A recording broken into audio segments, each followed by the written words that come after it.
going to be a ride, and we'll start it right now. So welcome everybody to, as Joe Bradley put it not too long ago, the calm before the storm. 27 degrees Celsius, ambient temperature a lot warmer down at track level. My name's Johnny Palmer. I'm joined in the Haggerty Global Broadcast Centre by Bruce Jones. We have Joe Bradley along as well for all of the updates from pit road, probably some slightly before we get going as well. But the session is due to start at 2 o'clock local time through till 5 p.m.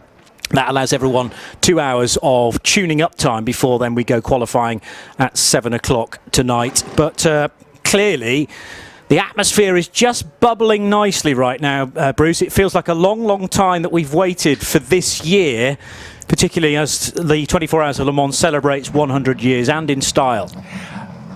There really has been a lot of preamble, and quite rightly so, obviously, when we're heading into the centenary event. And I mean, an awful lot of us would have had to cast our mind back and then realise there were gaps and have to go to the books on the shelves at home. But it's been a pleasure to be able to do that, and I'm super excited. And it's great to see the hubbub even down at the end of the grid. And I know, looking at the temperatures in the pit lane, I'm just thinking it's the warm before the storm. And for those wearing fast suits, it's already very hot indeed. Tom Christensen standing at pit exit ready to sort of flag them out. Of course, such an honour for the nighttime Le Mans winner. But I think there are so many new ingredients this year. The hubbub, the rise of the hypercar class, but so many other things behind it, as you pointed out. The demise, the final round of Le Mans with the GTE AM cars, and they do still look magnificent. But you know what? When we get to the GT3 cars next year, they won't look as glamorous as this, but they still look absolutely fine, and you can only race what's against you. And we'll have far more manufacturer variety. So I, for one, and for someone who follows a lot of GT3 racing,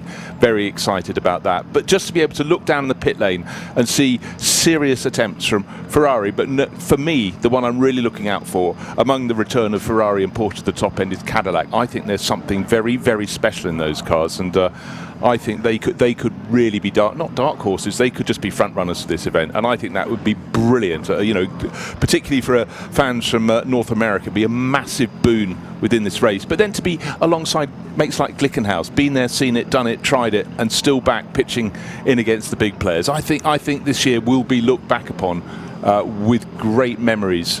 You know, when we're celebrating the 107th anniversary. That's a paper, or is it diamond? I never remember. Indeed, it won't be that long away, it feels.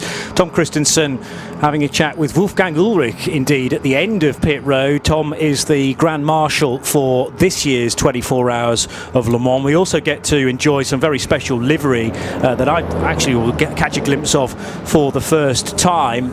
Always good to get your eye in this early on in the week, with drivers installed then for the opening phases of free practice.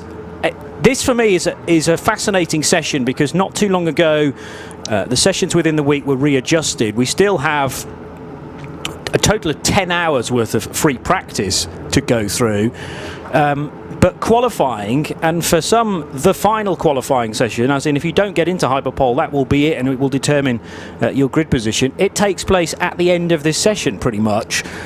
You know, so you're trying to tune a car for a quali session probably well before you've got your race setup sorted.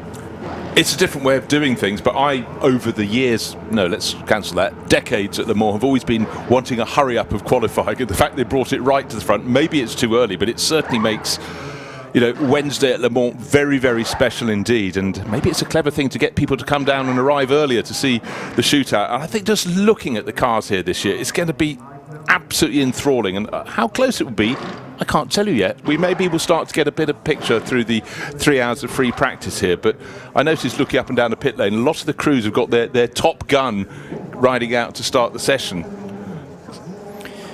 We'll get Paul Truswell in for a moment or two, and then get straight down to Joe Bradley in the pits, because he is, as you would expect, perfectly positioned, ready to enjoy the cars heading out onto the Dunlop curve and up towards the Dunlop chicane at the top of the hill very shortly. But Trussers, you and I enjoyed qualifying, test day I should say. We're going to enjoy qualifying later on today, but test day, and 2 segments of 3 hours through the course of last Sunday, where Ferrari for the main portion of the day were out front, but actually Porsche by the end of it weren't that far away, and certainly Toyota as well. I think they were keeping their powder dry, but Toyota creeping up to third position in the closing stages. Yes, that's right, but you know, you're getting drawn into this trap of looking at outright race times rather than what happened, outright lap times rather than what's going to happen overall in the race. And I think you were talking about the structure of the way Le Mans works now, and I think it works quite well, because this session, as you say, kind of gets you set up for qualifying. Once you've got qualifying out of the way, and for the majority of the field it will be qualifying out of the way, then you can focus on the real process of getting the car ready for a 24-hour race. So in some ways I think it works quite well doing it this way, and even at the end of this session we're not really going to know who has the race pace over a full stint. We'll know who's quick over a single lap, and I'm sure there is going to be a big dogfight for that, and it's going to be exciting and enthralling to see who goes quickly in qualifying. But this session here is almost the third session of testing. I think it's only after qualifying we're really going to start seeing cars getting themselves into real race mode. Understood. And yes, that's the nature now of the current schedule held at Circuit de la Sarthe. For academic purposes, therefore, let me just put you in the picture. If you weren't around for test day and haven't caught up with the podcasted version of that on Haggerty Radio Le Mans, it was the 51 Ferrari, that's the 499P of Alessandro Pierguidi, James Collado and Antonio Giovinazzi, that was fastest at the end of 2 3-hour sessions, a 3:29.504, and then 1.5 tenths slower, the number 6 Porsche Penske Motorsport 963 of Kevin Estre, Andre Lotterer and Laurence Vantor. Then the number 7 Toyota Gazoo racing car, the GR010 of Mike Conway, Kamui Kobayashi and Jose Maria Lopez, 3:29.827. And the 50 Ferrari was 4th fastest, so 2 499Ps in that top 4. 75 was 5th fastest, that was the Porsche Penske 963, in effect the guest car from the US for Felipe Nasr, Mathieu Jaminet, Nick Tandy, and the number 6 Porsche, number 5 Porsche was 6th for Dane Cameron, Michael Christensen and Fred Makovici. Keeping an eye out for cars about to head out on track because we want to get the full action, and in fact we can go to Joe Bradley now because the green flag is being waved. Let's get a flavour of all these different car notes, Joe. Seems rather apt, that 9-time Le Mans winner legend Tom Christensen waves off the green flag for the 100th year anniversary of the 24 Hours of Le Mans, and this is what we've waited for, everybody. They just get to listen to these cars. It was this string of cars were led out by the 2 Peugeots, followed by the Garage 56 Camaro, the NASCAR here once again at Le Mans.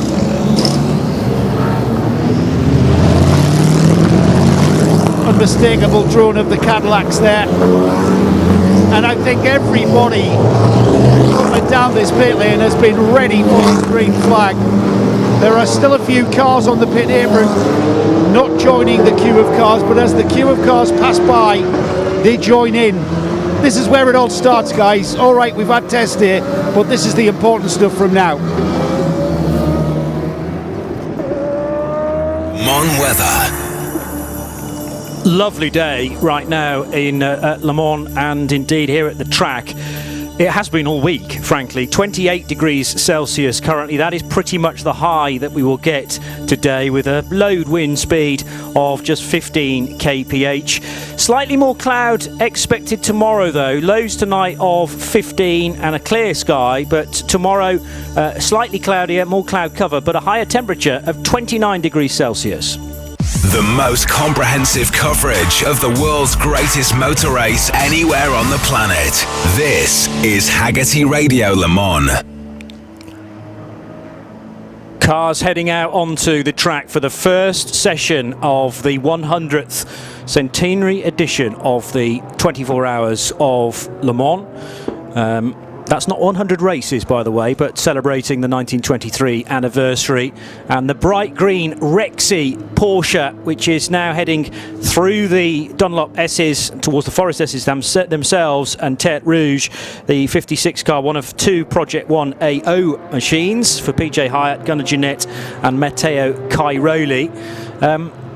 Some outstanding laps that still need to be completed, purely because rookie drivers like Simon Pagenaud, no less, but he's not been to this race for so many years, so he is considered a rookie because you need to have been here in the last 5. He was busy racing on the streets of Detroit on Sunday, so wasn't here at all, and therefore the team will have had to write a special letter to the officials to make sure that he could do his laps outside of Sunday itself. But that needs to be factored in, certainly. The other thing is, which driver do you put out right now? If you carry a bronze or a silver, that might be the time later on to do that after qualifying is sorted. Let's get straight to Joe Bradley, though, in the early stages without any real meaningful times coming through. So, Joe, who have you got? Perhaps two Le Mans legends, Dr. Ulrich and Tom Christensen. I had the privilege to see all 9 of your victories, Tom. Dr. Ulrich, I was there in the Audi days. You guys have got so many memories of this place. Oh yeah, we have very special memories of this place, and we had a really great time together. And I think we made really something happen here in Le Mans, which is still there. 13 victories consecutively, with just one break done by some part out of the family driving himself and the Peugeot. So it's something very, very special. But I'm so happy to see that all the guys that have been in my team for such a long time, and I was proud to have them in, and are all guys that you can have jobs like Grand Marshal and things like that. So it's a good sign. He did a great job waving that green flag, Tom. I've got to say, it's quite a privilege to be part of this 100th year anniversary, even if it was just throwing that green flag. Yeah, I mean, it gives me goosebumps. Now Le Mans is on. Now everyone is already working incredibly hard towards their goal of finishing yet alone winning Le Mans. And I remember it from sitting inside the cockpit, and so it's something I certainly wanted to do the best I could. Getting the green flag coming up, start of Le Mans week is on. Yeah, still getting goosebumps, Tom. Out of all of those memories you have of this place, have you got a favourite one? I mean, it must be an impossible question, that. What day is it today? It changes. I have so many memories from here. Today is Wednesday. Wednesday can be the 2005. It was very, very hot driving for the little champion team in the R8. We were not the fastest cars as we were being BOP'd down. Pescarolo were flying those cars, but at the end of the day, we managed to win the race. And I believe that's one of my highlights, but that's because today is Wednesday and it's warm. For me, Tom, that drive in the night of yours in 2008 is something I'll never, ever forget. 8 as well, but ask me on Friday. Yeah, exactly. Thanks, Tom. Always. Can I have my clipboard back? Thanks, mate. Great to see you. Tom Christensen and Dr. Wolfgang Ulrich, who really are stalwarts when you look at the history of this place, and we're going to be doing that a lot, aren't we, guys? The 100th year anniversary. Incredible to think that in May 1923 was when people convened here and ran an automobile race, and we're still doing it 100 years later. Thanks, Joe. Wolfgang Ulrich and Tom Christensen. I have a feeling that's not the final time we will hear them on the output here on Haggerty Radio Le Mans 91.2 FM. Early drama for United Autosports, whose car briefly was stopped at the Forest S's. It is now running again. It's Philippe Albuquerque in the number 22 Oreca 07 with the Gibson engine, as all the cars in the LMP2 class have. Philippe Albuquerque, just about one of the fastest drivers on United Autosports rostrum, if you like. But the car stopping, it did seem to be cured by a quick reset, Bruce, but that's a few heart palpitations that they would have preferred not to have had. Test day, tick, done, put it in the box. Right, 3 hours ahead of you. What do you mean you've pulled over on the quarter of the way around the opening lap? But Philippe isn't just a quick driver. He's also a very, very cool, calm and collected one. So he probably did the minimum amount of time, analysed what the problem, got it going, but you feel fairly certain, unless it's something so obvious, that he's going to bring it back to the pits and have that checked out. And what does that do? Eats up time. And it's not what they want at the moment, because just to reiterate, if you're just joining us, this year it's different. 3 years of free practice, a short break, then straight into qualifying on the Wednesday. What's not to like? Well, what's not to like is if your car has suddenly had a problem and your time will be shortened. 2 Peugeots heading through the Ford chicane, and there's plenty of drifting as they headed out of the second element, or the fourth element if you like, of the Ford chicane and onto the main straight. Going to be really interesting to see these new 9X8s. Not actually that new now, almost a year old. They made their debut at Monza last year, but they have never run at this track before. They work very differently from all the other cars in the field, in that they haven't both crashed on this first out lap. They are meant to be running without rear wings, and all of that air, a lot of that air channeled beneath them to cause the downforce. But I'm not sure whether that was cooler tyres. Tyre warmers are being used at this meeting. That's just a natural movement from certainly the rear axle as the cars were coming out onto the main straight again. Looked pretty planted though through the high-speed right-hander at Tête Rouge and onto the first segment of the Mulsanne straight.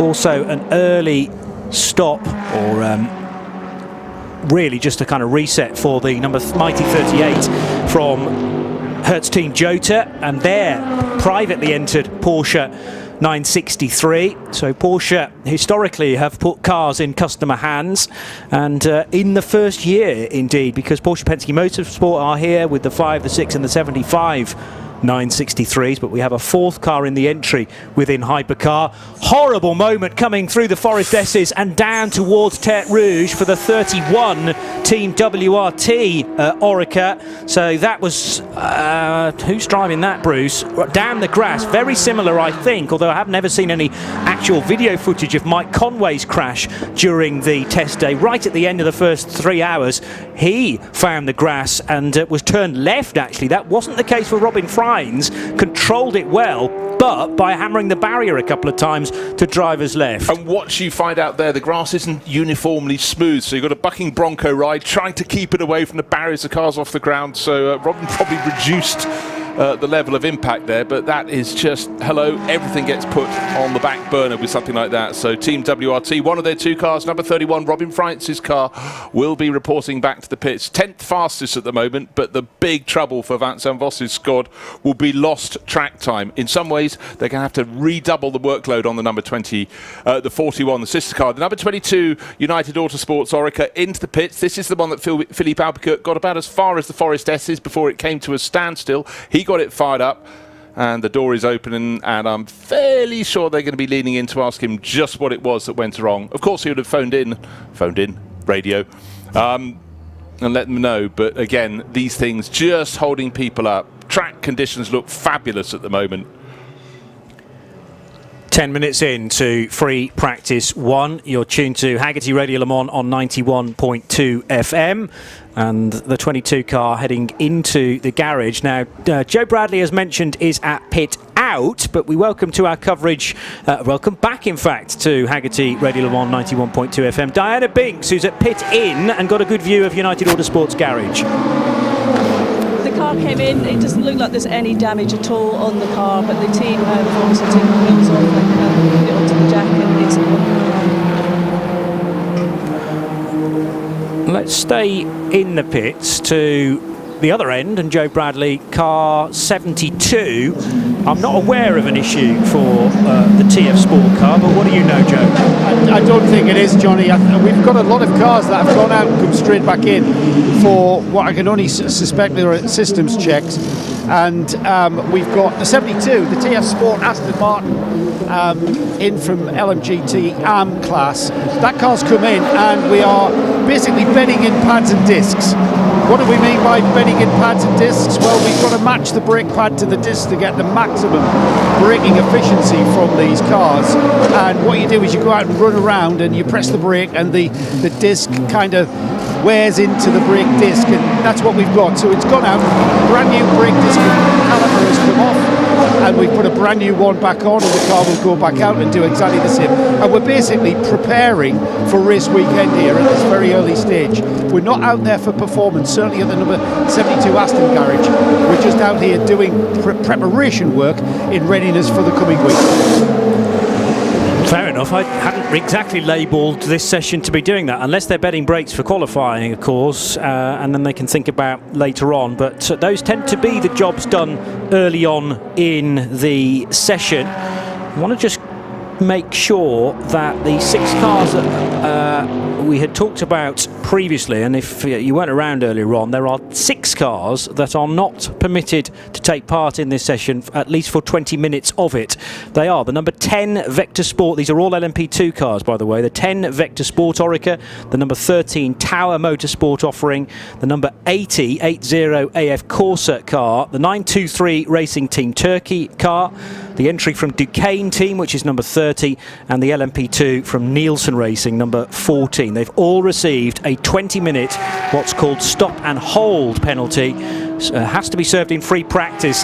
Big off though for the 66 JMW Motorsport Ferrari that was quickest in test day in GTE AM, and that has ended up in the, well, I was going to say gravel, but it's still grass there. It's Louis Pret, who was a real star on Sunday actually. He is the silver rated driver, still fairly early on in his career, and that car, I don't know whether it's, yes, it has connected with a bit of the barrier, but not a substantial amount of it. It's torn one of the advertising banners off. But actually that might be one of the ones that was sitting across, some positioned out on the grass, but certainly a lot of smoke out of that car. I was just watching the number 31 Team WRT Orica coming into the pit lane slowly because wanted to identify the damage, and then in the background a yellow and black flash, and for the Monegasque driver that is a massive setback, and I was really impressed with his speed on Sunday. He's picked it up over the past couple of years, racing quite a lot with Vincent Abril over the years, and now unfortunately that looks very untoward. So for Jim McWhirter's squad there is an awful lot of job to do that they hadn't really got on their job list. Marshall's running for cover when Robin Frines rattled the barrier only 5 minutes or so ago. That was a bit, it could have been an even huger off, don't get me wrong. Mike Conway in the state at the front of his Toyota on Sunday did not look too pretty at all. This, I think, is a far bigger issue with the engine bay, and that's the reason why the crew at JMW Motorsport are looking so concerned at their screens in the garages as to what damage is being done to that Ferrari and whether a fire has taken hold. I wonder whether there's been a fire in the car that's caused an oil line maybe to split, and Good then point. Louis Pret's gone off on some sort of fluid because he hasn't, as I say, found the barrier. More incident, by the way, in GTE AM as the Iron Dames Porsche number 85 went to touch wide and then compromised old Rexy number 56 into Terre Rouge as well. That happened, I reckon, before the 66 Ferrari had his moment. So it's not exterior and indeed visual damage that's the problem for the 66, but more how much of it is a technical issue. Yeah, looking at the tyre tracks, the tyre marks from the JMW Motorsport Ferrari, it did hit the barriers on the outside. I thought it might have just rotated and hit one of those boards that's positioned on the grass saying Motul, but definitely rear end contact, and it went round at least once on the way in, according to the black telltales on the circuit off to the side. Right, Ferrari's a little late out into the session, but number 51 starting to wind it up. That's the Alessandro Pierguidi driven car, and but what's really striking me, we're having a lot of incidents very early in this session, and with qualifying as sort of the devil on the shoulder at the moment, they've really got to focus. And, it's also it's clearly been very dry for quite a while because the grass on the outside of the circuit is very dry indeed. And you get all these puffs of dust, but people are running wide very early on. Quite surprising. Just hearing from Diana Binks now that the 22 car is back out onto the apron. Di, I think you've managed to dive into United Autosport's camp. What are they telling you about the issue for Philippe Albuquerque? They felt there was a vibration issue, and they brought him in to check it all over and check the electrics. Now the car's come back out onto the apron here, and we're just waiting. They're bringing the tyres out as we speak, and Felipe will be going back out on track in just a few minutes' time. But as I said earlier, no damage to the car at all. Yeah, it did appear to be a fairly innocuous just power failure, basically, which then Philippe, the Portuguese driver, was able to recycle and at least get the car back to the pits. Been an awful lot happening in this opening 16 minutes of free practice one. Far too much, in fact. The 66 Ferrari is actually carrying some visual damage front right, I would say. So it's the nose of the car that has just scraped the barrier, quite possibly, but not reached the proper gravel trap at Ford Chicane. Just describe, Paul Truswell, if you can, how you definitely can, how this incident is being dealt with from a caution point of view, because cars are able to go at full speed elsewhere if they're not at the Ford Chicane. You mean the slow zone process, Johnny? Yeah. Yes. So the circuit is divided into 9 zones, and the race director has at his disposal the ability to turn any one of those 9 zones into a slow zone, which restricts you to 80 kilometres an hour through that period and no overtaking. Now, some people's 80 kilometres an hour may be a bit slower than other people's 80 kilometres an hour, but the need for no overtaking, plus the fact that the slow zone is preceded by a yellow flag zone, means that there's a fairly long period of no overtaking, which does lead to some bunching up of some cars under the slow zone periods. But it's a good way of dealing with an incident, keeping the marshals safe whilst they get on with clearing a car out of the way, and yet leave the rest of the race circuit open for people to drive around and to discover things. Of course, we don't discover anything about the lap time because the lap time's artificially slow because of the slow zone. But of course, from the driver's point of view, they'll be looking at sector times, in fact GPS times. They can monitor their car at any particular point or between any particular 2 points on the circuit in order to establish whether the car is quick in one particular area or not. It also enables them to get ready to get on with going quickly again after the slow zone, because that's important as well, to not hang around as soon as the slow zone stops.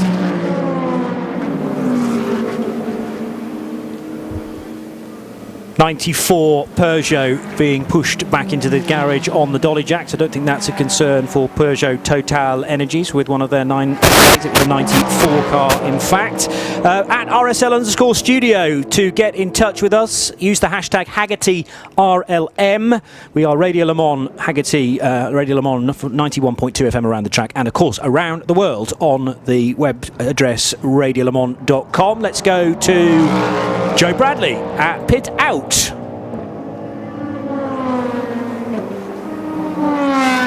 At the wheel.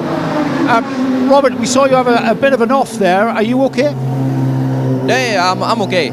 Is the car? The car just had a toe link issue, I think. Just want to check everything properly before we go out again, or else we throw away the whole session, you know. You guys weren't alone in finding a bit of problem out there. We've got cars going off left, right and centre. Do you have any idea what that might be with? No, I don't know. I wasn't here on the test day, so for me it was the first time driving here this year. I didn't see anyone else going off, honestly, so I just did a mistake from my side. There was nothing wrong on track which I need to put the blame on. The blame was pure on myself only. Thanks for your honesty, Robert. We'll leave you to go back to work. Joe Bradley, part of our CrowdStrike Pit and Paddock reporters, then with Robin Freins, who was putting a brave face on matters there. That was a significant off, which will have certainly grabbed his attention. Mirko Bortolotti's going pretty slowly now as well. He drives the number 63 Prema car. That looks to be fairly low down on the rear left, which might be a puncture or a slow puncture. The wing on the top left corner of his wing, his rear wing, is loose. The end plate is detached from the cross member. Whether that's something he's had a puncture, the vibration's been enough to do that, or whether there's been a little touch. And basically, we saw the way that Robin Freins rode the fence around the top of the hill. Maybe Mirko's had a little moment as well, but he's coming in to get that sorted out. The rest of the car, fortunately for Mirko, looks relatively clear and clean. So maybe a lucky escape for Mirko. Movement now finally at the number 80 crew, which were one of the 6 cars instructed to sit out effectively the first 20 minutes of this session. So the 80 AF Corsa entry should be about to motion into its first free practice action of the week. The 80 car is the entry for Francois Perrodo, Ben Barnicoat and Norman Natto. Francois being a bronze driver, that is automatically entered into the Pro-Am element of LMP2. And yeah, there's quite a bit of damage. In fact, I think that's been in the tyre wall, and good spot on the rear wing end plate, Bruce Jones, they say that had detached from the horizontal segment of the rear wing. So that will need a whole new rear deck, I would think, for the Prema number 63 car, as number 22 United Autosports for Philippe Albuquerque from LMP2 back out on track and going at a much more expected speed for the Portuguese. He's done 3 laps in total, but none of them have been flying laps, and we'll give him a chance now that hopefully those early technical problems have been ironed out to get back up to speed. Only 96 thousandths of a second separate the number 7 Toyota of Jose Maria Lopez against the 94 Peugeot, which is currently in the pits, as is the 8 Toyota, last driven by Sebastian Buemi. Interesting point Paul Truswell has made to me off-air, in that it hasn't taken us long, Trussers, for us to get already quicker than the times we saw on Sunday. No, exactly, and we were talking about how clean or dusty the track might be, and my explanation for the early session incidents was that the track was got a bit dirty, although we have had sessions for the support racers out during the day, but still I would have thought that the track was not in quite as good condition now as it was by the end of the running on Sunday. But yeah, I mean, the times that we've had, very impressive indeed in this very early stage of the session. 3:28.290 for the fastest car, the Toyota of Jose Maria Lopez, compared to the fastest lap time we had on free practice day of a 3 minutes 29.5. Hendrick Motorsports, Jimmy Johnson, who put in his 10 laps on Sunday in this very special entry, the Garage 56 offering from Hendrick Motorsports. Chevrolet Camaro ZL1 means that NASCAR return to the 24 Hours of Le Mans in the 100th anniversary year. And this car, not only sounding glorious, but will give, I reckon, even though it's in an independent category, it'll give some of the GTE AM runners a run for their money. And if they can keep it out of the pits, keep the reliability for this car, it has a chance of a very good result, academic as it may be, Bruce Jones. Yeah, it does. I'm a massive fan of this. It doesn't really matter to me what it is, except I really, really love the American element here. It's having something different that can that really is part of the history of Le Mans. You have different cars that go about their jobs in different way.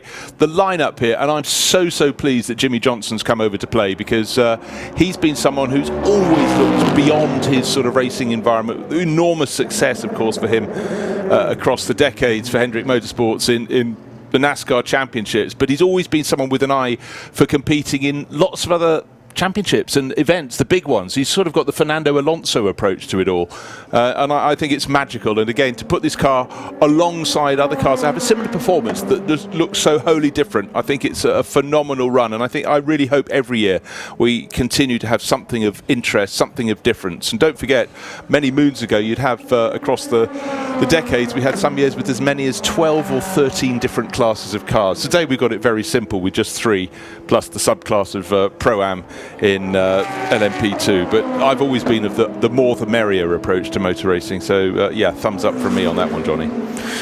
Looks fabulous, certainly in this amount of sunshine particularly, and it would be great to have a few more, I suppose, on the grid as well. Garage 57, 58, 59, 60, you could have a NASCAR race breaking out, and I was about to say at the back, but it won't necessarily be at the back, could be in the midfield, although we're told that where the car will be on the grid is positioned at the back, even though it sort of sits pace-wise between the LMP2s and the GTEs. But it's also, I think back to sort of, I think it was 1976, the first sort of NASCAR runners came across, and one didn't even get in the race, the other was very much a fish out of water. But one shouldn't mistake this year's entry, the number 24 Camaro ZL1, with those. This is far more pre-prepared, and there's no way that Jenson Button and Jimmy Johnson and Mike Rockenfeller would be racing something that was just a sort of token gesture. They're taking it as seriously as they possibly can, so that's very good news. If you just joined us shortly into this session, the first practice session ahead of this evening's qualifying, you might want to hit the side of your screens and go, something's wrong, let's adjust this. 2 Peugeots, second and third, they've been the ones struggling in the hypercar class. Yes, it's early days, but that's got to be very encouraging. Only one of the Toyotas, the 7 Toyota, topping them on the sheets at the moment. But 3 hours of practice, and then we go to qualifying. And then, as Paul Truswell explains, you effectively spend tomorrow sorting your cars out to develop them for the race. But it definitely gives a very, very different twist to this, Johnny. There's a lot still that we need to unpack from test day, and obviously these free practice sessions will flesh things out, but the majority of them we're not going to be able to know what they will information-wise give to us until after the hour-long qualifying session early this evening. Toyota going back into its garage. Toyota are positioned in their usual place close to pit out, although not as the final garage. The final original garages, if you like, just before that extension that was built a good few years ago now, known as colloquially as the Granny Annex. So Ferrari are at pit in, is my understanding, next door to United Autosports in the extra garages A and B, and then Toyota at the other end. Oh, beg pardon. So I've got the flip that around. So it's Toyota at pit in and Ferrari pit out. Yes. No, Toyota have been there for many, many years. Not quite sure how I got that wrong, but there we are. Up towards the Dunlop chicane goes the number 39 car, which is the entry from Graf Racing. And that's another Pro-Am car. There's a whole clutch of them, actually, in the late 30s and early 40s. So 37, 39, 43 and 45 are all Pro-Am cars. The difference being, normally an LMP2 lineup must include a silver rated driver. Well, in the Pro-Am part of LMP2, it's a bronze rated driver for this car in question, for Roberto Lacorte and Guido van der Garde and Patrick Pilet. So 2 platinums plus the bronze there. And in a very similar livery to the 38 car from Hertz Team Jota, they are still running 1 car, our Jota, in the LMP2 division. That's the 28 car for David Heinemeier Hansson, Oliver Rasmussen and Pietro Fittipaldi. It is that car that is fastest so far in LMP2. So I'll give you a rundown of, actually we'll do that in full in a moment or two, but a chance to see an LMP2 and a NASCAR type car side by side there, and even though the NASCAR is pretty low slung, you sit even further down into the seat in an LMP2 car, and visibility is therefore hampered certainly from how high up in the car you sit, and actually peripherally as well, because it's a 2-seater, or derived from a 2-seater, but your chance of seeing sideways, directly left and right in an LMP2 is next to nothing, and the mirrors are pretty tiny on the LMP2s as well. The whole cockpit environment is something that you can only understand. You can look in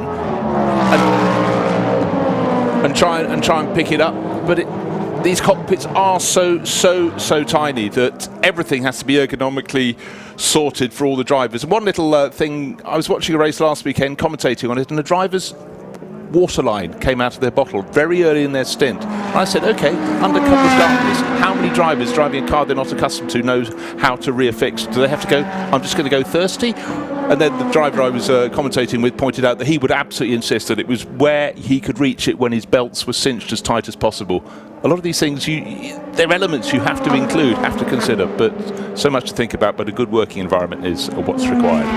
He's Bruce Jones, I'm Johnny Palmer. We have Diana Binks and Joe Bradley as our CrowdStrike pit and paddock reporters, and this is Haggerty Radio Le Mans on 91.2 FM.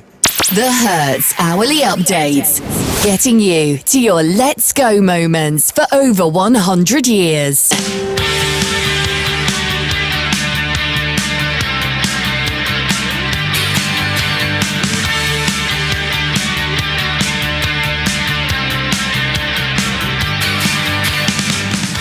And to do the first update of race week proper, here is Paul Truswell. So half an hour into this 3-hour session. Doesn't time fly when you're having fun? It seems like it's only just started. Fastest of all, it's Toyota. Jose Maria Lopez at the wheel of the number 7 car. He's in the pits at the moment, but he did a stint of 7 laps and he is quickest, 3 minutes 28.290. Second fastest is Nico Müller, having just taken over the number 94 Peugeot, and the time was actually set by Loic Duval, but say Nico Müller having just taken over in the number 94 car. The Loic Duval time 3:28.386. Third fastest is another Peugeot, so the Peugeot is featuring well up at the moment, second and third. Number 93, and that's Mikkel Jensen. He's done the longest stint so far. He's done 8 laps and has done a best of 3:28.533. Fourth fastest is the first of the Porsches, and that's Lawrence Van Tour in the number 6 car.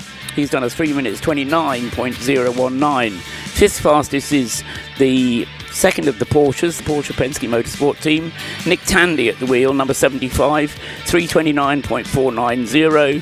Sixth fastest is another Porsche, the number 5 car, Michael Christensen, 3 minutes 29.715 seconds. Seventh fastest is number 8, the Toyota of Sebastian Buemi, 3 minutes 30.170 seconds. Eighth fastest, number 311, the Action Express Racing Cadillac, the fastest of the Cadillacs, with a 3 minutes 30.300. And then 10th fastest is number 2, the Cadillac of Richard Westbrook, a 3:31.057. In the LMP2 cars, fastest there is number 28 for Jota, Oliver Rasmussen at the wheel of the number 28 car, 3:34.579. Second fastest in P2 is car 37, Cool Racing, 3:34.611. And third fastest in P2, car number 36, the Alpine Elf Team car, Charles Milesi, 3 minutes 36.471. In GTE AM, remember we only got GTE AM this year, no GTE Pro class.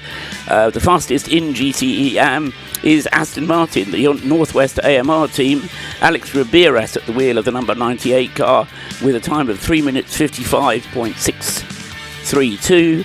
Second in GTE AM is the Iron Lynx car, Matteo Crissoni at the wheel of the Porsche, and that's done a 3 minutes 56.013 seconds.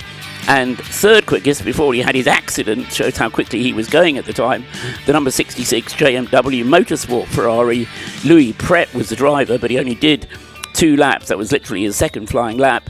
3 minutes 56.085. That's third fastest in GTE AM. Still 2.5 hours of the session to go. Lots of changes still in store. The hourly update. Hertz Rental Car, getting you to your let's go moments for over 100 years. In the number 45 in racing and CrowdStrike cybersecurity, every second counts. Learn why at crowdstrike.com. What's the objective for you for this practice session? Yeah, I think for us just to get some more laps, for George and I. Been a long time since I did this race. It was 2007 that I last was here for the big race. So yeah, get some more laps for myself. Obviously George, first time here, so get some more laps for him. But yeah, I think for us just make laps, understand the procedures and the rule sets, kind of work through things and just keep building. That's all you could do at this stage, isn't it? Because there's an awful long way to go. But what's the feedback from everyone in the team so far? Yeah, I think it's good. It's been positive. I think George got up to speed really well on Sunday for his first ever laps here. I found the rhythm back again pretty quick. And, it's tough in these practice sessions with when you mix in the traffic and then the different slow zones and incidents. It's tough to get a clear lap and kind of get a feel for where everyone's at. But, yeah, really happy so far. Love being back. And, yeah, it's great. Good to see you, Colin. Thank you. It's Colin Brown there talking to Di. I'm up at the number 34 into Europol Orica pit, and Fabio Scherer has been watching some work going on your car, Fabio. What exactly has been going on there? What did we just see? We just did a warm brake split and nothing to worry about because it wasn't perfect. So let's see how it's now, and then let's start the FP properly and get some good times in. And is this session all about looking towards the qualifying session coming next? kind of, but for us the quali it matters, but not that much, because the focus is on the race pace, race setup to be sorted there. Quali, yes, it's cool to be at the front, but it's not the important thing. Is this your first Le Mans, Fabio? No, it's my third Le Mans now. So I was leading both years at least once before, so I want to win this one. Let's hope if all good things are three, like we say, let's see. Well, they say it's a 3-year program. What do you think it takes then to win the LMP2 class? No mistakes, good pace, and a perfect race, because the level is so strong in this field. We saw our WEC races. It's always every car within a minute, at least, even after 6 or 8 hours. So it's full push, no mistakes, and see where you are at the end. And you're feeling good about it? You're ready to go? You're raring to go? Yes, the Sunday, the prologue was good long run pace, a solid car, so I think it should be good. Thanks, Fabio. Fabio Scherer chatting to Joe Bradley, part of one half of our CrowdStrike pit and paddock reporting team, and Diana Binks prior to that. There's more, there is first drama for Peugeot Total Energies. It had been all going so well with some decent lap times in the early stages of free practice, but now their number 93 car is stranded way away from their pit box, and 3 mechanics are having to now run pretty quickly up pit road, and that is a sort of steepish climb there towards where the car has come to a halt. And one or two of the bigger wigs at Peugeot are looking at this in a relatively cool and calmed perspective, but it's going to be tricky now to get that car back to its base, which is closer to pit in than pit out. But the car is very close to our CrowdStrike pit and paddock reporter Joe Bradley. What can you tell us live from the scene, Joe? Indeed, live from the scene, but as we suspect, the car has stopped literally just at the pit out, but it's quite away from the car's garage, from the team Peugeot garage. And what the crew will now have to do is push that car backwards down the pit lane. Now, with cars coming into pit lane and then going to their respective pit boxes, that's going to be a bit of an issue, and the issue's already manifesting at the point of the number 50 Ferrari there, just getting into its pit box before the Peugeot was pushed past. So it's quite a push back down to the pit garage. They'll not be able to have, they haven't got any clue whatsoever till they plug a laptop in and find out what's brought that car to a halt. But it's been retrieved. Got 5 members of the crew pushing it backwards, trying not to run over the TF mechanic there as he welcomes the 72 Aston back in. But that car will be very soon into its garage. We'll get some idea of what the problem is, but surprisingly that car been going very well indeed in this early practice session.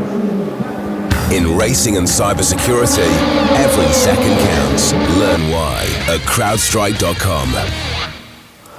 And it never rains, but it pours for Peugeot Total Energies, it appears, because now the 94 car has been off the road. That was in the early part of the lap, in the opening sector indeed, and now probably covered in dust from the gravel trap at the S's before Tête Rouge.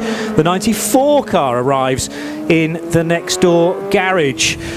So now at speed, let's hope they're not breaking the 80 km/h speed limit here, Bruce Jones. Reversing, and all through engineer and mechanic power, the 93 car is arriving just as the 94 is being pivoted through 90 degrees to go into its garage. It's really hard work for the mechanics, not just running up the pit lane, fully suited and booted and goggles on, but as they came back down the pit lane, the 2 mechanics pushing on the left-hand side of the car, closer to the other pits, had to duck under the end of lollipop sticks, under refueling hoses, because they didn't want to stray out into the fast lane of the pit. But Peugeot shining thus far. Hopefully it's something that could be fixed pretty quickly. Paul Di Resta in that 93, because I spotted Mikkel Jensen and John-Eric Verne doing the roofle face element in the garage there. So obviously Paul has reported something back, but they're losing track time. Let's see how it unfurls. But at the moment still sitting pretty in the time charts, but the clock keeps on counting, ticking away, and all time lost is a problem. Yeah, you want to be out on track for as long as this session as possible. By the way, the cars that were delayed by breaching the regulations, new for 2023 regulations, in that you cannot run with ride height laser sensors. 6 of the LMP2 cars tried it, whether through negligence or through a pre-plan, but they then, as my understanding, admitted that they were running those and it was a mistake during test day and had to suck up a 20-minute stop and hold penalty effectively at the start of the session. But those 6 cars have now headed into free practice 1 and can start to get some decent times under their belts. A reminder, the number 10 Vector Sport LMP2 car, these are all P2 machines, the 13 Tower Motorsport Orica, the 80 AF Corsa car, the 923 Racing Team Turkey offering, and 2 more, the 30 Duquesne team and the 14 Nielsen Racing Orica, now should all be in the session, as Simon Pagenaud, his first opportunity to rediscover the Circuit de la Sarthe after being busy in Detroit over the weekend at the Detroit Grand Prix, part of the IndyCar Championship. Pagenaud now mounting the curbs at the Ford chicane and heading back across the line in his LMP2 car. And it'll all come flooding back to Simon, I'm sure, after, well, I think I worked out last time he was here, it was in 2011, which would have been at the wheel of a Peugeot, 2010, 2011, that sort of time. So it's been a fair while away. Yeah, it really, really has. But Simon's one of those really intellectual drivers, so they're the ones I always feel just have that sort of engineering brain, puts their head in the right place, and they arrive effectively with that image in their head. So not a big ask for him, but for cool racing, I think it's a great signing to have Simon on board. And we'll look to see how they go across the trio, because of course it's not much good just having one driver that's absolutely flying. But Simon, 2011, let's have a little look down the notepad. Yeah, 2011, second Le Mans 24 Hours for Peugeot with Sébastien Bourdais and Pedro Lamy. Goodyear also second at Sebring. So, but of course, a driver who sort of made his name over in Europe, but really blossomed when he went over to the States. Gilles de Ferran ran him in the American Le Mans Series, and then of course everything came super good for him in IndyCar racing. But really thoroughly nice guy, very cosmopolitan individual. Yeah, great to have a coffee or two with, if he's got the time, of course, because he's an incredibly busy racing driver, predominantly in the States, as Bruce has been saying. But it'd be nice to see him back in Europe for a slightly more prolonged period. The 7 Toyota, which is fastest, is heading back out onto the track. Yes, it's had a pit stop not too long ago, but actually only one pit stop in this session so far for Jose Maria Lopez, and holds on to the absolute best sector 1 time for the time being. We have got, though, best sectors displayed from 3 different cars, 2 of which are the Peugeot 9X8s. So middle sector, which is the Mulsanne, showing that the 93 Peugeot is certainly pretty quick down the straights and good on the brakes into the chicane. Presumably good change of direction as well. 1:19.7 as its middle sector time from Tertre Rouge to Mulsanne corner. And the other Peugeot, number 94, has proven to be quickest so far in the 3rd sector, which runs from the end of the Mulsanne straight all the way back to the start and finish line. Quickest car through the shorter first sector of the lap is the number 7 Toyota that remains on top, but it's Toyota car 7 that has managed to link all of the times together to be quickest so far, but only by 96 thousandths of a second. Paul Trustwell, how much do we read into this early pace from Peugeot? It is still only 45 minutes into effectively 10 hours of free practice today and tomorrow. I think they can be quite pleased with themselves. I think, so it's very difficult to know, but they've clearly got to sort out the reliability, because a car stopping at the end of pit lane is not really what you want, however good your outright pace is. This is not a fair comparison, but I am put in mind of the WMs of the late 1980s, which were, funnily enough, also Peugeot engined, but which were very, very quick. over a single lap, or even just down the Mulsanne Straight in those days. But they never lasted beyond midnight. I hope the same isn't true of the 9X8 version of the Peugeot. And I mean, Peugeot have clearly demonstrated that they have a class-winning pedigree. They've won the race with the 905 and the 908. So, there is a race-winning pedigree for Peugeot. But they just need to give me a little bit less of a worry somehow with the car stopping out on the circuit from time to time. Surprising really that we haven't had more coming from the Cadillacs, because down at the bottom of the top 10 is the fastest of them. That's the Action Express car.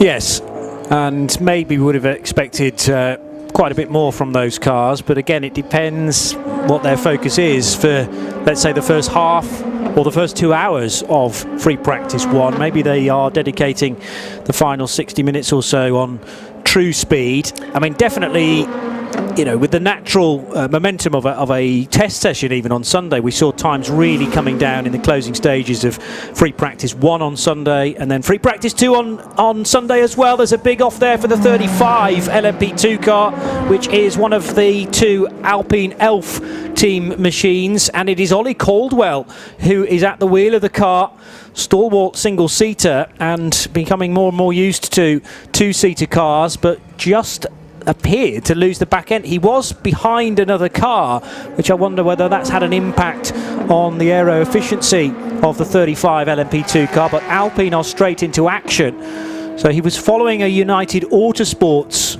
probably the 22, and the rear just let go on him there, Bruce, in the halfway through the Ford chicane. Yeah, it looks very similar to the point at which we lost Louis Pret earlier, just missed the barriers. Caldwell didn't miss the barriers, not on that occasion. No, indeed. Well, anyhow, let's go up to the pit wall, or down to the pit wall, with Joe, because you're up there with Richard Westbrook of Cadillac fame. Richard Westbrook got out of the car. Richard, we've just been speculating the Cadillac is a little bit down the timing screens where we expected it to be. Yeah. I mean, we're running through our program, trying different stuff, and honestly, the car feels pretty good.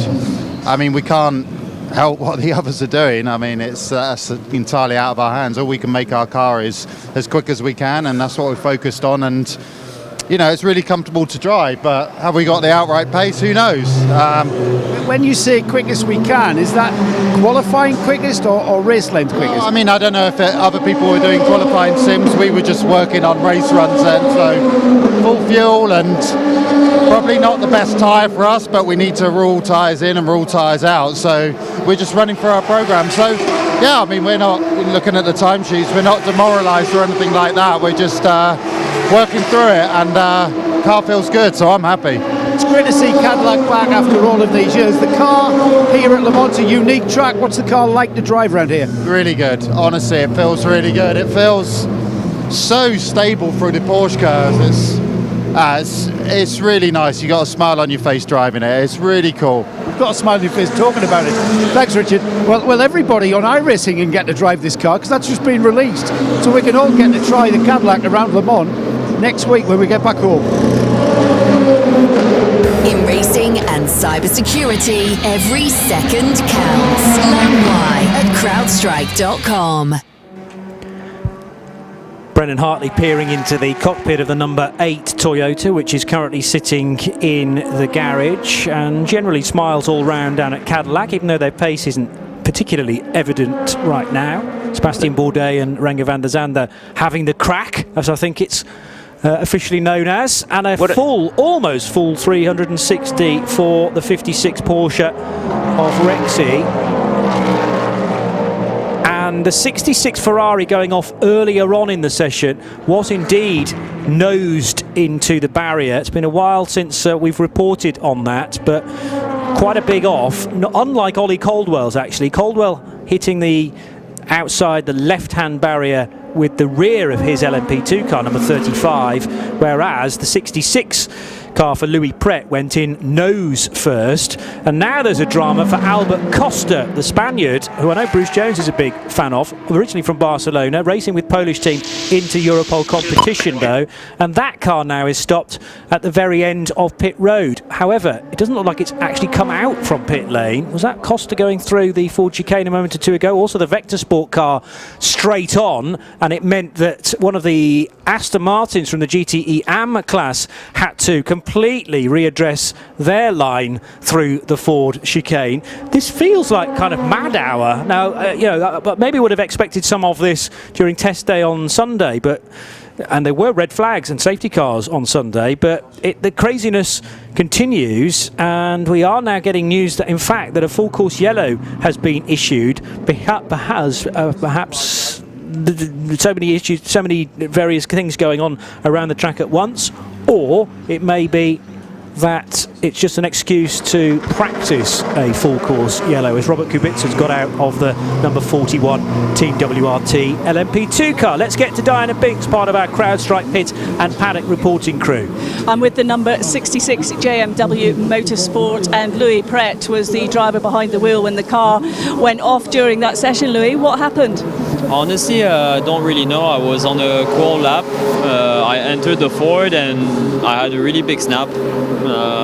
So I don't know yet if it's something fluid related, because apparently the marshals told me that there was fluid on the line before I went out. So I don't really know, to be honest. So I'm quite disappointed, because obviously my mates are not running right now, and it's not the best way to start the Wednesday. No, and there's a bit of damage on the front side here. Looking at it, is it more superficial? I hope. I have no clue. I hope it's just superficial, so that we can get the car back running. But yeah, I don't know yet. Need to see. Thanks, Louis. Well, looking at it, it looks like the front right has had quite a bash on the side here, but it doesn't look as if it's impacted too much into the engine area. Mid-engine Ferrari 488, so the front right corner is, well, there's lots of suspension bits not far away from there, and then you're talking about brake fluid canisters as well, or chambers rather, but that's deeper into the car, so I think it will have taken the punishment reasonably well. What JMW seem most confused about though is what exactly caused that off, and that will be a concern. Now, Louis mentioned that the marshals had said there was some fluid down. The track's not in a great condition because since test day it has been open to the public again, so but we are talking about an area of the track which isn't public road. However, there was a chance in Monday and Tuesday for the track to become very dusty again, and it just will be pretty green, take some time to get rubber back down, and generally that top surface to be cleaned away. But if there was already oil or coolant down on the road and the car snapped inexplicably for Louis Pret, that may well explain it. Doesn't really explain all that smoke that was coming out from the engine bay though, immediately behind the seating position. Jimmy Johnson is coming down pit road for Hendrick Motorsports in the guest entry, the Garage 56 project for the NASCAR Chevrolet Camaro. And with the number 24, for obvious reasons, there's going to be a driver change here as well. It'll be Jenson Button getting on board, so really cosmopolitan driver lineup. Jimmy Johnson from the States, Jenson from the UK, and Mike Rockenfeller from Germany. But again, that maximises the exposure of this car. But I hope Joe's standing quite close. I do want to hear it rumble when it gets away from pit out. But you're quite right, it has been mad hour. I really thought this session, because of the nature of a short break and then going to qualifying, all had to be smooth. Full course yellow out on the circuit if you're just listening in while incidents are cleared up. I'm just slightly concerned we're having as many incidents as we have been. Haven't got to the foot of what went wrong for the the Inter-Europol competition Orica, because that went past pit exit and had to be wheeled back down the slope. But it had a bit of a twitch down at the final Ford chicane, and then just in the background we saw the Oman Racing Team bright orange Aston Martin having to swerve out the way as the Vector Sport Orica came leaping over the curbs. You suddenly think we don't want a game that looks like a game on a pool table with balls bouncing in all directions. Now hopefully everyone can calm down, but obviously through the sectors of the circuit that's slow, now what do you do? Do you bring your cars in? Do you go, right, okay, the track's a little bit not going to give us a lot of the story, but the clock is counting down. It's ticking through these 3 hours very fast indeed. We've already taken a big chunk out of them, and there are some teams down at the bottom, most notably the car that was first to slow at the side of the circuit, car 22, United Autosports Orica, yet to set a sensible flying lap. It's only got a 5-minute 40-second lap on the board, and to be competitive in the LMP2 class, I think you should be looking at something more in the order of, let's say, 2 minutes faster than that. Yeah, for a P2 car, certainly. 3 minutes 34 is the fastest so far, set by Jota. Oliver Rasmussen is in that Orica at the moment. That's car number 28. Freddie Lubin taking over from Philippe Albuquerque in that car in question then. Minute stop and go penalty for car 39. Car 39, 39. 5-minute stop and go penalty. That's the Graf car, and for track limits the reason for the penalty.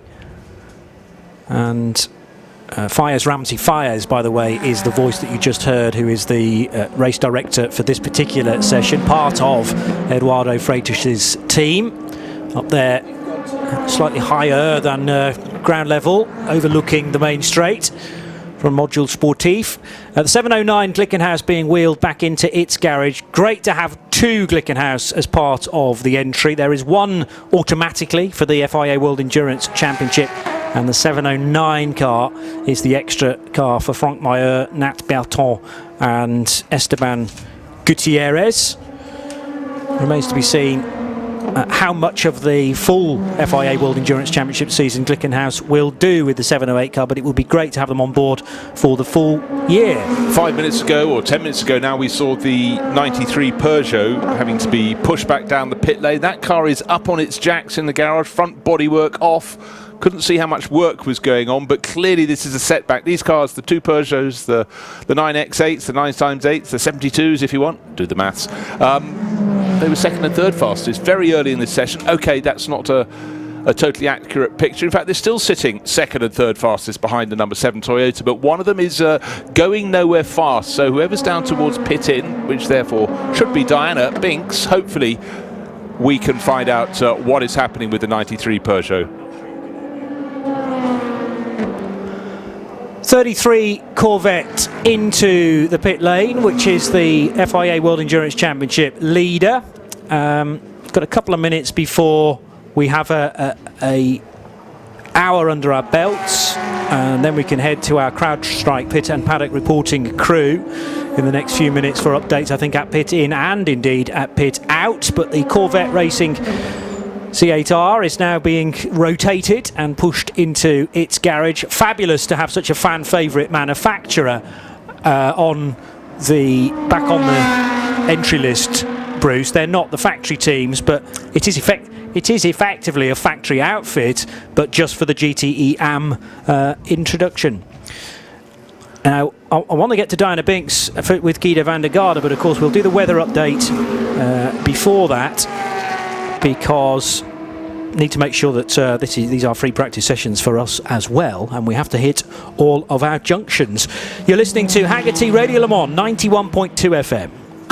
Radio Le Mans weather. Glorious day at Circuit de la Sarthe. It remains the case with virtually no cloud cover whatsoever. On my chart it says there is a 1% chance of rainfall in the next hour between 3 and 4 o'clock. I can't see that happening, to be honest. 32 degrees humidity and a light wind of 15 kph heading from the northeast. Later today, well, we're not going to get much hotter. 28 is pretty much the maximum. Cloud cover will start to come in overnight, meaning a low of 17, and tomorrow even more glorious, 29 the high. The most comprehensive coverage of the world's greatest motor race anywhere on the planet. This is Haggerty Radio Le Mans. Let's get straight to our CrowdStrike pit and paddock reporter, Diana Binks. Guido, a slight delay for you here during this practice session. Looks like you've had a penalty.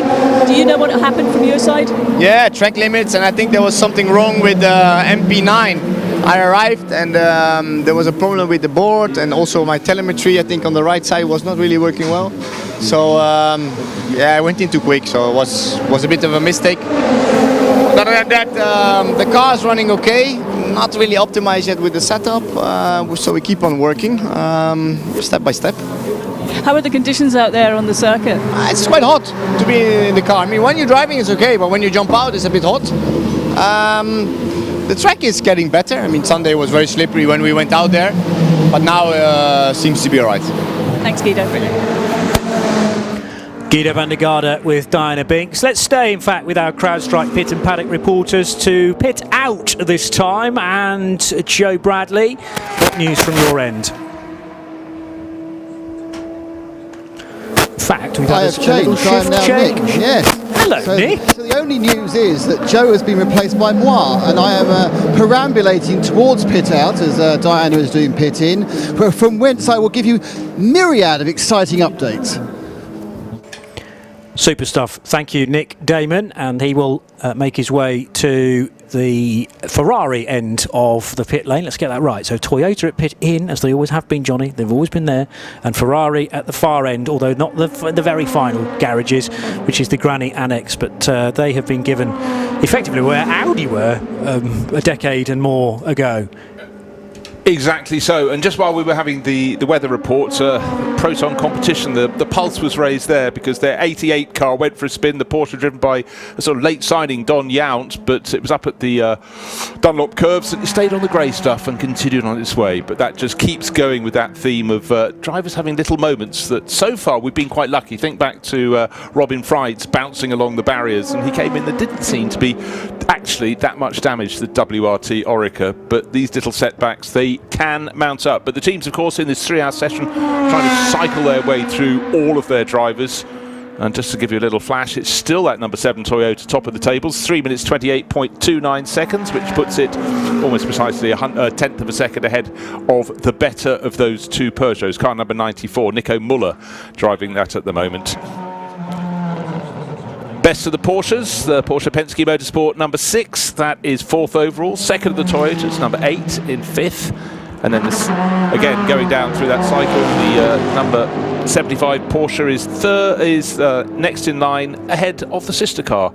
And then 8th is the better of the two Ferraris. They're 8th and 10th, sort of either side of the Cadillacs, with Alexander Sims just exiting the pits in car number 311. I'm waiting to see a bit more pace from the Cadillacs. The number 2 sister car is out on the track at the moment. That's in the hands of Alex Lynn, and that's the more likely to set a quick lap very soon indeed, because it appears to be on one right now. And Scott Dixon in the yellow-nosed sister car is also starting to wind it up. He's only 13th at the moment, but I think we'll see both of these Works Cadillacs bounce. A Cadillac gold, I'm told it's gold, and they're going for glory, but getting in the top 10 will be a start along those lines. Yeah, gold fronted for 3, which was the car, not exactly the same chassis, but the car that had that big incident when Renger van der Zande was at the wheel at the 6 Hours of Spa at the start of May. Then you've got the dark blue, which is the number 2 car, and then there is a red with a black rear, which is the Action Express car, which is number 311. Yeah, so it's like buses. You wait years for a gold car. Suddenly we've got the Hertz, Jota, Porsche, and many others also going down that route. And then it'll go out of fashion. All the cars will become metallic blue, a bit like car colours in the 1970s. Silver Fox. Black will become the new gold, perhaps. Vector Sport number 10 with the Isotta Fraschini branding on the dorsal fin, because Isotta Fraschini are expected into hypercar by the end of this year.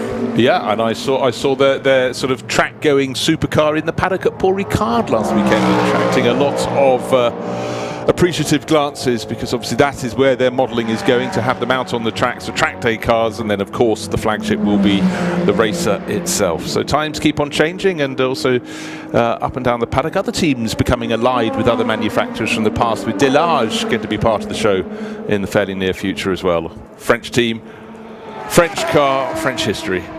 Of course, Delage, very rich history, along with the Le Mans 24 Hours. It's been part of their heritage.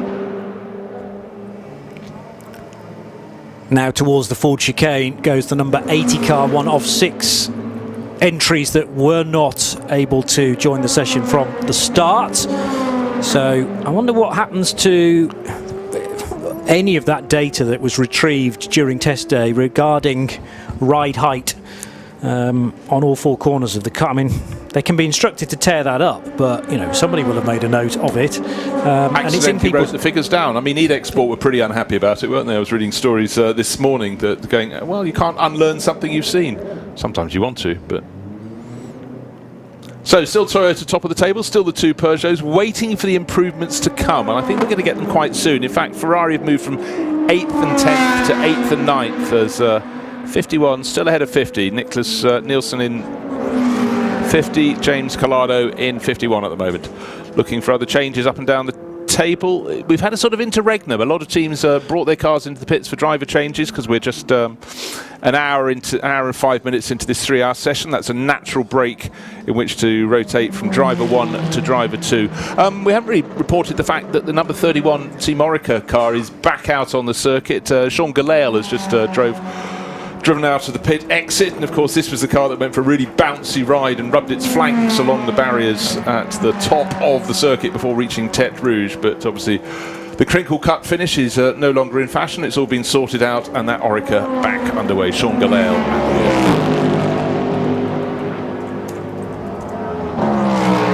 And Garage 56, Camaro just makes the best rumble, a real sort of sternum tickler as it comes past the pit lane, picked up by the cameras mounted out around the circuit, and it's doing something very different and doing it very well. Jenson Button at the wheel at the moment, and I'm just trying to check. Last time I looked down the timesheets, it was sitting ahead of all the GTE runners by a small margin, but a margin all the same. So first of all, it was Jimmy Johnson, now it's Jenson Button.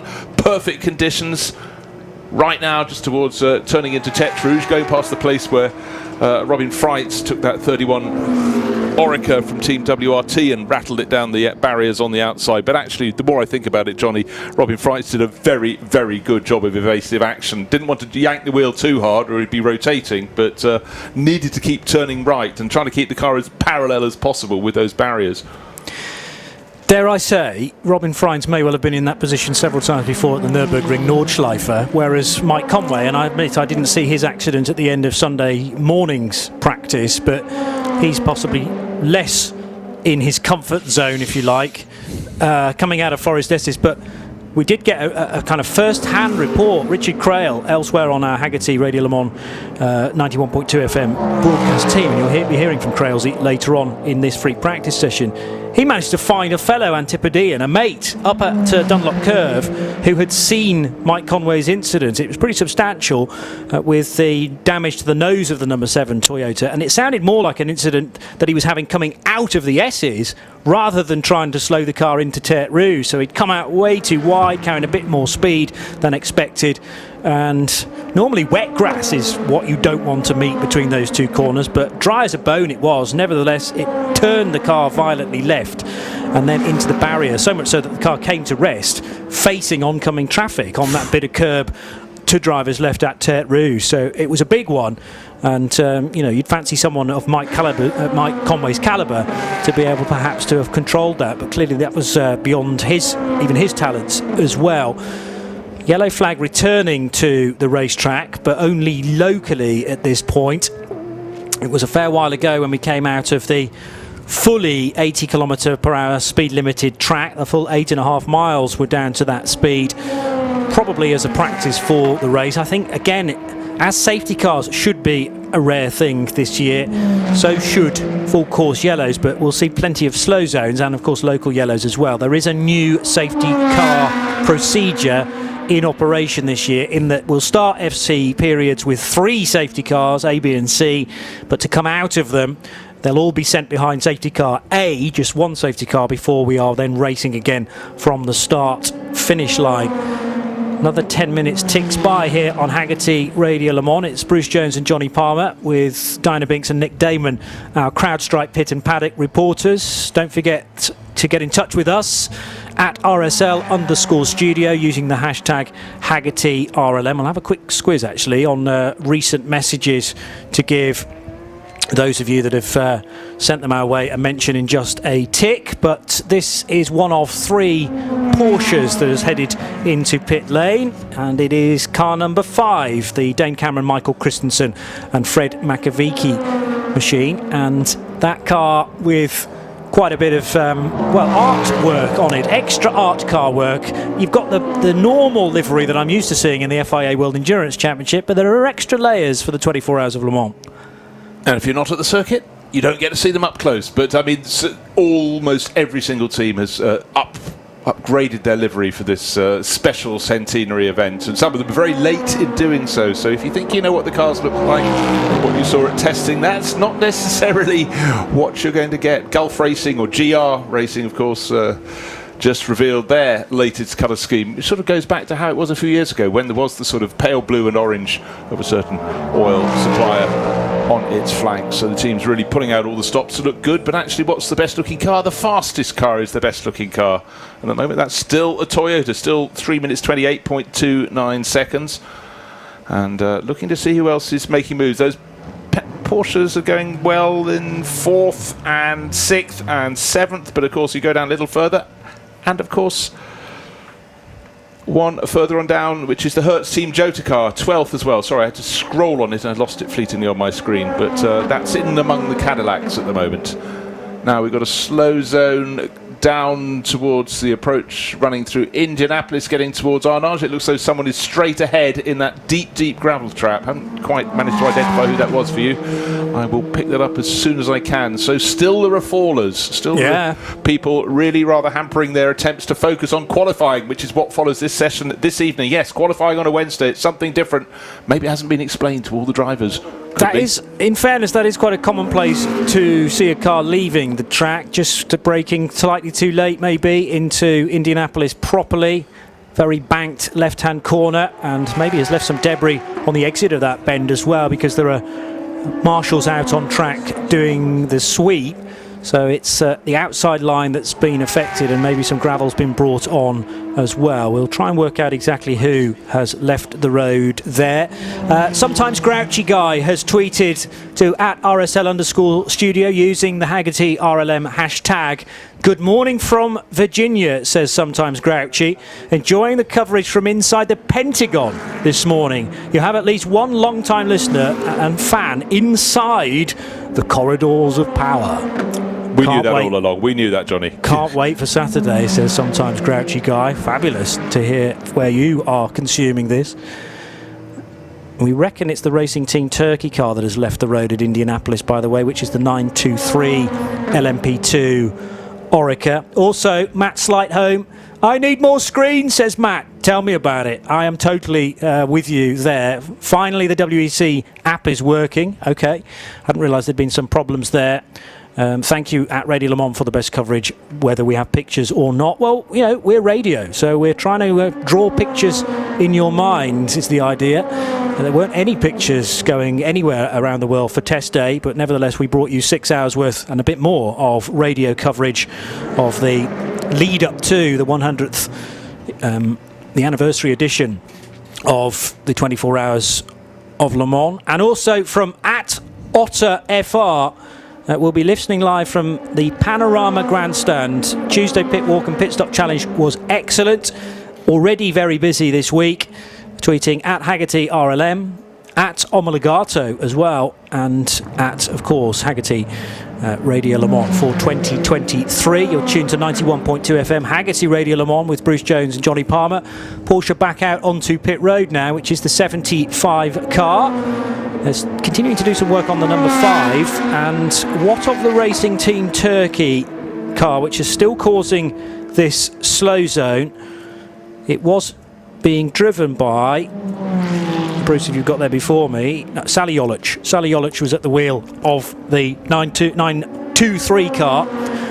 I'm not yet used to these 3-digit numbers that have entered the entry list. It was a few years ago, I think, that we had the first of them, but there are now way more than one. And speaking of one of those, the 311 Action Express Cadillac, heading and back out again of Tertre Rouge. The only 3-digit number that drops in my brain is when Porsche runs a 911. You know, the others I have to check. So the good point was the Action Express car coming straight on the screen. I can just about work out, because I looked at it yet again when doing my notes this morning. 100 is Walkenhorst, but then I get thrown because I always want to say Walkenhorst BMW, but it's a Walkenhorst Ferrari this time. So many things in this gloriously packed field, just to keep us all up on our tiptoes. And cars still continue to have problems out around the circuit. Car number 65 from the LMP2 ranks, having about the smallest incident you can have off the circuit, back on the circuit. That was Panis Racing going for a little wander. We have, of course, had 007, 008, 009 Aston Martins in the past, but they're sort of single digits with a couple of extra zeros, unless there was also then a 7 car in the race, which is a horror show.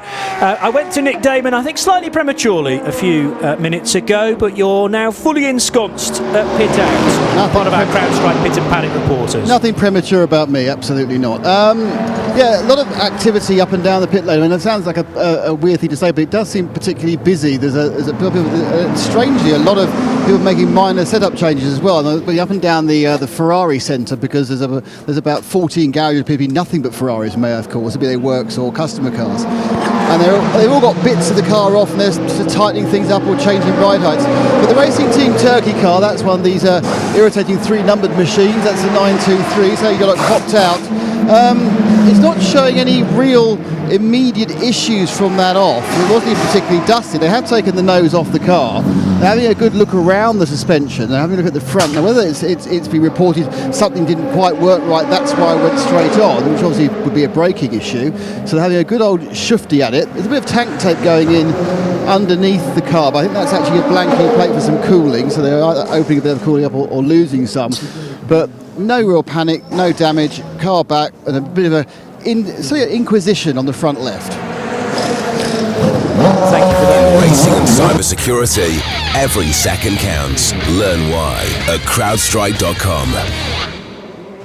Nick Damon, part of our CrowdStrike pit and paddock reporters, and Diana Binks looking after matters at pit in. A delicate moment here as the 98 Aston Martin is being overtaken by an LMP2 car and one of the 2 Toyotas. Sensibly sticking to its line, it's the 98 Aston Martin.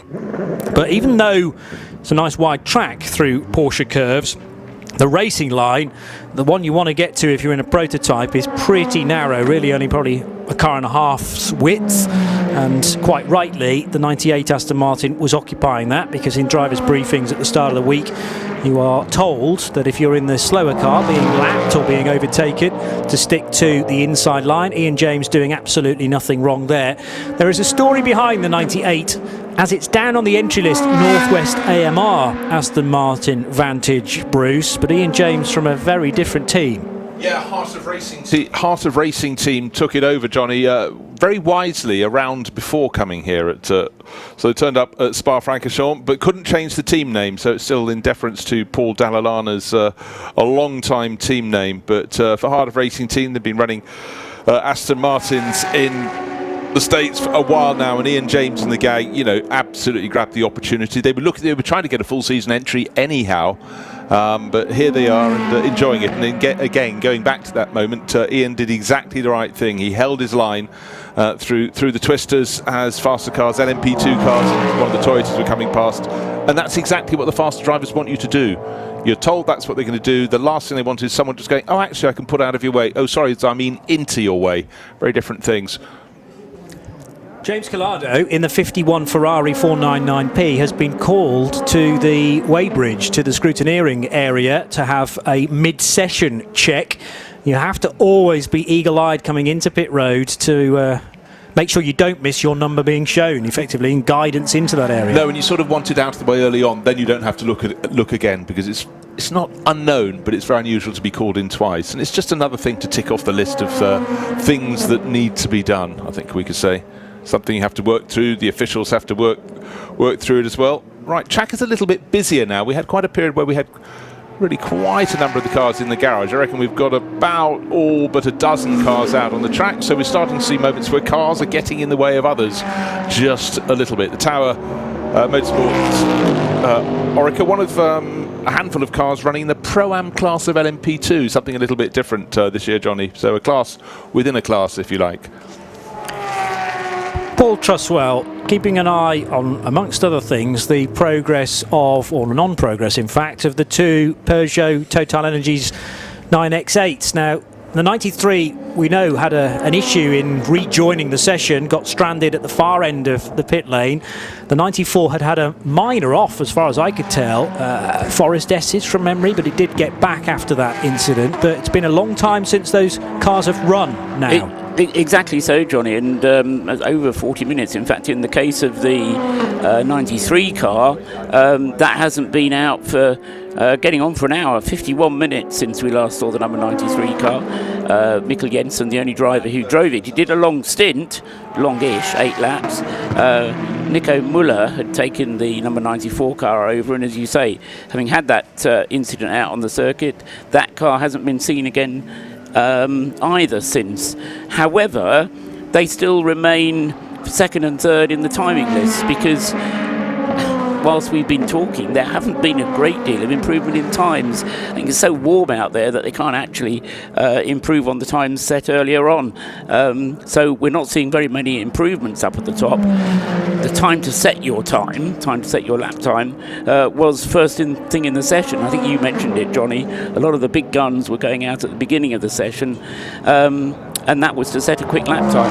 Of course, come qualifying, it'll be cooling off a little bit, because we'll be into the evening by then. The sun will be dipping a bit, although the air temperature, I fancy, is still going to be fairly warm. I'll have to wait and see how that pans out. Just a couple of other things. The Cadillacs, which we mentioned, not featuring near the top, they're definitely on race runs. The number 2 car, Richard Westbrook, went out and did an 11-lap stint. And interestingly, he was saying how the car felt all right.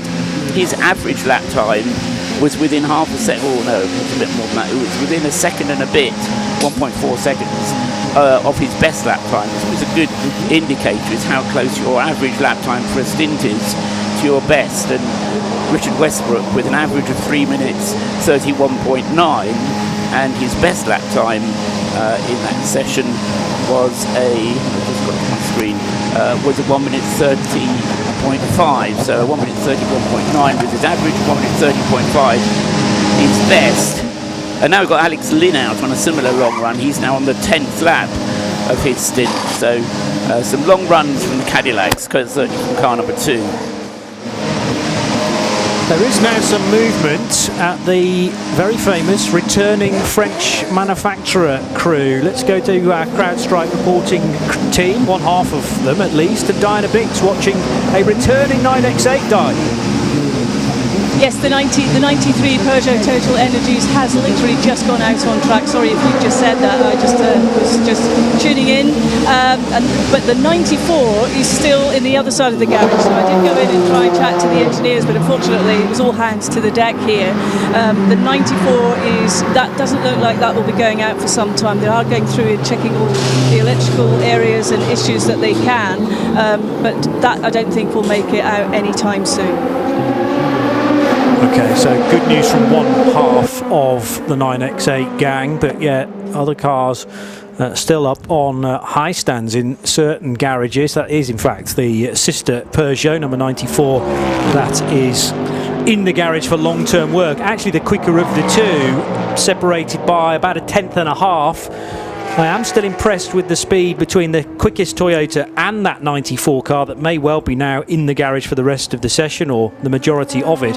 Only 96 thousandths of a second though between 7 Toyota and the 94 Peugeot, Bruce. Peugeot would take that every day of the week. Now, just a moment ago, Paul Trussell was talking about the Cadillacs largely going for longer runs at the moment, working through a programme. But Alex Lynn, moment ago, was in 7th. Now the number 2 Cadillac is up to 5th place, with just doing a lap last time around, 3 minutes 29.256, so almost just under a second down on the best lap from that number 7 Toyota. So we are getting a bit of movement. This session, it was always one that the movement would come a bit later on. They'd try and cycle the drivers through, try and work through a few bits and bobs, but all along with a view to getting the cars right for this afternoon's qualifying. The track temperature will continue to rise, and it's actually going to continue to rise all week. The pit lane is going to be a pretty uncomfortable environment in which to work. I mean, the cars look absolutely brilliant in the bright sunshine, but for the pit crews, it's that the heat gets into the concrete, then it comes up through their shoes, into their fire suits. It's a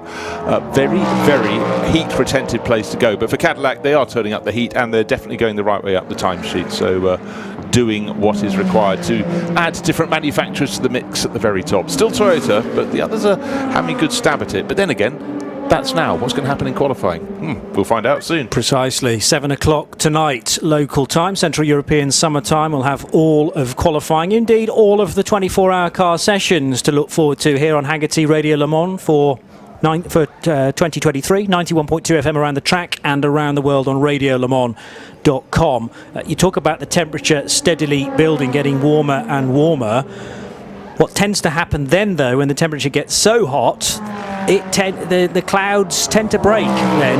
And looking at the forecast this far out, we're only on Wednesday, so a 5-day forecast is pretty reasonable to expect. I think there should be some rain in the race, Bruce. Just something else to keep them guessing. But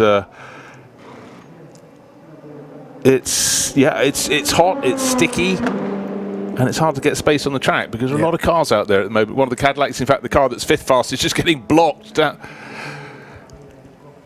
Yeah, so the Cadillac overtaking the Ferrari just in time at Tertre Rouge as we head to Ferrari land with our CrowdStrike pit and paddock reporter Nick Damon with Alessandro Pierguidi.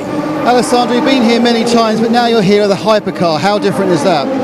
Yeah, it's great to be here with this in the top class, even for Ferrari that after 50 years back. So we are keep working hard and we try to do a great job, and even it will be difficult for us. It's the first year. Everything is new. We are still in a learning process. We are keeping working hard, and let's see. Is it a different feeling and more pressure now you can win the race overall rather than winning a class? To be honest, driving for Ferrari has always been a lot of pressure, even in the GT Pro class. But of course, at least we have much more media interesting in this program compared to GT. But in terms of driving, it's always the same pressure because driving for the Reds, you need to win, so it's a big pressure every time. Very, very hot today. What's the program actually for the car these next couple of hours? Well, we are trying to understand if everything is working fine, because after the test day, the guys replaced more or less everything. So we are doing a normal check. We are trying to set up the car as much as we can for the quali, even if the quali will be cooler. So the track will be different. We are not used to have this temperature in Le Mans, but we have to work like this. Great stuff, thank you, Alessandro. Big incident with the D-Station Racing, and we have a red flag after incident for the D-Station Racing car. In racing and cybersecurity, every second counts. Learn why at crowdstrike.com.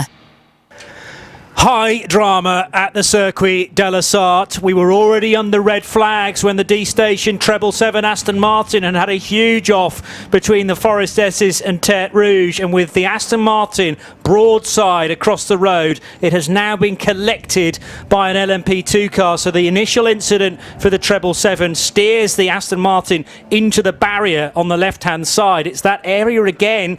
Corvette nearly into the side of Casper Stevenson's Vantage. But then, from absolutely nowhere, the number 13 Tower Motorsport car piling into the side, the left-hand side of the Aston Martin. And Tower Motorsport's number 13 car, which was being driven by Stephen Thomas, and Stephen had already been in quite a lot of traffic earlier on in this stint. Certainly, I remember him at the Ford chicane having to deal with a number of hypercars that wanted to get by. But you come around the Forest S's at such high speed and pretty much around a blind corner. Now, there will have been yellow flags there, but question is, how quickly do you see them and how quickly can you react? Because the Aston had ended up on that bit of the road exactly where Stephen Thomas wanted to be. Yeah, entirely so. We'd had cars trying to go to the outside of it and all just managing to jink in with the Corvette, the one getting the closest to the tail of the car. They all went down on the downhill side, but the Tower Motorsport Orica went to the uphill side and just had no option at that point. So of course everybody else is coming into the pit lane right now, but that was a big hit on the D station. Aston Martin, that's 777, young British racer Casper Stevenson on board that one. 3:30 at Circuit de la Sarthe, and we are under red flag conditions because of a horrible incident involving a GTE AM car and an LMP2 car from D Station Racing and Tower Motorsports, respectively. It is 3:30 though here on Haggerty Radio Le Mans 91.2 FM, so let's check the timing and scoring with the latest hourly update. The Hertz Hourly Update, getting you to your Let's Go moments for over 100 years.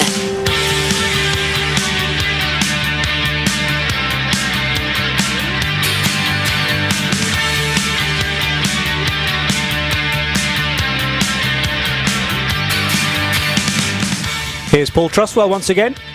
So halfway through this first free practice session under red flag conditions, and the fastest of them then is the currently Mike Conway driven Toyota. The time actually set by Jose Maria Lopez on his very second lap of this session, and nobody has improved on that time since then. So it's number 7 Toyota, 3 minutes 28.290, the fastest. Second fastest is number 94, the first better of the two Peugeot 9X8s.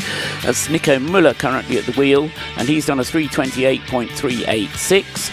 Third fastest is the second Peugeot 9X8, car number 93. Both of those having been in the pits for an extended period of time, but had just come out again when the red flag came out. 3 minutes 28.533 was the time set by Nico Müller. As I say, the car still in his hands when the red flag came out. Fourth fastest, Jean-Eric Verne, beg your pardon. Fourth fastest is Laurens Vanthoor in the number 6 Porsche. That's the Porsche of Porsche Penske Motorsport, 3 minutes 29.019. Fifth fastest, number 2, the Cadillac, Alex Lynn, doing a time of 3 minutes 29.256. Sixth fastest is number 8, the second of the Toyotas. This is Ryo Hirakawa at the wheel of the number 8 car, 329.282. So very close indeed up at the top there, the top 6 cars, all separated by less than a second.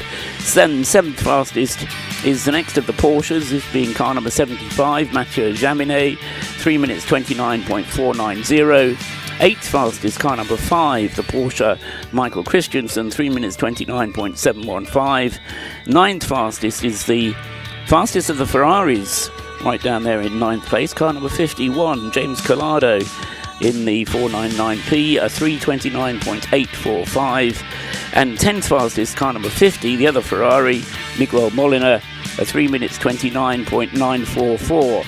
Those are the positions in hypercar. In LMP2, the fastest car there is Peugeot, car number 28, number 28 anyway. David Heinemeier Hansen, the driver when the red flag came out. The car's best time, a 3 minutes 34.579. Second in LMP2 is the Pro-Am entry for Cool Racing, car number 37. Alexandre Coigny, the bronze driver in that car, 3 minutes 34.611 seconds. And third in LMP2 is the Alpine Elf team car, number 36. Julien Canal at the wheel and doing a time of 3 minutes 36.471.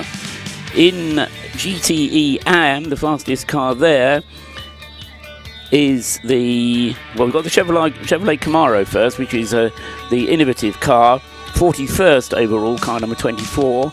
The time for that car, 3 minutes 52.381. And that compares to the fastest GTE AM car of 355.330 for the GR Racing Porsche, car number 86. So that's the fastest of the GTE AM cars, then number 86. Second fastest in GTE AM is number 98, the Northwest AMR entry, the Aston Martin, 3 minutes 55.632. And third fastest in GTE AM is car number 60. That's the Iron Lynx Porsche, and that car's done a 3 minutes 55.643 seconds. That's the top 3 in GTE AM. An hour and 25 minutes of the session still to go, but we're still under red flag conditions, and I fancy we'll be so for a few minutes yet. The hourly update. Hertz Rental Car, getting you to your let's go moments for over 100 years.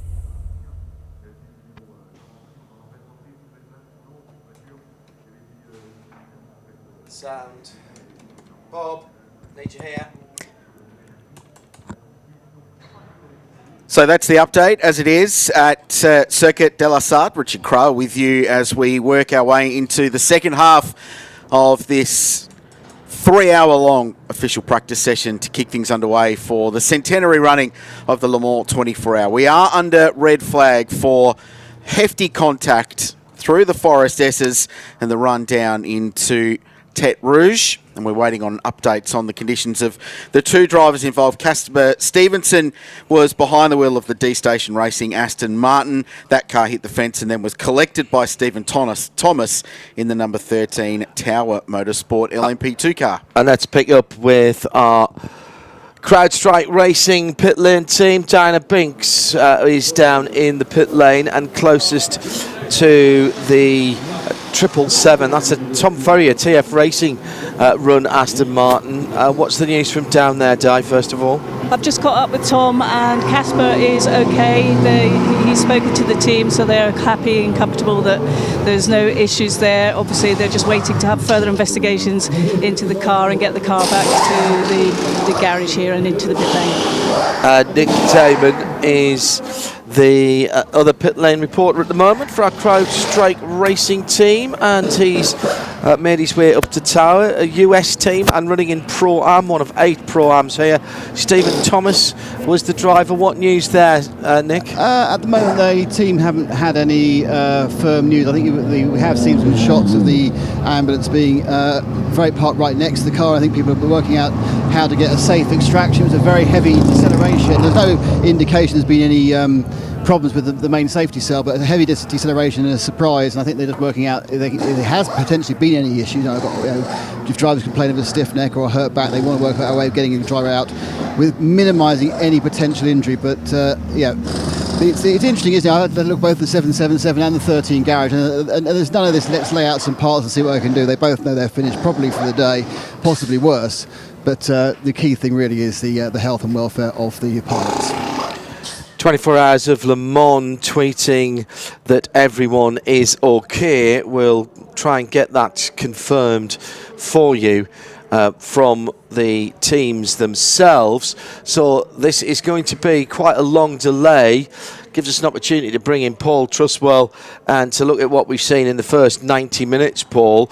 Short stints, long stints, what have people been trying to do? There was a point within sort of after about 45 minutes, actually, about halfway through that first half, quarter time, if you will, when the lapse times just stopped improving. Track temperature was hovering around 46, 47 degrees. What were the teams doing at that point? Were they doing those longer stints? Well, certainly in the case of Cadillac, yes, the longer stints were the order of the day. I mentioned at the time Richard Westbrook did an 11-lap stint, and Alex Lynn also did an 11-lap stint, which was interrupted by the red flag. Whether he would have gone further, I don't know. But the other Cadillac, 311, the Action Express car, did a 12-lap stint, courtesy of Alex Sims. And over in the Porsche, the team, the Hertz Jota Porsche number 38, did an 8-lap stint with Alex da Costa at the wheel there. So some teams certainly doing some long stints. Other teams concentrating on a single driver.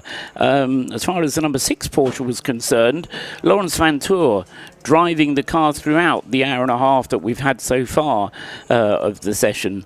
So whether that was him getting the car set up, he was doing 5 and 6 lap stints, 5 and 4 lap stints, and so, that's about right what you would expect for Hyperpole, not as long as he would be out for if he was doing the qualifying, but if he's looking towards Hyperpole, then that might be what Lawrence Van Tour might be doing.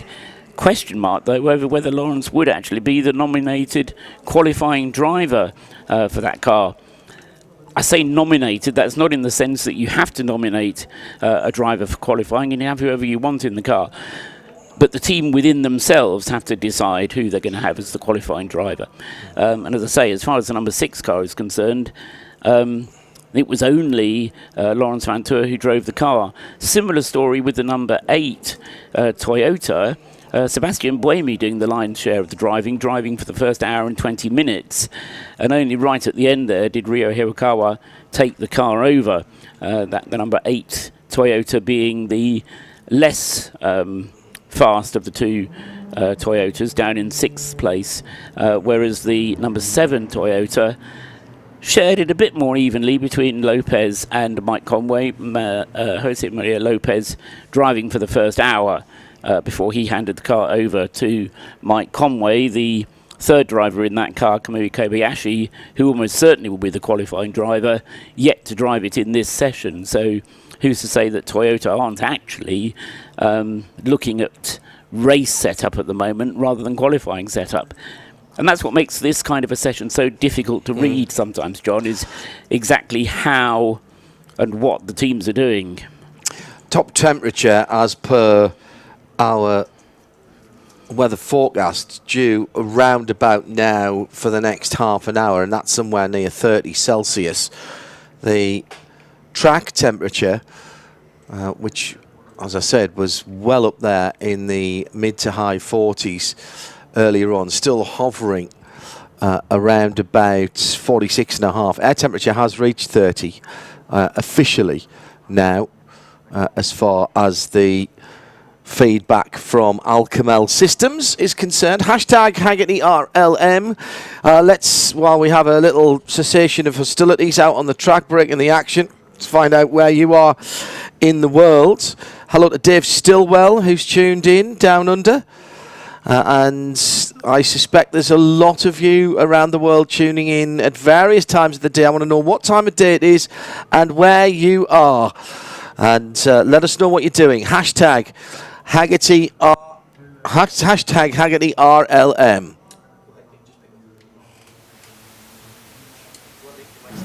With Alex, I was suffering from a microphone malfunction there. It was still on mute, which many people say is the best thing for me to be honest. But with Alex Sims, the sun has brought some of the drivers onto the pit lane.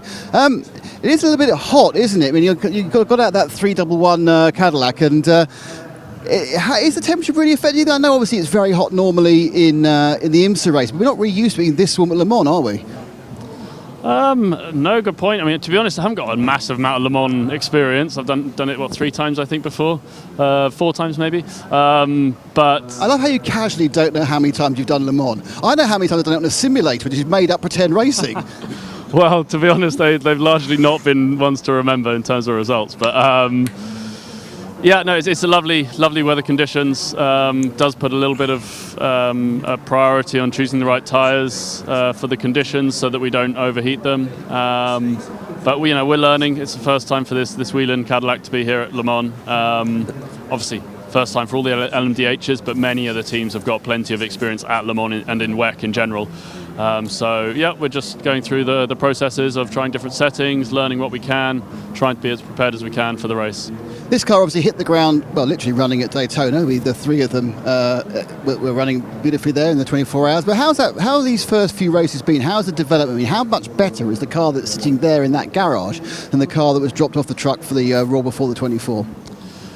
I mean, to be honest, it's just getting more refined. The fundamentals of the car are obviously exactly the same since it's been homologated at the end of last year, but as we're starting to understand how certain systems can work, how we can use the hybrid unit to our advantage, as we can, there are things that it brings to the car that you just simply can't adjust with a pure combustion engine car. So it's been a really interesting process. And as I say, yeah, it's really one of refinement, so that one of those systems that you could see 6 months ago could help you, but we hadn't got the software developed and the coding written to make those programs work. We're starting to get on top of them. There's still stuff in the pipeline, still stuff to come, as with probably every single manufacturer up and down the pit lane. But yeah, it's been a wonderful progress so far. So, obvious question. What's the car like to drive, and what would you compare it to? Is it like a single seat with a roof, or is it completely different? I'd say my experience so far is it's more like a GT car with a lot of downforce. Than I didn't do much in the DPI. I just literally drove it for half a day, but that was very single-seater-esque, very sort of Formula 3 driving style. Whereas this feels a little bit heavier, a little bit more rollant things. Excuse me. But then in the high-speed stuff, that grip really ramps up, and it's more like a conventional prototype in the high-speed stuff. So it's, for me, coming from GTs, a pretty nice car to drive, honestly, because it feels quite familiar in the lower speed stuff, using the curbs, bouncing around a bit. And then, with my past history of Formula 3 and things, the downforce comes back to me pretty quickly as well. It's been said that the Cadillacs, one of their strengths is how they handle the curbs. Do you think that is a strength of the car compared to the other hypercars and LMDHs? It's very difficult to say, having not driven any of them. You don't sit there analysing the ultra slow-mo pictures or anything? No. Maybe I should. Maybe that's one of my downfalls. But no, there's only a certain amount of focusing on other cars that you can do. We've homologated our car. This is what we've got. So, in a way, it's kind of irrelevant what other cars can or can't do. We've just got to try and make our car do everything as best as possible. Obviously, sometimes it can give you a little bit of direction if others have been able to unlock performance in an area that you haven't, but so far that's not been the case. The car's performing pretty well in most scenarios. Absolute key thing, obviously, within the Le Mans 24 hours is overtaking, getting past the traffic. How is it because you've got that hybrid boost actually easy to get past the P2s, which been pulled back a bit, or is that not how it works? Well, it's not quite how it works, because we have a maximum power level, whether the hybrid's running or not, effectively. And so, the Glickenhaus is doing all of that purely from combustion engine. And so the fact that we've got a hybrid ends up making us just use a bit less fuel doing that, putting out that power. So it's purely just down to the car's performance, the power rating of the class in hypercar. That allows us to overtake the cars on the straight. I think the P2 cars have been pulled back a bit this year in terms of power, and so overtaking them is sensible, to be honest. There's no drag race down the straight trying to just nick past them. You're generally catching them relatively consistently through the straights. And you've got more downforce to the Porsche curve, so you can also hang on there. Yeah, it doesn't seem like they're making us look silly so far, which is nice. But no, to be fair, the P2 cars have been fast at some of the circuits this year. I remember the high-speed stuff at Sebring, they seem to be really strong. But yeah, so far at this track, it's a good window, I'd say. So what's the targets? Once we get going again, hopefully we'll have over an hour of practice, and then of course we've got qualifying. What's a good day for the 311 when you sit down for a well-earned Diet Coke, probably? I think that being able to run another stint or so on this set of tyres that we've got would be really helpful for our understanding. Every team has committed to their tyre allocation. I can't remember when it was, back in February or March. So what we've got is what we've got for the race. And so even though it might not be quite what we want right now, we've committed to it. So we've got to make the best of the decisions we've made. And understand how to make the softer or the harder tyres work in the different conditions that you inevitably have through a 24-hour period. So that's probably the main priority at the moment, is understanding this set of tyres. And do you think half of you will make hyperpole? 311 going to be one of them? It's probably down to Pipo. Don't know how he's feeling. But I'm sure whatever happens, it's going to be really tight. And it's always the same in Le Mans with hyperpole. It'd be great if we can get in, but it's a 20 standard, spiel of it being a 24-hour race, and qualifying isn't going to be what wins you the race. But nevertheless, there's always the factor that in that first stint, if you're near the front, you just don't get the concertina effect of the field spreading out, and so you've gained 15-20 seconds probably by the end of the first stint, regardless of what your actual pace is. So yeah, it would be nice if we can start near the front, but it is what it is. We'll see on Sunday who's fastest, not this afternoon and tomorrow. Alexander Sims, thank you very much. Fresh out of the Action Express 311 Cadillac, this is Haggerty Radio Le Mans on 91.2 FM. In racing and cybersecurity, every second counts. Learn why at crowdstrike.com. So, still under the red flag for that incident between the 777D station TF Aston Martin, and that car looks particularly badly damaged. It will all be down to what is going on under the skin and on the chassis of that car. It was the Tower Motorsports prototype that hauled up and hit it broadside there. Expecting the resumption of the session at 1600 local time. That is 10 minutes away. That's already been put back once whilst Nick was doing that update. Hashtag Haggerty RLM. Let's catch up while you're missing no action with one of two of you who are either just arriving or are here. Hello to Serafina. Happy to be in person at Le Mans for the first time, drenched in sweat, trekking to the first tickets campsite. But you're here, Serafina. There will be shade, there will be cold drinks, there will be a warm and hearty welcome for you at First Tickets, our official travel partner here on Haggerty Radio Le Mans. Thanks to Christoph B for the very kind words about our coverage, and he's talking about the weekend in particular. Try and tune in a bit before the race and catch the build-up. We'll be on air from the Road to Le Mans race on Saturday morning. The warm-up for the 24 hours is actually quite late. It's noon, I think. So actually we get into the afternoon. And then plenty of build-up with our feature programming and, of course, our countdown to green. That will start at 2:30 before the 4 o'clock. I nearly said green flag, tricolour, coming up at 4 o'clock on Saturday. Simon Hawkins is watching and listening from a sunny, stony Stanton. Nice bit of alliteration there. And Simon recovering from his second stroke. Simon, we wish you all the best, and great work done by the Stroke Association in the UK. I hope you're leaning on their good officers. I've had dealings with them myself. Hello to, for my mum actually, Team Isle of Lewis. That is Joshua, Leslie and Chris watching live from Grandstand 20. Our journey has been just as much of an endurance race as the race we have at the weekend. From the Isle of Lewis. Thank you, Joshua. Hope you're having a good time.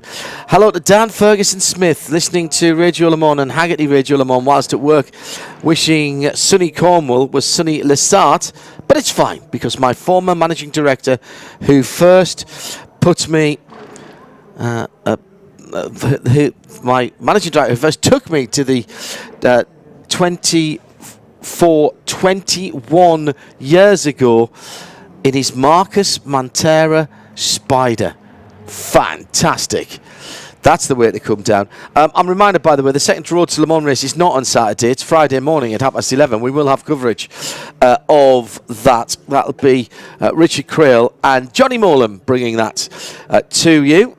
What have we got? Tim Barnes. Slowly becoming bacon over here at the Porsche Kurt. Oh, a bit pink pig, are we, Tim? Watching my very first Le Mans, and what a year to pick. Yes.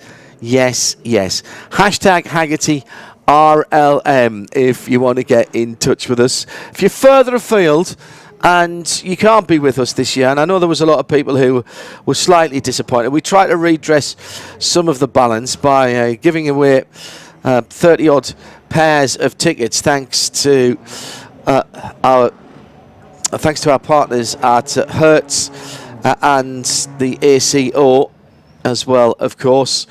I think most of the people have got here by now for that, but you can follow along via the live timing and scoring, the main page, which you can get that on in wherever you are around the world, live.fiawec.com/EN for English /race_control. Now that'll bring you up all the race control messages, and there's a little set of tabs on the left-hand side that gives you other options. So you can have the live overview, the session statistics, pit lane time, drive time, car stats, car comparison, as well as the main race control area.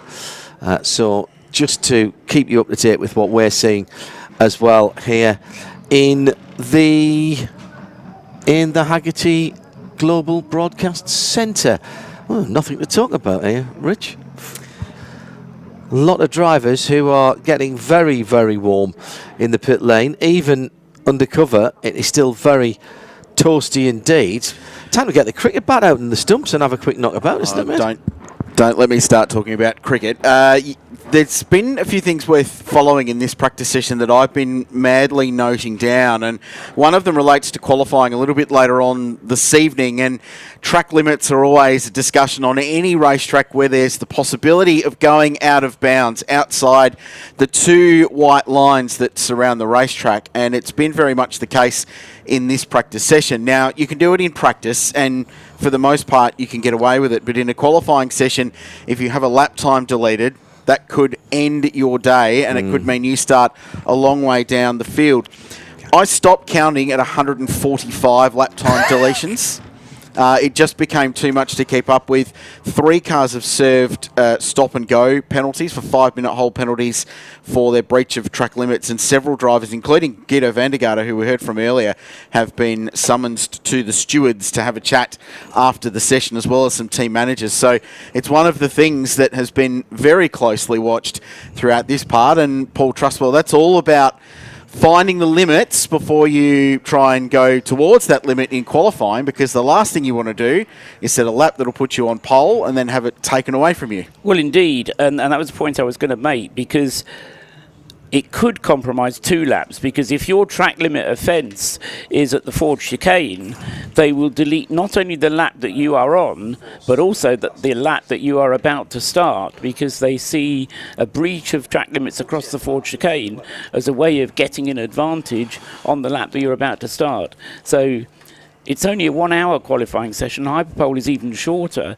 The guys have to sort out where the track limit breaches are happening and not offend, because it will only come back to bite them. And this race is going to be so close, never mind about the qualifying, the race is going to be so close that if you're losing time through penalties in the race for track limit offences, there's really no excuse. The drivers have got to learn to keep it between the white lines. And the key areas that have been spotted in this session that have been causing these lap time deletions are Marshall Point 4, which is after the Dunlop Bridge, not far from where this accident that we're waiting to have cleared occurred. Marshall Point 6, which is Tet Rouge, and then Marshall Point 33, which is by the go-kart track there on Porsche Curves out. Corvette, it's Corvette corner. As it's listed on the track map. So they're the 3 areas that are being watched very, very closely.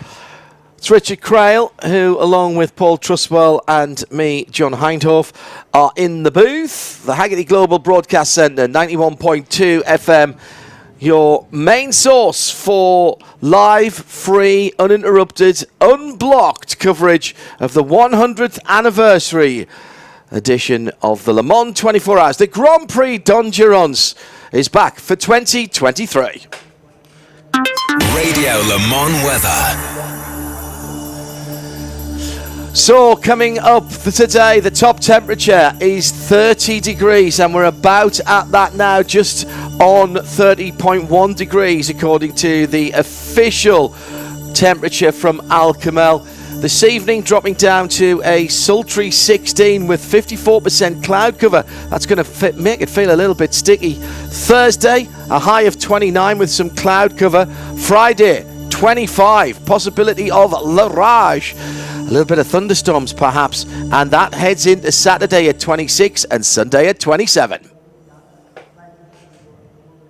The most comprehensive coverage of the world's greatest motor race anywhere on the planet. This is Haggerty Radio Le Mans. For Philippe Albuquerque, we're just waiting here, obviously, for the session to get back underway. What did you learn from the time you had out on track? Well, I learned that they are really, really strict on track limits. I felt like an amateur racing driver because I got 3 laps deleted. I mean, again, it's on me. I went to see the track limits, and we're talking about 2 centimeters out. Again, rules are rules, and I'm okay with that. So as long as they keep the consistency like that, I'm good with that. So that's good news that they're on top. So again, about the rest, we're fine-tuning the car balance. It's always like this. Already last year was interesting. Like the first outing, there is way more grip compared to the pre-test, and it's super hot. But yet, still, there is a lot more grip. We would have put in the car in P5, P6. So we are okay. We have some room to go, but I must say, respect to the top 2 guys that they did at 34. That's going to be very hard to do. But again, it's still early days. And how important is it to just use this session to prepare yourself for the very short qualifying we have later on? Well, it's super important, like to have the right feeling, and when to put it, especially I think this time, to put it on the top 6, you need like a clean lap, which is not easy at all.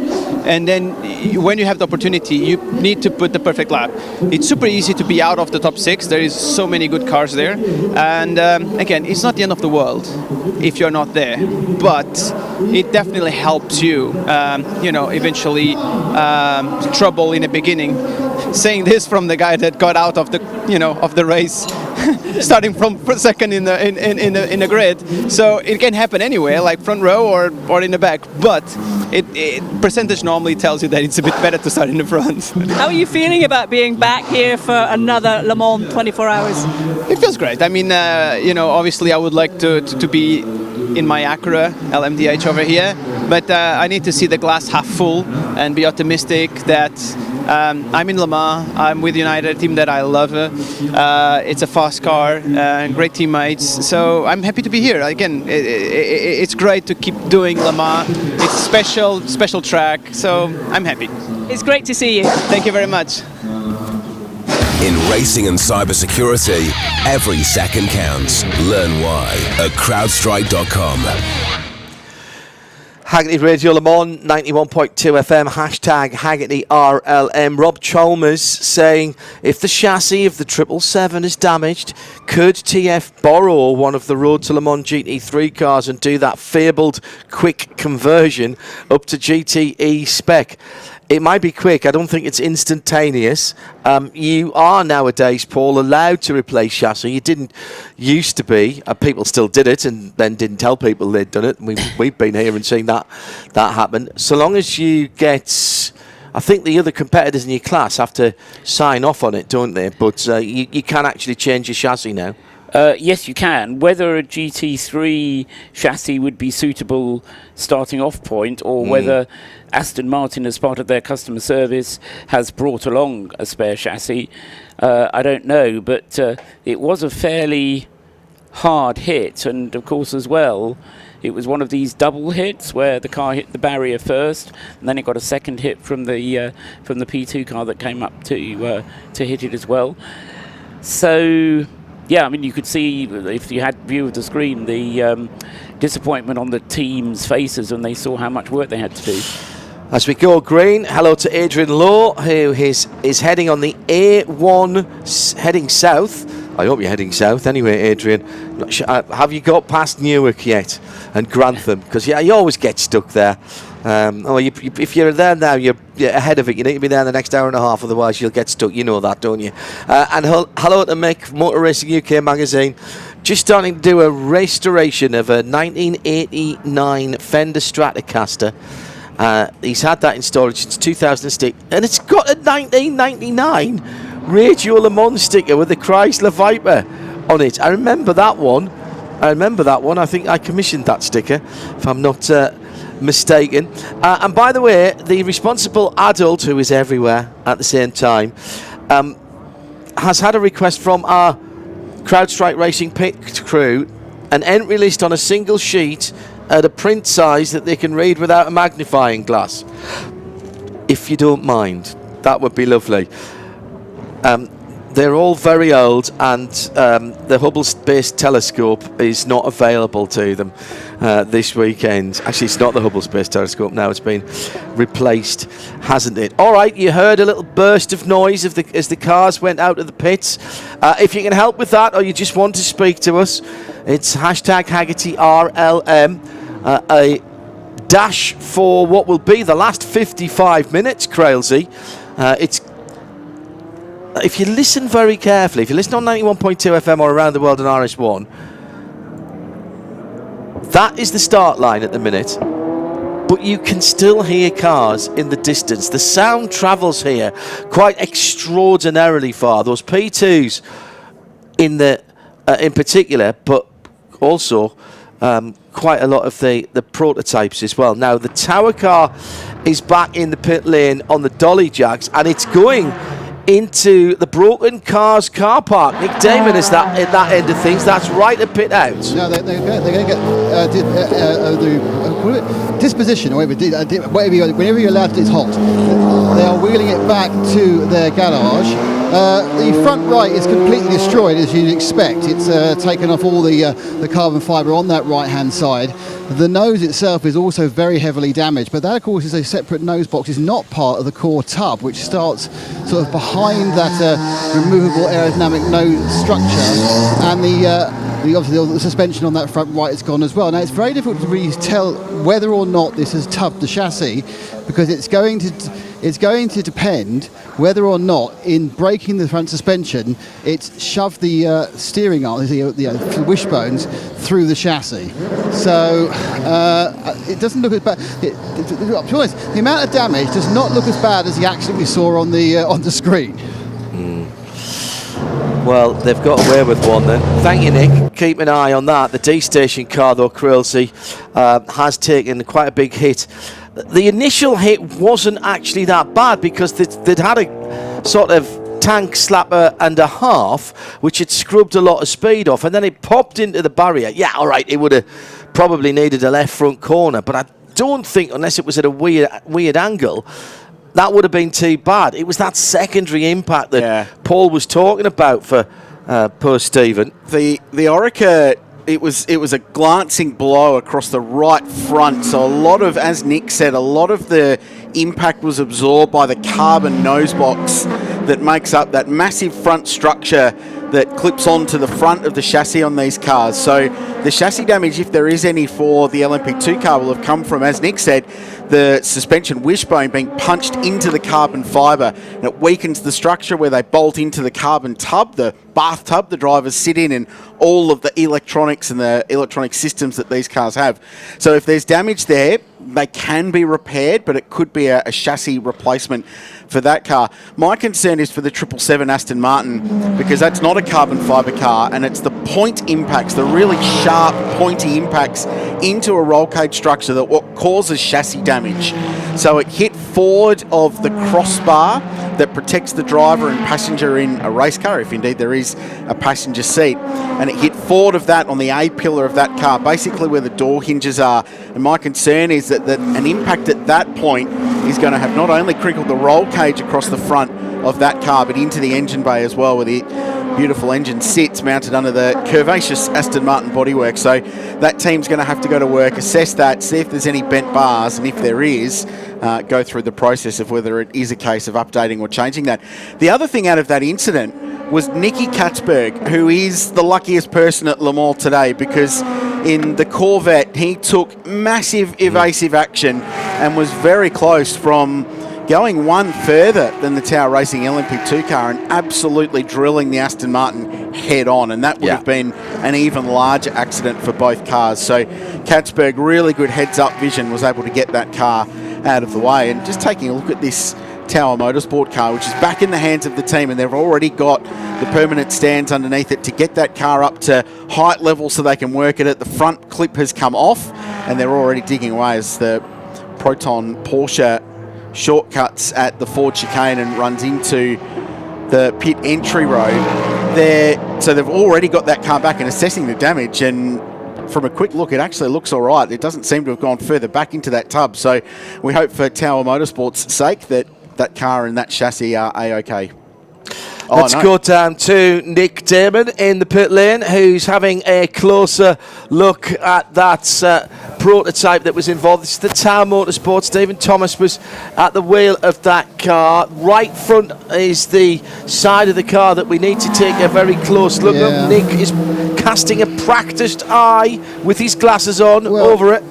If the two halves are the same, and you kind of think they would be, there is a hole in the tub that shouldn't be there, just below the rear. So the rear mount has snapped, and the wishbone is pushed through the.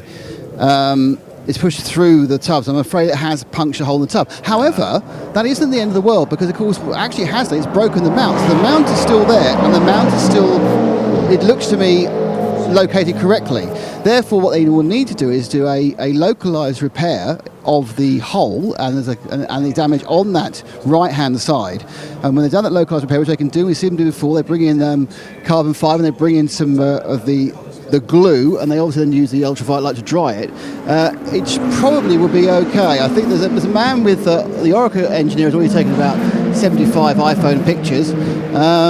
But yeah, so that's the issue. Everything else is just, with any prototype, you just peel off the unit, put a new unit on.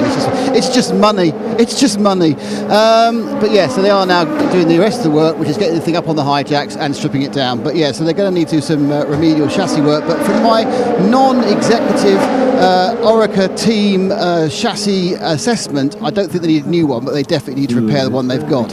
Anyway, further down the pit lane, young Joe Bradley's returned. He's chatting to Tom Dillman, who's fresh out of what he's out of the garage of our Collins car. Yeah, it's the number 4, another car that's on the hijacks. Tom, I never like to see a car like this on the hijacks at this part of a practice section. What's the issue? Yeah, we had an issue on a curb strike, so we have to replace the front right corner. We didn't lose much because it happened just before the red flag, so hopefully we can back on track soon. So whereabouts did you strike the curb, Tuvan? Tristan took a curb in the Ford and it damaged the front right. Yeah.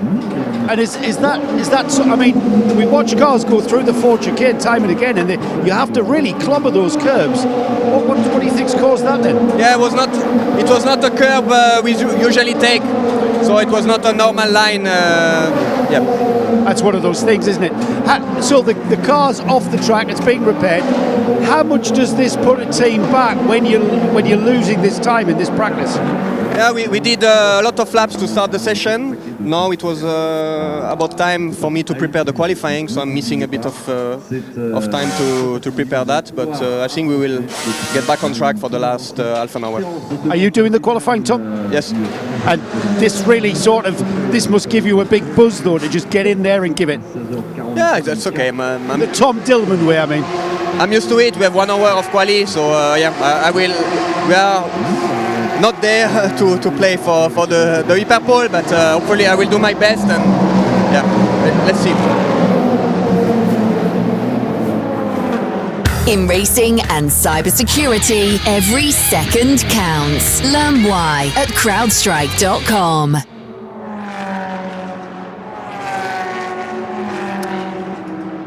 So, whilst we're hearing there from the pits, Kamui Kobayashi, whilst the red flag was out, was limbering himself up, got into the Toyota number 7, and has just gone fastest in the session. 3 minutes 27.875. That's the first and thus far only lap we've had underneath 3 minutes 28. 3:27.875 then for Kamui Kobayashi.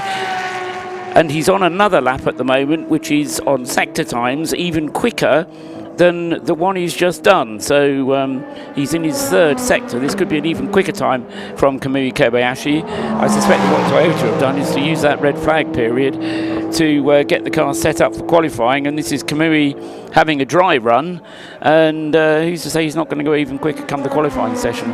But waiting for him to come round to complete this lap, then see if it's going to be an even quicker one for Kobayashi in the number 7. So Joe Bradley, Bollard has just been taken out by the... So Bollard just taken out by the number 33 Corvette. Currently driving that one is Nicolas Varron.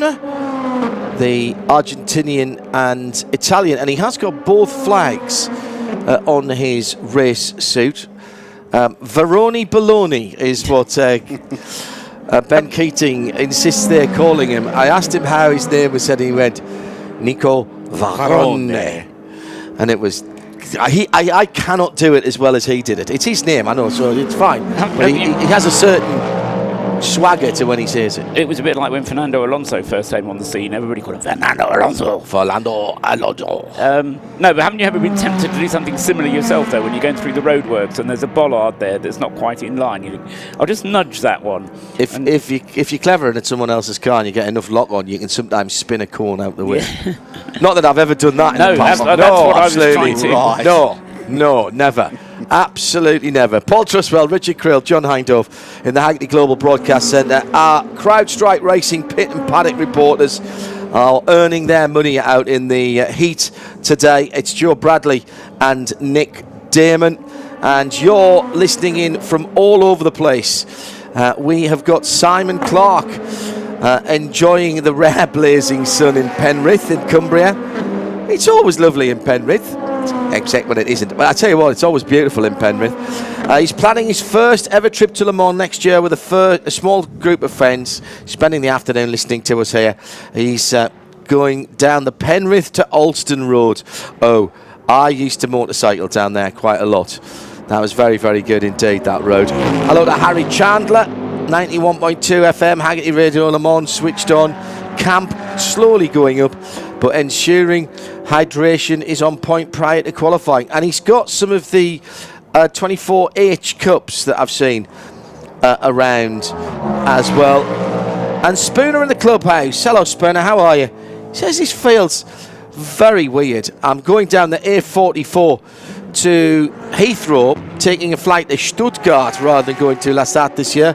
I'll be missing my friends in Orange, but thankfully I have Haggerty Radio Le Mans to keep me in touch with FP1. Keep them coming at Radio Le Mans or at RSL Studio. Doesn't really matter which one of those you use. What really does matter is hashtag Haggerty RLM. Joe Bradley with another update. Bradders, are you still down there at D Station? No, I've moved on. I'm at the 63 Prima pit garage, where their Orica is also a car that's on the high stands. You mentioned earlier that this car had a problem with an alternator. Well, it looks a bigger job than an alternator. Car on the high stands, the floor is off, the whole floor, from front to back. The side pod on the right hand side has been off. It was put back on, and now it looks like it's getting took back off again. Extensive work going on there. Dorian Pan, how are we pronouncing Dorian's name? Is it Pin or Pan? Say again? How are we pronouncing Dorian's name? Pan. Is it Pin or Pan? Pan. Ah, right, I got it right, yeah, because she is French after all. I stepped in and asked her if she was okay for a chat and give us an update. She said, I can't, I'm about to get in the car. Right. I think she means relatively. They had the back end of that car off, and the alternator is in the back end. LMP2s are some LMP2s. The Orica, I think, is one of them. It has the alternator around the area of the back axle, and there's actually quite a lot of work to do to get in and get that sorted out. Kamui Kobayashi then has just gone across the line. That was the Toyota that you heard a moment or two ago. Before we start looking at some more times, let's go to Nick Damon, who is down. He's the one that's down at D Station and the Aston Martin. We saw a few years ago, Nick, JMW in the 488 days, they borrowed an LMP3 car and did the changeover to GT, and they won the race that year. Is this going to have to be a new chassis for this 777? Well, the right-hand side of the car, the right-hand side, sir, is lovely. It's a lovely right-hand side of the car. That's the one you take for the Auto Trader, exactly. Shoot it from the right. Get some very good shots from the rear right. The left is best described as a mess.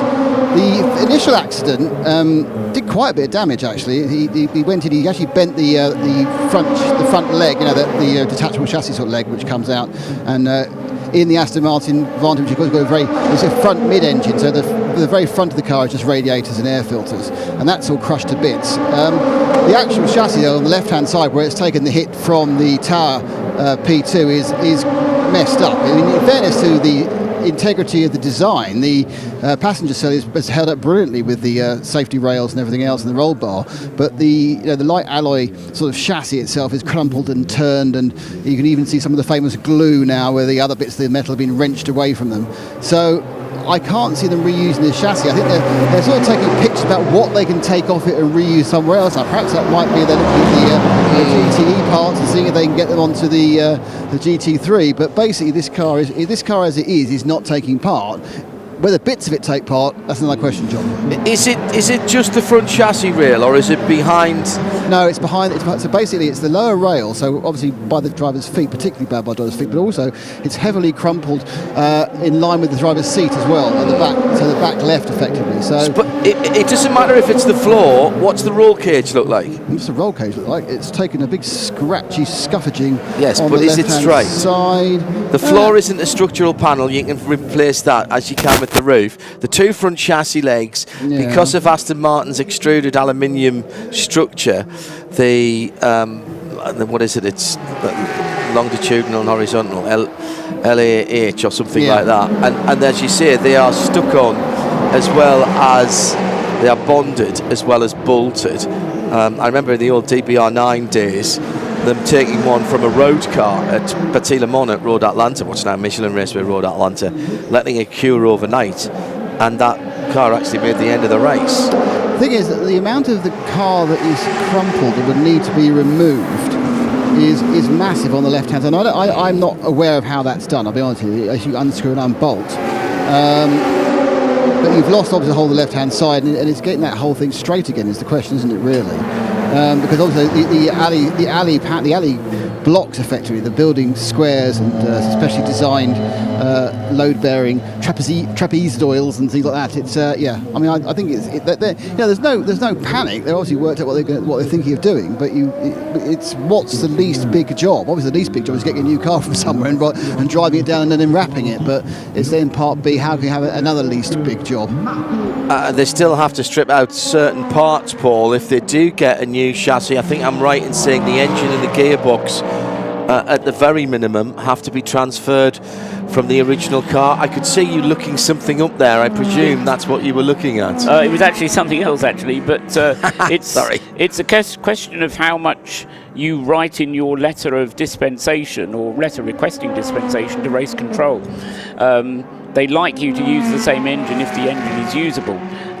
So if you can't give a good reason why if you can give a good reason why you need to change the engine, yes, it was damaged by the impact, then yes, they would let you change the engine. If you're just saying, we'd like to change the engine because we thought that one was a bit down on power and we want a different one, then not quite sure what the rules are in GTE and these days, whether you have to use the same engine, but so yes, the process for getting a new chassis is a bit convoluted, but ultimately the organisers don't want to throw you out of the race, but you have to come up with the solution and say, this is what we'd like to do, ACO, will you let us?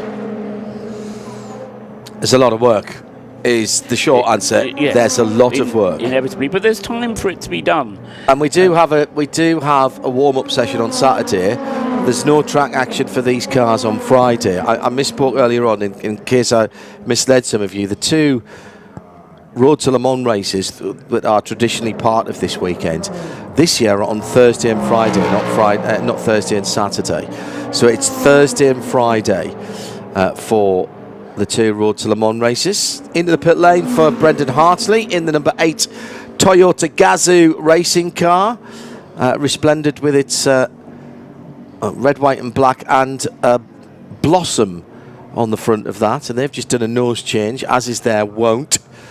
And that TF Sport Aston Martin, a 777D station car, Krillsy is shaking his head. Yeah, it's got really badly damaged. The left front chassis rail's broken away from where it bolts into the front, basically tub of the car. You can see how the aluminium is torn away and it's torch, and that's that first impact, not the impact from the LMP2 car, which happened further back alongside the car.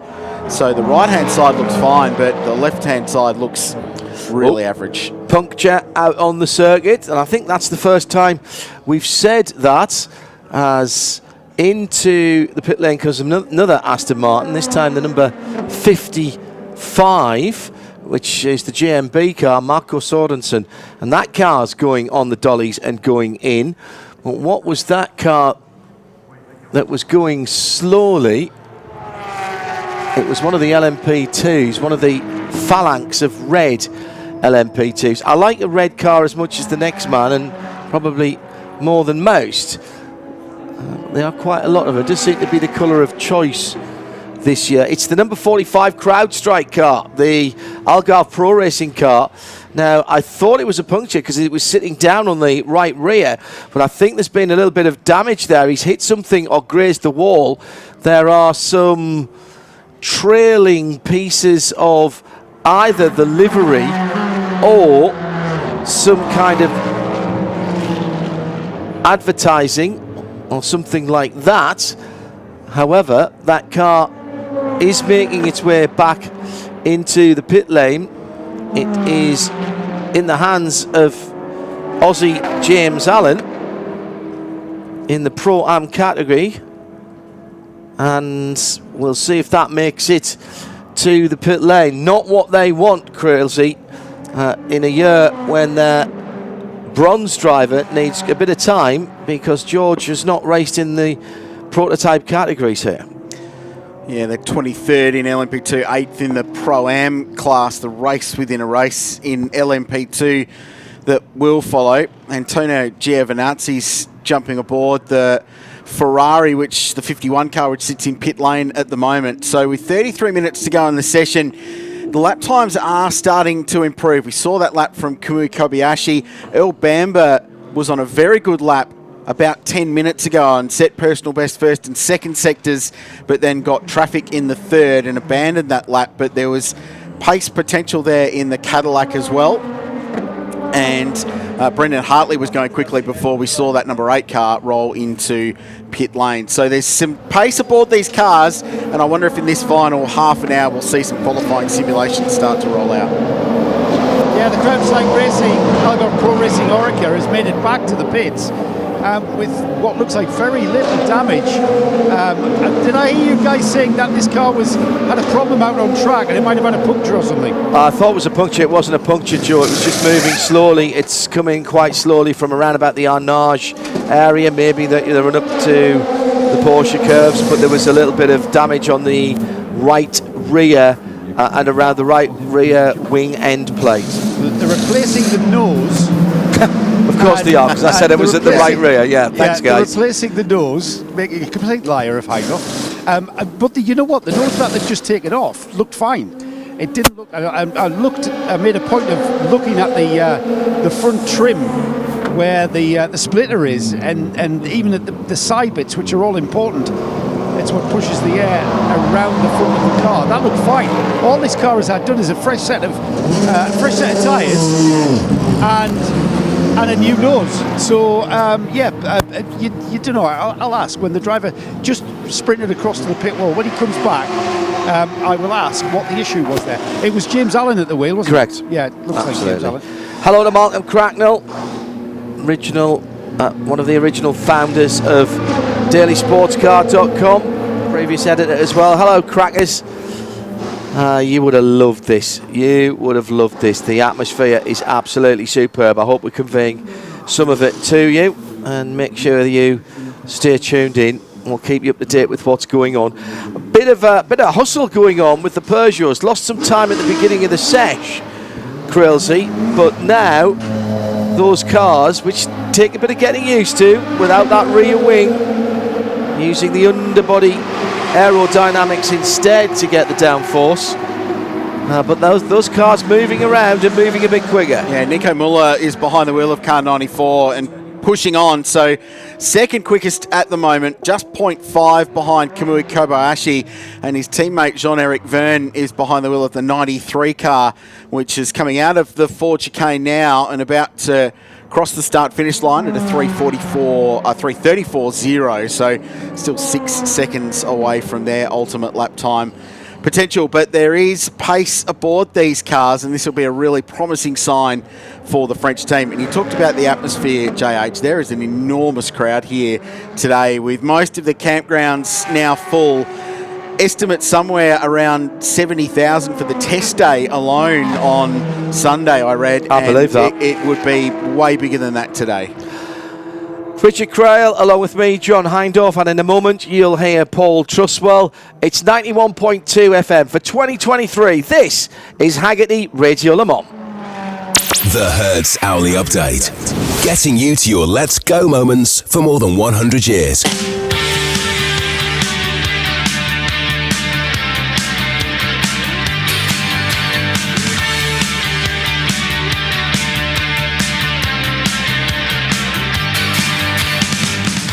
So just half an hour to go in this final free practice session before qualifying. First of 4 free practice sessions, but the next track activity for these cars is going to be qualifying. Half an hour to go, and the fastest car out there, currently in the hands of Kamui Kobayashi, car number 7. He's done a 3:27.875, and he's back out on the circuit again, having done a 3-lap stint a moment ago, and now coming back trying to do better than that. Second fastest, the first of the 2 Peugeots, number 94 it is at the moment, currently in the hands of Nico Müller. That car's done a 3:28.386, and then a 3:28.533 for the second Peugeot, currently being driven by Jean-Eric Verne, although the car itself, the time itself, was set by Mikkel Jensen, again very early on in the session. So Toyota leading the 2 Peugeots in second and third places. Fourth is the fastest of the Porsches for Porsche Penske Motorsport. Car number 6, Kevin Estrie, currently at the wheel of the Porsche 963. At 3 minutes 29.019 for that car. Fifth fastest is the fastest Cadillac, car number 2, Earl Bamber at the wheel of this car, the Cadillac V-Series R, and it's a 3:29.256 for that car. Sixth fastest is the number 8 Toyota, Brendan Hartley now having his turn behind the wheel of that car, a 3:29.282. Seventh fastest is Felipe Nasr at the wheel of the number 75 Porsche Penske Motorsport car, a 3:29.490 for him. In ninth place is the fastest of the 2 Ferraris, Antonio Giovinazzi, in the car at the moment. It would have been faster but for a couple of lap time deletions, but the ones that are legal see the 2 Ferraris in 9th and 10th places. 51 is 9th, 3:29.845. 50 is 10th with Antonio Fuoco, 3:29.944. So just 2 seconds separating the whole of the top 10 in the hypercar class. Fastest of the LMP2 cars is still the Jota car, number 28, David Heinemeier Hansen, having a good long stint there in his Jota run. Orica, 3:34.579 is the fastest lap for that car. Second fastest in P2, Nicola Lapierre, currently at the wheel of the number 37 Cool Racing Pro-Am LMP2 car, 3 minutes 34.611. And third in LMP2 is still the number 36 Alpine Elf car, Julien Canal, currently driving it at 3:36.471 seconds.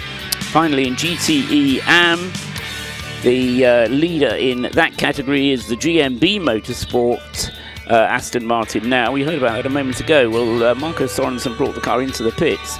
It's got down to a 3:55.020 for the Aston Martin. So that's quickest in GTE AM. Second quickest in GTE AM is the GR Racing Porsche, car number 86, 3:55.330. And third fastest in GTE AM is the Proton Competition Porsche, car number 16. That car having done very well indeed, in fact, to get up into third place. Jan Halen is the driver, 3:55.573. That's the top 3 in the classes. Less than half an hour to go of the session. The Hourly Update. Hertz Rental Car, getting you to your let's go moments for over 100 years. spinner down at the end of the lap was the bright green AO Porsche Rexy. Didn't even have to look to see what the number was on that one. I closed my eyes. I think I would have got it. And did manage to get back pointing in the right direction. Iron links into the pit lane. This is the bright yellow number 60 car that heads through almost a carbon copy of the Ford chicane. Yeah, and Claudio Schiavone, who's behind the wheel of this car, just had a moment as well. Speaking of brightly liveried Porsches that are easy to spot, the Porsche have done a great job with their GT cars this year and making them very easy for us to identify. The LMDH or the hypercars at the front of the field, not so much. All three of them are identical, but the bright yellow with black and pink highlights of the Iron Lynx, of course, the bright pink of the Iron Dames make it very easy to split those two cars. Speaking of Porsche, while we were hearing from Trusses and his hourly update, Philippe Nasr punched the number 75 car. That's the third car from that team that has been made up of their IMSA WeatherTech Sports Car Championship program, has jumped up to second place outright with a 3:28.1, just 0.2 of a second away from that quick time set by Kamui Kobayashi. So there's some good pace aboard the Porsches. That lap happened just moments ago. So a bit going on with the Porsches with 24.5 minutes to go in this session. Hello to Oliver, not at Le Sarthe this year, but he's on a beach in Kefalonia. Oh, our heart is hang on, listen. I'm playing the world's smallest violin. Can you tell me geography's not my strong suit, Kefalonia? Greek islands. Oh, okay. I'll take that. Yeah. No, actually, well, I'd be right here. Does that mean you can still listen? Yeah, well, true, exactly. Yeah, but you know, racing cars. Well, yeah, because. Yeah. Preston in the UK was where Dave is listening to hashtag Haggerty RLM. Wanting the timing website at a speed less than Derek Bell on the Mulsanne. I've tweeted it out a couple of times, but it is live.fIAWEC.com/EN/race_control. If you're following Specutainment, you'll have seen that a couple of times as well. It's great. It's got loads of stuff on there. We've got the, at the moment, we've got the race control up, which is just full of track limits. Deleted lap times. I stopped counting at 140 about 90 minutes ago. I don't know if you've got any more. Have you been keeping count? There have been more coming up, yes. but like you say, it's one of those things that it's hardly worth counting. Just looking down, I don't know if this one's going to be allowed or not. Brendan Hartley was on a very quick lap there, and he's come in and he's delivered what has turned into second fastest, is it? No, it's been a track limit. It has been disallowed. It would have been a 3:27.7 for Brendan Hartley, which would have made it the fastest lap so far, but unfortunately it has fallen foul of track limit. So the number 8 Toyota keep it within the white lines. I mean, we heard from, who was it, Felipe Albuquerque, I think it was, who was not complaining about track limits, but responding to the question of what he had learned was that they were extremely strict. And I think he was quite happy with that, provided they were consistent about it. That's interesting you should say that, because that's exactly what I got from that as well. There are new cameras this year. Race Control have got a new set of toys to play with that they can see that are specifically looking for, in particular points, people taking an advantage. To me, that is advantage. It's crucial that it's an advantage as well, because what becomes silly is when a driver makes a mistake, ends up going off the circuit, comes back on again, loses perhaps a second, and then Race Control put up a message saying lap time deleted. Well, A, it wastes everybody's time having the lap time deleted because it wasn't a very quick one anyway, but B, it wasn't the driver's deliberate intention to push the track limits. As I say, it was a mistake.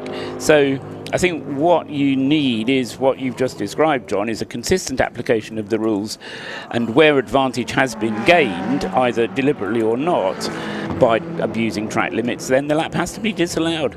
And the drivers have to learn by that. And as long as it's consistent, I don't think any of them will have any problem with that.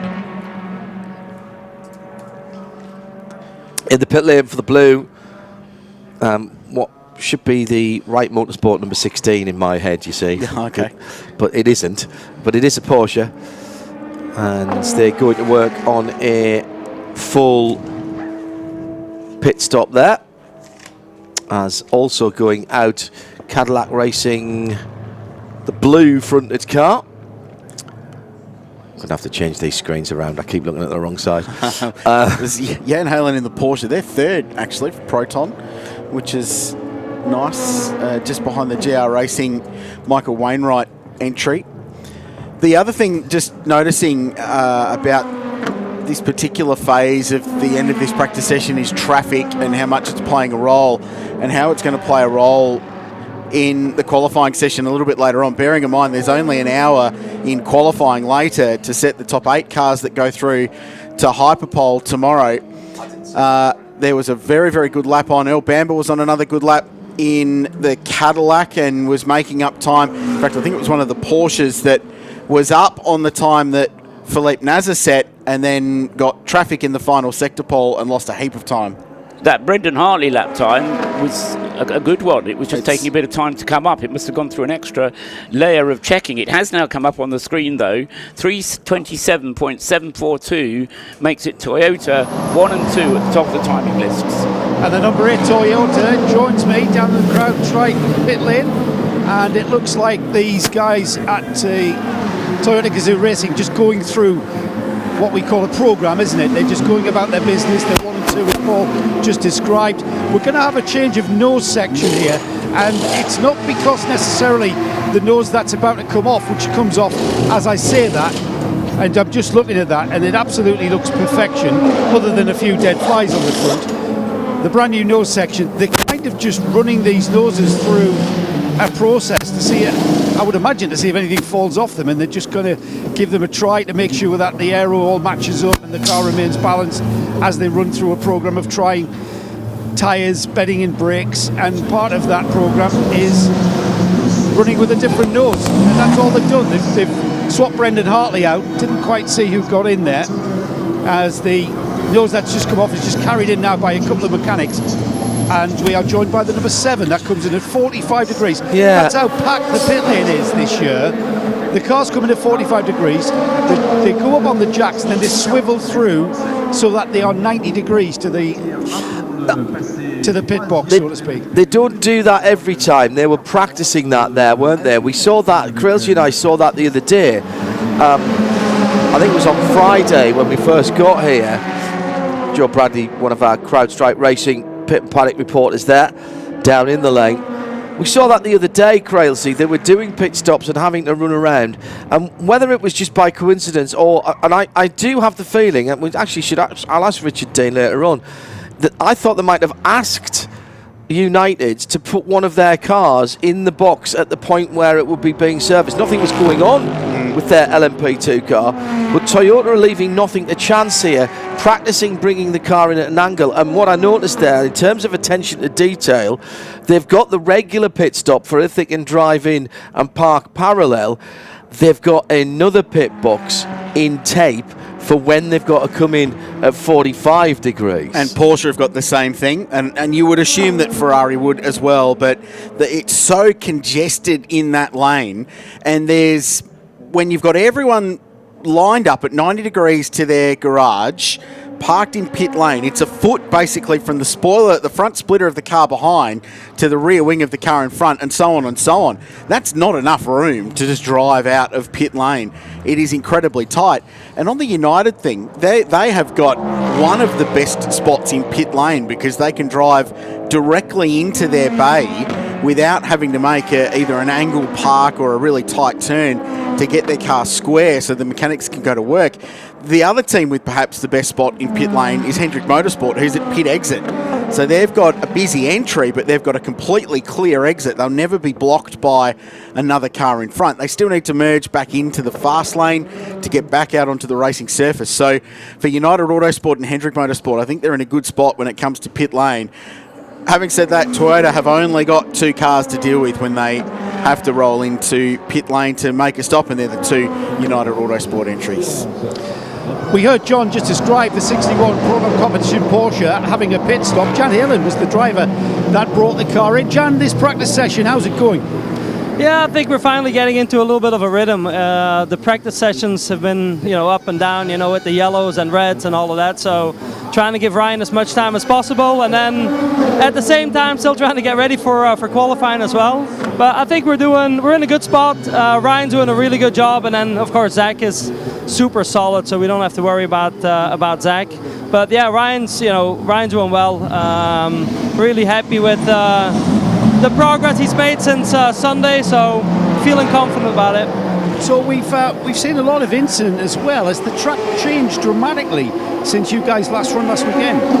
I think there's maybe a little bit more rubber down. I think it's more about just how the sessions have gone. I think there's a lot of people us included. Ryan was behind the safety car there on Sunday for 2 sessions in a row, so lost a lot of track time, and I think a lot of people are getting a little antsy out there and trying to make up for what they didn't get on Sunday. But we're just trying to stay clean and get ready for Saturday.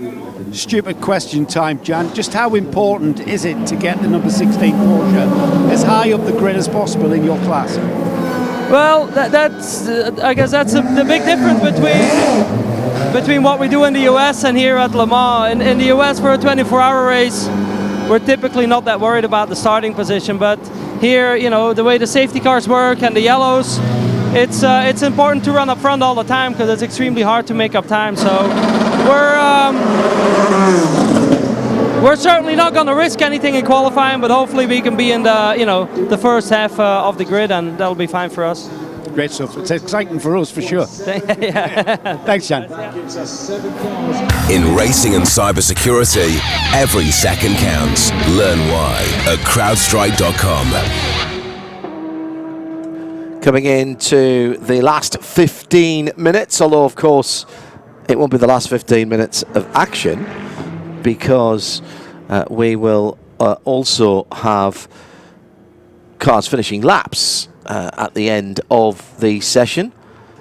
Just waiting for the next tranche of cars to come through, and here they come now. So you'll hear some noise from our effects mic on the start-finish line. Paul Trustwell has been analysing the times as they come in. Yeah, we're getting into you talked about the mad hour earlier on with the last quarter of an hour now. Hopefully it won't be mad, but it's certainly seeing some quicker times. Felipe Nasr goes up to third fastest now, so the Peugeots were second and third. They've now been demoted to fourth and fifth with that improved time from the Porsche number 75. Felipe Nasr, a 3:28.150, and immediately I was describing that as being in third place. So Earl Bamber in the Cadillac number 2 now moves up to third place with a 3:27.939. So now 3 cars in the 3:27s, the 2 Toyotas, and then Earl Bamber with the Cadillac number 2. Felipe Nasr fourth, Peugeot's fifth and sixth. So we are getting some quick times in these closing minutes of the session, John. Interesting, isn't it, how ends of sessions, start of sessions, end of sessions often provide us, regardless really of what the weather is like. And the weather hasn't changed at all really today. Track temperatures stayed pretty constant, still sitting up at around about 46 Celsius, as it has been for much of the day. Had that one red flag today. I'll check that. Track temperatures just actually for the first time in a while dropped down to 39.4. Well, it's the air temperature at 29.3. Well, I was going to say air temp up, but there's been some cloud cover come over in the last 10 minutes. So on good chunks of the circuit, especially the run through the Porsche curves where the hypercars in LMP2 especially use all their aero. So that'll be a little bit of a relief. It takes that direct UV off the racetrack, and that little cooling period might just be the difference. Some patchy cloud even might be the difference in some improved lap time. There's been a few little moments as well. Philippe Albuquerque had an off in the 22 United Autosport LMP2 car and came back in the path of Fred Makowicki in the 5 Porsche, which hurt his lap.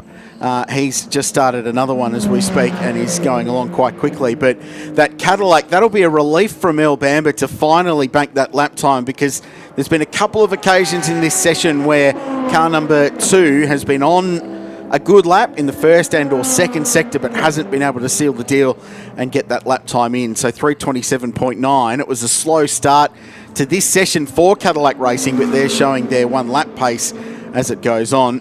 Mike Conway's having a really big dip in the number 7 Toyota Gazoo Racing hypercar. He's second, 0.1 behind the fastest time in the session, but up through the Dunlop chicane was sliding around. And the other thing that's worth pointing out is the invited car, the Hendrick Motorsport Chevrolet Camaro. Mike Rockenfeller has done a body of work in the back half of this session. And you and I spoke to Jensen Button when we arrived at the circuit earlier this week, and he said, oh, look, if we can be somewhere in and around the GTE AM cars, we'd be happy. He said sort of 355.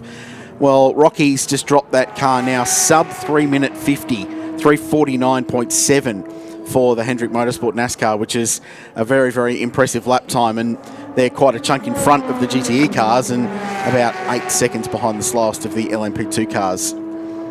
Job Van Utert's had a moment at the exit of the Dunlop chicane, the first part, just under the bridge. He spun his car and has resumed without any dramas. So LMP2 runner will continue on for the Panis Racing team.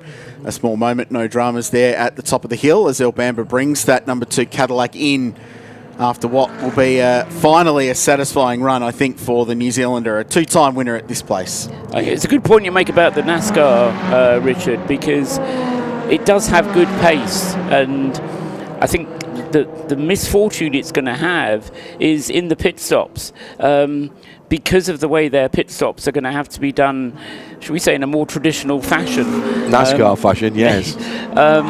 They are allowed to use 5 people in the pit lane to do it, so that's kind of a compensation for them. But because they've got... the 5th person's the guy carrying the jack. Right, Because normally, yes, only one person driving only one person on the jack does one side and then does the other side, runs round it. He's a big lad. But he moves fast for a big lad. He has to move fast, yes, quite. One is reminded of the Grand Prix of Gibraltar. They move like cats. So, as I say, the problem with those pit stops is it's going to drop them down into the GT AM field. So if the car is reliable and, it's still running after 12 hours, say, I think the problem we're going to see is that it's going to be in amongst the GT AM cars, even though its lap times are quicker than the GT AMs, which is kind of a shame in a way. But as I say, we'll hope that it is still running at midnight, and who knows, even after 24 hours. If it's still running at midnight, nobody's sleeping around this place. That car shakes the foundations of the buildings as it goes through. The Ferrari's having a bit of a go at the moment, and car 50 is Antonio Fuoco, graduate out of the Formula One open wheel ladder system, and a big slide down the hill after the Dunlop Bridge, and a big crash into the tyres. Quite heavy damage for an LMGTE Ferrari. Dunlop just coming out of the motorcycle pit lane. And drives away though, so it's backed into the tyre barriers on driver's right. It's the Valkenhorst car, the Macintosh sponsored number 100, the Blown Black machine. And amazingly, Chandler Hull, who came in, well, he'd already been off the track, in fact, and I can tell you that because he was carrying one of the Total Energy Corex boards, and he backed that into the Total Energy barriers, the vinyl barriers that were covering the blue and yellow tyre stacks. Came backwards at a high speed. It's a quick corner, the first corner. But with the asphalt runoff down there, it scrubbed off a lot of the speed before he's made the tyre barriers, and it's glanced it in and it's pushed the bodywork in on the rear corner of that blue and black Ferrari. But I think he's dodged one there. He's got away with that. That car currently 62nd and at the bottom of the timesheets. Best lap time of a 4:46. Chandler Hull behind the wheel. And there will be some damage to recover from that, but certainly not as substantial as it could have been. 6 minutes and 30 seconds to go. No change at the top of the times. Kevin Estra's got car number 6 up the order a little bit. So Porsche Penske Motorsport now 4th and 5th. And then it's the 2 Peugeots next with Nico Muller in front of Mikkel Jensen. No improvement from the Ferraris. So the Ferraris at the moment 8th for car number 50. That's got Antonio Fuoco behind the wheel. And then Antonio Giovinazzi's behind the wheel of car 51. And currently in 12th position with a 3:29.8, the best time for that car. Yes, I mean, the Ferrari number 51 is down in 12th. As you say, Richard, could have been quicker but for a disallowed lap time. But even then, it would still have only been up with the number 50 car. So bottom half of the top 10 rather than the top half of the top 10. Which, if you were surprised that there weren't Toyotas higher up the field on test day, is a surprise that the Ferraris aren't further up the field on this pre-practice session. It's almost like the cards have been swapped around and they've said, okay, now you play with those cards. I'm a bit mystified, but as I say, the problem with these free practice sessions, you don't know what they're doing with used tyres or high or low fuel levels. I think one of the things that's going to be crucial, particularly if the weather's going to be hot, is going to be tyre wear, because they're going to have to make some of these tyres last 2 stints. The tyre restriction, you're going to have at least 2 stints, are going to have to be double stints on the tyres. That'll be easier in the night. But you're going to have to understand the tyre wear very well indeed, so that over the course of nearly an hour's stint in a hypercar, that you don't wear out the set of tyres in the first 20 minutes and end up losing 3 and 4 seconds a lap towards the end of the stint. So less than a second, and exactly a second covering the top 9 cars at the moment. So Sebastian Bourdais is 1.057 seconds away, and the Corvette is in the tyres, backed in at Tête Rouge with Varone behind the wheel of that car, Nico, and it's on driver's left-hand side. It's pointing back towards the direction of traffic, and it's parked well against the tyre bundle. So he's gone into the right-hander. They take a lot of curb on the inside there, which is where they've been having track limit issues, and it's spun the Corvette around through 180 degrees, and then it's backed. Well, it hasn't backed. It's gone in sideways to the bright green Xbox hoarding that's on the side of the roads there, and then it's straightened the car up. It's quite a hefty impact, and as a result, we've got the second red flag for this opening practice session for this year's 24 Hours of Le Mans, and with 3 minutes and 30 seconds to go, that'll end the session. Yeah. Quite a hefty impact. Too much curb on driver's right in the first part of Tête Rouge, and then the exit of the corners where that car has been stranded with the Mulsanne straight in the background, and that awkward fence that's sort of parked out where the public road basically merges in. We drove into the racetrack right there earlier in the week when we arrived into town. It's quite an evocative place to drive into a racetrack. So he's turned It was on his own, and he's just taken too much curb on the right-hand side. And it's free lap time if you get it right, but if you get it wrong, it's quite a big impact. He's driving it away. They built the strong stuff, these GTE cars, and he's pulled it partly out of the way. There's only 2.5 minutes to go. This will be the end of the session, and it will not be extended, I confidently predict. And so this is going to be a break. But don't tune away. 91.2 FM here at the circuit. Keep us on.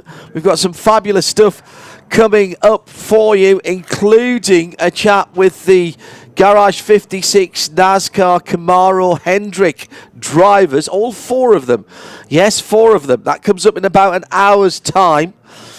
And just before that, we'll slide in some more of our features.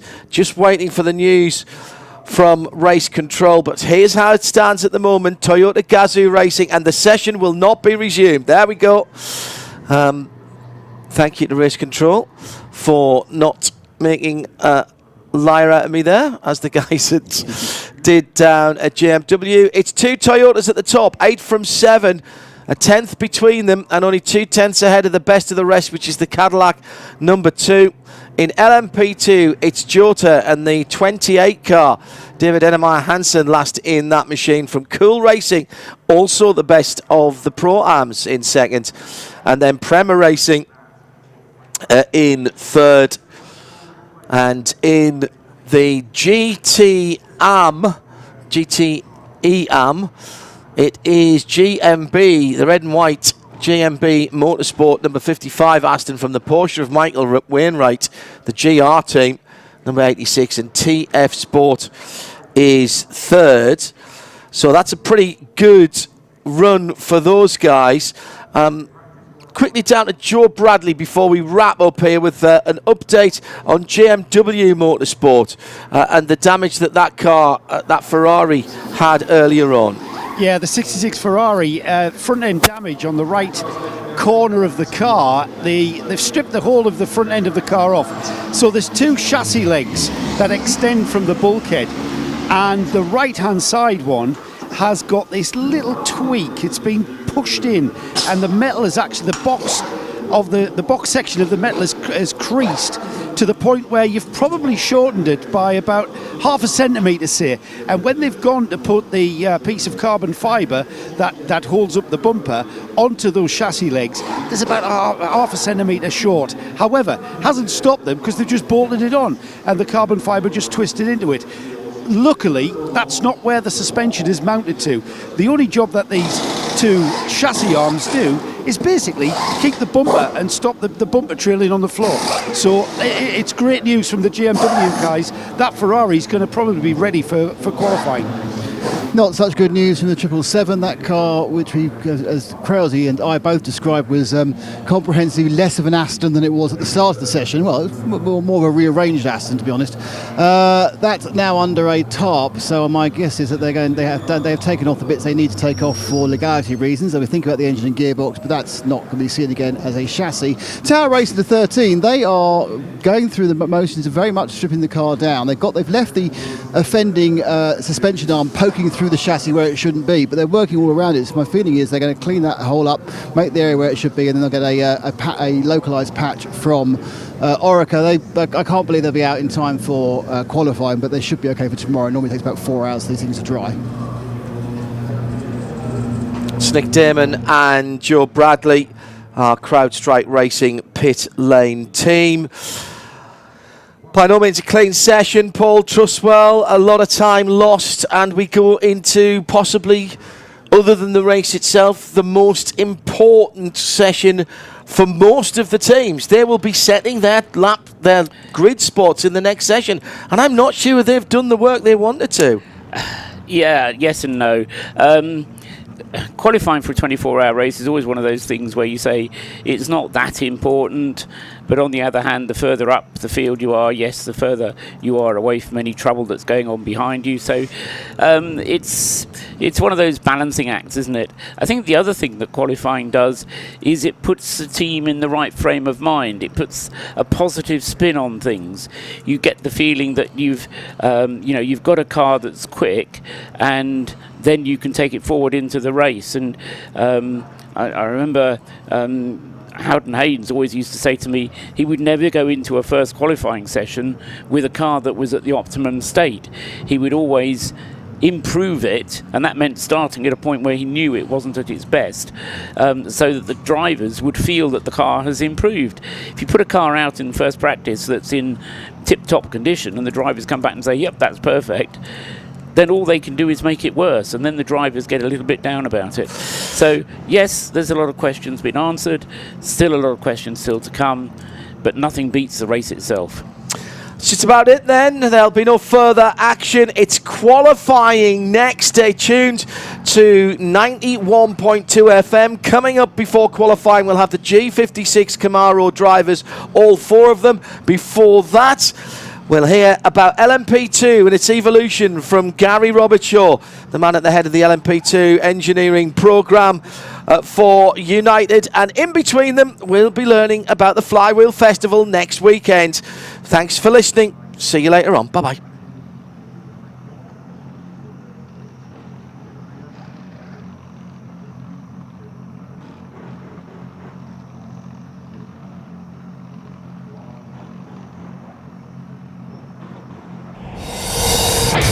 This program is a Radio Show Limited production. Tell your friends there's more at radiolemans.com. The Radio Show Limited merchandise collection is now available. Click on the link on the front page at radio-show.co.uk. There's a variety of designs by renowned graphic and livery artist Andy Blackmore, including the Midweek Motorsport helmet, the RSL logo, plus some specials to commemorate our broadcasts from Le Mans and Nürburgring 24-hour races. All items are made to order by our partners Full Talk Gear, and to keep the pesky postage costs down, are dispatched from either Europe or the USA. New products and designs are being added regularly, so keep checking in by clicking the store button on the homepage. Show your true colours. Click the Radio Show Limited store, open 24 hours every day. The most comprehensive coverage of the world's greatest motor race anywhere on the planet. This is Haggerty Radio Le Mans. Hello everybody and welcome along to a special programme on Haggerty Radio Le Mans 91.2 FM and around the world on RS1, part of the Radio Show Limited network of channels. I'm John Hindhoff. It's been widely trailed that the LMP2 platform is in its last season of the FIA WEC, although potentially coming back to Le Mans in 2024 for a limited number of entries at least. And we thought on the occasion of the 100th anniversary of the 24 Hours of Le Mans running for the first time, it would be a good idea to take a look at this category that has brought along so many teams and drivers and really been a strong support, has provided strong support to whatever the top class was, and in fact in some cases has been there when the top class, whatever it was called, was perhaps less than stellar. Rather than just go through the different manufacturers, we thought we'd take a slightly different look at it here on Haggerty Radio Le Mans. And so I've come to United to speak to Gary Robertshaw, who's the Chief LMP2 engineer. He's been with the company for quite a while, and he's been here throughout the LMP2 era, starting off with the Ligier before United transitioned on to the current Oreca.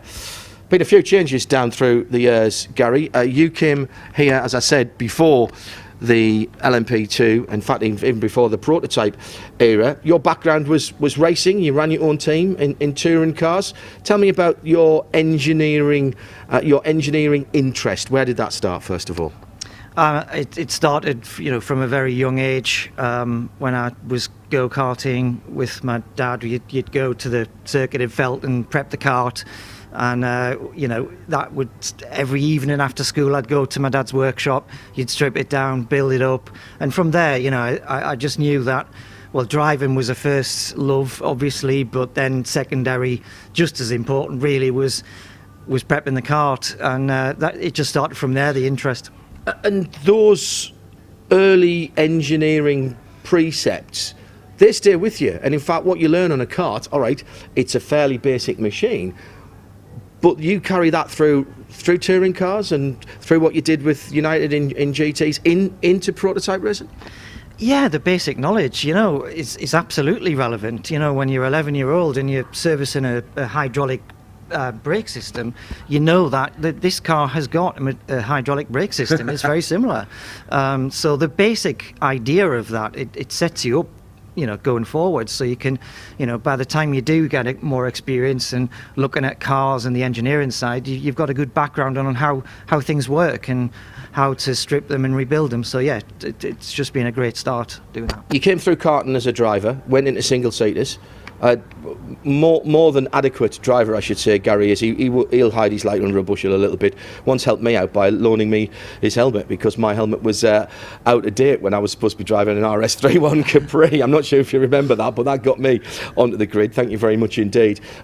What was the point where you realised that maybe driving wasn't going to be a career option for you? I think, we did karting to a reasonably high level in British Championships and did quite well. Then tried to transition and did some races, but just realised, the budget wasn't there. It was very difficult to find money to really make the step into a proper race season. So I was driving things a bit ad hoc. And I think from there I started to realise, okay, I want to be involved with racing somehow. So for me, the engineering side was the way to go. So yeah, I guess that transition and realisation of going, I don't have the budget to drive, really want to be involved. Let's go down the engineering front. And not only that, you started your own team. Started off with Minis, if I remember rightly, and then going through into the top of British motor racing as far as tin tops were concerned at that time, because British touring cars was the be-all and end-all. Robert Shaw Racing was competitive in that, with some RML Chevys that you ran for a number of seasons. And then you found your way to United. What year was that? 2014, I think. I was introduced in around 2013, but the first year working with Richard and United was 2014 on their British touring car project, which had obviously had quite a bit of experience. This was on the NGTC touring car, the new gen Toyotas we had. So yeah, we did the 2014 season. It was only a one-season thing on the touring car side, but at the time, United also had been running Audi GT3s and McLarens, and I also started getting involved with the GT side, which was, my interest at the time was I wanted to get from doing many years of world touring cars to being involved with endurance racing, and the GT side and the relationship with United, I could see that would give me that opportunity. So the goal was always to be involved with endurance, and particularly Le Mans. I mean, I've seen you going to Le Mans since I was 11, 12 years old. You were doing this... I started very young, ladies and gentlemen. Many years ago. So, yeah, it was an opportunity I couldn't turn down, and such a great team.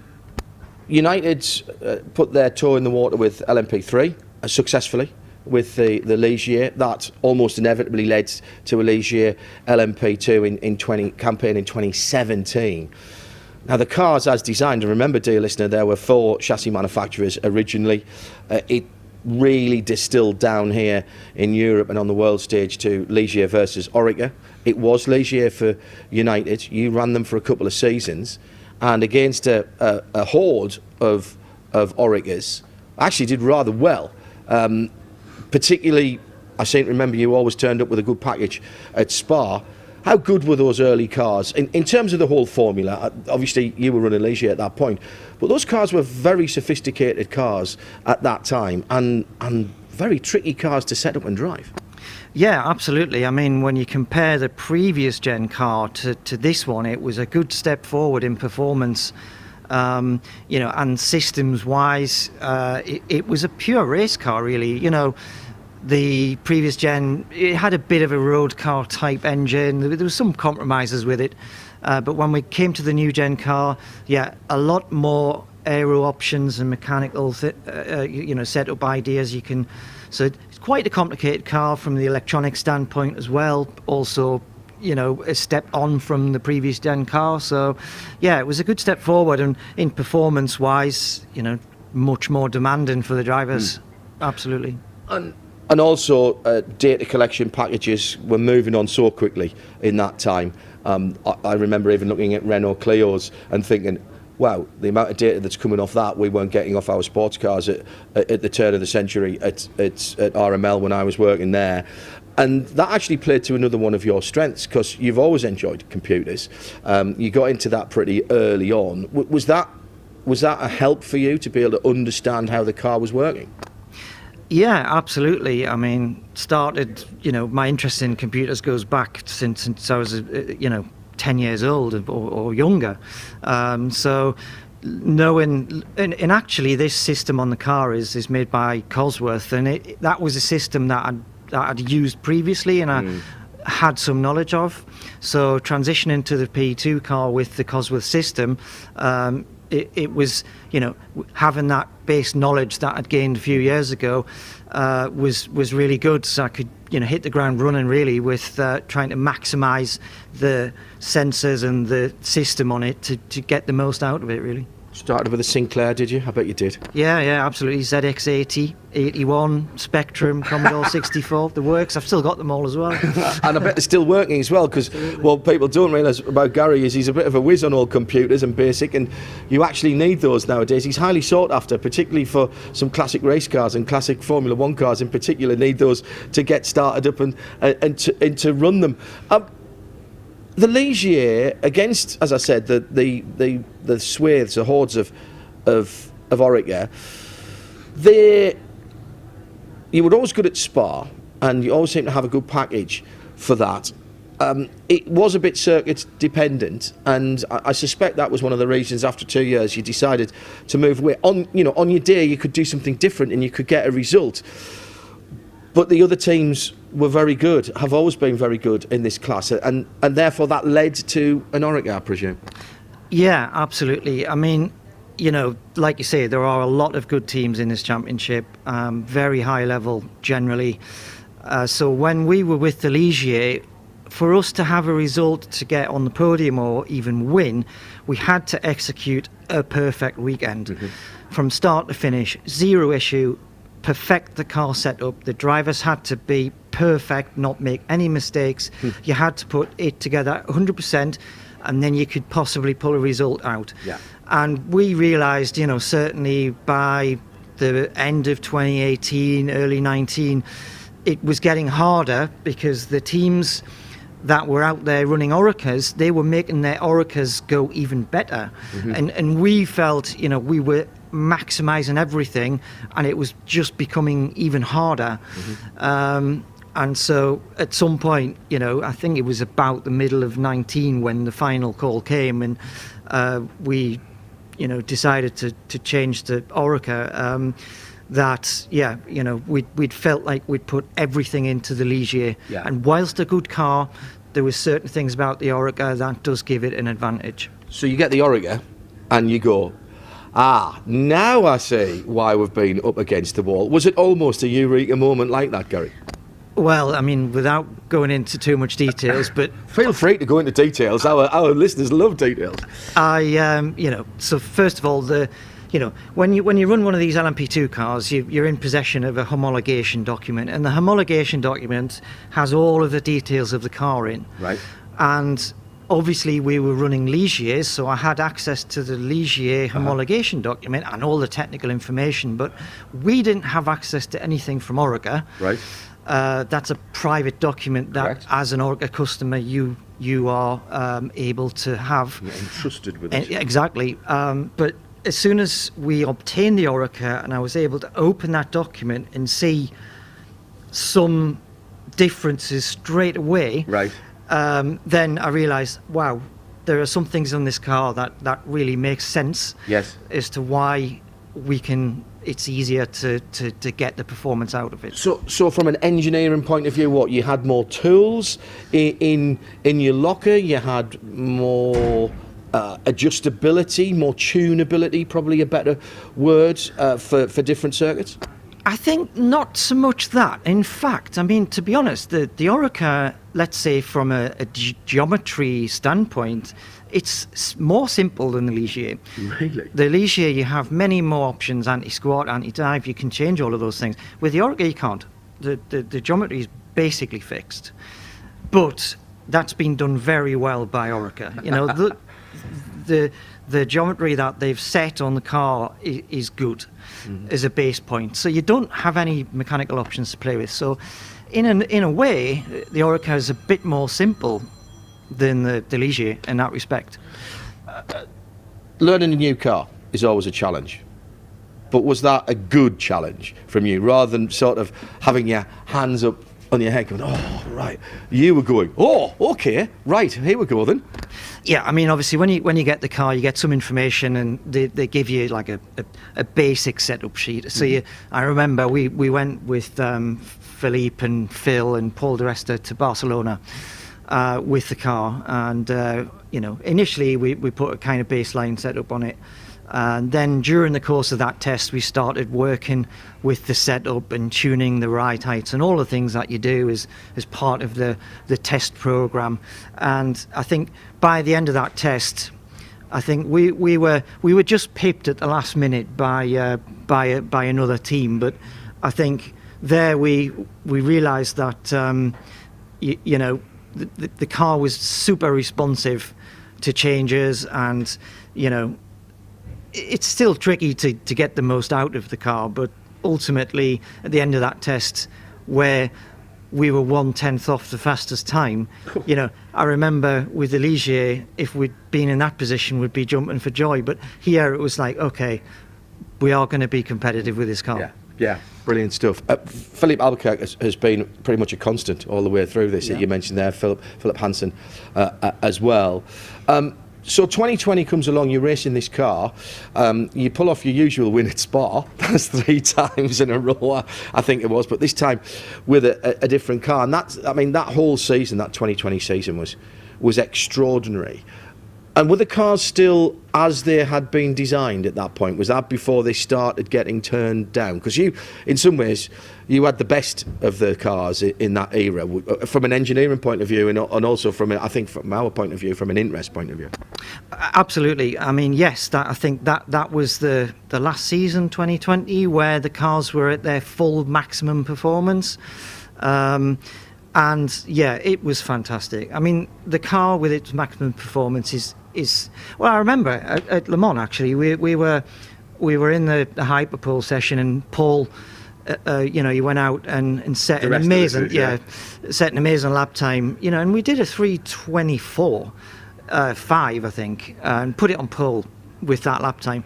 When you think about a P2 car doing a 3-minute 24, I mean, that's a fast car around Le Mans. There's not that long ago P1 cars were doing that sort of lap time. So, yeah, I mean, if we see the hypercars doing that sort of time this weekend, which I think is probably on the cards maybe for Toyota, but I think we'll be doing well to see them in hyperpole at 3:24, 3:25. I think you're right. I think they might struggle to get, might get close to it, but yeah, and that was a kind of spec LMP2 car, if you like. So yeah, performance was just fantastic. I remember watching at, I think it was Shanghai. Yes, it was Shanghai. Even going back a little bit before that, where the hybrid cars would run out of hybrid down that long back straight, and they would have overtaken an LMP2 car coming out of that big parabolic turn 13, I think it is. Yeah. By the end of the straight, the P2 cars were going back again. Your drivers must have loved that.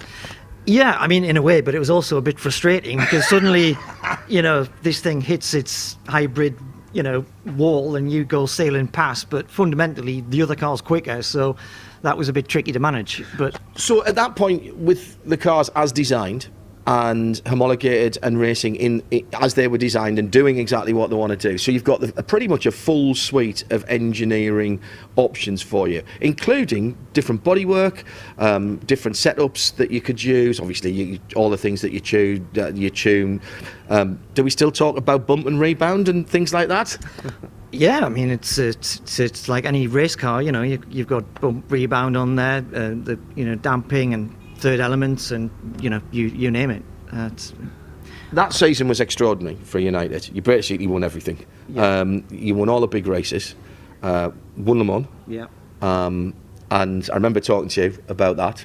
That there was you, a lad like me from the northeast who'd seen Le Mans from afar, and not only do you get to come and be a part of it, but you're competing in it, much envy, and you've taken home the big trophy. From a team point of view at that point, and from a Gary Roberts, your personal point of view, that must have been an extraordinary season, because it seemed like everything you touched turned to you and your car were on a winning streak that was ridiculous at one stage. Yeah, I mean, we were. It was a bit of a dream season, really, to be honest. I mean, I'm just a tiny part of a huge team here, and it's not all down. It's down to the team effort, and the whole team did an amazing job. We prepped the car, was perfect. We had some little issues at the beginning of that season, interestingly, at Silverstone and Fuji. Still, we were still learning the car, and some electrical issues thwarted us at those two events. So we kind of started on the back foot, really. But once we'd figured that out and got going, we just had a great performance. The drivers were fantastic. They did an amazing job. The mechanics, the team, everyone in the technical side and mechanical side, it just worked, and it gelled. I don't understand sometimes. Obviously we all talk to people around the place, and they look down their nose a little bit at LMP2. I still think it's a great category. It'll probably give us a brilliant race. It will give us a brilliant race this weekend for a lot of reasons we'll come on to in a moment with Gary. But the proper racing cars, aren't they? When it comes down to it, and particularly then at the zenith in 2020, the last year before they started getting wound back a little bit, proper racing cars. Yeah, I mean, absolutely. Gary's smiling as he's talking to me here. I just remember, I think that year in Spa, I think we won the race, and these cars through Eau Rouge were scary, you know, and I know our guys were able to go full throttle. We'd managed to engineer the car that they were flat every lap through there, every lap in the race. And there was a lot of other cars that we were competing against that weren't. And I remember talking to, you know, we were on we were going up to the podium at the end of the race, and we were standing talking, and I was with our drivers, and they were talking to the other drivers there, and you know, the conversation came up like, you know, how do you cope with Eau Rouge? And you know, the other guys were saying, I'm nowhere near flat through there, and our guys, well, we're pretty much flat every lap, like. But it was on a knife edge, you know. The it car wasn't easy flat. No, you know, you really knew. And yeah, everywhere it was demanding to drive, physical. It's a fast car, you know, a real good car. So yeah, it's those days are slightly different now. I can see a little bit of a glaze of nostalgia across Gary's face there. We've got to talk about the competition in LMP2, because there's been a raft of teams at the top right the way through the period that we're talking about. We'll talk about turning the cars down and how that affected the engineering, and still does in a moment. But any race team relishes competition, and probably United more than most. It's a lovely thought to think that you can get fastest lap in every session, pole position, and then you drive off in the distance and you win by a lap. That was never going to happen in LMP2, even with 4 chassis. It's certainly not going to happen here, because we've only got the Oryx here at Le Mans for the first time, actually, in 2023. That competitive element, how much were you having to look at other people, having to look what they're doing? How much were you running the cars for yourself and saying, look, if we get this right, we're going to be there or thereabouts?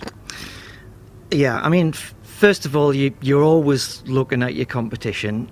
We make sure that, you know, when they push their car past you, you look at it. You always pay attention. You look in their garage as you're wandering by, you know, and from a performance standpoint, you know, we are always analysing and trying to understand what the other teams are doing, what their strategies are. You know, how are they managing tyres? Are they lifting, coasting? Are they fuel saving? How many laps might they do in a stint? So you're monitoring all these things during the course of a race weekend and building up a picture about what people, how they might approach them, Gary, as well, because they're good. You have to respect them, Gary, because they're such a good team. Well, that's why we pay so much attention to them, is because, you know, there are teams here that are absolutely fantastic. Most of them are, almost all of them, I'm sure. But there's certain ones out there who are incredible teams, and it takes a lot to you know, beat those guys, and that's what we want to do. But we're also humble about it. You know, we want to put all the work in, and if you put all the work in and make sure you're diligent with everything that you do, then that will give us the best opportunity to be on the top of the podium, which is what we want to do. You guys have clearly got your head round the Oreca in 2020. The transition of most people going to Orecas had already started by then, and it became a wave by 2021 in the big yellow flag, as Eve always calls it, the big caution period, 2020 and 2021. But races were still going on. From an engineering point of view, I presume that makes life more difficult when everybody else has got the same equipment, and that's exactly when some of the tools that you had are starting to be taken away from you, because the LMP2s had to be slowed down. What was going on there? What were you losing, and what sort of challenges did that pose to you and the engineering group at United? Yeah, I mean, in terms of let's say options that we have to play with, obviously we have less now. You know, and back in 2020, because the performance of the car was quite a lot more, you know, the work it took to really nail the car, set up and get it perfect was huge. It's different now. I would say, you know, the amount of work you have to do to get the most from it is the same level, but it's different because we don't have so many aero options. And once you understand the aero map and the aero side of the car, for example, then, you know, and you don't then have any options to do anything with it, then all you can do is just make it optimized in its aero window as per the map, and there's not a lot else you can do. Obviously, you still have the same mechanical options to play with, but yeah, I think the fact that the power has been reducing has meant the car is getting a bit easier to drive, and it's also, in a way, less critical because you're not carrying that much speed through Eau Rouge. You know, I spoke about it being on a knife edge through Eau Rouge. Now, you know, it's just easy flat. You can put whatever setup on your car you want, it'll go through there flat out. And provided the driver does the right thing, presumably, yes, it's not going to drive itself. So does that mean that you've got to find new things? Because if you've not got the top speed and you've not got the aero, then you're looking for more mechanical grip, you're looking for different performance potential at different parts of the track, so that almost changes that the old performance window might have been over here. I know that doesn't work for radio, but I'm waving my right hand over here. And now the performance window has to be over here. You've got to be better in the slower corners, or you've got to be better in the medium speed corners. So, and what can you do to affect that without obviously giving away your setup sheets? Yeah, I mean, it is, and actually, if I was to look through, you know, our setup database and go back to 2020 and look now, you know, the car's actually quite different. So yeah, it's. I wouldn't say it's not easier, but it's somehow you just don't have the but like you said, you know, you are probably, I would say you are more focused on mechanical than what you were then.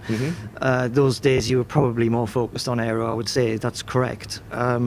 Certainly mechanically wise, you're always looking to optimize grip in medium slow speed corners. You've still got your aero, but again, you know, we without having dive planes and you know, different gurneys we can play with and whatever, then you're kind of limited on the aero side.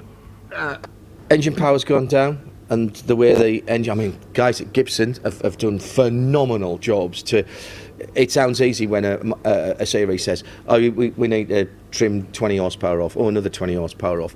Can you just turn your engine down a bit? These are normally aspirated engines, very complicated, very highly tuned engines, and just turning them down isn't a simple case of saying turning down a knob. You've got to remap the car, so presumably that produces power, and your power and torque curves are different. That's going to affect the driving dynamics. You've had to change tyres as well, so you're on another iteration of tyres there, and again with fewer tools at your disposal, where can you make the difference? Because effectively it's a spec class now, and those tiny, not even 1%, 0.1 of 1%, are going to make the difference out there on the racetrack this weekend, Gary.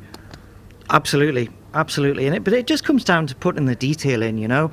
Yes, you've got less options, you know, with setup-wise, you kind of, once you've optimised your setup, then, you know, there's not a lot more you can do. And I think because the teams here are so good, you'll probably find that most of the cars are going to be within tenths of each other. You know, there's not the ability now to make a big difference like you could before, because everyone's got the same tyre. For example, you know, back in 2020, we had 3 compounds of tyres, and we would make our car work on the softest tyre and still have longevity with the tyre, whereas another team might not be able to make the tyre work. They might be getting graining and might have to run a harder tyre. So that whole aspect of it's gone, you know. We have a spec tyre and obviously, like you say, a kind of spec car, which you have some options to play with, but maybe it's more down in the detail of prepping the car and making sure everything is absolutely perfect to get the last little bit out of it, you know. And here at Le Mans in particular, I think the LMP2 teams are the hardest working teams in the race. Everybody works hard at Le Mans. Don't get me wrong. If you're listening it from another class, I am absolutely not saying you're not working hard. And particularly leading up to the race. You get into the race, your guys now, what's the stint length now, Gary? 41 minutes, I think, will be. Approximately. 41 minutes. Which is actually longest I think we've had at Le Mans. Well, actually, with this car. So right, okay. I was just looking at that earlier, and 41 minutes. I think last year we were like 35, 36 minutes, 35, which meant a lot of pit stops. And that also means that you've got to be ready pretty much all the time. I think last year you told me, was it 2 laps into the stint? If there were slow zones, if there were enough slow zones, and you deemed it right, you were in the window for another pit stop. That's no rest for any of the team in the pit box. No, absolutely. I mean, it was pretty crazy last year when you're talking about it. I think some of the stints were 33 minutes in that region. So car go, this year. The car, I know the mechanics. So the car comes in, does the pit stop, goes out, and the mechanics take a few minutes rest, and then I'm on the radio going, right, we're in the window, and they're like, it can't be. But it was, and they were short stints, and it was hard work for the guys. It really is a tough race, and those guys just do an amazing job, I have to say. All the teams, but particularly our guys. Well, of course, absolutely, and the record bears that out, Gary. So you talk about the meticulous preparation. You talk about attention to detail, but clearly strategy plays an even bigger part now, and this goes back to, you and your Sinclairs back when you were coming out of junior school and into senior school, because obviously a lot of that is data driven. How much do you rely on AI and programming? How much on gut feeling, and how much on what the driver's telling you? For strategic. For strategy, yeah. I mean, ultimately, the decision with the strategy lies with the race engineer. But behind the race engineer, we've got a fantastic team. We've got the technical director, Jacob. We've got the performance and data guys. So, I work closely with performance and data guys, and each of those have their own roles in determining strategy. So, as the race engineer, these guys are feeding me information about the strategy and what options we might have. Should this happen? Should that happen? Are we going to, what will be the pit window, when we expect to be able to come in and make an advantage of it, for example.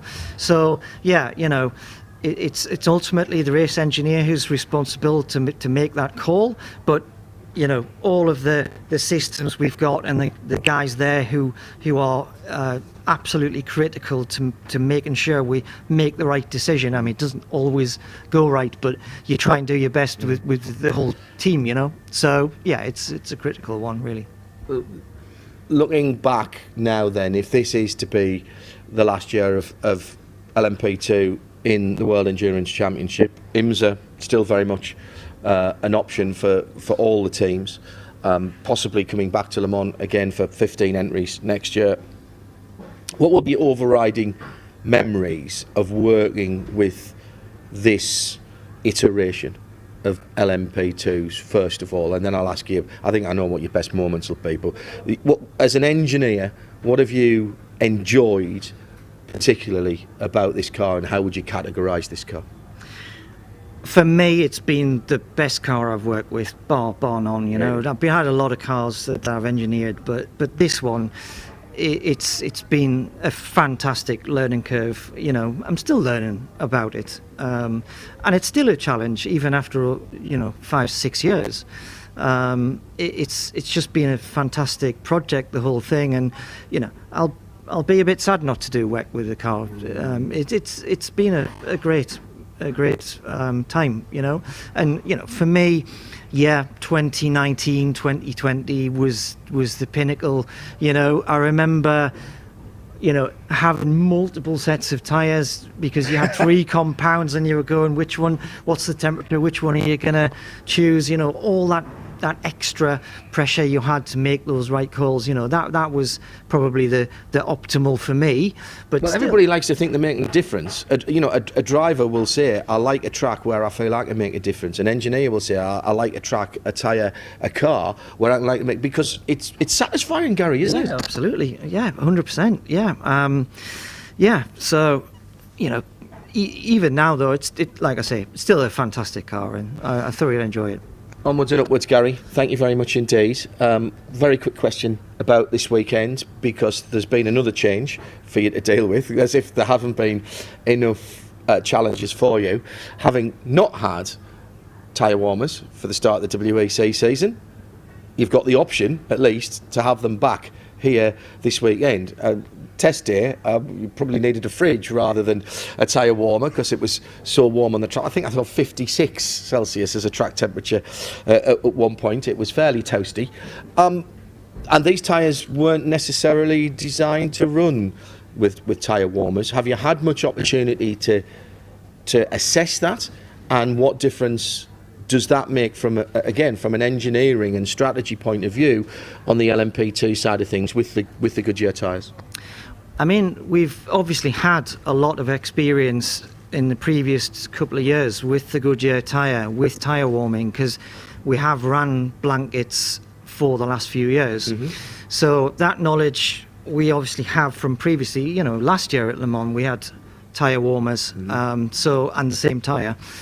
So we can go back to what we have done in the past and what we've learned in the past. So I think for us, it's relatively easy to transition back to that. We have a lot of data and a lot of processes in place that we did, because it's a complicated job. It's not, you can easily damage your tyres if you're not careful, if you're not doing the right thing. So, but I think we've got good knowledge of it, and the team, we already had all of the kit. Because we've run those for the last 2 years. So for us, it's not too bad. I think we are in a good position, and obviously we will use them. It's always an advantage to put hot tyres on the car. The driver can go out and just push straight away. So yeah, for us, it feels like we're fine. I'm happy that call's come, really.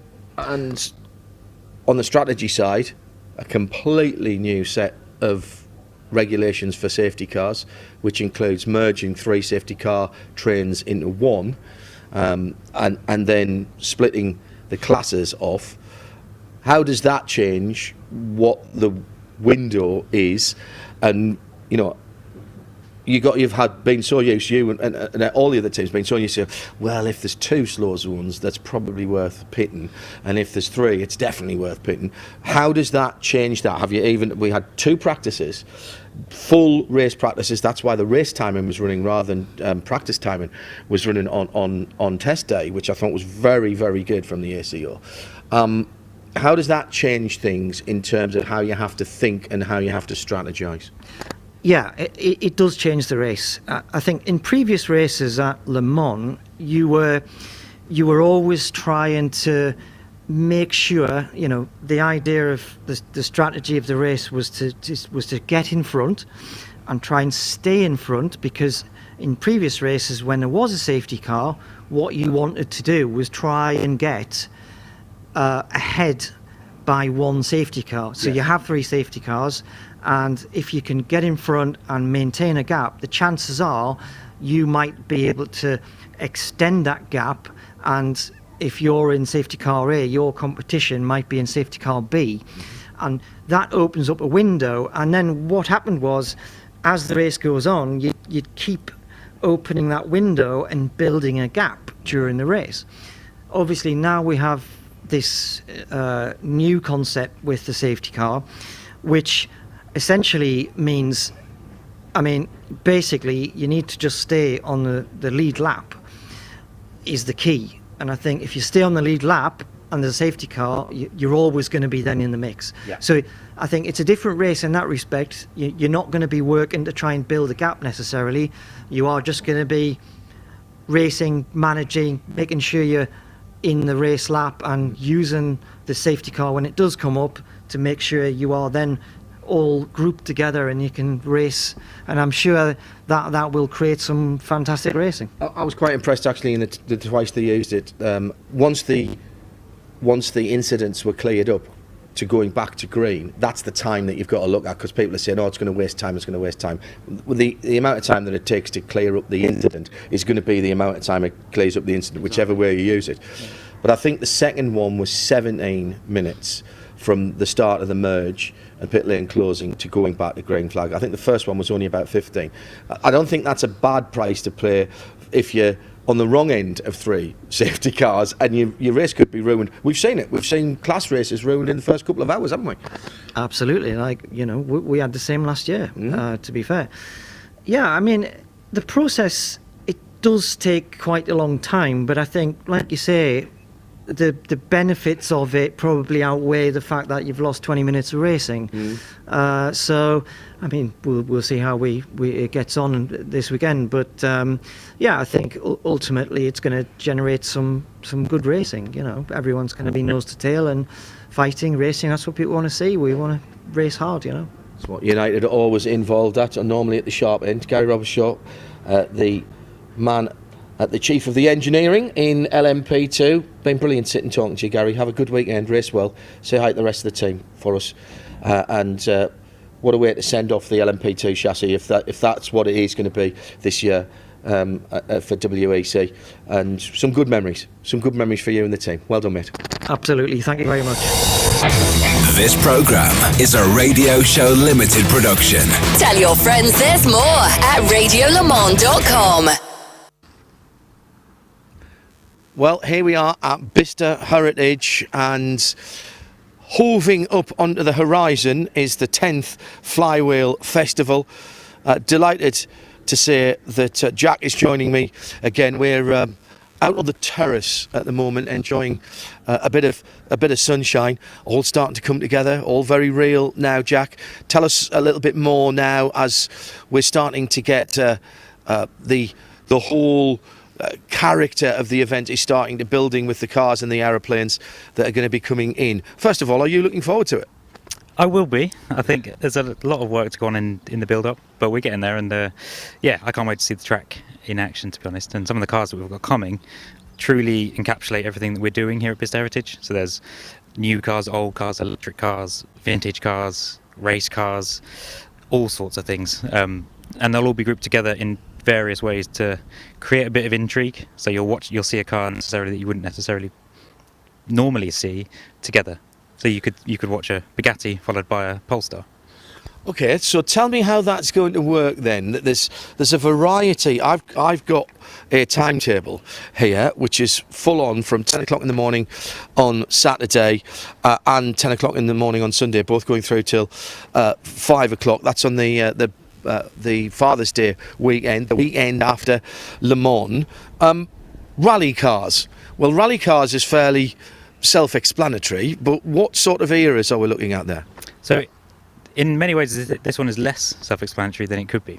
So they're not just Group A cars, Group B cars, WRC cars, but with people like Blue Diamond on site and Hero ERA, we are very much an endurance rally site as well.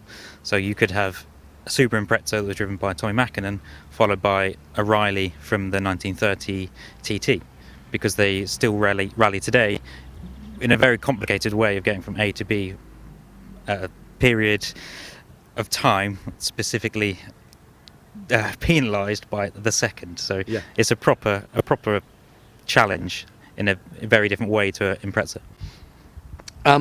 The Bristol Blenheim and the Spitfire will be flying in around about 10:30 on the Saturday morning.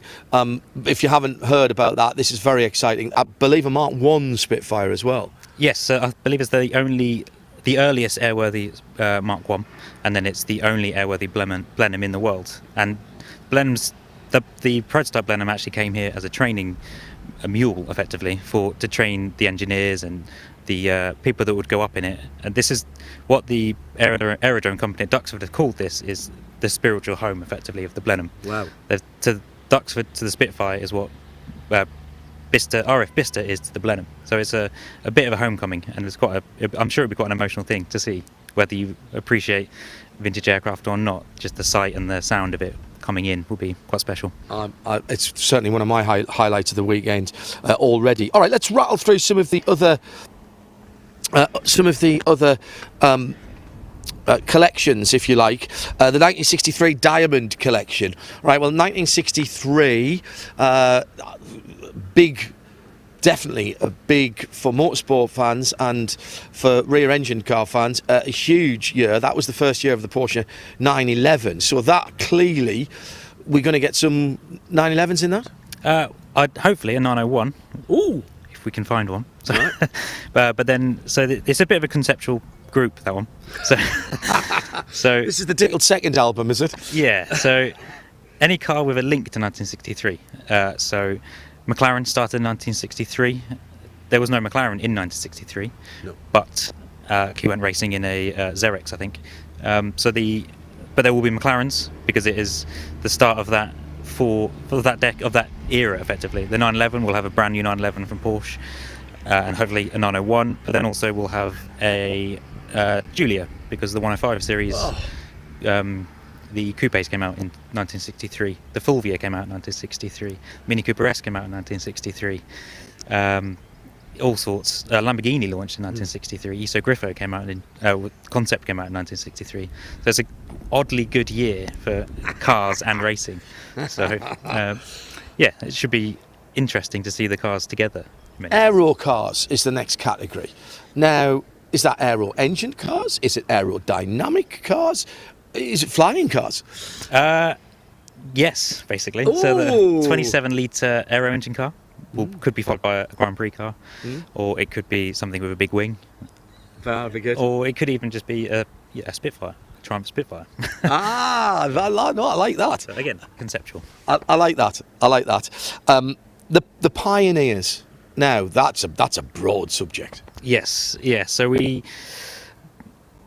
quite lucky with this site. We have things like Bentleys, which have pioneered superchargers, obviously. We've also got the MG K3 Chassis 1, which is the first supercharged MG. But also in there you'll see Model Ts that were driven on fairgrounds in America, a thing called pig racing, where you do a couple of laps, pick up a pig, do another couple of laps to the end of the race.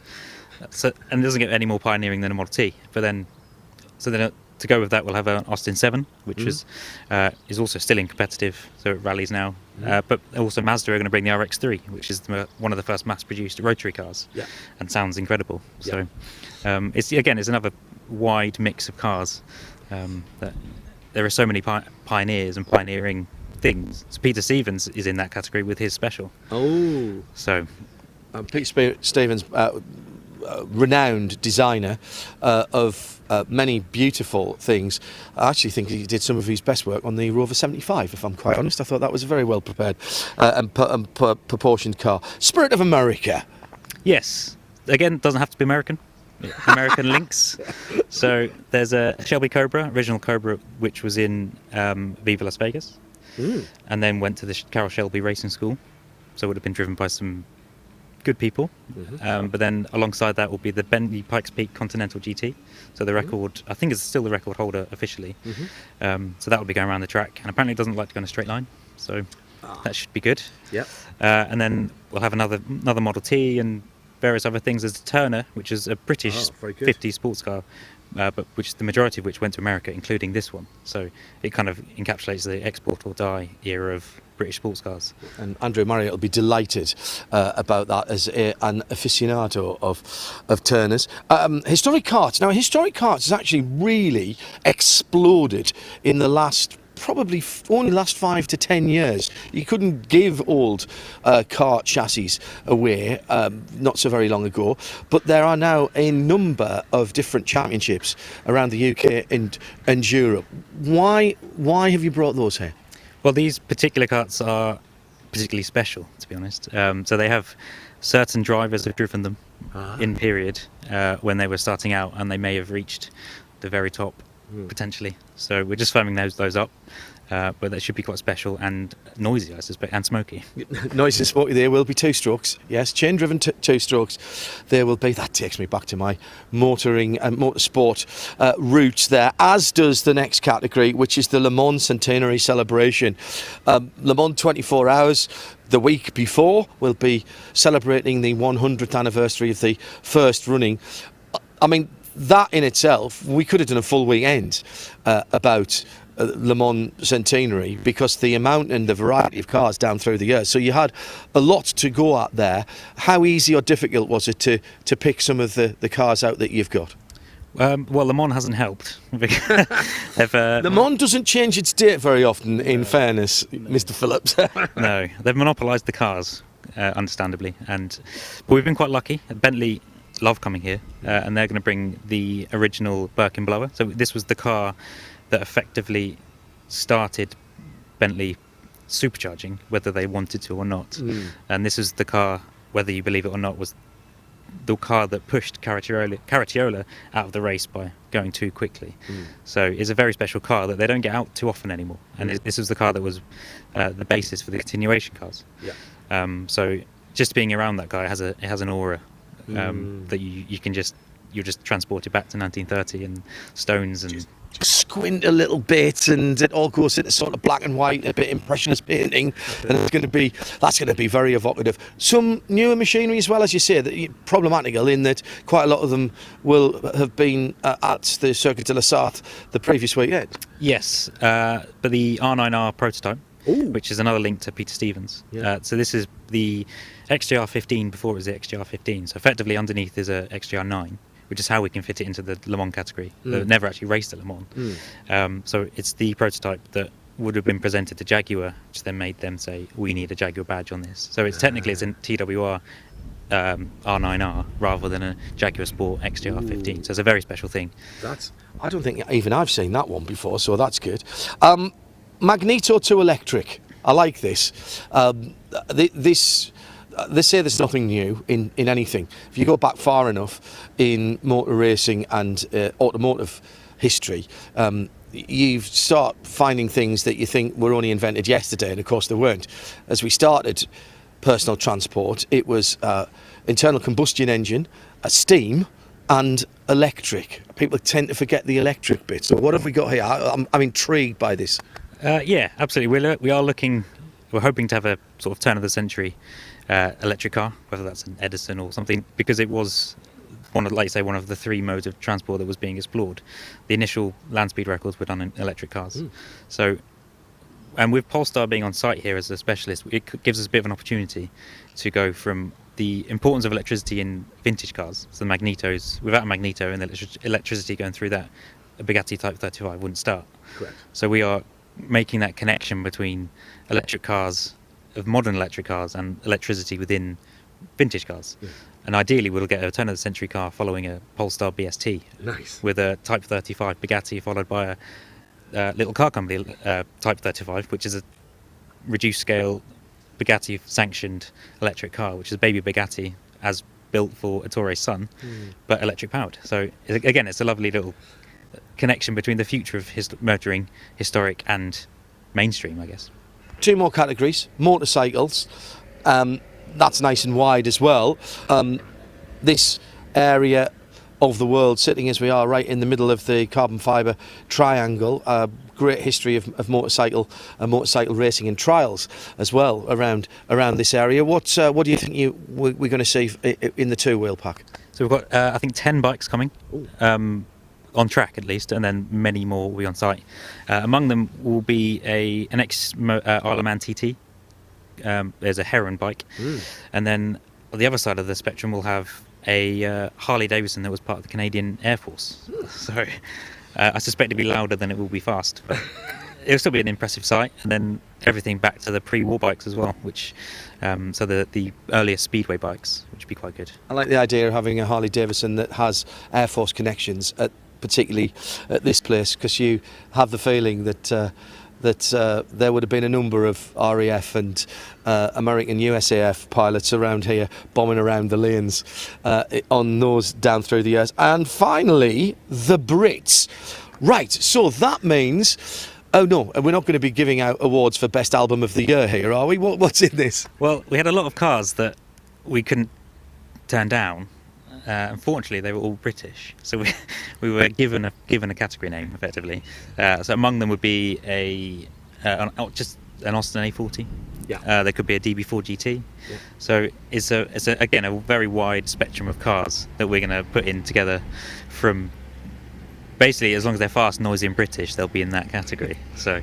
And all of these cars that we've mentioned, plus all the ones we've mentioned, will be going around the circuit. There will be a moving display. It's not racing. Let's make absolutely certain that everyone understands that. I suspect some of them will be driven quite spiritedly, knowing and having seen your list of some of the drivers and owners there. This is the weekend of the 17th and 18th of June. It's the week after Le Mans, right? For those of you who count your year that way like I do.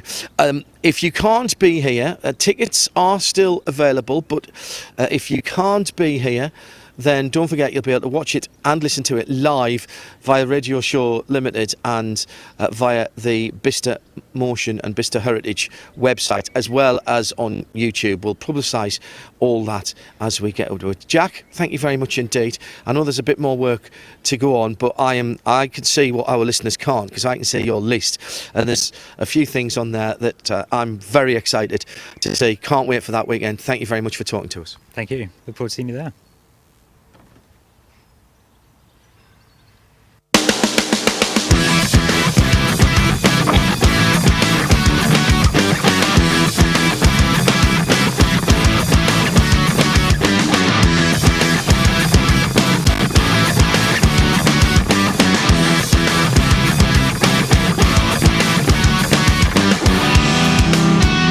Well, even before the car had turned a wheel or fired up its awesome V8 engine, the Garage 56 entry from Hendrick Motorsport, from Chevrolet Camaro and Goodyear, along with all of their partners, was a strong, firm favourite. Now we've seen the car running around the track on test day. That's only been reinforced. I'm delighted to say that Jordan Taylor is with me. Oh, I love the fact that we get the air jacks going off just exactly as it goes on. We'll step outside because it's going to get even noisier there. Now, what I'm hearing is that you've done all the hard work when the superstars didn't want to do it, and doing all the overnight testing and everything like that so that they can come and race here. Is that about the size of it? Yeah, exactly. I do all the grunt work, they get all the glory. No, it's been awesome to be part of it. I've been talking with Chad and everyone at Hendrick for a couple of years now when this program first got announced, and always said, if you guys need any advice or help here and there, I've obviously been to Le Mans, the GT class, for many years now, so... and that's important, actually, because you don't know what you don't know the first year that you come. Yeah, there's so many little rules, as you know, at Le Mans, that you could so easily overlook. Little details, like it's a NASCAR, so you don't have slow zones, you don't have a dash, you don't have a pit speed button, you don't have indicators, all those little details that you could such easily overlook, and you get here and you're like, oh, we don't have indicators, you can't race the car. Those are all little details that you have to have. So yeah, from my background, helping them set up the dash, slow zone procedures, teaching the drivers who haven't been here how a slow zone works, talking with the team about heating the tires in those slow zones, saving fuel, what gear to use if the engine's going to overheat, if the exhaust's going to overheat in those slow zones. There's so many little things that when I first joined, those were things that I was glad that I could bring to the program. Well, they won't have been on the list. As I say, you don't know what you don't know. Yeah, I mean, Corvette Racing, we've been here for forever. 2 years ago, we show up with our C8R and something burned in one of the slow zones because we hadn't practiced that procedure in testing. So I named all those things for them. They put them all on the list, and we've done so many hours of testing on this car now.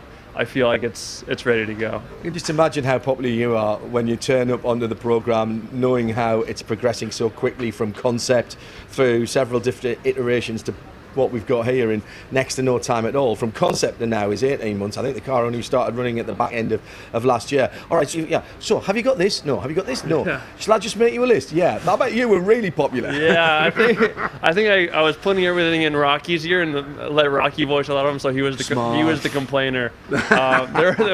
Rocky's thing was the steering wheel. He didn't like the steering wheel. But yeah, I mean, it's good to have so many different walks of life. Me and Rocky coming from the sports car background, Jensen with Formula One, and Jimmy obviously with NASCAR. It's so interesting to hear different perspectives and what each guy can bring.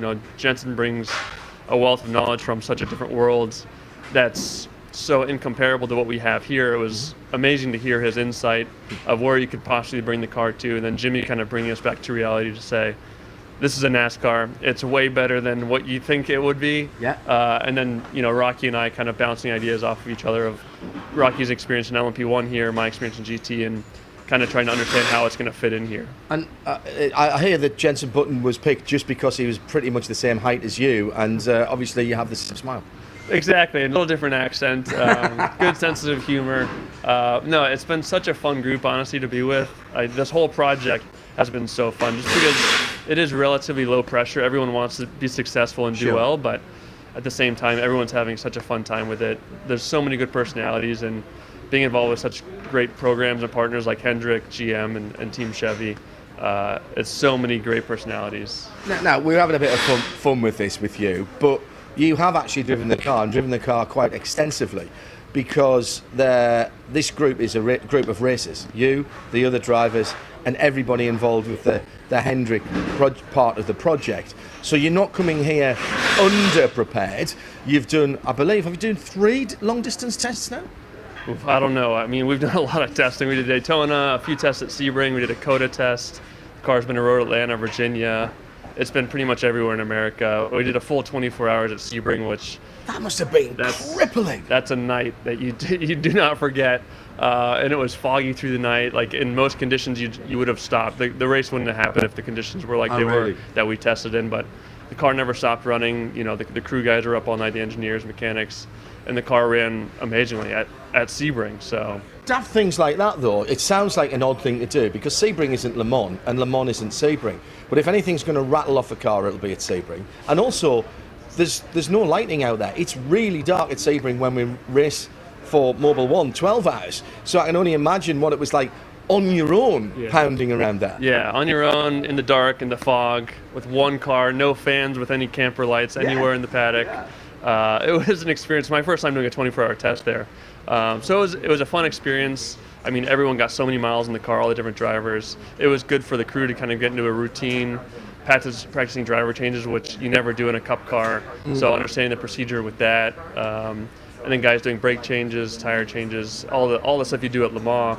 Practicing going up on skates, rolling into a garage, things that you never think of until you get here. So practicing all those silly little procedures. Going up on skids on this car isn't as easy, because there are no air jacks. So you've got to pull the car up on the side jack first and then slide the skids up. How does that work? One side first, then the other? I haven't actually seen, but I know it took them a while to find wheels that would actually be able to hold the weight of the car. I know that when they were practicing around the shop, rolling the car on skates, they'd hit a little crack in the road and it would fold over the wheels. So finding some heavy-duty wheels on the skates, not just standard ones that most LMP2s and GT cars can run. So they did all the homework, they did all the testing back at the shop, so by the time we got to Sebring and here at Le Mans, the car was hopefully ready to go in any situation. Now, you weren't here for the test that weekend. You've been rather busy in the Xfinity race. Ran in the top 10. I was watching a bit of that. You did all right. Did you enjoy that? I loved it. I mean, 20 minutes of practice in a new car on a new track, straight into qualifying. We qualified 6th, and then we were running 5th or 6th the whole time, and felt like we would have easily been in the top 5 in the end, but broke a gearbox. So it was a fun experience. I mean, once I got involved with these guys, I was able to do COTA in the Cup race, which was awesome. You did all right there as well, mate. Yeah, the qualifying was great there. So getting to know the NASCAR world's been really enjoyable. I mean, everyone just sees them as a stock car series in America, but it's proper teams, proper development, proper drivers, and the racing's a lot of fun, so I've been enjoying it. We've been talking amongst ourselves at Haggerty Radio Le Mans about getting the balance right between entertainment and sport. And I think that's something that NASCAR does very well. I accept there'll be a lot of people in the stands where you were at the weekend and at all the big NASCAR races who actually don't know and possibly don't even care whether it's a carburetor or fuel injection anymore, whether it's single lug nuts or 5 lug nuts on the wheels, so long as it delivers the right kind of entertainment that they want to see. And it does. It keeps doing it. It's good racing. I mean, I don't care what the car is as long as I'm watching a good race or I'm in a good race driving it. I think it's great that Le Mans is kind of adopting some of the new procedures for safety cars to keep a good race going. And it's been so many years that we've had good races going, and then it gets separated by a minute or two. You know it in the GTE class. I mean, there was a couple of years ago, I think it was back in 18, and the Porsche got pretty much a lap on everybody else, and that was race over. We were only talking about the battle for second and third. I know, it's terrible. So, like, I know people like the purity of some of the stuff you have in Europe, but for me, I'm American, I'm a racer, I love a good race. I don't care if it's a restart at the end. It gives everyone a chance to go fight for it, and that's old school racing for me. It's door-to-door banging and a good race. So I think that's hopefully what we'll see this weekend. Tell me about the impressions that you have on this car. Its DNA is undoubtedly a NASCAR Cup car. Yeah. There's a lot of changes, but a lot of similarities too. You're having to get in and out the window, which I think is fantastic. But even the chassis, they've had a little bit of weight taken out of it. They've turned the engine up because obviously the amount of power wasn't enough. I think that's fantastic. The aero's quite a bit different. The test runs on Sunday was right in where the Sims said it would be in terms of top speed. Yeah. So give me some impressions of how this car drives. Is it like a GTE car in some ways? It's closer to a GTE car than it is a Cup car at this point. I'd say I wouldn't have said that had I not driven the Cup car. When I drove the Cup car, I was like, okay, this is what a Cup car feels like. Right. It's nowhere near the Garage 56 car. So they've done some amazing developments. I think getting the weight out of it, all the downforce is massive compared to a Cup car. The added power, the carbon brakes, all those little things just add up so quickly to lap time and performance. So when you drive it, it is honestly one of the most fun cars I've driven. Like at COTA, you're hustling it through the S's, it's sliding, it's on the edge. I think if you had 50 of those on the track, it would be an unbelievable race. Dear Mr. France. Yeah. I think it's so fun, and I think there were a lot of different design options that we could have gone down the road with, but I'm glad we kept it looking like a NASCAR with the spoiler. There was design with the rear wing and options with that, but when you come to Le Mans and you bring the Garage 56 car, it's good to see the DNA of a NASCAR, and I think that's what the fans want to see as well. How about the aero balance with that spoiler? Fans trackside will see the little black one, but there's a huge plexiglass one that surrounds that. That is a proper spoiler. It's not an aerofoil, it's a spoiler. How are you finding the balance between the front and the back? You still getting a little bit of understeer, a bit of push on the car? I think in the high speed stuff, Porsche curves, the guys were complaining a little bit of understeer, but I think we can tune around that mechanically and get the balance right. There's a lot of options on the car that we can work on that. I kind of expected it to plow.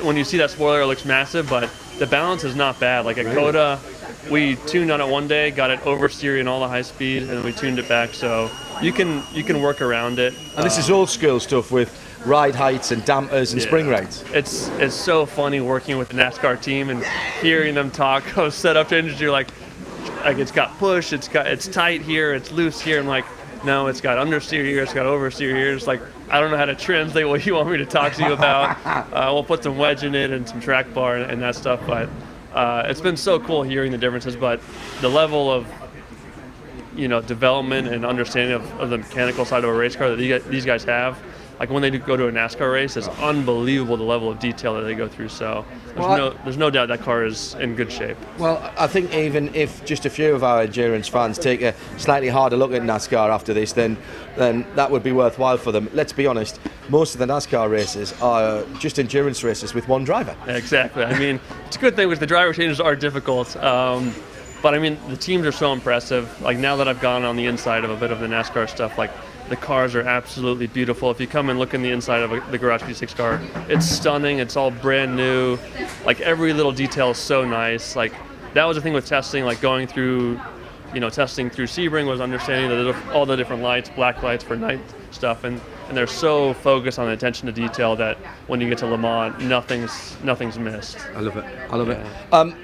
Sadly, we don't get to see you driving in it though. So what are your duties around the place? Are you going to come spend some time in the booth with us? I think I'm coming to talk to you guys. Yeah, that's my duty right now. Okay. I think just helping out during the weekend, pointing out some procedural stuff if I see something that they're missing, talking to drivers about. I wrote a bunch of notes because it's Jimmy and Jensen's first time here in a slower car, understanding where to be passed in traffic, where to place the car to kind of not put yourself in a tricky situation. So little things like that I know from a driver's side that you'd like to know.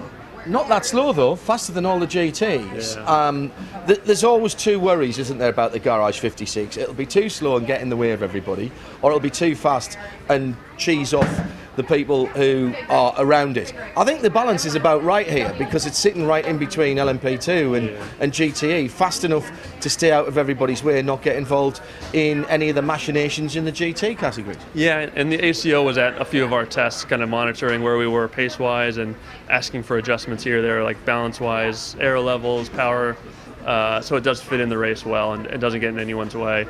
And I know the drivers and team obviously don't want that as well because that makes it stressful for us. So I think it's going to fit in great. I mean, you said at the test day, and you can see online how much people love this car. So I think everyone's just excited to see it here. Biggest surprise for you when you drove that car, or was it the comparison back to the Cup car that you were talking about? Oh my! It was going back to the Cup car because both Jensen and I had driven this car at COTA and then went to do the Cup race. And we're like, oh yeah, it'll be no problem. Fine. We know what it is. I left the pits. I almost crashed in the carousel on my outlap, and then I almost crashed into turn 1 braking for my first time. I was like, okay, this is not the Garage 56 car. So it was eye-opening going to a Cup car to see what those guys go through every week, but it's also at the same time impressive to see how far this car has come. Well done, and well done for lending your experience and your practiced eye over it, and thanks for talking to us. Yeah, thanks a lot. Well, let's talk to Jimmy Johnson about this awesome Garage 56 machine. Jimmy, first of all, welcome to France, welcome to Le Mans. Let's talk straight away about the test day and this already fan favourite car. Exceeded expectations, surpassed them? Tell me how it went. Yeah, I think we did. It was tough for us because we haven't had a car on track, especially a car on track over here. So our simulation work, we tried to be reasonable and set some good goals. But again, we developed the car, the brake system, the tires, all of that. And with that being said, we hoped that we could break 4 minutes. And then here we are 7 seconds faster than that. So very, very exciting to see the progress. And it certainly reflects the commitment that everyone's had on the program, and the car's running well. Top speed has obviously been a talking point because we know the car could go way quicker, but I think the ACO had some concerns about that, and that's why the huge rear spoiler is on the back. Are you comfortable as drivers that the top speed is in the window for where you want it to be so that you can do what you need to do while you're making that lap time? Yeah, I mean, as drivers, we always want more. We'd love to throw up a big number, but the way they're regulating our top speed also impacts the high-speed corners. So the more downforce the car has, the better it will handle through the Porsche curves. And in everyone's defense, we had no clue how fast the car would be. We had no clue how good it would be through the fast corners. And to all of our surprise, it was good. So they allowed us to start taking some rear spoiler off to get the straightaway speed back up. We took 2 inches of spoiler off, which is hard to believe. It's quite a big step. in a sport that we normally measure in millimetres or fractions of a millimetre. Correct, yeah. So a significant change, and we still have some more we can go. So it really just depends on how the ACO wants us to fit in. Of course, we would like to be in the window of the GT cars so that we have some other cars to judge ourselves off of and give ourselves as drivers somebody to go chase around out there on the racetrack. Well, I was going to ask that question because you've been competing for the best part of your life now, and you come into here a class where you are a class 1 of 1 for the innovation car.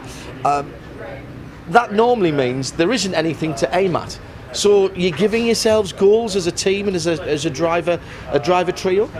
We really are, and it became very apparent early in the development of the car that we're treating this like a race, and there's a statistic somewhere that we can improve and we can hang our hat on, that we maybe ran more miles or maybe an innovation car and a GT style car that actually finished somewhat respectfully in the field. Our pit stops look much different, but we're very concerned about our time on pit lane and how we execute there, and trying to do the best that we can to show the motorsports community and the fan base just how serious we're taking this. And we also feel like we're a reflection of U.S. racing and of NASCAR, so there's a bit of pressure there too that's holding us accountable. People will watch the car going around. There were no pictures, no moving pictures on Sunday for the test, but from Wednesday through Thursday, and of course for 24 hours on Saturday and Sunday, we're going to see this beautiful blue car pounding round and round. What do you think's going to surprise them the most about it?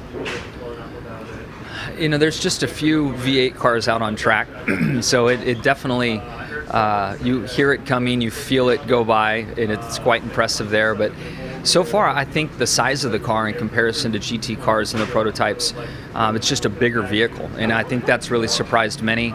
And then the next thing to follow is, man, that's a big car, but it's going really fast. It's moving a lot of air. Absolutely really moving a lot of air. When we were standing trackside the other day on Sunday, we could hear the air almost as much as we could hear the V8. Getting it here, of course, is the culmination of a huge amount of work. This is a project that is barely a year and a half since conception, and the car's been on the track possibly only half that. That's a lot of hard work, Jimmy, to go through. Have you enjoyed being part of that iterative process? Yeah, I really have. I mean, the last 2 seasons, I was at Chip Ganassi Racing, driving an Indy car, and chasing a childhood dream there. And so to come back and have a chance to work with the team that I had so much success with at Hendrick Motorsports, to work with Chevrolet, to be back in the NASCAR family, I committed to this program before I knew I was really going to run any more NASCAR races and be back in the mix anyhow. So to me, this was a real opportunity to kind of come home in many ways after my 2 years in IndyCar. 2 years in IndyCar, which were stupendous, where you thoroughly enjoyed what you're doing, and you proved your mettle on road courses as well there. By the way, dear listeners on Haggerty Radio Le Mans 91.2 FM, NASCAR is not just drive fast, turn left. There's a lot of skill and a lot of engineering goes into that. How does this car now then compare with the current generation that we see in Cup? The basis is the same, but a lot of changes. And how do they manifest themselves, not necessarily just in how it looks, but how it feels to you as a driver? Yeah, the Garage 56 car has a lot more potential. There are many reasons why, but I guess ultimately the downforce and then the weight that's been taken out of the car just give you a lot more lateral potential. The Cup car, and it's by design. NASCAR is very intentional. They want to put us on small tires, lots of horsepower, and a big heavy car, because cars sideways put on a great show. So it's been interesting to change that thought process as much as we can while maintaining the DNA of a NASCAR vehicle and bringing it here to Le Mans. And with all that said, it's still sideways, and rear deg is still our biggest enemy. So if you happen to be watching it on television or in person, just give us a lap or two and we'll drift it off the turn for you. Okay, I'll hold you to that.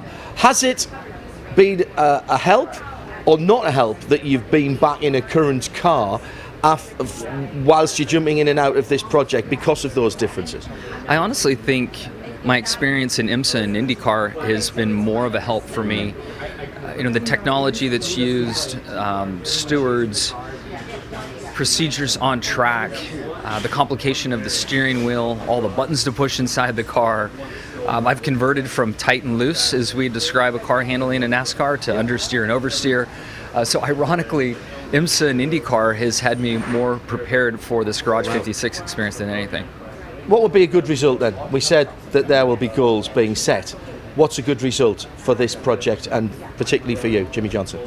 Yeah, I think as every day goes by, we start to maybe readjust our expectations. Initially it was, can we break 4 minutes? And right away we were able to do so. So it's like, hey, great.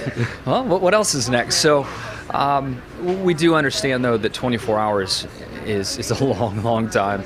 And with 62 cars on track and the challenges that are thrown at us, getting to the finish line would be a great success. So I think that's probably the first goal.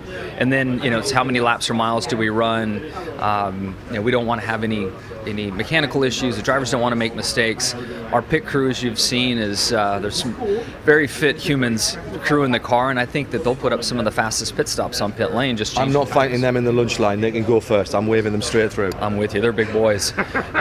So we're geared up to race. We really are, and I think we'd love to set a high bar for a GT-style innovative car for the future. So, not only what we do this weekend, but for years to come, give a mark for others to chase.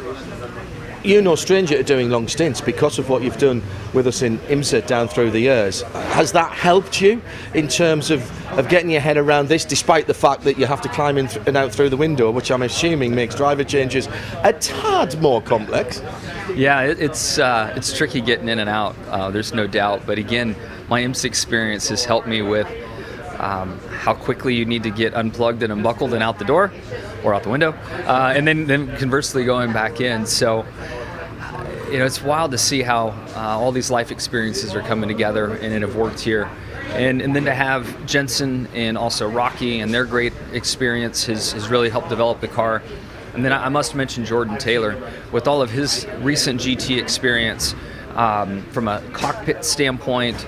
The rear view camera that we have is also a radar system, and how to set that up and trust it. He's been invaluable. We've been joking around calling him Coach because he just keeps giving us great ideas. You've been to pretty much every big race there is to go to in the States, either as part of it or being there with teams. How does Le Mans stack up, and how does the 100th anniversary Le Mans stack up? It's incredible with how young I am in my racing. Just a child, of course. I know that I don't have a long runway left as a driver, and to experience this, I mean, I can create some more spots, and find other ideas to put on my list, but this really checks that last box that I've set for myself. I wanted to race the Indianapolis 500. I wanted to come to Le Mans race, and now I'm able to do it. So again, I'll make a new list and find some new ideas, but this is going to be really, really special. So as a pro driver, everything that you've done, including the Indy 500, and this was still on your bucket list? It was. Wow. I grew up racing motocross and then off-road buggies and trucks, and didn't end up in NASCAR until, from a racer's terms, until much later in life. I didn't start in NASCAR, the top division. I was 26.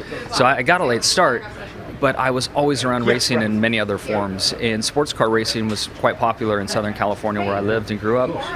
And my dad would take me to IMSA races, or I'm trying to think, when the GTP cars were running. Yeah. I've been to Can-Am races. Oh my goodness. I've been to quite a few different forms of racing, and I've always loved the unique look of a prototype.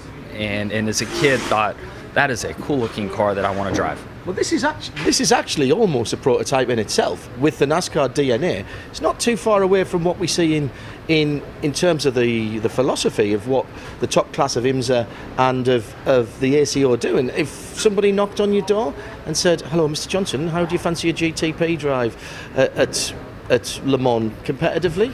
How long would it take you to answer? Not long at all. I'd accept in a heartbeat. I would love to come back, and there's only so many seats, and if you get asked to come run in the Premier Division, I don't think you can say no. I mean, it's just a chance of a lifetime, and I'd certainly jump at it. Well, the bow tie's here this year, so you've got something to go and look at down in the pit lane. Jimmy, thank you very much indeed for your time. I know you've got a lot to do. Enjoy it. Breathe it all in, sir. I appreciate it. Will do. Thank you.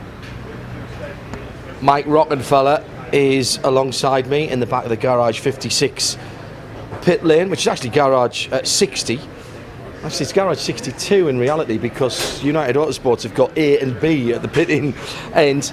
Rocky, welcome back to Le Mans. It's been too long since you and I have had a proper chance to chat. Let's talk first of all about this phenomenal project. You were involved from pretty much right at the beginning. How did all that come about? The first time I heard about it was really in Sebring when they announced it at the 12-hour race. Mm-hmm. And they were asking me if I'm interested to be involved in the development. And when I heard about the idea, I was like, what do you want to do? You want to go with a NASCAR to Le Mans? Yeah, we want to do that. And of course, then you start talking and you understand who is involved and what is, the idea behind it and so on. And I got really excited. And I was involved from that moment on in the testing. We started with simulator work, and then later on with on-track testing, tire testing, improving the car and so on, setting goals for Le Mans. I think the first time I was in the sim, we straight away went to Le Mans to understand where we are with the base car and what we need to improve or change. You got the opportunity as well to drive in some cup races at Watkins Glen, I think you did. Was that the first one you did? That was my very first cup race. Yes, you're right. And then I did Roval in Charlotte. At the end, like in every series, you need to be in one of the best cars to win. But it was a unbelievable experience for me. I always looked up to NASCAR, and always wanted to do it, and to say that I was part of it was great. I was even, I think, in the top 6-7 running in the wet. In the dry we were not so strong, unfortunately, but I understood a bit more what it means to drive NASCAR. And I would love to do a road course again. I think I'm not there yet for an oval, but I really how do you say, I never underestimated NASCAR at all, and it just proved when I drove there how good those guys are.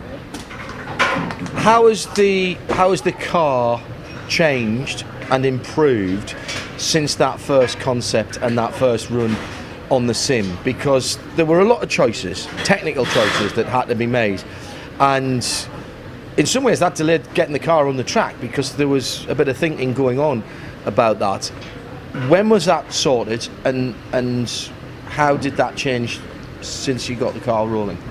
I think, and that day Jeff Gordon was there as well, and we were chatting, and you know, I realized straight away that I will work with some of the best people in the world in motorsports, and I think they were thinking already ahead. When I jumped in the sim, they were thinking, okay, how much weight could we get out of the car? How much power will we have? How much downforce do we think we will build onto the car realistically? So what we did is, obviously, that's the beauty about a simulator nowadays. You just add, or let's say we take away the weight, you add the downforce, you change the power, you add tire grip, because the tire is a big portion of it as well. As you know, Goodyear made a new tire for us here in Le Mans. It's wider, different compound. So when we added that all up, we gained a lot of time in the simulator, you know. And then we were trying to understand, okay, what is achievable, where do we want to be, and so on and so on. And then the first time I drove was in Road Atlanta. It was I don't know how you call it, like a mule car. It was definitely not the car like it is now. It was actually at that time Action Express preparing the car. And we did the tire test where we basically decided the base of the tire. And the test after, I believe, I was the first time in the Hendrick built car in VIR. It rained a lot, so we had a chance to drive a bit in the wet and sort some stuff out. Yeah, exactly. So we might see that again here in Le Mans as you look the weather forecast. It doesn't look promising for the race, but nevertheless, that was a bit the journey. And then we kept testing, and you know, then Jimmy was on board shortly after, and then Jensen was there, and you know, it all came together, and we are really excited to finally be in Le Mans. One of the things I noticed just sticking my head in through the window, not the door, the window, and it doesn't have any glass in it, it's just got the NASCAR net, exactly as it should be in my mind. The driving position is quite different from a Cup car. Now obviously you're not from that background, but you've experienced that. Was that deliberate, and was that a weight balance thing or a comfort thing? Why the change there? Well, it is, you know, the next gen car, I think it is already quite different in a Cup car even. So it's not extremely different, but we knew we had to get the biggest space we can to jump out and in, you know, with a headrest and everything. Yes. So we went to all the limits we could find, and the seat is maybe a bit more tilted, you say, right?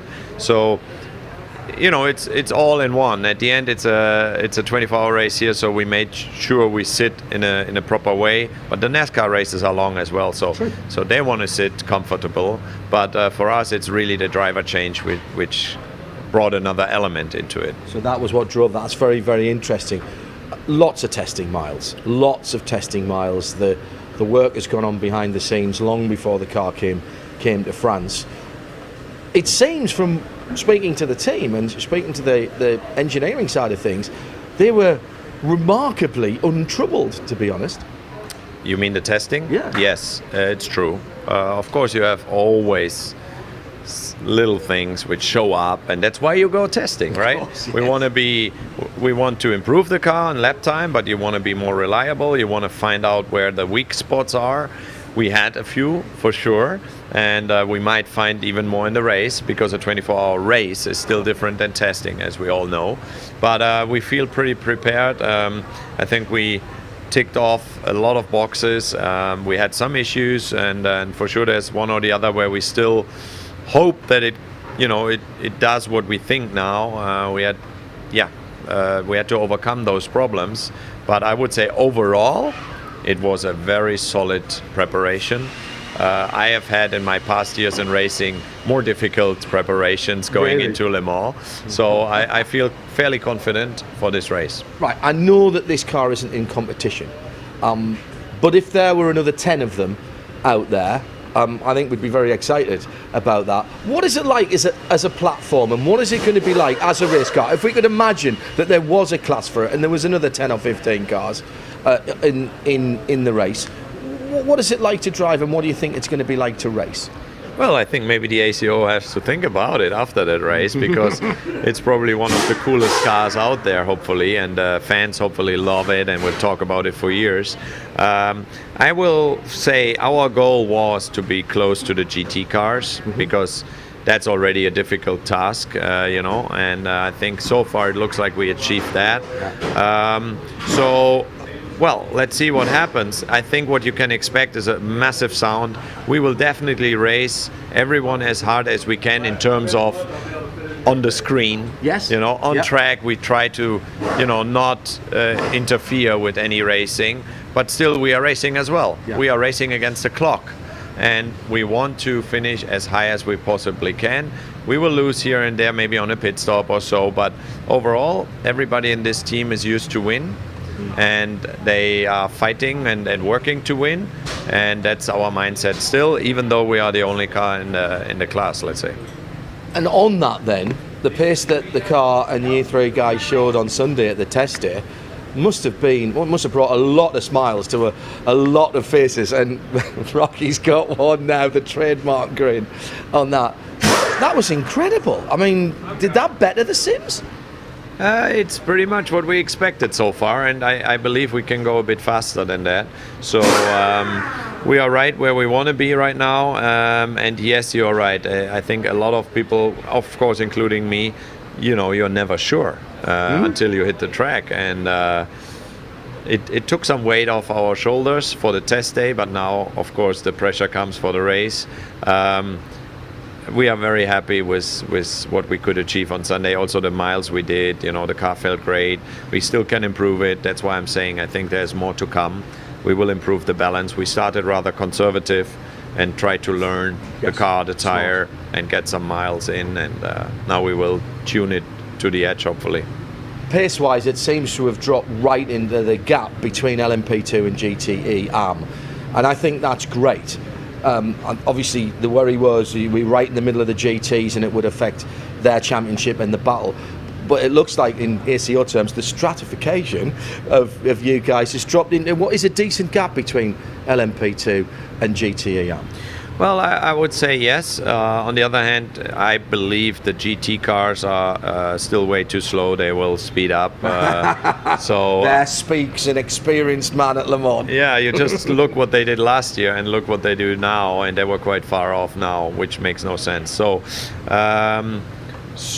we will see. And even if we are in the middle of the GT, we will make sure, I think, Jimmy Jensen and myself are professional enough to not interfere with the racing, and we will try to not be in the way of anyone. If anything, we want to pass them and pull away.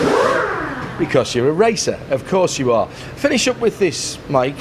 Of all the cars that you've driven down through the years in different eras and different championship, what does this one most remind you of? I would say the Corvette GT. Really? Yeah. Probably the sound. It was always like a mean car inside, a real man's car. You have to muscle it around a bit. I would say that is pretty much what it reminds me, even though it's not.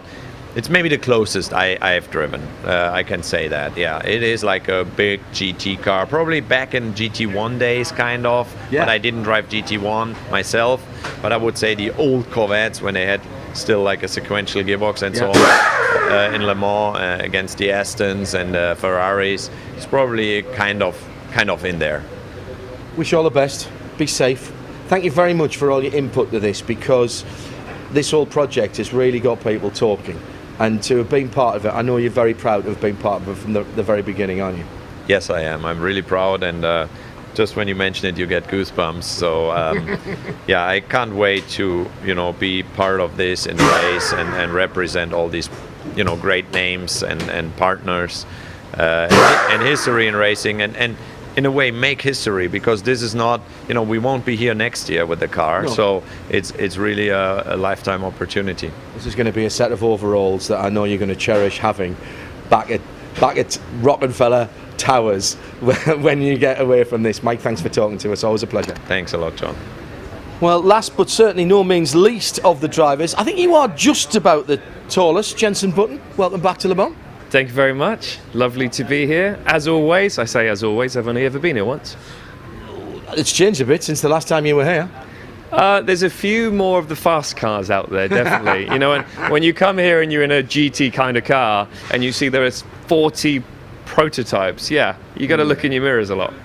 Tell me about how you got involved with this Garage 56 Chevy Camaro and Hendrick project and why you wanted to be involved. Yeah, well, actually, it was last year. I was texting with Jimmy. I was just like, Jimmy, what are you doing in 2023? Just out of interest, you know, because he's trying lots of different things. And he said, I'm doing this, that. Oh, and I'm racing at Le Mans in a stock car. I'm like, sorry, you're doing what? What, the 24? He went, yeah, I'm doing a Rocky. I'm like, oh, okay, that's interesting. Didn't really think much more of it. And then I was texting with Rocky in December, and he said, I'm in Sebring. I'm testing the car. And do you want to come along? I'm like, yeah. And he said, I just checked with John Doonan if it's okay. And he asked him, and he said, yeah. Flew in, saw the car in the garage, and looked cool. And they said, do you want to go and watch on track? So I did. I went and watched on the back straight. Saw the car come past. Heard it before I saw it, obviously, like many seconds before. It came past, and seeing it on track, the brute that it is, just made me smile, and the noise just unreal. And I was like, right. Where do I sign? Where do I sign? So that was it. And I walked back in, and actually Chad Canals said, do you want to drive it? I'm like, well, yeah, but you guys are testing. I haven't got any of my kit. He said, it's fine, you can borrow something. I'm like, no, mate, I'm not going to jump in on your test day. But it all started there, and then we sorted out the deal, and here we are. So no, it was a baptism of fire jumping into a stock car. I drove it for the first time at Daytona. First 5 laps, I thought it was the biggest mistake of my life because it was so big, so heavy, body roll. I was like, wow, this is so far removed from anything I've done. And also, I hadn't driven something since 2020. The last thing I drove was a GT3 car, so it just took me a little time to get into it. But once I did, absolutely loved it. It sounds like that you three already knew each other, obviously, and in any endurance project, in any team, but particularly in any endurance project, the camaraderie between the 3 drivers, off the track as much as on, is really important. So I presume it's crucial in this one with the compressed time scale that you had. Yeah, it's so important. You know, I've known Jimmy for probably about 10, 12 years. I remember riding Harleys to Homestead from Miami to watch him race, and then we partied after, which was that's another story for another time, but it was great.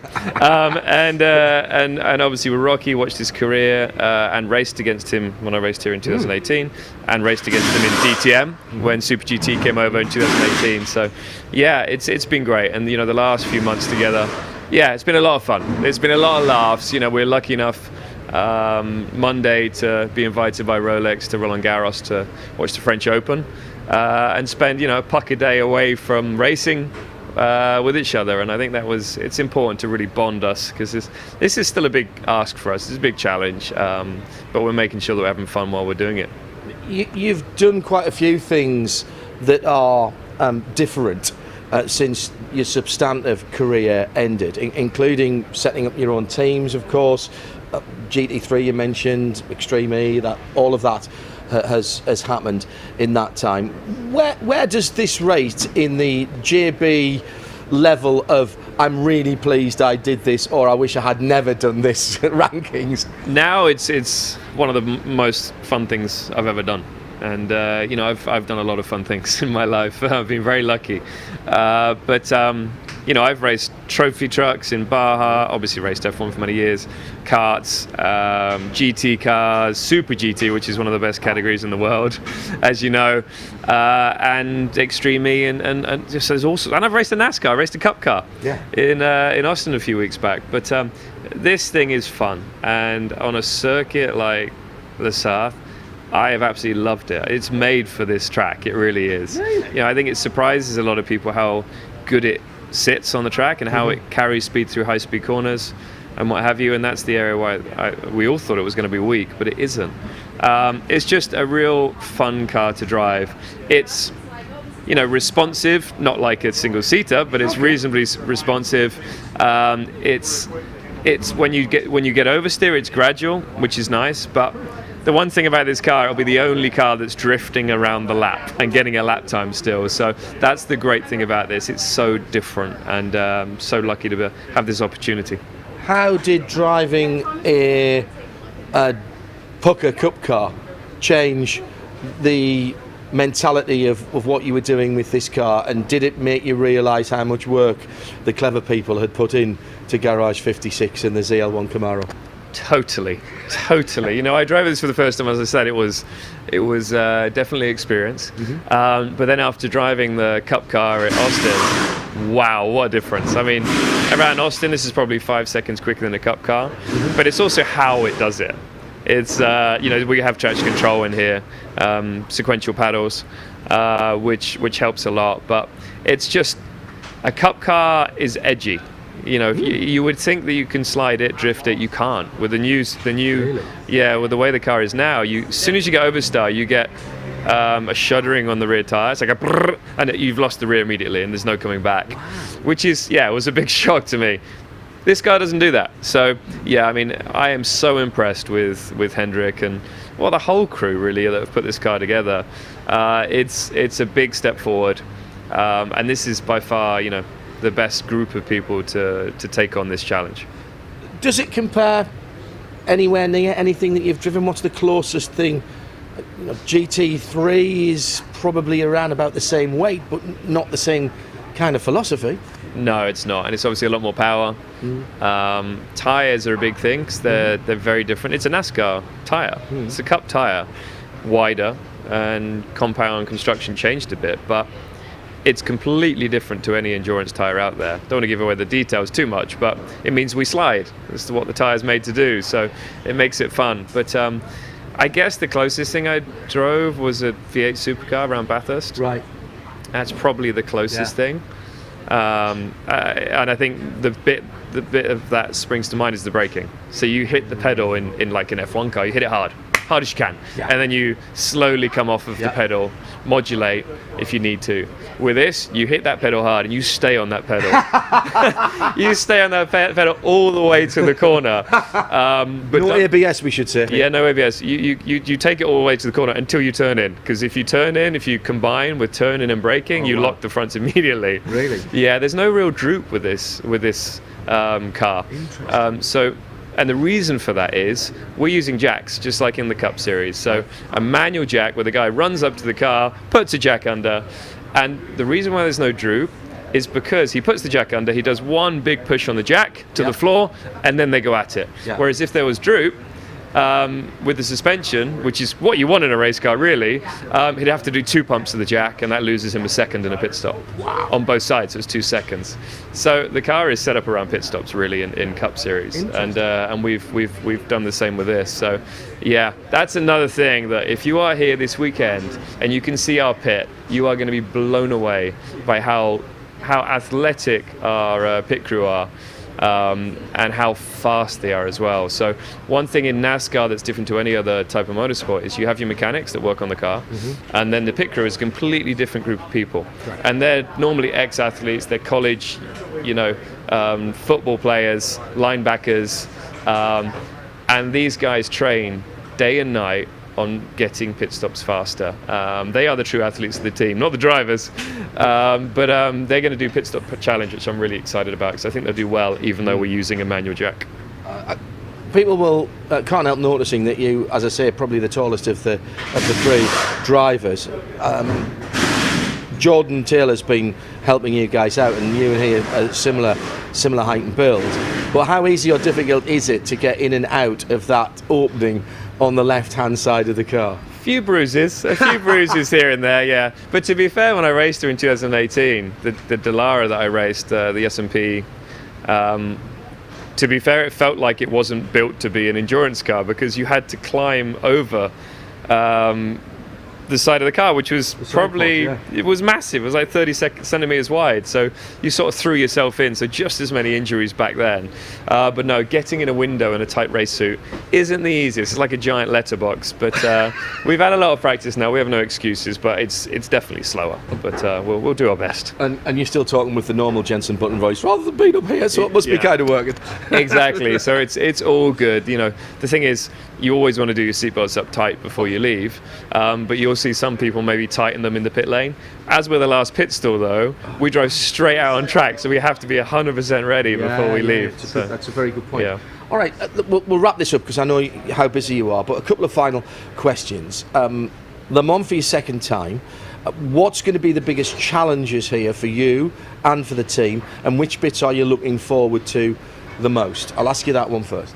The one thing that I thought was going to be the most difficult was traffic. 40 prototypes, not really sure where we were compared to GTs. But to be fair, it's been relatively easy. I think it's harder for the guys that are in prototypes. Mm-hmm. Overtaking is harder than being overtaken around here. So I'm not too bothered about that. For us, the big thing is weather. If it rains, it's a big issue for us because, you know, we've not done any real wet testing. You've got no side window either. I mean, when you're going forward, it should blow by, but I presume that means you will get wet if the wind's in the wrong direction. Possibly, yes. And the Cup Series are not known for their windscreen wiper skills in terms of getting it working correctly. Rocky was telling me about a previous experience of racing in NASCAR last year in the Cup Series, and the windscreen wiper goes across the screen one direction, and then it goes across the bonnet and back around. So it does a loop instead of backwards and forwards on the windscreen. So hopefully we've sorted that. But no, the wet is going to be the trickiest for us because we've not run with other cars in the wet. This car is a lot slower in wet conditions than the GTs are in wet conditions. So that's the toughest. So we hope we don't have too much rain. Apart from that, you know, these guys are ready. They are 100% ready for this challenge, and you know, I really look forward to getting this car out on track. And the times, we'll finish off with what happened on Sunday. The times that the car put in on Sunday were outstanding. You got through that, from the outside at least, you may tell me differently, without any major problems. The car circulated, did a lot of laps. Tick. It did. So, and then we had all the systems checks when we had the safety car, the yellow flag zones and stuff. So it's just the team running through that, because none of these guys have ever done it before. Now, the engineer is from the Cup Series. So running through that was really good and getting that experience. And for me, just, you know, remembering again. Reliability was good, yeah. And I think the pace was all right. You know, the GTs, we all know, they all sandbag on, you know, in testing.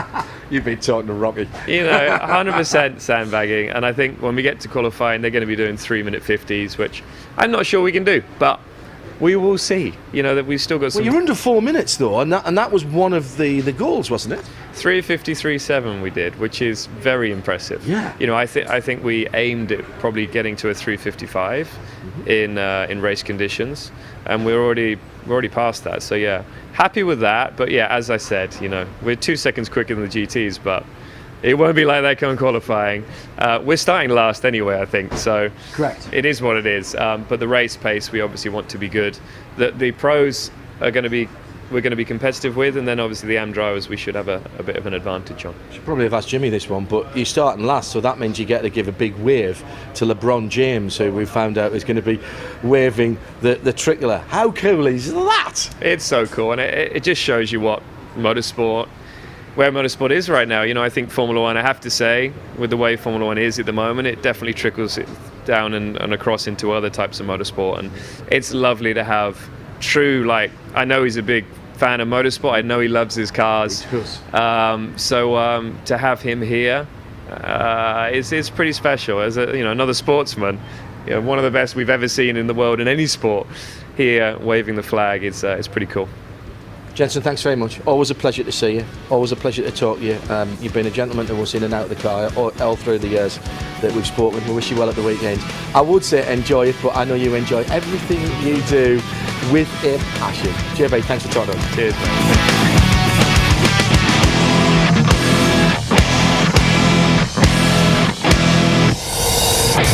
This program is a Radio Show Limited production. Tell your friends there's more at radiolemans.com.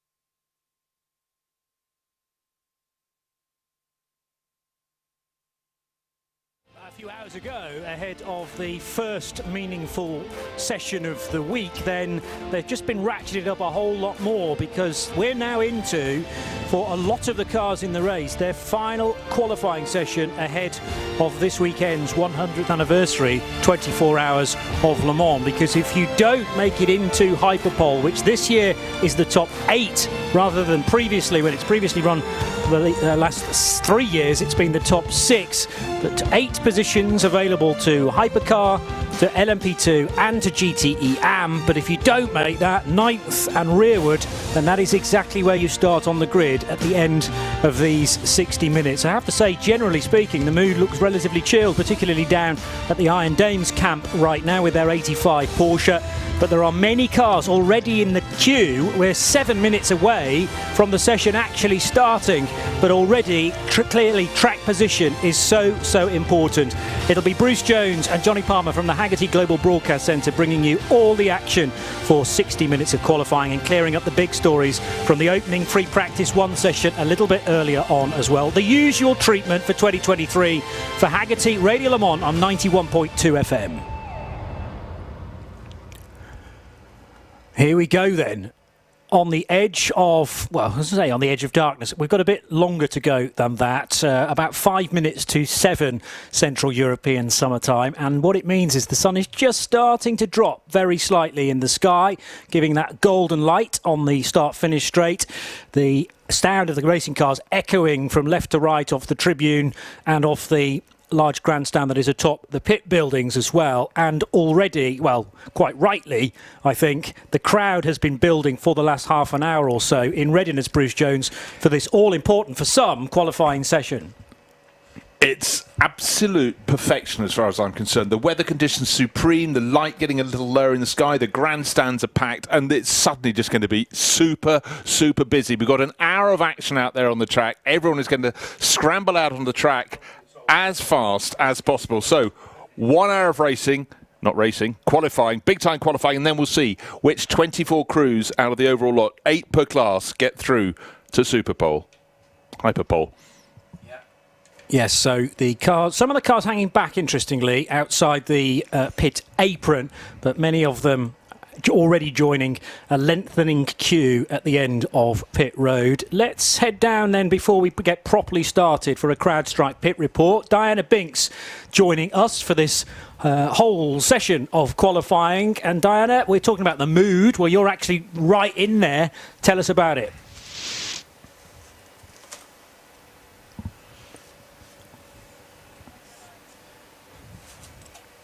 We'll get to Diana in just a tick. The number 50 car will be driven by Antonio Fuoco, by the way.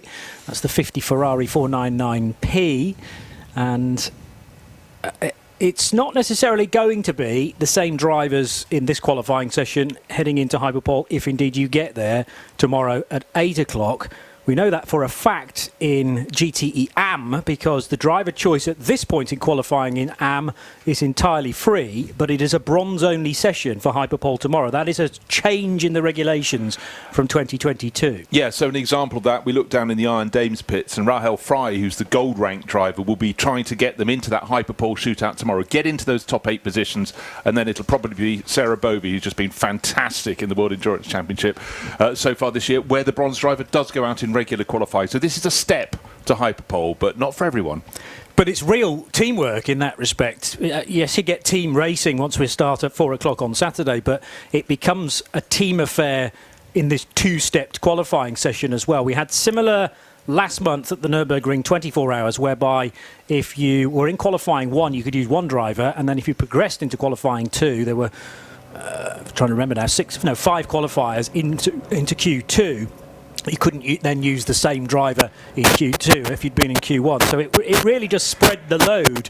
And that's a new dynamic, actually, for qualifying for very much a team race.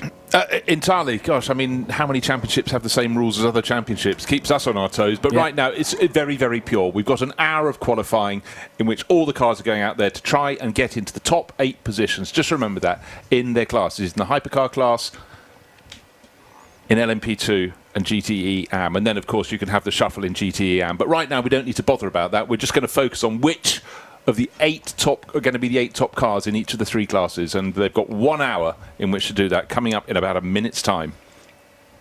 Yeah, so the 709 car about to be released into the pit lane as well, and we will be concentrating on what we'll call the bubble, which are positions probably 6th, 7th, 8th, and then 9th, 10th, 11th. Anybody else likely to get within that top 8. So the focus won't naturally be on pole position, although we'll try and give you those times as well. But it is very much at the end of the session a provisional pole for the 3 classes involved. 30 degrees Celsius in the air, 38 at track level, and humidity of 25%, but 0 chance of rain right now.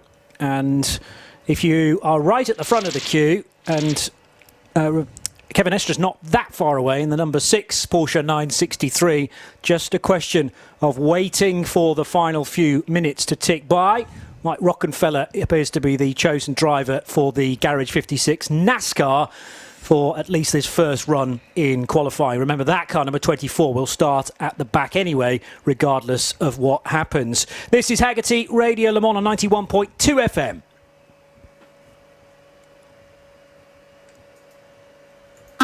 Radio Le Mans weather. Absolutely glorious conditions right now. The very peak of the temperature has been taken away. It's starting to ebb back a touch to, as mentioned, 30 degrees Celsius. It was a little warmer than that earlier on, but the lack of cloud cover is certainly helping. 0 chance of rain for the remainder of the day, and tonight it will cool down, but a low of only 17 degrees Celsius, so still pretty warm. Winds from the northeast at 15 kilometres per hour, and tomorrow set to be red hot again. The question is, when will the clouds break, if at all?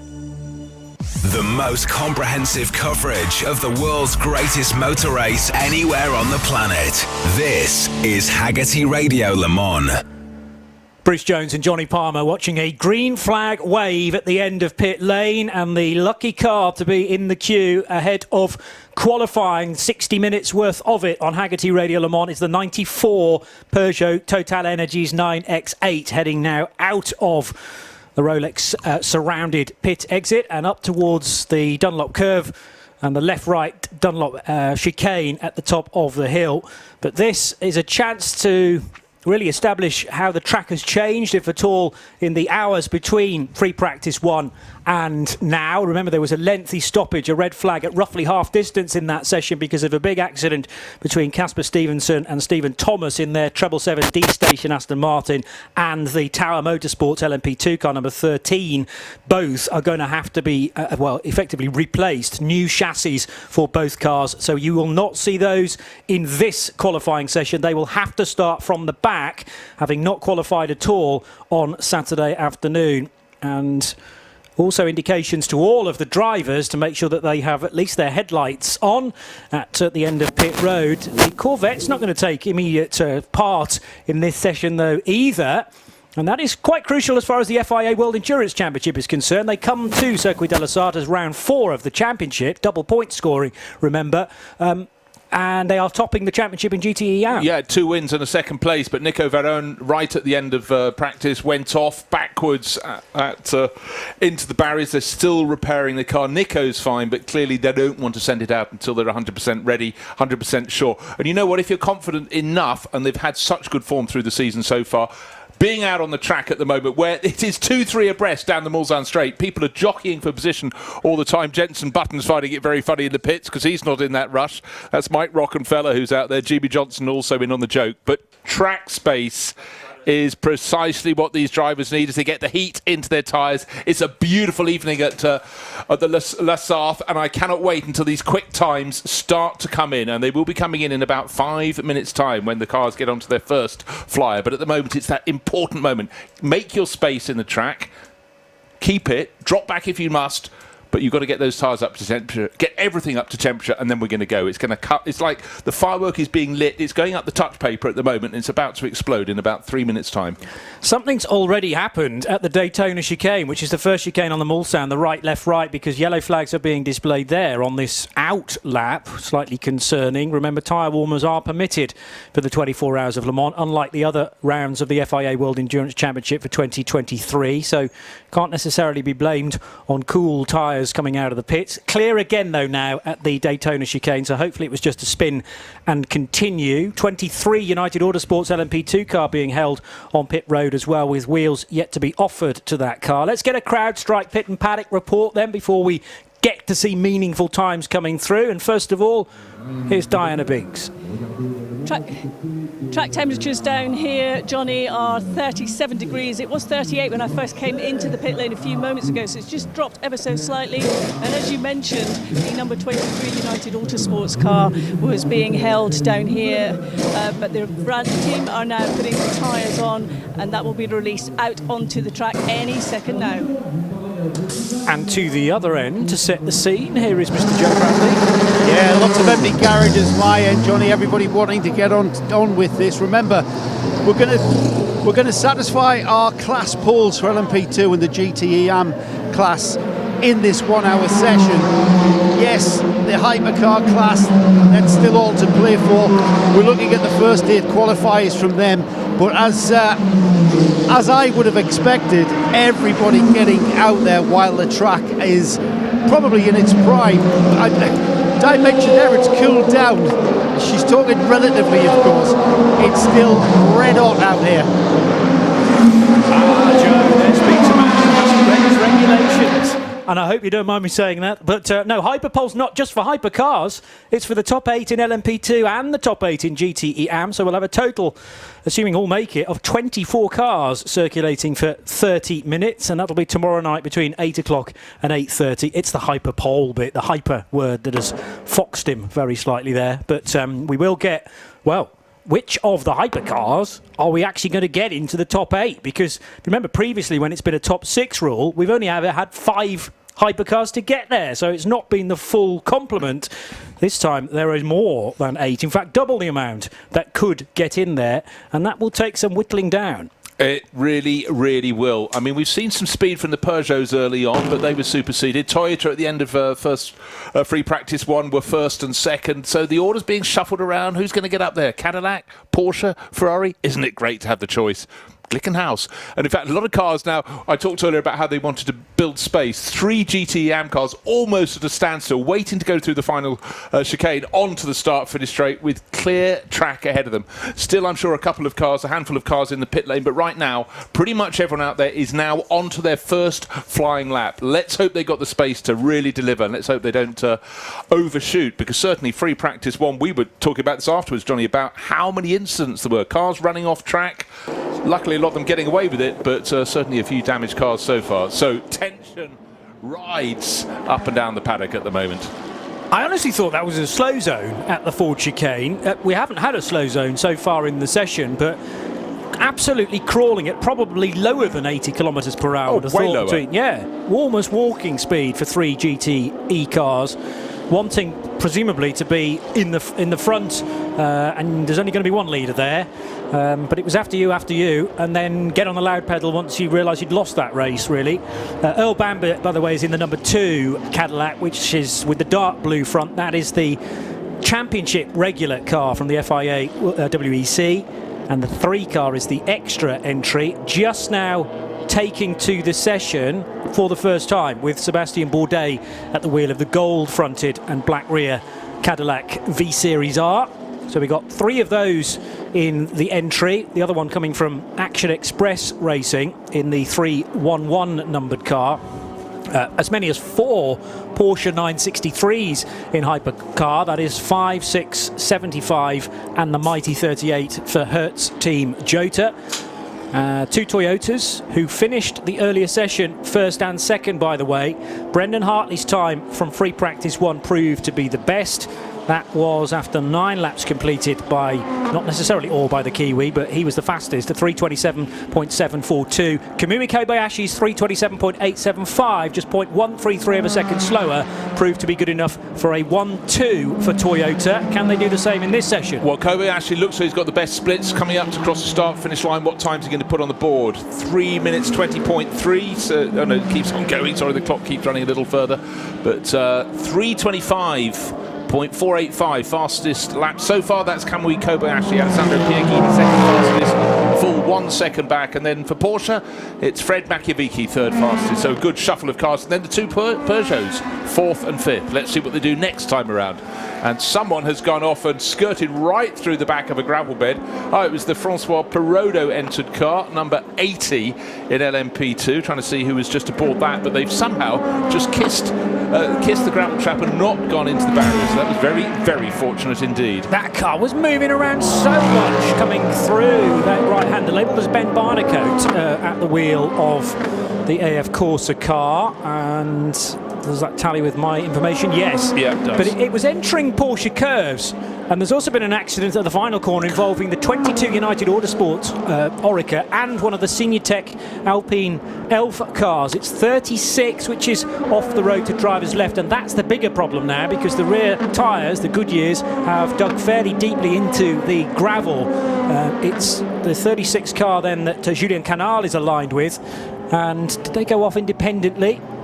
Vaxivière spinning after contact, in fact, with the 22, and we're going to go red because this is a qualifying session and don't want to be losing too much time with cars stranded off on the road. So if this had been a free practice session, I'm sure it would have stayed green, although with local yellows, and if not that, a slow zone. Philippe Albuquerque was the other car involved, number 22 for United, and he had been rather frustrated anyway from free practice 1 after the car stopped out at the Forest S's very early on in FP1, and now that was him being somewhat assaulted from the rear by Mathieu Vaxivière. Well, it certainly seems that way. And in fact, was it the other way around, actually? Well, I'd like to see a replay to check that. I think it might be the other way around. But already Philippe Albuquerque was concerned about track limits. He said, I'll hold my hand up. It's not the way I normally drive, but 2 centimetres the wrong side of the line. That's all he reckons. Got 3 of his laps taken away in free practice. So, of course, it will be something that will have times being taken away for sure with all these cars out on the track. So what we do have is a handful of cars managed to get flying laps in, the best of which was Kamui Kobayashi in that number 7 Toyota. 3 minutes 25.485 seconds, a full second ahead of Alessandro Pierguidi. And down in the pit lane, quickly into the action, let's go with Joe Bradley down in the Corvette garage. 3 still hasn't taken any part, as we suspected it might not, in this qualifying session. It's still having that repair job done, but they're getting close. They are getting very close. They're about to put the car on the setup bed, which means the last geometry check before we get this car out. So maybe another 30 minutes away before we see the Corvette take part in qualifying.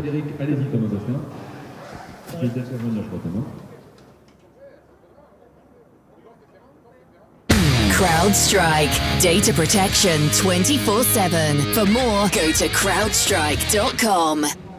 The recovery work on Mathieu Vaxivier's car is continuing, and I was wondering whether he was a bit too far around the track to get to pit lane, but no, just about okay to drive right across the Le Mans sign that's painted onto the asphalt. Now he needs to perhaps do a quick reset, making sure that he's going to go the right side of the signs. But no, something's cut out, I reckon, on the 36 Alpine as well.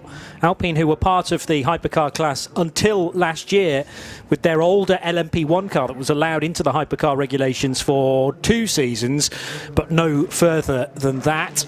Meanwhile, a brand new Aston Martin has arrived in the Tom Ferrier garage, TF Sport running D-Station Racing, the Japanese flagged team, Treble 7. And the quote from Tom Ferrier at the end of free practice 1 to that big accident, first of all for Casper Stevenson, who lost it on his own coming out of the Forest S's and was then broadside collected afterwards, a number of seconds afterwards, by Stephen Thomas. And Tom suggested that if it had just been that initial impact for Casper Stevenson, they probably could have repaired that original chassis for Treble 7, but it was just way too much then. The secondary clatter, well, it was bigger than that, big old smack on the driver's left as Stephen Thomas arrived and could not arrest his speed in time.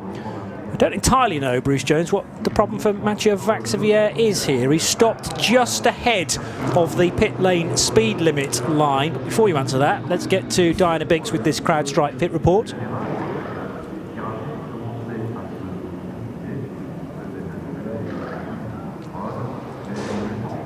The number 38 Hertz Team Jota, they've got a hybrid issue, so the car is in the garage at the moment. That went in there just before the red flag came out, and I can see the team from the pit wall working on that now. So it looks like they are making a bit of progress there, and hopefully that should be back out fairly soon. That's Will Stevens who brought the Hertz Team Jota Mighty 38 Porsche 963 in.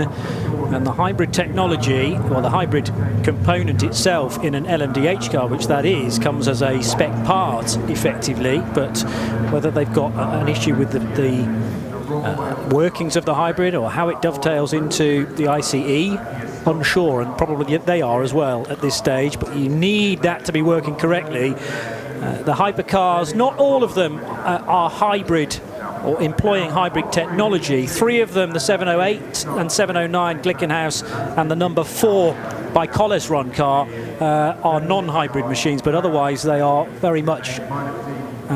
So just getting we will be getting word later on about the exact problem. But Vaxivier is moving again, and he's now drawn into the pit lane with the dolly jacks inserted beneath that car to rotate it through 90 degrees and wheel it backwards into the garage. There's a whole slew of cars working their way around now at red flag pace, so they're not able to go at 80 kph. And one Toyota, in fact, that's the 8 car that was fastest earlier on. We would like to go for a second attempt now.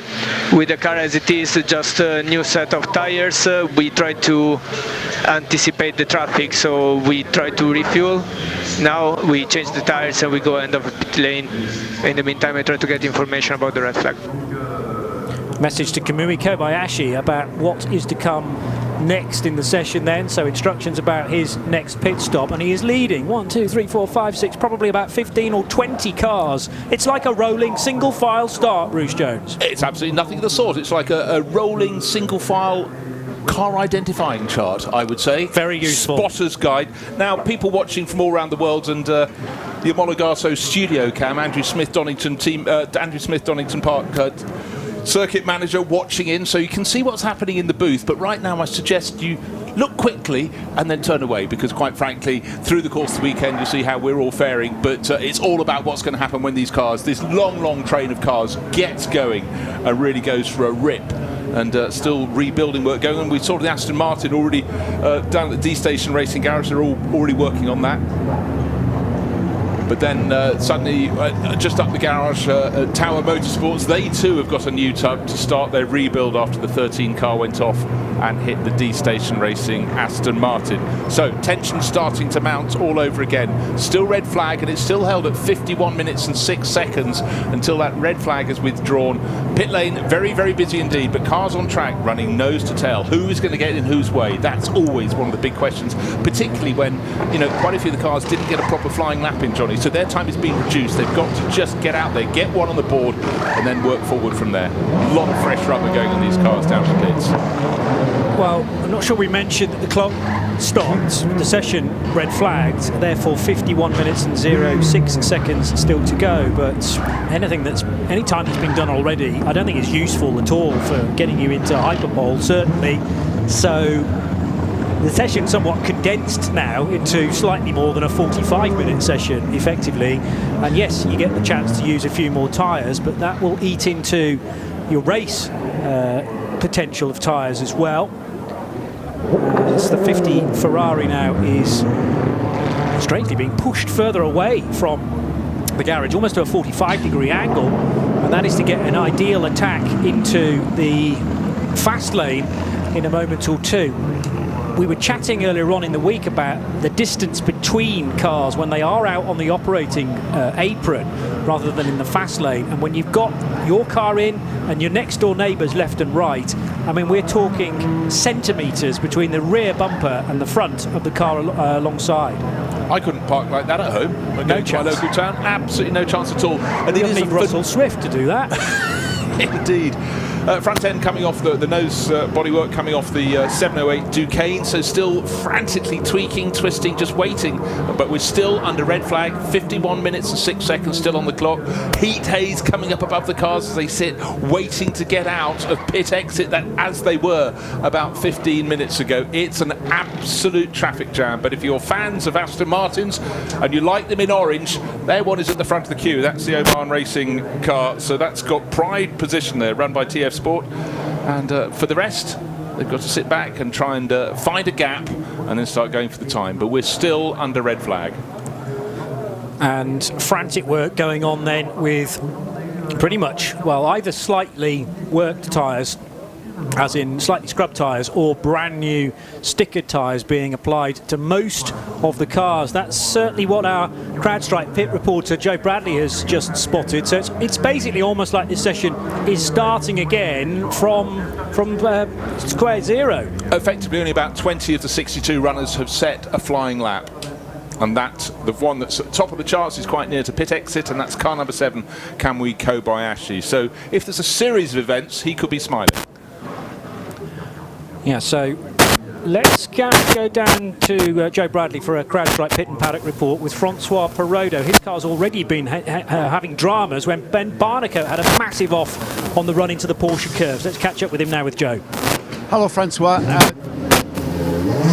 Great to see you back in Le Mans. Are the teams receiving any information as to when this session will restart? No, now. At 1920, set on the screen. As if by magic. Yeah. Thanks for that. Francois Perrodo seems to be in control of this. Fair enough. And hopefully no ill effects of Barnicoat's off, because I couldn't quite work out whether he tagged the barrier or whether it was just a high-speed run through the gravel. Bruce is indicating it was probably millimetres away from scraping the left-hand side of the car, but he amazingly controlled it well. Not exactly grass tracking, but more rally-style attacking through the gravel trap itself, and did just about escape that skirmish in the number 80 car. And now in the queue, a whole load of LMP2s. Ferrari are possibly at a disadvantage here when they're trying to force their way into the pit lane lineup, because they are so close to pit out. Not quite in the granny annex, but the 50 and the 51 cars are pretty close to that. Joe Bradley's mentioning to me in my ears about a retubbing of a car. Now we know that there are brand new cars for the 777 and the 13, Joe. I think they're just building back up. The number 33 Corvette had a big incident on the rear. Yeah, we've got green, Johnny, so we're going to have a very busy racetrack out there. The number 13, the new tub, has arrived. All the bits are off the old tub, and now the rebuild continues on the number 13. That's the Tower Motorsports car. I doubt we're going to see it tonight, but it will definitely be done by tomorrow. But they won't qualify, therefore, so both of those damaged cars and replaced cars have to start out the back of the grid, unless anybody else causes a red flag in this situation as well. That's an interesting dynamic, because normally in an FIA WEC qualifying session, if you are the cause of a red flag, that is you then eliminated from the rest of the session. Exactly so. Just a thought though, at least Jenson Button, Jimmy Johnson and Mike Rockefeller know who will be starting near them at the back of the grid, because that Hendrick Motorsport Garage 56 Chevrolet Camaro knows, because it's the Oddity, it'll be starting stone last on the grid. Right, while the cars are just wending around the lap, getting heat into their tyres and their drivers, remember Studiovision, sponsored by Omologato, is live now, and Andrew Swift, circuit manager, I didn't quite get the full message before from Donington Park, has had his eagle's eyes. He's got a great spot early on. The brilliant Bob Dawson. See if you can spot Bob. He may be in, he may be out, but like the Scarlet Pimpernel. He's the one with the red and white scarf and the red and white bobble hat. That's folks. right. Yeah. Without the specs, though. And now there's a stopped Cadillac out on track. No, it's okay. It's fine. It's still moving, cameras. folks. It's just that Sebastian Bourdais' onboard camera is a little glitchy when he gets to the Daytona chicane, of all places. I mean, this is a GTP car, when it races at Daytona, should be very at home in the first chicane of the Mulsanne, but just sneaking beneath the radar briefly there and causing my heart to stop. But the 3 car is very much at full speed and heading into the left, right, left second chicane. We'll keep you up to date with who is in the potential hyperpole positions for GTE AM, for LMP2 and for Hypercar as well, but not before we've heard from Diana Biggs with another CrowdStrike pit report. I'm with Ben Barker from the 86GR Racing team. Ben, the car is in the garage, but I've had a look round. Everything looks fine. Is that part of the strategy plan? Yeah, no, we just had we changed something with the brakes basically from FP to qualify. So we've just been bleeding them, making sure they feel good. So now we're pretty much ready to go. So once I've spoken to you, I'm probably going to get ready and head out there and see what we can do. Up to this point, have you been happy with the balance of the car that you found, and what will you be looking to do for the rest of this session? Yeah, look, we've had 2 years, 2 good years in this car, and last year we were very strong on pace, so we pretty much just rolled up with the same setup, and it's working well. So quite an easy job for the engineers and myself as well. So balance feels good, and so we're pretty confident going into the race.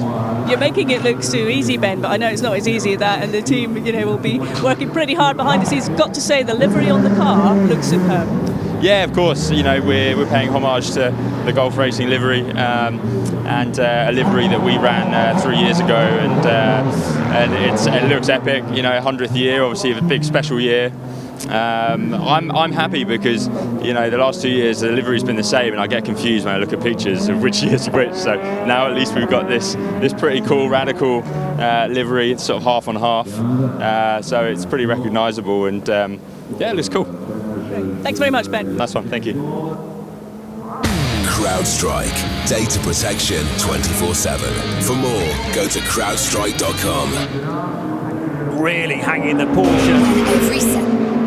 The Porsche 75 was really being hung out there, coming out of Corvette Curve. The 75 with sparks out the back of it. This is the 963, one of 3 963s run by Porsche Penske Motorsport, and across the line it goes now with Felipe Nasr at the wheel.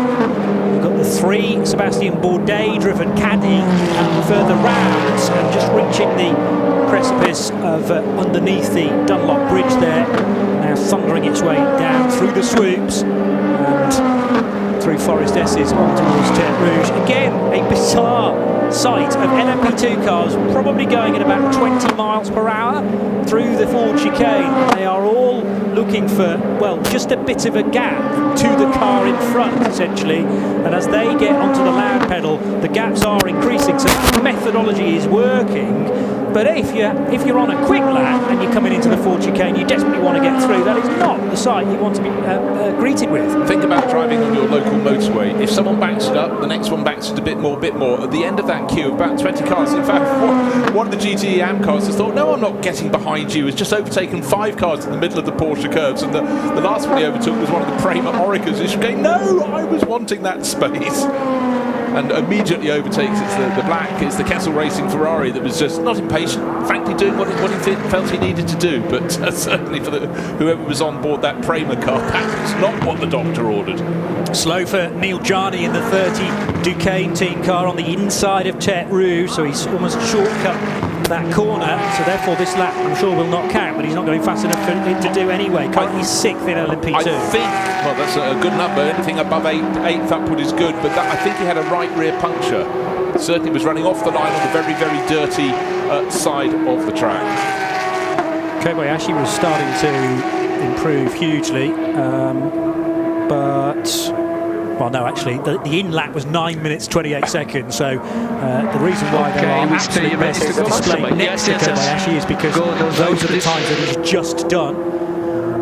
Those are the times, rather, that he's done up until this point. It's a quirk of the Alcamel timing system that when a car pits, you then get its best times up until this point. They weren't necessarily done on the in lap. They were done from the start of the session.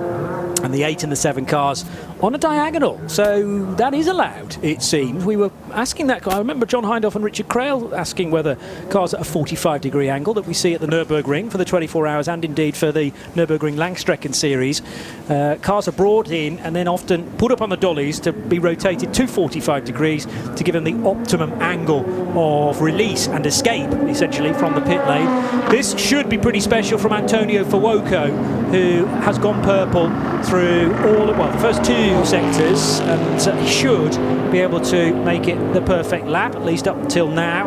expected across the line very shortly in the number 50499P. There are yellow flags back out on the racetrack, so let's hope for Fuoco's sake and for Felipe Nasser in the 75 Porsche, Pietro Fittipaldi in the 28 LMP2 car. Let's hope they're all past that incident scene. I don't believe the yellow flags are in the final sector and therefore at the Ford chicane, and it should be Nasser first. Straight, he's lost about a second though in the middle sector, so this is going to be a much stronger sector for Antonio Fuoco. If only he was allowed to finish the lap, because we've gone red again. Red flag with 43 minutes and 42 seconds still to go, and it's the Cool Racing car that's gone off at Indianapolis and into the gravel trap, skated right into the tyres, and Malte Jakobsen with a rare mistake for the 19-year-old Dane. Both Bruce and me are big fans of Malte Jakobsen, enjoyed his rise since about 16 years old from LMP3 into LMP2, but the car just skating off the road at Indianapolis. It's not what you normally see from Malte, but the group of cars we were looking were about to go to complete a flying lap, just got the chance as the red flag came out to dive into the pit lane. So one of the Peugeots in there, that Ferrari we were watching with Antonio Fuoco, timed it well, because it'd be very frustrating to have to go round for a further lap. And let's hope that Malte Jakobsen's Cool Racing number 37 Oreca can be retrieved from the gravel very quickly. But what does this do? It stops it with 43 minutes and 42 on the clock, only 16 minutes and 17 seconds elapsed, but it does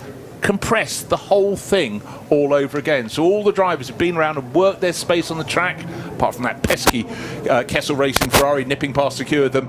They've got to do it all over again. Got to focus, and it's just going to be even more like a fireworks show. You can rest on that. So nobody improved. They couldn't get around to complete a flying lap there, and so still only about 20 cars have a flying lap on the board, and that was from before the first red flag. Yeah. So that does nothing except make more of a headache for all the drivers, all the teams. It's going to be absolute fireworks when they get on the track, and I do feel we are going to have some drivers getting a bit impatient. Well, that's just going to make more red flags if we have Exactly. too much impatience. And bear in mind, you've got to make space for one another, along with trying to get the ideal lap. Red flag is out with 62 cars. Well, actually fewer than that. We have 59 currently able to take part in qualifying, but the clock stops again. So previously it had stopped at 51 minutes still to go.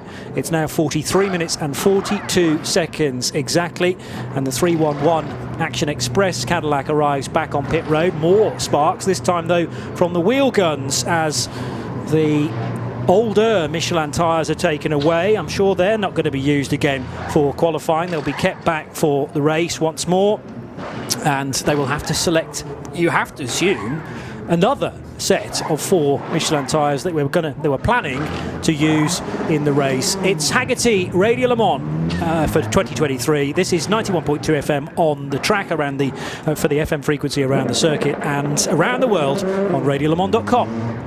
The Hertz Hourly Updates, getting you to your let's go moments for over 100 years.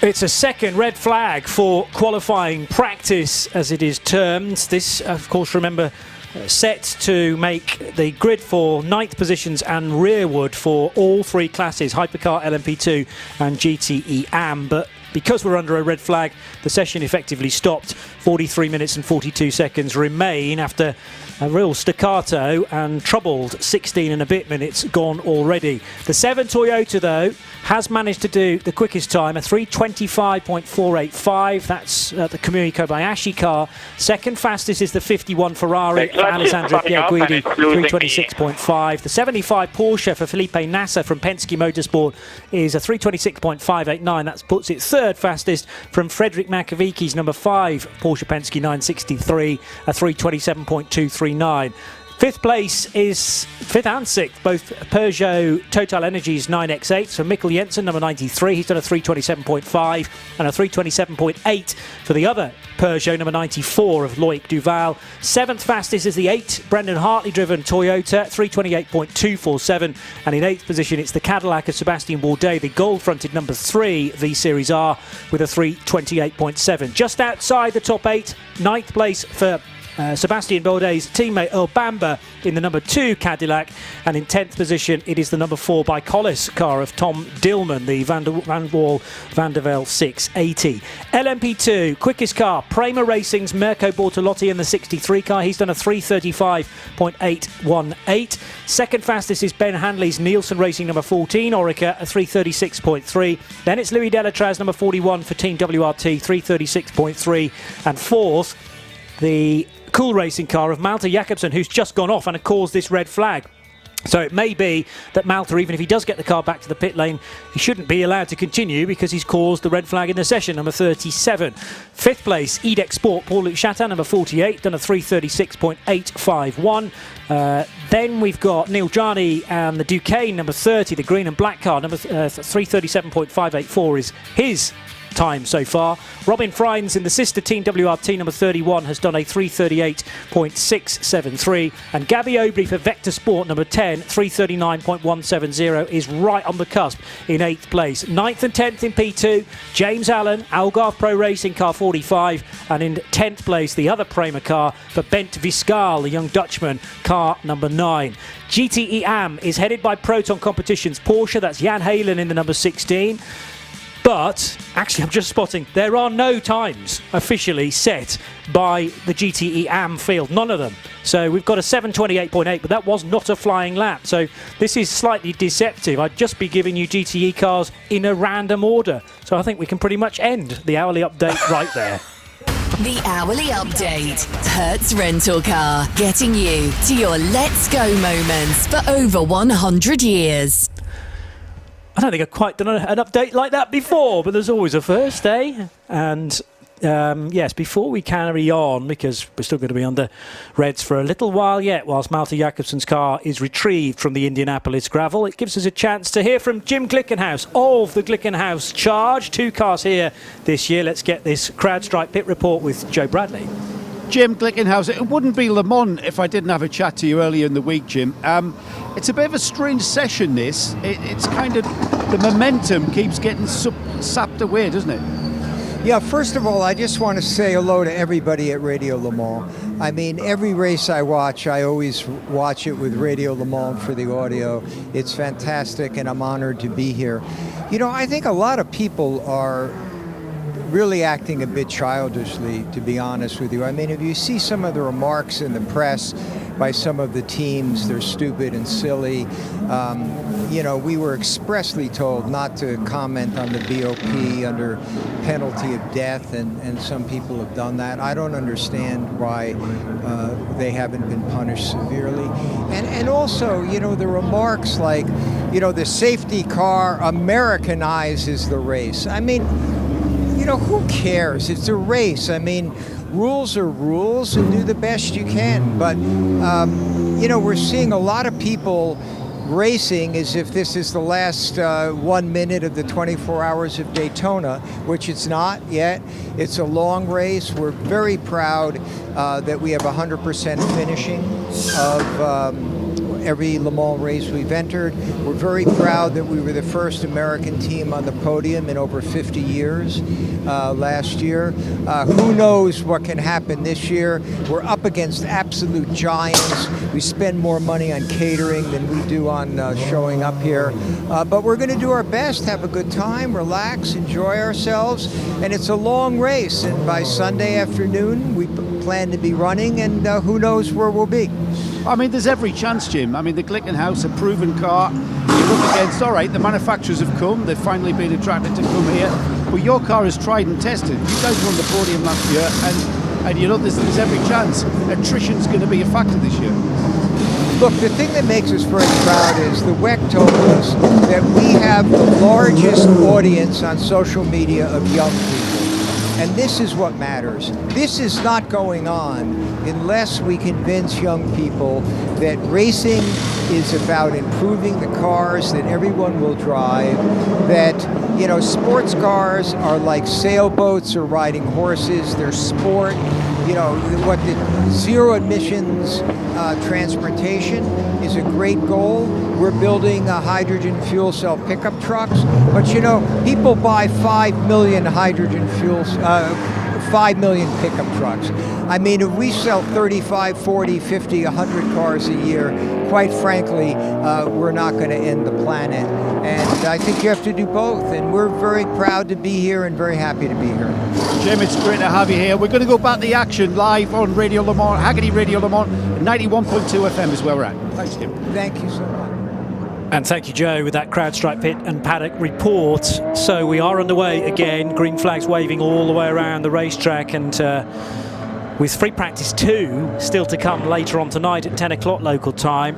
I wouldn't say it's exactly pressing to make sure we get, you know, this session really starting to hustle now, but Eduardo Freitas and his rest of his team will be mindful of how much later in the day this session can actually run. Neil Jarney's Duquesne number 30 car has limped its way back. Actually, the focus was the front of that car, it appeared. You worried Bruce Jones that it might have had a rear puncture. Might have had a rear puncture as well, of course, but it could have also had a minor off in the early sector of the lap that took him an age to finally complete. It really, really did, actually helped by the red flag, so didn't really lose too much time. Everyone else was having to report back to the pits, but the Swiss driver, always very, very wise individual. He obviously picked up early in that lap something was wrong for the Duquesne car and was running off the line. Maybe that's why he was kicking up so much dust. I thought it was because the right rear tyre was down a bit, but actually I think they'd probably settle for a puncture if he drove back so slowly, but clearly it's the other end of car causing the problem for him. But right now everyone else winding up the pace, and what happens all the time in the evening, Johnny? The sun gets a little bit lower. They'd have preferred the sun to be a bit higher, not in their eyes as they're coming on the return leg back from Mulsanne corner, and certainly as they work their way towards Indianapolis, they're getting a face full of glare. But again, what are they doing?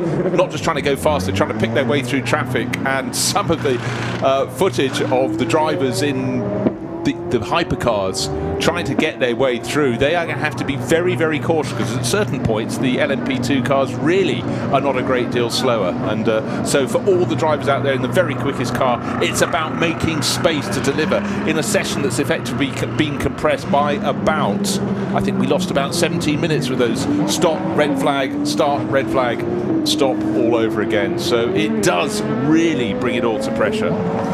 I mean, at least there are some reasonable times on the board already. Should, for whatever reason, we're not able to continue. A 325.485 is stand out for the number 7 Toyota, but there should still be plenty of time and indeed space out on track to get some other manufacturers into the top 8. Let's see, we're talking about LMP2, of course, where there is only one manufacturer, the Orica 07, but what we want ideally is a good spread of hyperpole car manufacturers, and likewise with 4 different ones in the GTE AM possible. We'd like to get a whole hatful of those in the top 8 as well, or make it as evenly distributed as possible. The 50 car coming out of the Ford chicane, about to warm things up again, and it is the 51 car from the Ferrari 499P camp that is fastest so far.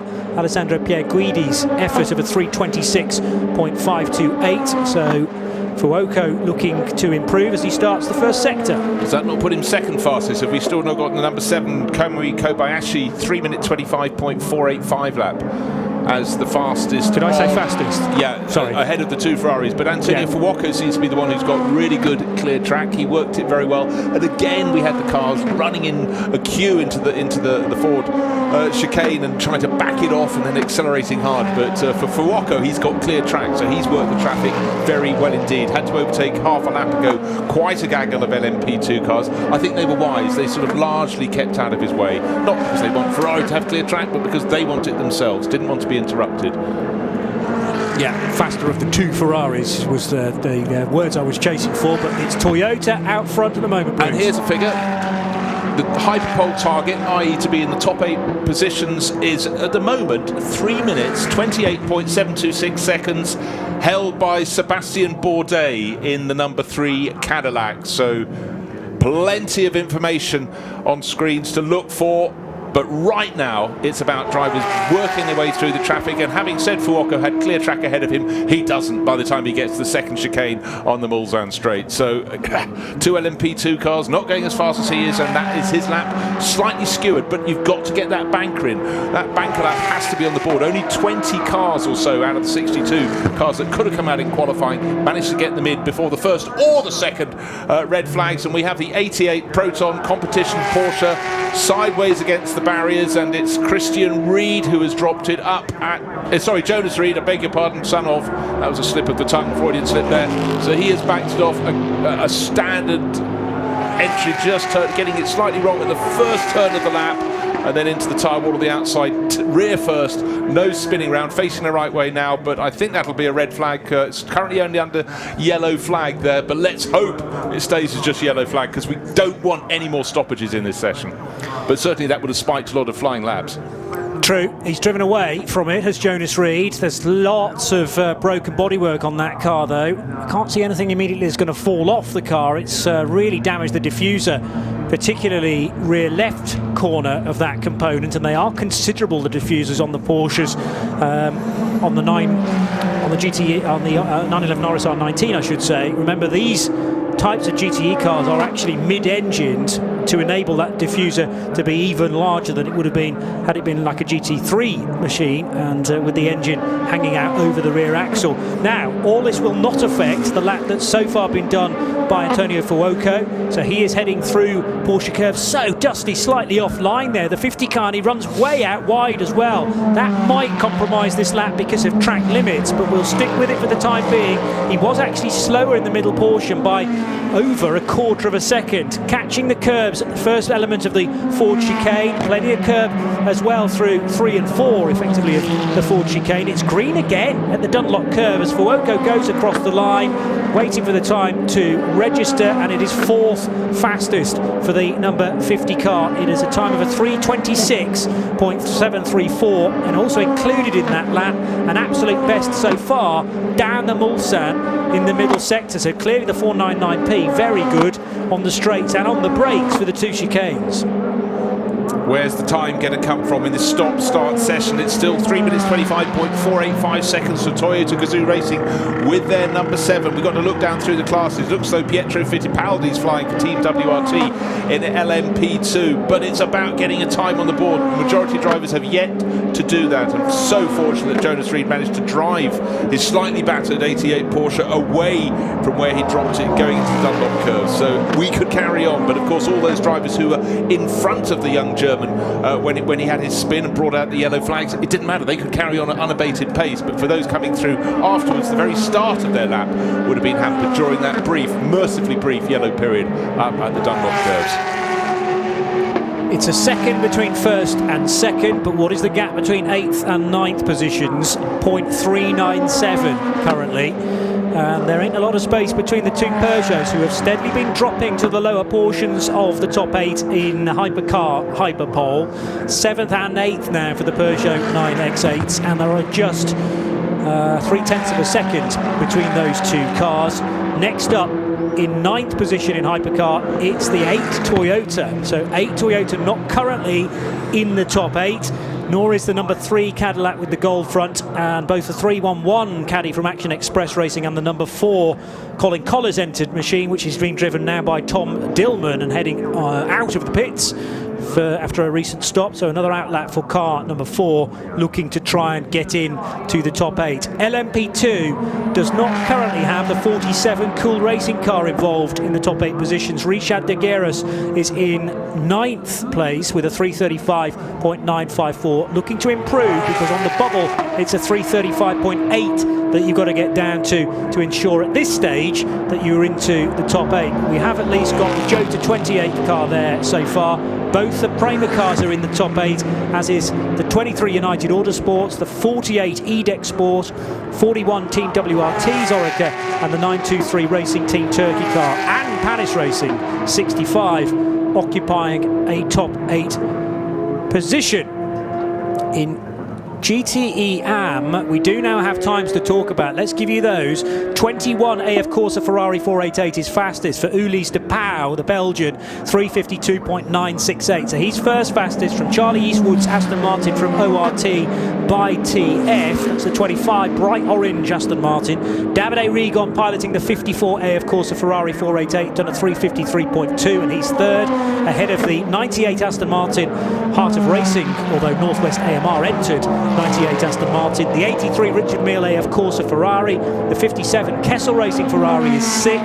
The Iron Dames 85 is currently in, but only just, and the JMW Motorsport 66 Ferrari that was damaged earlier on by Louis Pret in free practice 1. That's been patched up now and is being driven by Thomas Neubauer.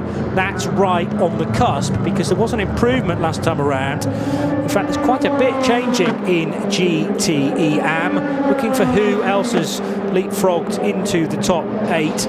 No, it pretty much remains the same, actually. There are 1 or 2 laps, well, more than probably 1 or 2 laps, lots of laps being deleted because of the breaching of track limits, Bruce. It does lead to your timing screen vibrating around all over the place, but what we do have is the Garage 56 Hendrick Motorsport Camaro, clearly quicker than all the GTE AM cars, and just the measure at the moment is quicker by 5 seconds than Ulysse de Pauw's AF Corsa Ferrari. I didn't think it was going to be that much, but of course Jenson Button in a great interview earlier was expect to be quicker, but come the race, but he also thought come qualifying the GTE AM cars would be right with them, so clearly they've managed to deliver an excellent flying lap in this very tricky stop-start session. So hats off to Mike Rockenfeller. Got in, got the job done early on. The GTE AM cars should be closing in, but just not yet. To Joe Bradley with the CrowdStrike pit reports. You've been catching up to date with a Ferrari, the 51. I've ended up standing watching it, Johnny. I thought it was about to go out, and I thought, these cars look great when they pull away from the pit apron. And I've stood and watched this 51 Ferrari sit here. It's up on the jacks. It's got no wheels on. The driver is in the car. I think it's Giovinazzi, which would make sense. Now, this is the car that put the quickest time in, isn't it, with Giovinazzi at the wheel? And it looks to me as though they're just waiting for what they feel is an optimum time to go for a run to get this car into the Hyperpole qualifying session. And they're being very cool about it. It's just sitting here waiting and waiting and waiting. Well, times keep on changing. They're currently 4th fastest. Alessandro Pierguidi set the time. He was out at the first part of the session. I don't know if they've swapped them over, but they've got half an hour remaining in this stop-start session. Porsche now 2nd fastest behind Toyota Gazoo Racing. Not long ago, the number 7 Toyota was clear by over a second. Now it's just over a third of a second, with Fred Machiavicki going 2nd fastest in the number 5 Porsche Penske Motorsport entry. And then Cadillac Racing now in 3rd place with a fantastic lap from Earl Bamber, another half second down. So 9/10 of a second cover the top 3. It will tighten up, but maybe we'll get the number 8 Toyota coming into the mix as well. That's out on the track at the moment with Brendan Hartley at the wheel, but that's fallen down the list of times, but expect that to go up towards the top. But traffic is all over the nose of the Kiwis car. Not easy. So 0.2 of a second up in the first sector for Brendan Hartley, almost 0.4 of a second down, looking to try and beat a 3:25.485, or more importantly, it's a 3:27.0 to get him into the top 8, where the 8 car is not at the moment, but that still doesn't change. It's a 3:27.472 for the 8 Toyota of Brendan Hartley, takes him to 10th, but with just under half an hour to go, that's not good enough. It's absolutely not good enough. It also means that Ferrari number 50, the one that's not in the pit lane, Antonio Fuoco, stays in the top 8. And if you're just joining us anywhere around the globe, the 8 top finishers, the qualifiers in each of the 3 classes, will go through to Hyperpole tomorrow evening. Half an hour slam-bang dunk of a session for them. But right now, quite a few people sitting on the bubble. In LMP2, it's Graf Racing car number 39 that's just outside the mix. So that one's another one that's got to pick up the pace. Packed class in LMP2, and the driver on board that one is Guido van der Garde. That's quite a good bullet to have in your gun, isn't it? Just a little. You wonder whether, Joe was reporting about the fact that the Ferrari seem not to be wanting to take any part of the session at the moment, at least, and with tyres so heavily compromised in hypercar, you get Well, actually, you get a set of tyres for qualifying and you get then 2 sets for hyperpole, but the tyre allocation for the race is entirely separate. So it's not a question of hanging back on tyres necessarily, but they'll want to do it as quickly as they can, I suppose, and with fewer attempts as possible. So maybe allow the real excitement, the fireworks level of this session to ebb away, and then with supreme confidence go back out again. But at the moment, Alessandro Pierguidi doesn't need to do any more, or indeed his teammate Giovinazzi, because the 51 car is 4th fastest. You don't need to top the session, you just need to be somewhere in that top 8, and they are. Yeah, cool, calm, collected. You often think they're not they are the new boys. They're not the new boys. Of course, Ferrari been here many, many times until around 50 years ago. But I think they've probably done enough. It's just waiting and watching. But we still have one of the Toyotas not in the top 8. Brendan Hartley only 9th. The sister car is still fastest overall. Brendan's got to find... Well, he's got to find the best part of 0.4 of a second to move up into that valuable 8th place to get through into hyperpole in the top class. Sense the traffic is starting to open out a little bit more, and a few of the drivers, this will be when they find their fastest time, because they were all in such a rush, such a crush to get out. Each time we had a restart off, the 2 red flags so far. Yeah, 2 red flags. Hasn't been ideal, it must be said, in qualifying. Here comes the 83 Ferrari into pit lane. This is one of the many AF Corsa entered cars, and it is Alessio Rovera, 2nd fastest in GTE AM, so in a good position, although he drops to 3rd as I say that, because Davide Rigon's just gone across the line in another AF Corsa Ferrari. So it's the Richard Mille AF Corsa 488 coming down pit lane. 54 goes, well, briefly 2nd fastest. It's now 3rd quickest because Marco Sorensen's just completed a lap in GTE AM, changing things virtually with every roll of the dice. With every GTE car that comes across the line, we have a new top 3 effectively, but it's still the ORT by TF Aston Martin out front of Charlie Eastwood, number 25. Slotting between the 2 Astons now, Daniel Serra for Kessel Racing in the 57 Ferrari 488. 352.452 for the Brazilian, and also Toyota celebrating there because the 8 car goes 2nd. 325.749 for them. So Brendan Hartley didn't quite get it right 8.5 miles ago, but goes round again and posts to 325.7. Right, Toyota, number 5 Porsche Penske Motorsport, Fred Machiavica driven car. Then the best of the Cadillacs, car number 2, Earl Bamber. Alessandro Pierguidi sitting in the pit lane still, but still in 5th place. But the sister car, number 50, driven by Antonio Fuoco, is now out of the all-important top 8. Sebastian Bourdais above him, Kevin Estre in the 6 Porsche, and Felipe Nasr in the 75 Porsche. So Ferrari with such high hopes of coming here and seeing what they can do, but certainly pole position won't be achieved until tomorrow, but that is one of their ambitions. But at the moment they're sitting in 5th and out of the hyperpole reckoning at the moment. So cool, calm, collected they may be, but they've got to get back out on the track now with the Antonio Fuoco car. As I say that, it goes back out on the track to see if it can get into the top 8. Who's it going to topple? Is it going to topple anyone? We've got to find out, but the clock keeps counting down. Only 25 minutes this 1-hour session remain. Sebastian Bourdais, who's now only leaning on 0.124 of a second of a buffer back to the 50 Ferrari, looking to try and improve. He wasn't very neat and tidy exiting the Ford chicane on that occasion, but the number 3 Corvette, well, it's good enough. He's gone 4th. So from 8th to 4th gives him a much better chance of getting into that top 8 now, because the gap back to Antonio Fuoco is a full 2nd. So 325.924 for the gold and black Cadillac number 3. Car looking to try and get into hyperpole but isn't quite there is the 50 Antonio Fuoco car. 327.0 his best time as he returns to the session. 24.5 minutes of it still to go as we head for a CrowdStrike pit and paddock report. And here's Joe.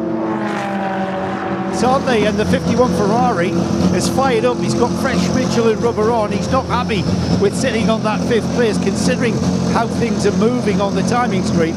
So we're about to see the 51 Ferrari, having sat here for what feels like ages, about to now go back out and see if he can go a bit quicker. And the great news for Corvette fans, the Corvette has just gone past me, behind me, and out on track to take part after that massive repair from earlier on. When every second counts, cybersecurity shouldn't slow you down. CrowdStrike. Protection at every turn. Corvette Racing's Vet C8R back in the session, and unsurprisingly in the hands of Nicky Katzberg. This again is the very interesting dynamic for 2023 for me, in that you use your gun driver to get into Hyperpole, and if you're lucky enough to be the top 8 in GTE AM, it's then an all bronze session tomorrow night for those cars, at least between 8 and 8:30. They'll be out on the track with the full pros. Quite a responsibility to, yes, go as quickly as you can to try and get outright pole in GTE AM from the Hyperpole, but also you've got to be constantly looking in your mirrors to make sure you're not slowing down LMP2 and hypercar traffic. It is far from easy, and having had a really good practice run earlier on, they fell down the order a little bit. The two Peugeots now outside the qualifying positions. Mikkel Jensen, car number 93, down in 10th place, needs to find about 0.6 of a second to have a chance of getting in the top 8. The sister car 94, Loic Duval, about another third of a second in arrears. Let's just go through the top runners in the hypercar class. The two Toyotas, we've got the number 5 Porsche in 3rd place, then 2 Cadillacs. A great run from Sebastian Bourdais to move ahead of Earl Bamber, so certainly great deal of happiness in the Cadillac racing camp. The 3rd of the Cadillacs, car number 311 from Action Express Racing, down in 12th, needs to find a good second to get in the mix, so it's changing all the time, but Toyota looking pretty good at the top. They're only separated by a quarter of a second, or 0.264, with the 10th up on the best of the Porsches. But right now I sense there's a bit more space on the track. Let's hope everyone's going to stay between the white lines, stay on the black stuff, not bringing out any yellow, and certainly not any more red flags. 2 in one session was too much. Here's the provisional top 8, or hot wheat, in the LMP2 division. 28 Jota, 48 WRT, 48 eDeck Sport, 10 Vector Sport, 37 Cool Racing, 9 Prema, and 23 United. Finally, the 47 Cool Racing car is in there as well, and leaning on 16 thousandths of a second back to James Allen, who's just chiselled away a little bit more to a 335.578, and yet more changes, because now we have Prema 6th and 7th in the top 8, and that drops Cool Racing out and into 9th for Rashad De Gueras in the 47 car. So James Allen got rather close there, 16 thousandths of a second. It's more like 500ths now, and it means that 47 Cool Racing, 45 Algarve Pro, 22 United and 39 Graf Racing, they are the ones closest to the top 8, but yet not yet in there. GTE AM cars looking to find their way into the Fast 8. The 77 Julien Andlauer driven Porsche, we would have expected him with his Le Mans experience, although still fairly early on in his racing career, but he is a stalwart talent from France. And the Dempsey Proton Racing Porsche looking to try and break into that top 8, as are the Iron Dames, Michel Gatting in number 85, Alessio Picariello. You'd expect the 60 Iron Lynx car to be there at the flag as well. Valentin Hasclot in the TF Sport Aston Martin 72 returning to the racetrack. He is in 12th. And in hypercar, half the field not in the top 8. They won't make the top 8, remember.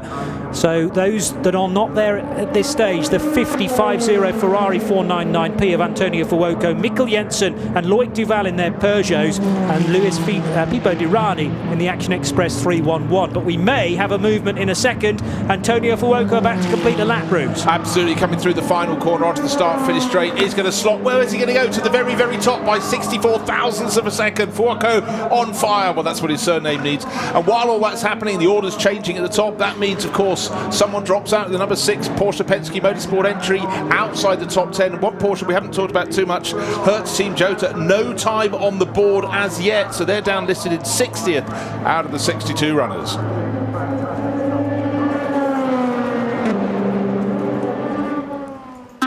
Radio Le Mans weather. Very hot and congested on the track, and it's still really warm for Wednesday evening at Circuit de la Sarthe as well. Temperature just dropping very slightly, but it will take a long time for the track to cool down. Slowly and surely the track's getting faster and faster, with more tyre going down from both Michelin and Goodyear. But tonight's going to be clear, a low of 17 with a light wind. Tomorrow, very similar conditions, a high of 30 degrees Celsius. The most comprehensive coverage of the world's greatest motor race anywhere on the planet. This is Haggerty Radio Le Mans. 50 fastest, the Ferrari 499P of Antonio Fuoco, 325.421, and that completely now changes the landscape, because 8th position is a 326.528, and there's a gap of 0.3 of a second back to the first non-qualified car so far for Hyperpole, Kevin Estra's Porsche Penske Motorsport 963, which is car 6. Then Mikkel Jensen, 10th for Peugeot, number 93. Loic Duval, also in a 9X8 from Peugeot Total Energies, 94, is 11th, with Pipo Derani and his Action Express Caddy, 12th fastest car, 311. Changes in LMP2 recently. Well, 2 quick laps again from Prema keep those cars in the top 8. Mirko Bortolotti and Bent Fiscal both improved on that lap. They did identical times, 3:35.392. How's that for proof that both of your cars for Prema are set up identically?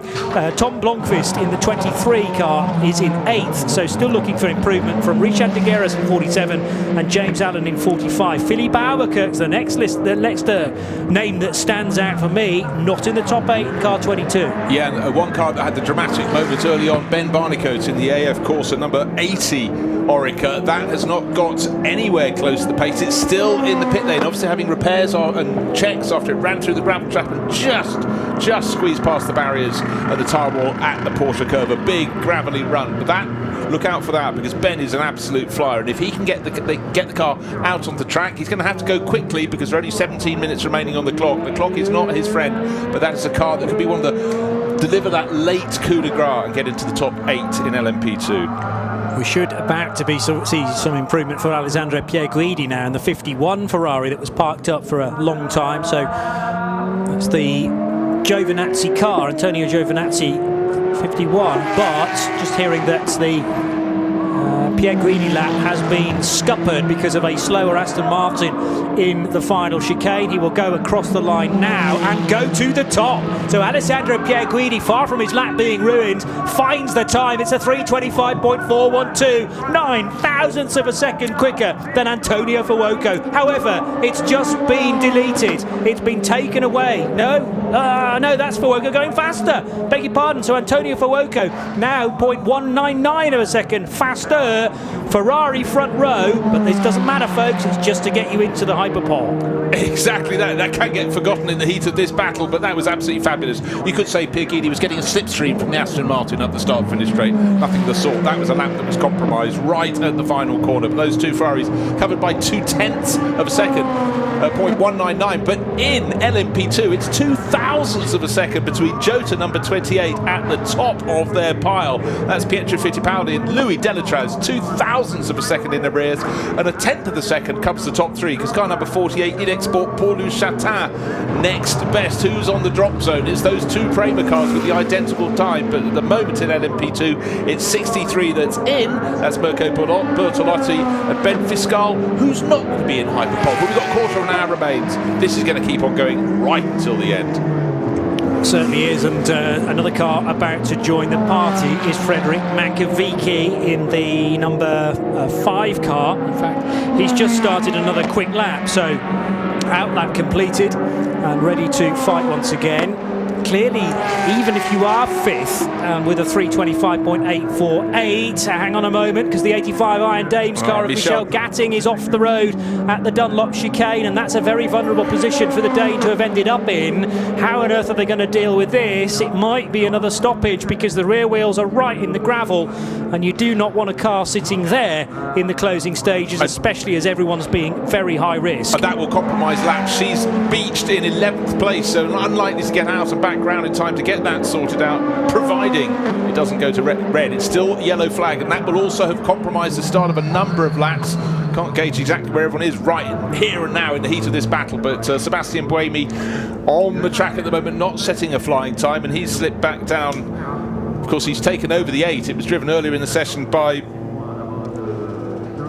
Brendan Hartley, and it's been handed over to him, so maybe they're confident they'll get through in the top 8 positions in Hypercar. At the moment, those 2 Toyotas sitting in 3rd and 4th. For them, the job is done, but for a lot of the others, it's a big gap actually, Johnny, from 9th place, which is 1.6 seconds off the pole, to 0.8 of a second with the number 2 Cadillac teams. That's actually really, for those in the top 8 in any of the categories, it bought them a little margin of comfort. Slow zone has been initiated, and that is slow zone number 1 to deal with the stricken Michel Gatting 85 Porsche. And you're not clearly going to go any faster whilst there's even one slow zone out on track. A big chunk of the track is speed limited to 80 kilometres per hour with no overtaking. We were about to see, I'm pretty sure, 2 of the 3 Cadillac Racing V-Series Rs heading back into the session because they are in the most vulnerable places, 7th and 8th, cars 3 and 2, but they have remained parked, knowing that you can't improve with a slow zone out on circuit. Also, Matteo Cairoli is in strife because the 56 Project 1 AO Porsche Rexy has ground to a halt to drivers left late in the lap. That was around Porsche Curves area.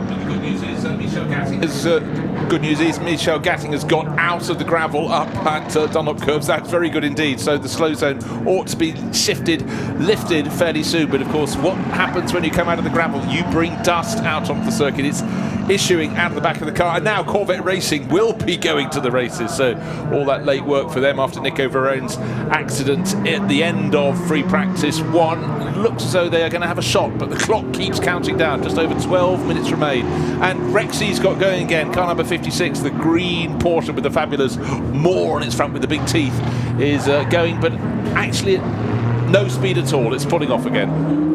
14th fastest for Matteo Cairoli, so a lot of places to try and make up, and in not too much time either, with only 12 minutes left on the clock. The clock continued to run during the slow zone, is continuing to run despite the earlier full session stoppages. Whilst we have this chance, because there's going to be no improvements over the next few minutes, let's head down for a CrowdStrike pit and paddock report. Here's Joe once again. So both the number 2 and the number 3 Cadillacs have been in the pits on their stands without tyres. I've been wondering what the tactic would be. Alex, can you give us a little bit of insight? The number 2 just been given a new set of tyres. You're going to go out and try and consolidate that qualifying position, I take it. Yeah, this is a really difficult session in general to try and make it through to Hyperpole. Super competitive field. Some of the best racing manufacturers in the world right now at the biggest sports car race of the year. I mean, this is what we live for all year. So it's an exciting session right now. You guys have been looking very cool, though. You've been in 7th and 8th, right on the cusp, and yet you've been in static, waiting for the moment. Is the track going to improve? No, it's not a relaxing position at all, because you've got obviously the 2 Ferrari, 2 Toyota, 3 Porsche, and then the Peugeot are looking really strong as well. So it's really close, but it's really exciting as well. This is what we want to see. Well, Alex Lynn, you're a very good actor because you're looking very cool sat there, even if you are twitching. Best of luck, mate. Thanks very much. Alex Lynn applying the poker face to our CrowdStrike pit reporter Joe Bradley there. Rexy's still not been moved, so we are still under slow zone at the end of the lap. This is slow zone number 9, which has basically replaced number 1, because yes, we got shot off in the right sense Michel Gatting's Porsche number 85 that had ended up in the gravel trap at the top of the hill. But as she was leaving the incident scene, then Matteo Cairoli was having his own problems. This does not look like an off into, well, it's certainly not an off into gravel, and indeed into a wall. The car looks straight, but it's there's no fire in the belly for whatever reason, and it has ground to a halt in that final zone of the track to drivers left just after Corvette Curve, and the marshal's pushing his car now to a safe location behind the Armco barrier. Sadly, that looks like the end of the session then for car 56. And it is now in a safe location, so I reckon within the next few seconds that final slow zone can be lifted. And now what do Cadillac do? We were just hearing from Alex Lynn from the team. They are not in positions they would necessarily like to be. And Earl Bamber's reacted because he's now rejoined in car number 2, feeling that it's 0.8 of a second that they have back to Kevin Estre and the Porsche that he drives number 6, but you can't rely on it staying at 0.8 through to the flag. Right, 2 other stories I want to pick up on. We've got the Corvette Racing Corvette, surprise, surprise, Nicky Katzberg late out into the session. Let's see if he can get into GTE AM top 8 to go through to Hyperpole. This is the championship leading car. And Proton competition, we saw Jonas Reed having a spin. Harry Tinglell's taken over the number 88 Porsche, and he's quite a one-lap specialist as well. These could be two runners that break into the top 8, but it's a really, really tricky job. Under 9 minutes remain in this. They've got to get out around the circuit, get the heat into everything, and then deliver, and hope no one goes off in front of them and puts up a slow zone or a yellow flag, and then their chances will be absolutely shot if that's the case. Still have a yellow flag out on the circuit, but I don't think it went fully green, actually. This may well be a new incident, though, with 8.5 minutes still to go. News to follow on that. It's a Ferrari 1-2 from Toyota 3-4, Porsche 5 and 6, and they are the Porsches 5 and 75, so not the FIA World Endurance Championship regulars. The guest entry, number 75, from the IMSA WeatherTech Sports Car Championship for Fred Makovici in the 5 and Felipe Nasser, who rejoins the session now in the 75 car. Let's hear from Eduardo Freitas, our race director.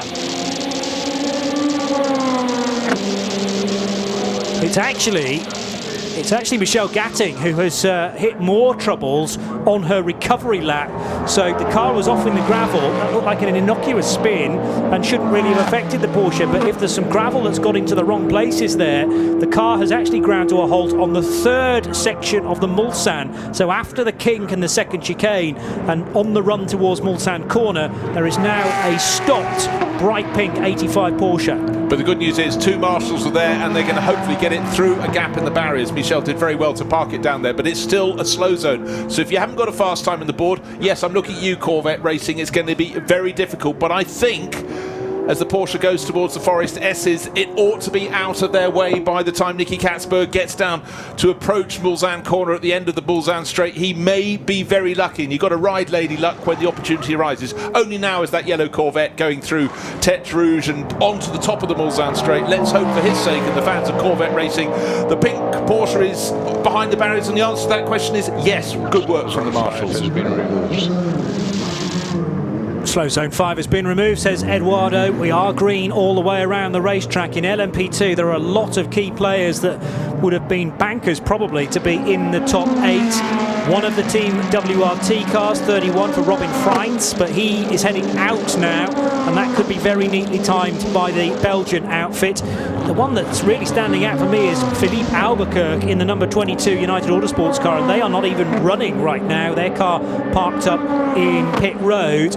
Both the Alpine Elf team Oreca's, who have had a nightmare start to the FIA World Endurance Championship, well, that seems to be continuing and qualifying. Only good enough for 20th and 21st of a 23-car field. Big lock-up for the Glickenhaus number 708 a couple of moments ago. That was on the run into the Dunlop chicane, and well recovered, in fact, by Romain Dumas.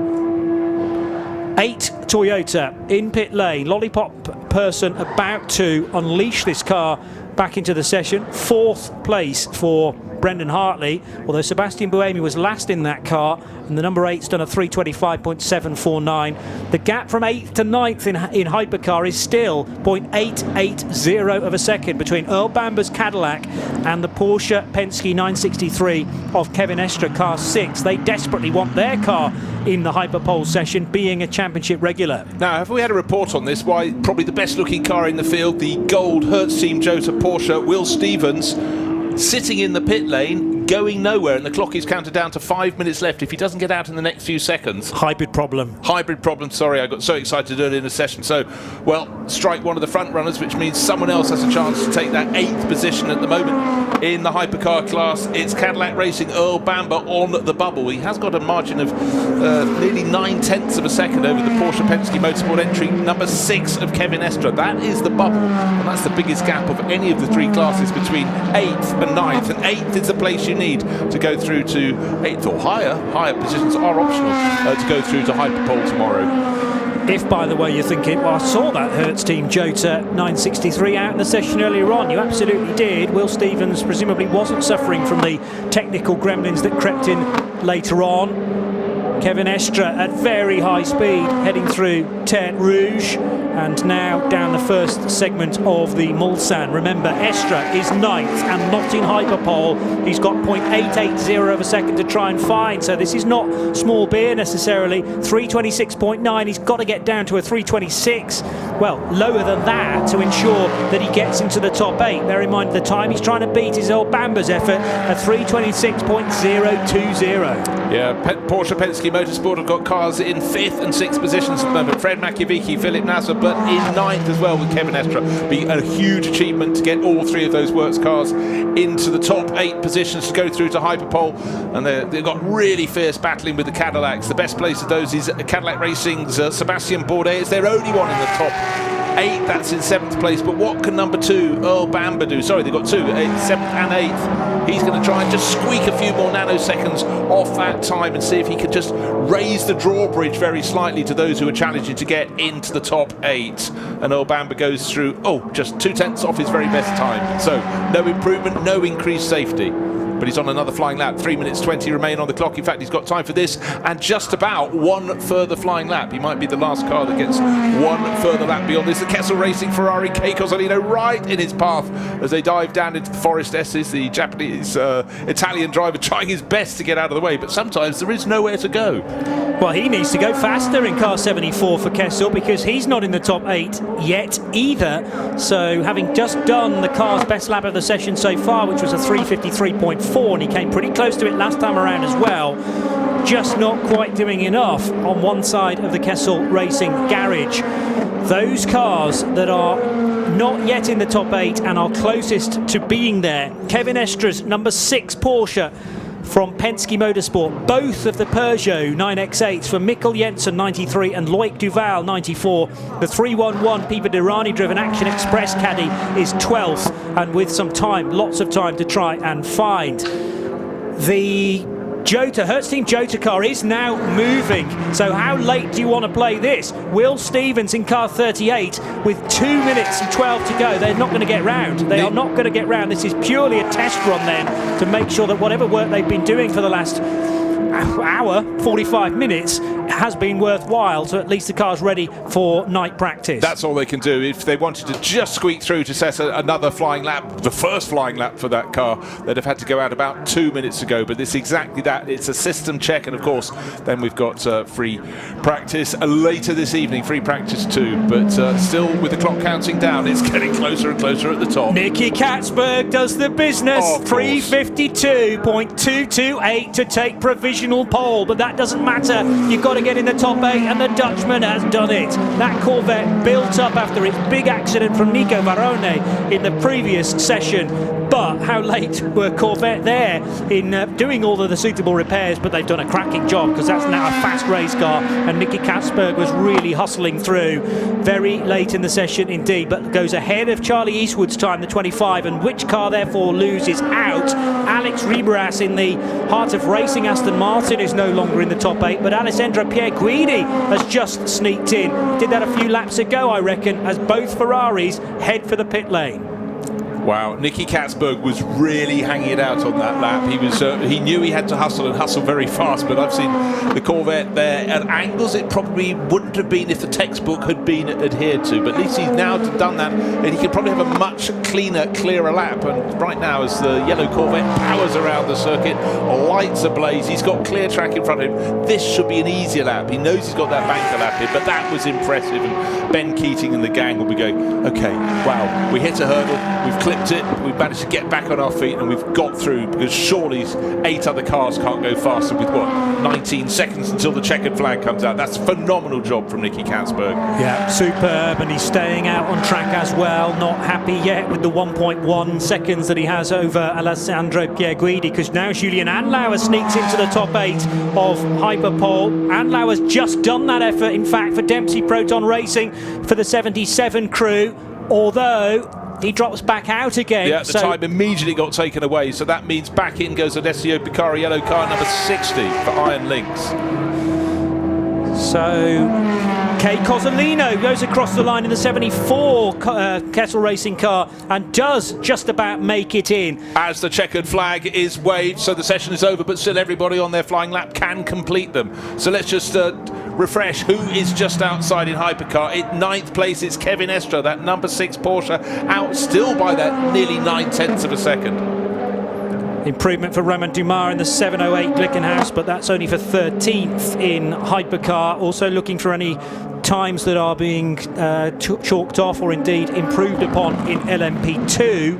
Car 23, Tom Blomqvist's United Autosports cars now being shown as stopped somewhere out on the circuit, and that is one of the United cars. Well, in fact, both are not in the top 8. Yeah, that's in 10th place, Tom Blomqvist's car, and Philippe Albuquerque in 13th, so United Autosports will be far, far from happy. But again, it shows the sea change perhaps in this most competitive of classes. But Kevin Estre still pressing on. Of course lights. he is. Absolutely, this is what Kevin loves the best, but he's outside the top 10. Let's just call it a second he's got to find to get into the top 8. But by gosh, the angles the Frenchman's putting this car, the 963. Rigon, Davide Rigon in GTE AM goes fastest now as well. Now, does that change the top 8? I think Rigon was in anyway, so 351.914 will snatch the provisional pole in GTE AM, but it's all academic. Kevin Estre's lost a second in the middle sector. He's looking to try and beat a 326.020, way out over the white line there, so questionable track limits. Does he get in though is the next big question. In car number 6, it is Estre remaining in 9th place. Has that time registered? Yes, it's a 327.629. So one of the Porsche Penske 963s not in the top 8, but the other, well, 2 of the 4 will get there. The 5 and the 75, 5th and 6th fastest respectively. Also Mikkel Jensen with an improved time, but the 93 Peugeot's not quite close, not quite quick enough. Still traffic thickening up, and one person really going on a charge in the glorious gold livery of Nielsen Racing is Ben Hanley. I think he's 10th place. He's got to find 2/10 of a second to get in the final couple of corners, and maybe, just maybe, Ben can get over the line. He's got to topple Tom Blomqvist, who can't fight back. He's 9th. And Ben goes ahead of Blomqvist, but is just a whistle shy of Bortolotti and Viscal. But hold on, weren't they 7th and 9th, 8th and 9th? They're now 7th and 8th without improving their times. I have to do the maths on that one. Still Pietro Fittipaldi, top of P2, but still cars coming around to see if they can topple him. And Mirko Bortolotti, mentioned Prema Racing, and he delivers 0.02 of a second between Pietro Fittipaldi, top in LMP2. Delatraz in 2nd place, Bortolotti, that was great, but at the moment it's all smiles at Ferrari, Johnny, because they seem to have 1st and 2nd. Antonio Fuoco ahead of Alessandro Pierguidi. Yellow flags back out on the racetrack as well. That's pretty much the whole of the sector from the second chicane on the Mulsanne to Mulsanne corner now is affected by a slow zone in the closing stages. Andre Negrão improved in the 35 Alpine Elf car, but it wasn't enough. 35 and 36, a disappointing run for those cars outside of the top 8 in LMP2. Also, big surprise, Robin Freins not able to break into the top 8 for Team WRT. Alessio Rivera will get provisional pole in GTE AM. I knew he was on for a hot one as well. So we were talking about Davide Rigon in an AF Corsa Ferrari. Well, it's the other side of the garage.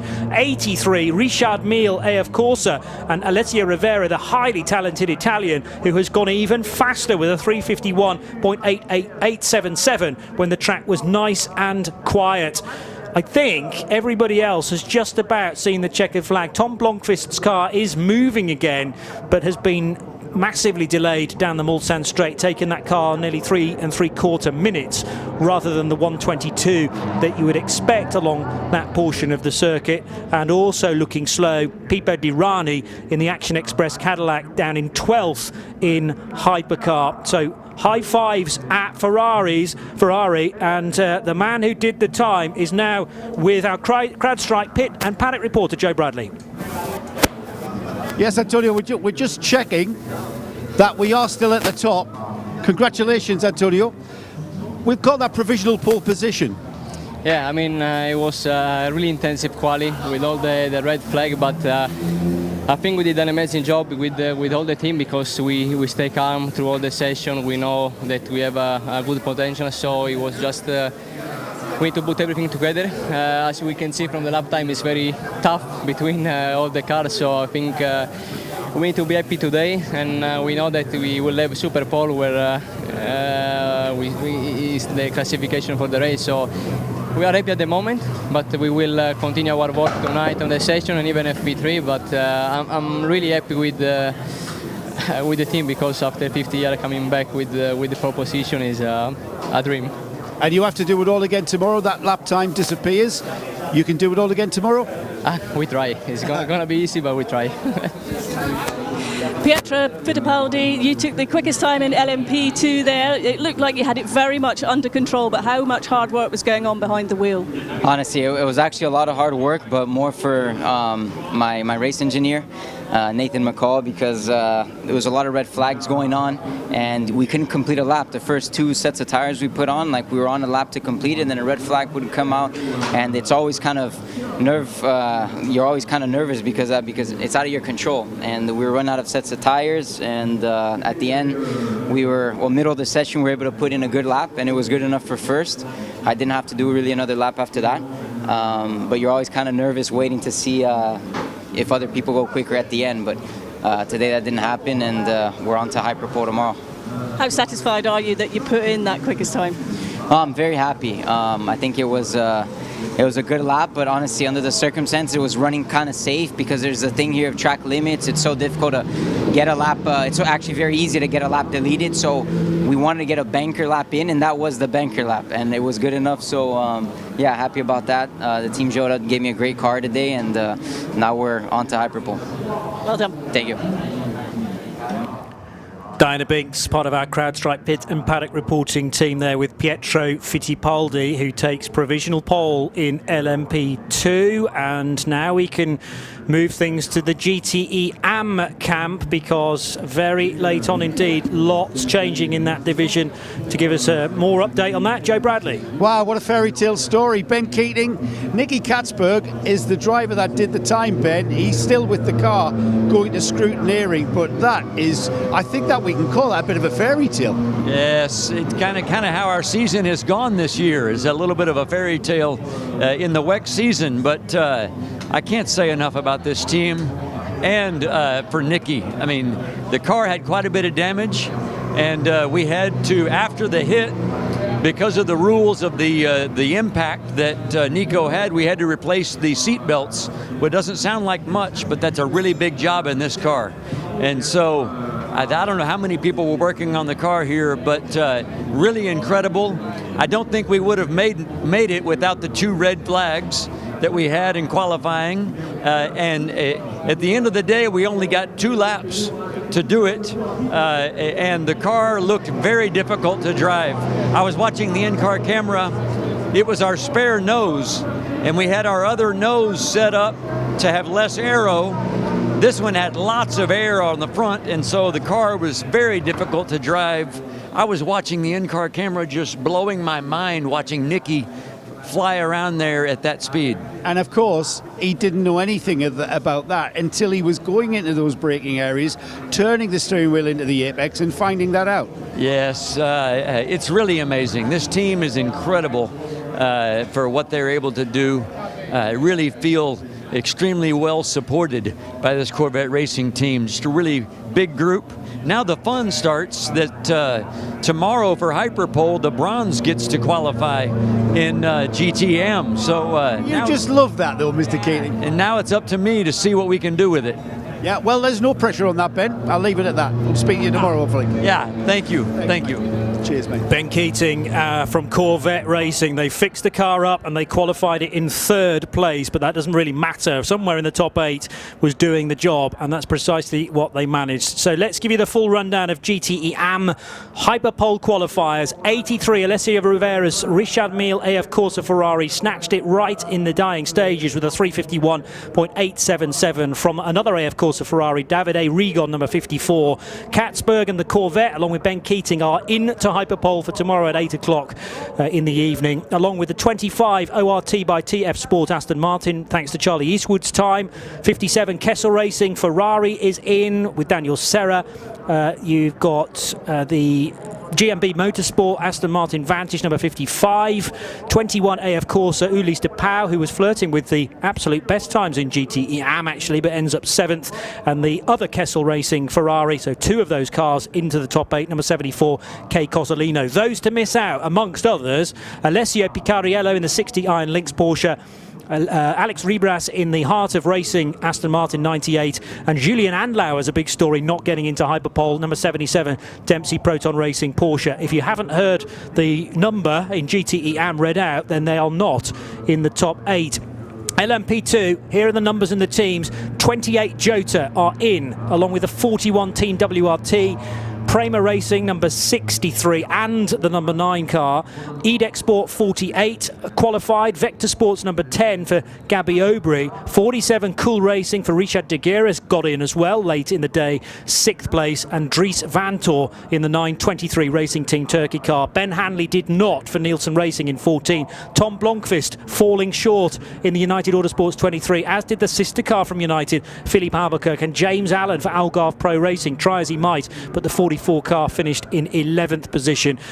We know that the 2 Ferraris are into Hyperpole for the Hypercar class, 50 and 51. Both Toyotas make it 2 for Jose Maria Lopez and Brendan Hartley in the 7 and the 8. 2 Porsches from Penske Motorsport, their 963s, the 5 and the 75 have qualified.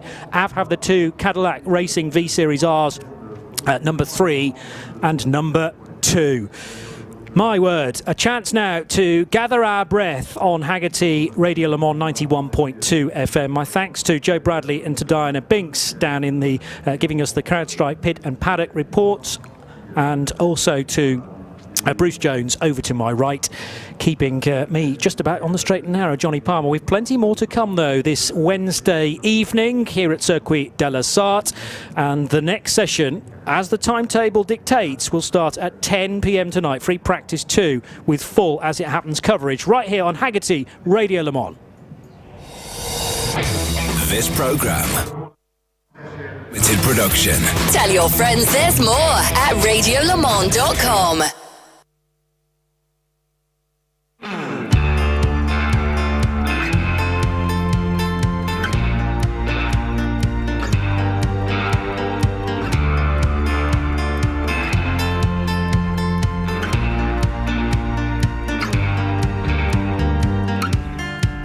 100 years since the first 24 hours of Le Mans, an integral part of any motorsport fan's life, and mine. I'm Ben Kotzenjuris, and here are some stories from the last 50 years of Le Mans from my dad, Bob. This is Stories of Le Mans with Bob Kotzenjuris, Episode 3, Cars. As you, if you've been listening, will have found out, the titles are loose, but we do stories around certain subjects. But I think this probably is going to be quite specifically about the cars, because they are just one of many of the stories that make up the patchwork of amazingness that is Le Mans. And we spoke a little bit in episode 1 about how different the cars were to what you were used to back in before the 70s, before you did your first Le Mans. Slow but surely, I imagine you got used to them, but the rate of development through the 80s and 90s must have been a great surprise to see all these new vehicles appear. Well, it's true, and also people. The extraordinary thing is people choose Le Mans to do, and they may not do any other races. Well, certainly those days before there was a World Endurance Championship. Yeah. Absolutely extraordinary. Why pick? I mean, it's the same thing with Corvette. Why pick the most difficult race in the world to do? Well, it's Dakar was exactly the same for so many years. Yeah, as a one-off. Why do it? Surely you want to, work your way up to doing something like Le Mans. You want to spend time practicing, etc., developing the car. And yet people have come in. Corvette regularly came year after year, hugely popular, and still are involved this year much more in the World Endurance Championship than they have been in the past. So it was extraordinary. But for example, I have mentioned this before, but the Porsche effort that Norbert Singer with the Porsche 956, he brought that Porsche 956 to Le Mans, numbers 1, 2 and 3, and that's where they finished. 1, 2, and 3. Unbelievable. Brand new cars. Fantastic effort. Brilliant drivers, of course, as well. There was Jackie Ickx, there was Jochen Mass, there was Derek Bell, etc. Vern Schuppen, I think. Was it a step? Was it like what I can relate to with Audi? Did it feel like Le Mans had stepped up a gear when Porsche arrived? Well, they had been involved with the 934, which was a customer car, and then the 935, which was their own car, and the Moby Dick was a sort of development of that. Yeah. And the Kramer brothers, Erwin and Manfred Kramer, also had their version of the 935, the K3, I think it was. And so you had quite a few of 935s, and then the next generation, as it were, the next step up, as you say, was the 956, which then, of course, became the 962 subsequently. But the 956 was a fantastic car and a great customer car. And it was just so easy, almost a turnkey car. You know, people did buy them and did just use them for exactly that. It was just extraordinary. And I suppose later you would have one of the cars that the McLaren did a particularly good job there of getting that car to be a winner in 95, I can't remember. 95, yeah. With Paul Lanzanti, actually, who comes from Petersfield, now is based in Petersfield, and he ran that car. It was not meant to be a works car at all, but all of a sudden Ron Dennis turned up in the final hour or something like that. And that was a great car, great win for McLaren, wonderful win for JJ Leto in particular, who drove a fantastic race in that car. And he was one of the drivers. When I think of drives of Le Mans, that was one of them. Because it wasn't a car that was developed specifically for Le Mans. It was a GT car. It was a GT car, but the long tail, what you might call, the Germans called a Langheck version, the long tail version, which was on the 917s in the past. That was developed specifically. But that was just a little bit on the end tacked on. It wasn't necessarily a car built specifically for a specific race like so many others had been. I guess Le Mans at that time was slightly struggling with regulations and where they needed to go. But as you say, to have a car that effectively is a GT car to race in the GT Championship, to then win at Le Mans, and there were prototypes at that time as well. Yeah, I think there were. Yeah. Yes. Not very private effort kind of creation and people like that. People like Jean Rondeau, for example, who was a local guy. Jean Rondeau, who won in his own car, a DFV engine. I never thought the DFV was a happy engine at Le Mans. It was too much of a revvy sprint engine. I always thought of it as a sprint engine, a Grand Prix engine. Yeah. You know, I never thought of it as a long distance engine. And I think that was the problem. It was up against Porsche turbos, for example, and they seemed to be happier. It seemed to be long, what can I say, long-legged, more long-legged. It was happier doing an endurance race, a turbo, whereas the DFV was happy doing sprint races. I always thought. That was my thought. You'd have different cars, WM Peugeots, which I mentioned earlier on. You'd have different French cars that would come in and just do Le Mans on its own. And you thought, why? You know, it's just so difficult.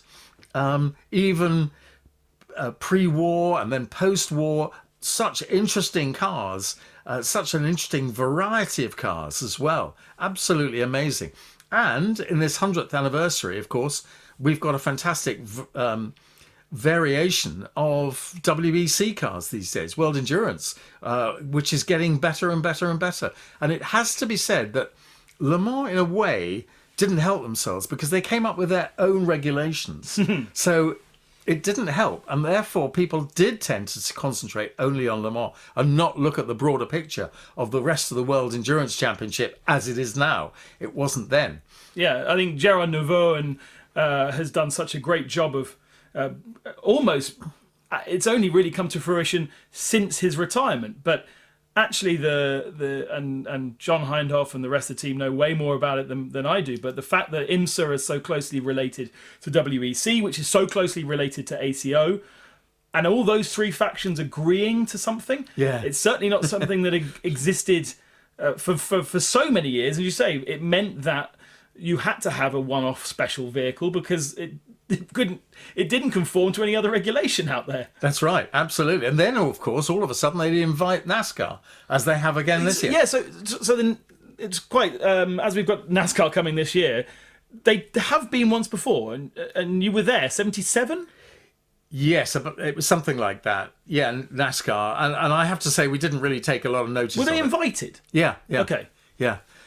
We didn't really take a lot of notice of them because they weren't really particularly competitive. And of course, the guys were having to turn left and right, which was a novelty. But back then, you would have had a couple of corners, then the Mulsanne Straight, no chicanes. So that's all right. It's a bit like Daytona, flat out. You've got to get the thing stopped. I guess that was probably a big problem for them, the braking and the slow corners. But you didn't quite have the dynamics of the circuit that you have now, especially the Porsche curves, where you need a good chassis. They kind of, I suppose they were good with their engine and going flat out, but getting stopped and then getting back up to speed again would have been a bit more of a... They were a bit agricultural. And the reason you paid no attention to them was because... They weren't particularly competitive. Right. Yeah. Well, they're supposed to compete. Well, they were in their own class. They were in their own class of two. Yeah. Yeah. I think there were only two of them. Yeah. So there'll be an interesting story with some French organizer as to why, what were they trying to achieve by that. Of course, having NASCAR here for the 2023 edition means is trying to create a closer relationship between American motorsport and European motorsport, and also NASCAR is in a bit of a hole at the moment. They're losing a lot of audience, and so trying to diversify that audience, and it's a win-win for both. But back then, I'm not sure they would have, I don't know.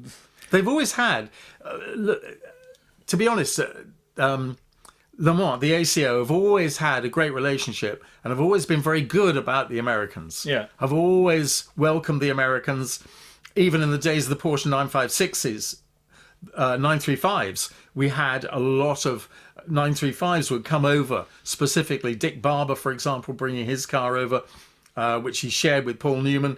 And we'll talk about Paul Newman another day. But he was... there were quite a few 935s came over from the States. So there was always a good relationship with America, which is a great thing. They've always enjoyed having the Americans.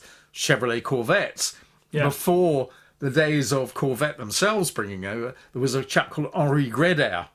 And Henri Gréder had these huge Chevrolet Corvettes. One of his drivers was a little petite Française called Marie-Claude Beaumont, who still photographs at Grand Prix. And I found out the other day, now I've got to whisper this, but she's 80 years old now. And she lugs a huge camera bag around Grand Prix circuits. And so and she drove this massive, monstrous Corvette, because they were huge. Yeah. Those old Corvettes, they were massive. And so, yes, they were very good. They liked the Americans very much. So there's the other kind of culture that comes to Le Mans is the Japanese. And there's always had a Japanese or multiple Japanese manufacturers also trying to conquer the world's greatest race. Sorry, Indianapolis. There is, I think there's a photo, or I've made a photo in my brain of you asleep on the pit wall at Le Mans in Radio Le Mans days with the Mazda coming past you. And the Mazda, it's a Mazda because it's green and orange blur. I don't know if this is a real picture. If it's not a real picture, then it should be.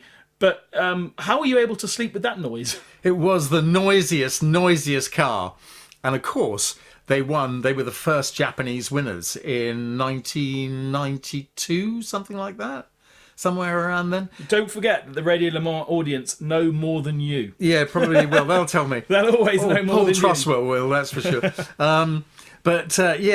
It was. I was asleep. Yes, I'm afraid I was in a chair at the pit lane exit, everything was accelerating past you as they left the pits. But that was a great moment when that Mazda won with Johnny Herbert, Volker Wiedler, who I was slightly involved with because he was from the same stable, if you like, as Keke Rosberg, for whom we worked, my wife and I, and Bertrand Gachot. And there's a funny thing about that, because when I got home after they won, etc. When I got home, my wife said, well, did you have a nice time at Le Mans? Yeah, it was a great weekend, fantastic. So she said, and who was that blonde I saw you walking down the pit lane with? And she's been watching on TV and seen me with a blonde lady whose name was Kate Palmer. If you're around, Kate, hi there. Kate Palmer was Bertrand Gachot's girlfriend and had basically asked, where is the podium? Because we're going to win this race, I need to know. And I said, come with me and I'll show you. And there I was on television walking Kate Palmer up the pit lane to the podium. And I promise you that's the truth.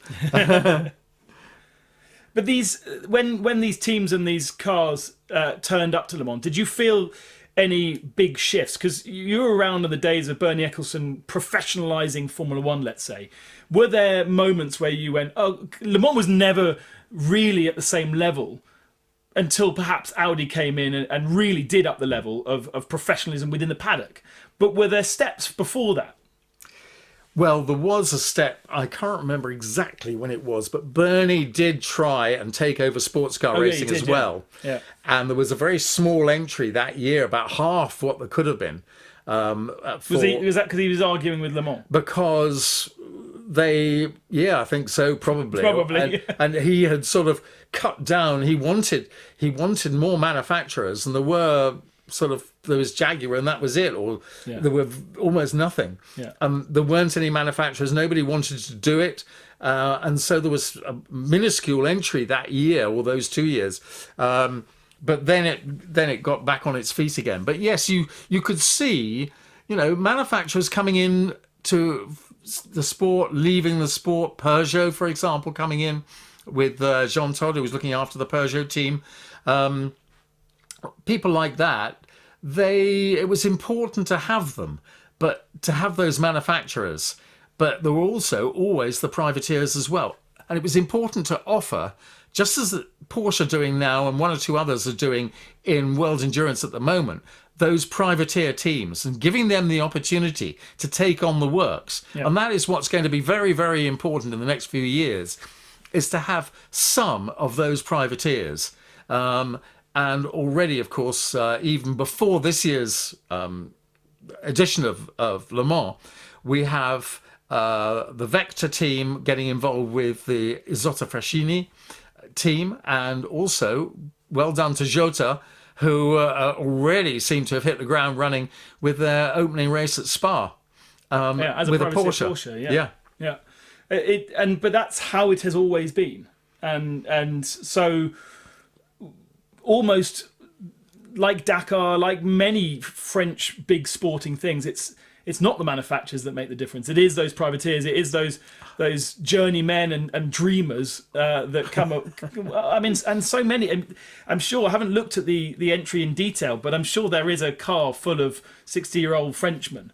Because there always is at Le Mans, and they don't do very many races a year. These days, you have to do a few more and qualify in certain ways, and work out how you get your dream into Le Mans. And there are Valentino Rossi obviously has this desire to do Le Mans very soon, but then equally Brendan Ibra, who was the ex-boss of Oculus goggles. He sold that to Facebook and had enough money to do so. His target was Le Mans. How do I do it? Where do I go? They went over to Asia to win that championship, to get the qualification to race at Le Mans last year. There's a bit more steps than literally being the baker and paying your money. But back in those days, you really could just be that, right? Absolutely, very much so. And that's what Le Mans, particularly in the early days pre-war, was all about, was literally people, as you say, dreamers. There weren't professional drivers. Who was the first professional driver? Not until the 50s or 60s, I wouldn't have thought. Wow. So before that, it was dreamers. And probably quite a few wealthy dreamers as well.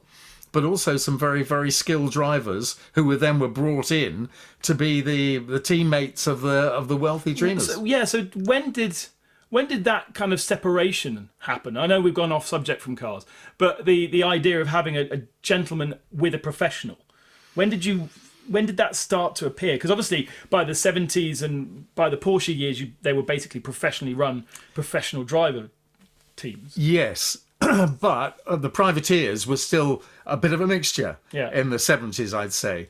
You would start to get very, very good professional drivers sharing with the wealthy amateurs. Okay. Yeah, you'd start, I should say, about then. I wonder if that was a natural progression that the wealthy amateur realised that they needed to find somebody fast and good, and rather than doing their own research, they went to the manufacturer of their vehicle and said, "Hey, Porsche, have you got a fast guy that can partner?" Because these days, talking to the works Porsche or Audi drivers, especially in GT racing, maybe not so much in Le Mans. We'll see GT3 coming into Le Mans next year. They're just placed. They might last minute be sent to a team that they don't know anything about. The gentleman drivers, but Porsche have said, or Audi have said, you're going there that weekend. Yeah. Well, that was an interesting point. And while we're talking on that, just to talk about on a different level, if I might briefly, because I've talked about some of the great drives, but I particularly remember one drive with Jean-Claude Androuet, who was a French rally driver. And he used to partner Claude Ballolena. And Claude Ballolena would drive in Ferraris. Ballolena was a good peddler. I mean, he wasn't slow. But he got in Androuet. And Androuet, one night, I can't remember when it would be. It'd be in the early 70s. In a Ferrari 512 Berlinetta Boxer. Probably be a bit earlier than that. And it was a horrible, foggy, misty night. It was wet. It was horrible. Couldn't see anything. Bit like you might find on Epping in the Brecon Beacons in an RAC rally. And that's when Androuet came into his own, and he was lapping 5 seconds quicker than anybody else and absolutely caning it. And a brilliant, brilliant drive. But you had to be awake. You had to be up in the middle of the night to see that, or to hear of that drive, and to see it on the watches. Because, of course, at Le Mans, you only see the cars flashing past you briefly. Yeah, and back in those days, 4-5 minute laps. Yeah, absolutely. These are stories of Le Mans with my dad, Bob Costenduris. We've recorded a couple of different episodes, up to 6 in total. So I hope you enjoyed them.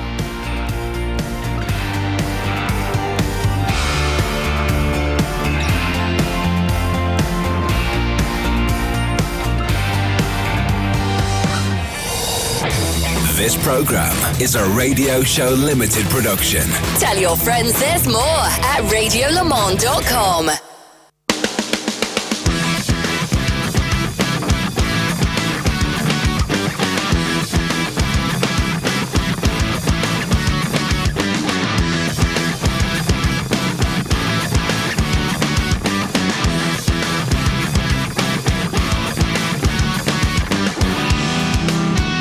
Garage 56, a philosophy as much as a place on Earth. Well, we're actually in Garage 60, in fairness, so just to complicate matters. Chad Knaus is with us. Chad, first of all, welcome to Le Mans. Welcome to Le Mans as a competitor. This place is a little bit different, isn't it? Oh, indeed. It's definitely an iconic ground, and I was fortunate enough to be here for the first time 3 years ago. And it was unique at that point. It was during the COVID pandemic, and the fanfare wasn't maybe what I had expected showing up, because there weren't any fans or many at all. And then was able to come back last year for another additional site check, and the fans were fantastic. And then you really started to see how special this place was. And showing up this year to be able to participate with the Gen 7 car and the Garage 56 entry with Hendrick Motorsports and all of our partners, it's been a true honor at this point. You walked the track, didn't you? I remember people saying that they'd seen you walk the track. Yeah, I did. Last year, I wanted to really get an understanding and an appreciation for what the venue was, and quite honestly, that's the only way to truly get an appreciation for it. Even inside the vehicle, I don't know that you can see everything that's going on out there, where the runoffs are, where the curbs are, the pavement seams, the bumps, and walking that allowed me, when I went back to the States, to really remember what it is that we were preparing for. And what you're preparing for is a competition not in the strictest sense of the word because you're an invitational class, but this is a competitive group of people, from your drivers to Hendrick Motorsport and yourself, and of course everybody at Chevrolet. And also in some ways the greatest competitor of all, which is time. Yeah. You've got 24 hours and that's what you're competing against. Indeed, and that's probably what our biggest thing is going to be, is try to get it to the point where we can complete all 24 hours. And that's going to be a challenge, there's no doubt about it. We've been very fortunate with all of our partners to have been able to attest multiple times, completed a 24-hour test in Sebring, which I think most people would say is a very demanding racetrack in itself. So being able to do that has given us some confidence, and with, like you had mentioned prior, with the lineup of drivers that we've got, we're really excited to get those guys out there and run all 24 hours if at all possible. The thing that we're concerned about is obviously on-track incidents, punctures, things of that nature. Yeah, things outside of our control, maybe an electrical issue that we can't diagnose while the car is not in the paddock. So those are the things that we're nervous about, but to be able to show up here and do a proper pit stop the way we do in the NASCAR series and using platinum drivers, all three of them, is really a great thing. And that is a thing of beauty that I'm hearing in the background as well. That's the first time I've heard it ticking over. Even at that point, that sounds fantastic. The fans, this is a fan favourite right from, as you would say, right from the get-go. Yeah. We know all about the championships that you've won in NASCAR in the Cup Series. I didn't realise you were the World Understatement Championship when you said Sebring is a bit of a challenge. My goodness me, 24 hours at Sebring is 48 hours everywhere else. Let's talk about the car itself, the underpinnings of that car, the tube frame, the chassis, and the engine are NASCAR Cup.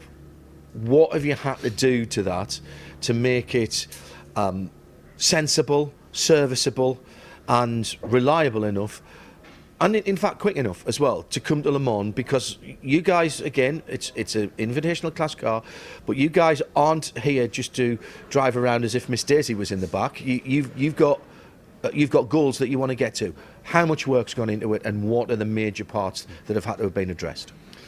Yeah, this project really came to light about 18 months ago. So we've done a tremendous amount in a very, very short period of time.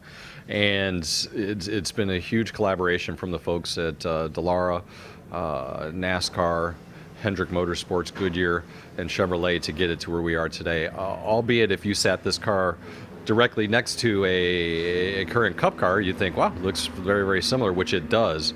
The engine architecture is very similar, the chassis architecture is very similar, but we've taken it and been able to take it to the next level. The chassis is significantly lighter. The car in totality is about 300 pounds lighter. Wider wheels, wider tires, worked with for Goodyear to get those done. The whole body itself is significantly lighter. Although in fairness, the current Cup car is carbon as well, and it's not steel anymore. No, you're correct. It's all a composite in the Cup Series, but we've just taken it to the next level. Better layups, lighter layups, composite discs for the brakes. The engine is significantly lighter. It's paddle shift. It's got traction control. It's got proper working headlights and taillights. So there's a lot of things to have made it a real road racing car. And what was the biggest challenge then to make a road racing? Hang on, scratch that. To make an endurance, no, scratch that. To make a Le Mans competitive car out of that. Those are all the things. Did you start off knowing you were going to do that, or has this been somewhat of a? I mean, 18 months is nothing to build what is effectively a brand new car. Was it a bit of a voyage of discovery? Oh, completely. And the thing is, there's so many smart people that we've been able to put into a room to work on this program, and we've always said it, the more smart people you can get into a room, the better results you're going to ultimately have. The problem is when you get all these smart people, they've all got their own opinions. So getting all those best ideas and best practices applied, that's where it's difficult. But we've been able to do a tremendous amount of work in a very short period of time. The biggest fear I think we've all got is that the electrical components are unique and new to us. As we start to talk about traction control, as we start to talk about Morelli monitoring systems, as we start to talk about some of the other systems inside the car, those are a little foreign, no pun intended, to to us in the NASCAR series. They're new, and we don't run traction control. So as we're trying to get all of those things applied and functioning properly, it's been a challenge. But it's all worked out. It's done really well. So I think we're in a really good spot. A unique part of Le Mans is that you can't come and test here. You have a test day, 2 sessions, and then you're into race week. That must, particularly in the auspices of this particular project, that must be a nightmare. You can simulate all you want, but until you get out onto those bits of tarmac and the surface changes and in between the trees on the run down from Mulsanne to Indianapolis and Arnage with the car, you don't really know, do you? No, we don't. Obviously, the thing is we feel like we've got a really good platform. We've been able to, like I said, we tested at Sebring, we tested at COTA, we've tested at Road America, we've tested at Virginia International Raceway. So we've done a lot of testing and multiple tests to get prepared. The thing that we cannot simulate is the drivers rolling down the Mulsanne going into a chicane at almost 200 miles per hour at night. We can't do that. So that's something that the drivers themselves are going to have to get acclimated to and accustomed to. So that's where the maximum amount of track time right now is going to be the most important thing for us. So, a couple of questions left. First of all, what have you got to do this week as we lead up to, I nearly said a green flag there, the tricolour I've got right into this. So as we lead up to the tricolour on Saturday afternoon at 4 o'clock, I suspect there's still quite a lot to be ticked off the to-do list. Indeed. We've, for instance, we're getting ready to start practicing pit stops. The gantry system that we have here is not what we use in a NASCAR race, so we have to go through and start to work through some of those choreography to make sure that we're where we need to be there. We want to continue to get some more. We've got to understand the braking, the brake heat. Obviously, tremendously long straightaways with a lot of extreme braking. We've got to make sure that the discs and our ducting and all of that is correct, and going through all those functions. From an engine standpoint, we feel pretty solid about that. From a driveline standpoint, we feel pretty solid about that. The tires we feel good about. But just some of the basic fundamentals, we want to make sure that we can check those boxes so that when we do see those green lights that we can roll. Sort of horsepower is the engine putting out? You can tell us, you're not in competition. Yeah, no worries. The base is 670, but we're upwards of that a little bit. He says with a smile on his face. All right, I said there was another question. There is. This is the final one. How close to the original concept and the car that you first rolled out with all those months ago are we here? Or has it come through several iterations? It's significantly different from how the car began, all the way from the. You need to, here's a great thing. 12 months ago, 13 months ago, we didn't know what the engine architecture was going to be. So we've gone through a series of hybrid, LS style based engine, aluminum block, cast block, NASCAR block, trying to figure all that out. So where it began and where it was to where it is today is a far sight. And quite honestly, I think it's a much better product today than where we originally thought it was going to be. Okay. And hybrid was part of the thinking to start with, was it? Originally, we were considering it. Interesting. It took away from the purity of NASCAR. We felt introducing that, and also, quite honestly, the functionality and what everybody's trying to do with the LMDH and hypercar supply and trying to get all that product is very difficult, and we didn't have that type of timeline. You're going to say you could always want more time because you're an engineer, but from where you started to where you are, and with the race coming up looming in the near foreground, you happy with where you are? Yeah, pretty happy. Anxiety builds with every moment, obviously, trying to make sure everything's right, and I think the excitement is there. My father told me a long time ago that you're never done working on a race car, it's just time to go race. And we're rapidly approaching that time to go race. Chad, thanks very much for joining us. Absolute pleasure to speak to you here on Haggerty Radio Le Mans 91.2 FM. Thank you. Yes, sir. Thank you. Undoubtedly one of the fan favourites this year at Le Mans is going to be the Camaro ZL1. Hendrik, Motorsports in Garage 56, which, as we keep saying, is not a place, it's a philosophy. Ben Wright is the programme manager for that. Welcome to Le Mans. What do you reckon to it so far? Thanks. A lot of excitement. It's huge. I think everybody getting ready. I think just a lot of excitement for being here. This has been an extraordinary programme to now. Let's remind ourselves, this conceptually came about 18 months ago. That wasn't when the car was on the track. When did you first get something that was rolling on the track? So we had a test mule start in August on the track. That's a separate car than what we built through Hendrick. The Hendrick car was on track for the first time in November. Of last year? Of last year. Aha! Wow! Talk about an accelerated programme.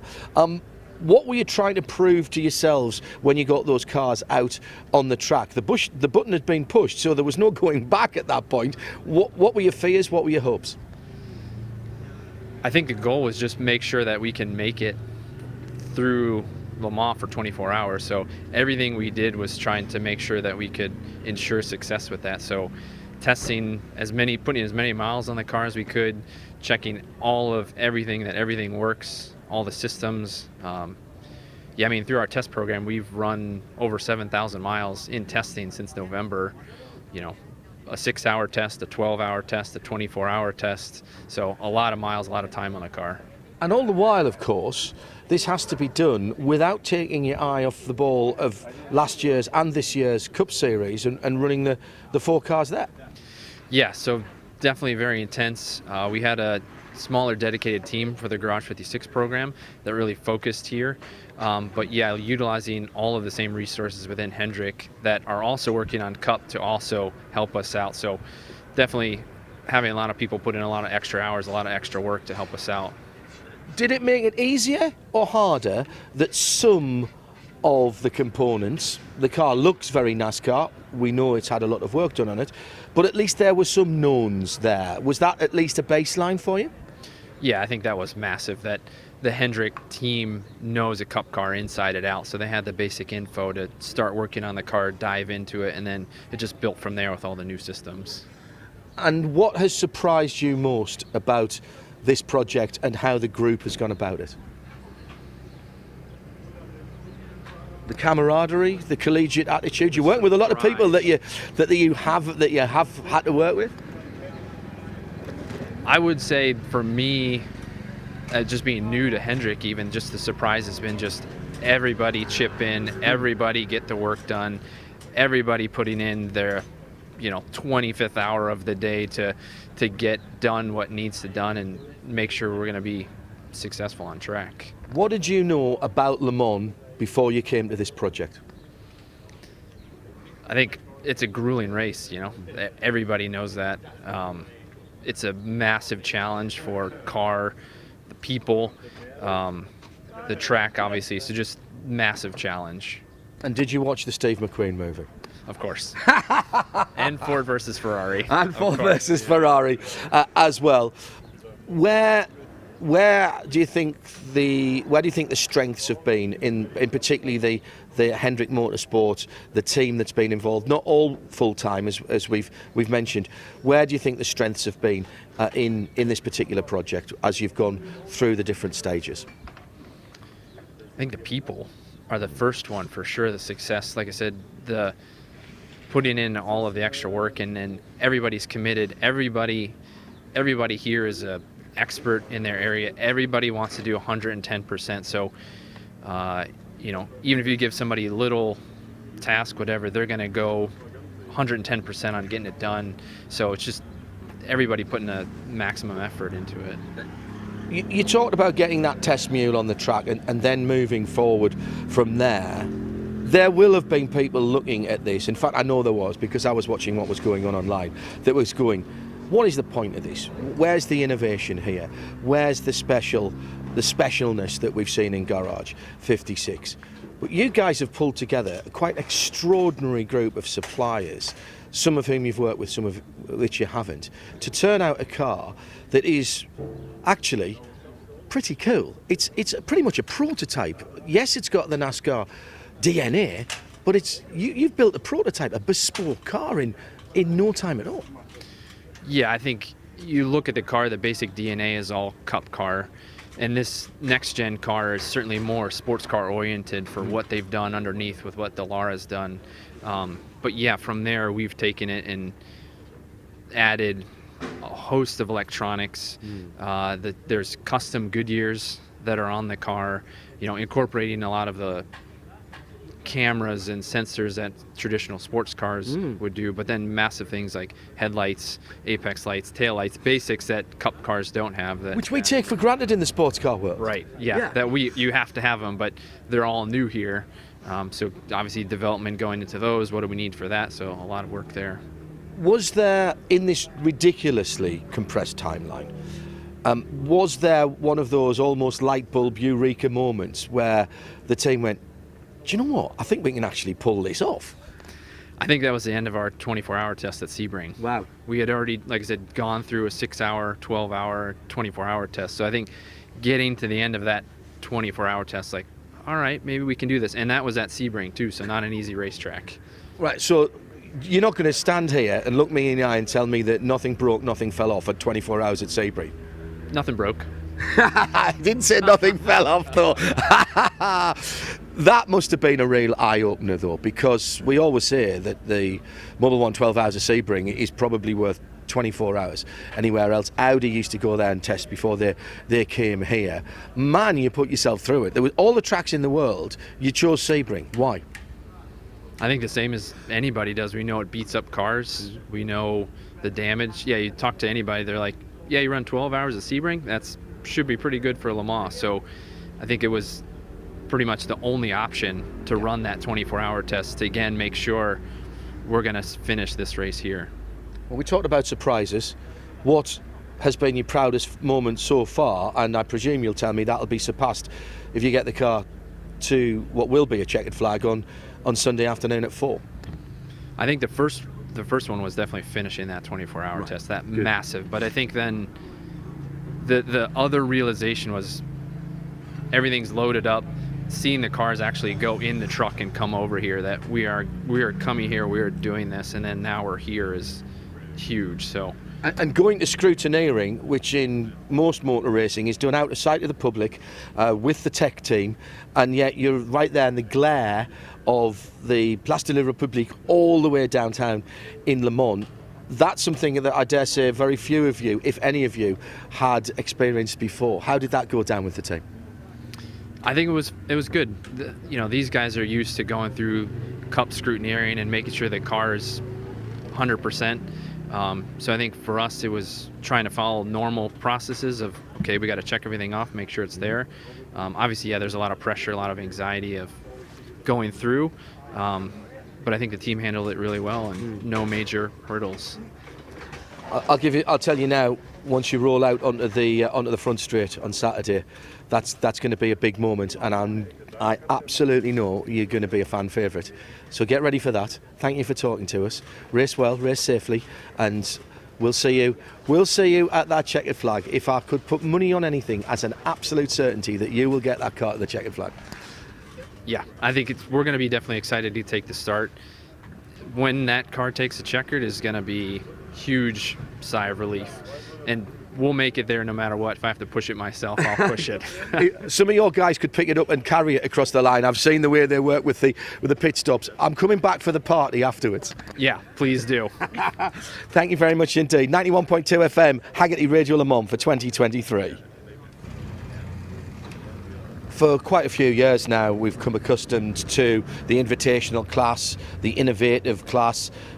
Garage 56 is the name of that from when we only had 55 cars, and it was added as a 56th. It's now the 61st car and sits at the end of pit lane. Jessica Hook is Chief of Staff. Now that sounds rather West Wing to me, Yeah. Jessica. So tell me a little bit about what your involvement is with this fantastically beautiful Camaro ZL1. Thank you. Yeah, I had to Google it myself because I wasn't sure either. But basically, I am kind of a liaison between the different key partners in this project and with the FIA, the ACO, NASCAR, Hendrick. We've got a lot of parties involved. So I've just kind of been in the middle trying to make sure all the right people are connected to the right people to get information that's needed to run this project. And this is a fantastically collegiate project from people who sometimes have worked together, but quite a lot of people who haven't worked together before. So where have the challenges been since this project, which, let's be fair, considering it's effectively a brand new bespoke car starting 18 months ago in concept, not 18 months ago on the track, I hasten to add. So where have those challenges come? I mean, exactly what you said. There's just so many people and parties involved. I mean, there's people that work at Hendrick Motorsports that I didn't even know until this project. But we've had so many, wonderful, great people that have come on board, and it's just trying to figure out what they know and what we know and how to put those two things together to understand what we need to do, both on the NASCAR side, the technical side of what the car needs to look like and be able to do, but then also working with the FIA and the ACO to know where we need to be performance-wise, and then everything in between. What has been things that have surprised you most, either in a good way or in a bad way? So this is my 5th year being in Le Mans. I've been here before competing, and I've been very surprised with how well received this has been. It's hard to come here and be with people who have done this for year after year after year, and I expected them. I'll be honest, when I've been here with Garage 56, it wasn't something I really paid attention to. It was just something that was there, and I feel like with this project, I've had a lot of people reach out to me asking how they can help in any way, all down the paddock. They've been very supportive. The ACO has been extremely supportive, which I'm used to as a competitor, not really having that kind of warm welcome. But now with this project, I think everyone here wants this to do well, and I think that's been a really cool thing to see. You've had to draw in people, obviously mainly from Hendrick Motorsports, as you mentioned. The selection procedure for that, were the people with their hands up volunteering immediately? Yeah, there's some of that, and there's just some whoever's available that day, because at the shop we're still, our main focus obviously is our 4 race cars that compete every weekend in the NASCAR series. So it was kind of a rotation as those cars are being built, who is available, to come work on this project based on when we were needing to be here and testing. So really, everyone on this project kind of has been doing this as a side gig, as a part-time thing. There's not really a lot of people that have been on this full-time. Even at Hendrick Motorsports, there's only me and Ben Wright. This has been our full-time job. Everyone else, Greg and Chad and all our pit crew guys, they've been working on other projects too inside the shop. So it's just whoever is available and can help. And we've had a lot of people that want to help. This is kind of a dream project where there aren't really any rules. So all of that creative ideas that they've always wanted to try out, like this is their opportunity to do that and make this car, even though it's got that NASCAR DNA, it is an innovative car because there's a lot of components on there that we've never had on any of our Cup cars before. In some ways, I think this is very brave, because I talk to drivers, and drivers will say, if they're jumping in and out of different cars, different series, GT car, prototype, some of them even go rallying, and they say, look, it's got a steering wheel, it's got pedals, it's got a wheel at each corner. And I admire people like that, because they're putting their reputation on the line. Motorsport is so specialised in different areas that for a team, an organisation like Hendrick, to come out of their comfort zone to do something entirely alien, albeit with something that looks similar, that's really quite brave. And have you had to be careful about how you have approached that, and particularly any goals that have been set? Yeah, these guys, I think they're... like you said, this is something completely foreign to them. I think the first time I said the word homologation, they had no idea what I was talking about, or they couldn't remember, all the acronyms and all the different classes. Has been a whole education in itself trying to teach them. But they're so excited about it, and this, like you said, it is out of their comfort zone, but it's a new challenge, and for them that's something that's exciting and something that they want to do. So they've been super, I mean, they've been, considering it, I know a year seems like a long time, but there was a lot that they had to get caught up on, and I think they've done a great job because they want to know it, and they want to, this is exciting for them, this is new for them, and you know, it's such a unique experience that probably won't happen again here. So it's something that we're trying to enjoy the process a little bit too, and have fun with it. For all we talked about that specialisation within different parts of motorsport, one thing that I feel from the moment I walked up the pit lane to see this car when we first arrived is these guys are competitors. Yes. Whether it's the drivers, whether it's the jack guy who's going to be running around hauling that hydraulic jack to get underneath the sills of the car, right through the organisation. That goes right through motorsport. So these guys want to win. Yeah. You're in a class of your own, which makes it a little bit difficult.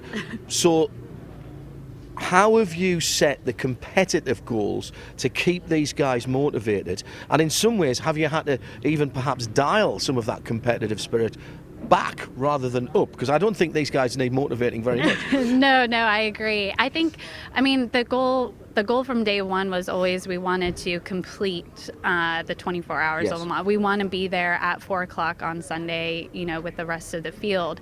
The secondary to that is we want to be competitive. We want to show that, you know, we belong here and we're just as capable of running, you know, lap times similar to GT cars. So that's kind of been our goal, is that's the range we want to be in. However, we want to make sure that we're not impeding their race. You know, we don't want to be in their way either. So it has been extremely sticky, because until you get here, you really don't know where you're going to stack up. So we're still in that process of finding that space. But yeah, we're all competitors at heart.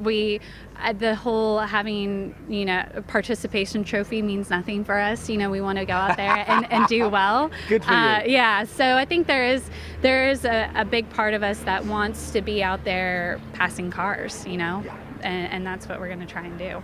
Try and dial everything back when we get into the last 2 hours and you've got half a chance of making up another position or another couple of positions on the overall, even though it quote unquote doesn't really count. Yeah, try telling that group that. I know that. Listen, it's been brilliant. Thank you very much for the access. I know the car is already a fan favourite. I've heard it ticking over and nobody else really has. Yeah, when we see it at speed and hear it at speed, it's going to be more so. But thank you so much for you and the rest of the team for bringing us in and letting us see the human side, because the car is part of the story, but so are the people. So for Hendrick Motorsports and everybody else involved, Jessica, thank you very much indeed for being on Haggerty Radio Le Mans 91.2 FM, and go well in the race. All right, thank you so much for having us. Greg Ives is with me, crew chief of the Chevrolet Camaro ZL1, I'll say it that way round. And first question I've got to ask you, Greg, is what does a crew chief do? Because there'll be people here who understand team manager, number one engineer, mechanic. Where does the word crew chief fit into that hierarchy and in terms of what your responsibilities are in the programme? Yeah, in sports car racing, obviously you have some different terms: team manager, technical director. In NASCAR, we have crew chiefs, then we have race engineers and car chiefs. So as a crew chief, I try to best describe it as the head coach of let's say a football team, and then you have an offense and defense assistant below you. So that's our race engineer and car chief. So crew chief is kind of over not only the pit crew, road crew, and the engineers. They kind of cover all three, and ultimately responsible for communication to the driver as well, and pit strategy. So you're over the top of everybody here. You've got a huge responsibility. In this programme, has there been any one part of that that's been more difficult than the other? Obviously, you've had to come to France, you've had to put the whole programme together, there's been a lot of testing, so I can imagine that the logistics part of that and the overall project has been really quite demanding. Yeah, for sure. Especially, last year I was the crew chief on the 48 Ally Chevrolet with Alex Bowman driving, and that alone is a huge job in itself. And a year ago they came up with the thought to enter this car into the Garage 56 entry here at Le Mans, and being able to be part of it was honoring and something I wanted to do as I made my step back and spent more time with family, but it also added additional workload. So I've been fortunate to have people like Chad and Ben Wright, Jessica Hook, those individuals being part of this project allowed me to continue my normal everyday job and try to win races with Alex and kind of keep focused there. But when I made my decision to come off the road and not the NASCAR grueling schedule, I was able to put some focus into this and help do a lot of testing and bring my knowledge of NASCAR and this car to the racetrack and be able to help improve the performance. In sports car racing and endurance racing, we see the endurance part in the races, 6, 12, 24-hour races. Just for our listeners who perhaps don't know what a NASCAR Cup schedule is about, how many race weekends a year? Yeah, we look at around 39 race weekends. That's including some exhibition races, with the All-Star race and those type of things. Daytona used to be 2 weeks with the duels and qualifying. That got shortened after the 2020 season. But 39 weeks, usually 3 days of travel, 3 to 4 days of travel. Everything has changed after the 2020 seasons with COVID. So those days have shortened, and some people didn't realize that we could put on races in 1 or 2 days, but we've managed to do that. So the schedule is not as grueling, but that just gives you more time at the shop to work on the cars. And it's a 7-day-a-week job for the most of us, maybe getting a day off on travel day. Like anybody in racing, they work hard,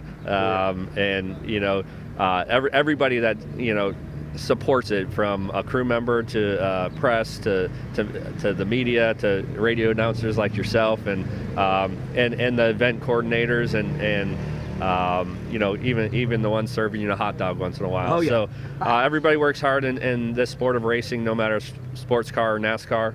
I appreciate everybody's efforts, and I always try to continuously match their efforts with my own, and in hopes that we can put on a good show and for the fans that spend their money. Tell me about the makeup, the construction of this team then.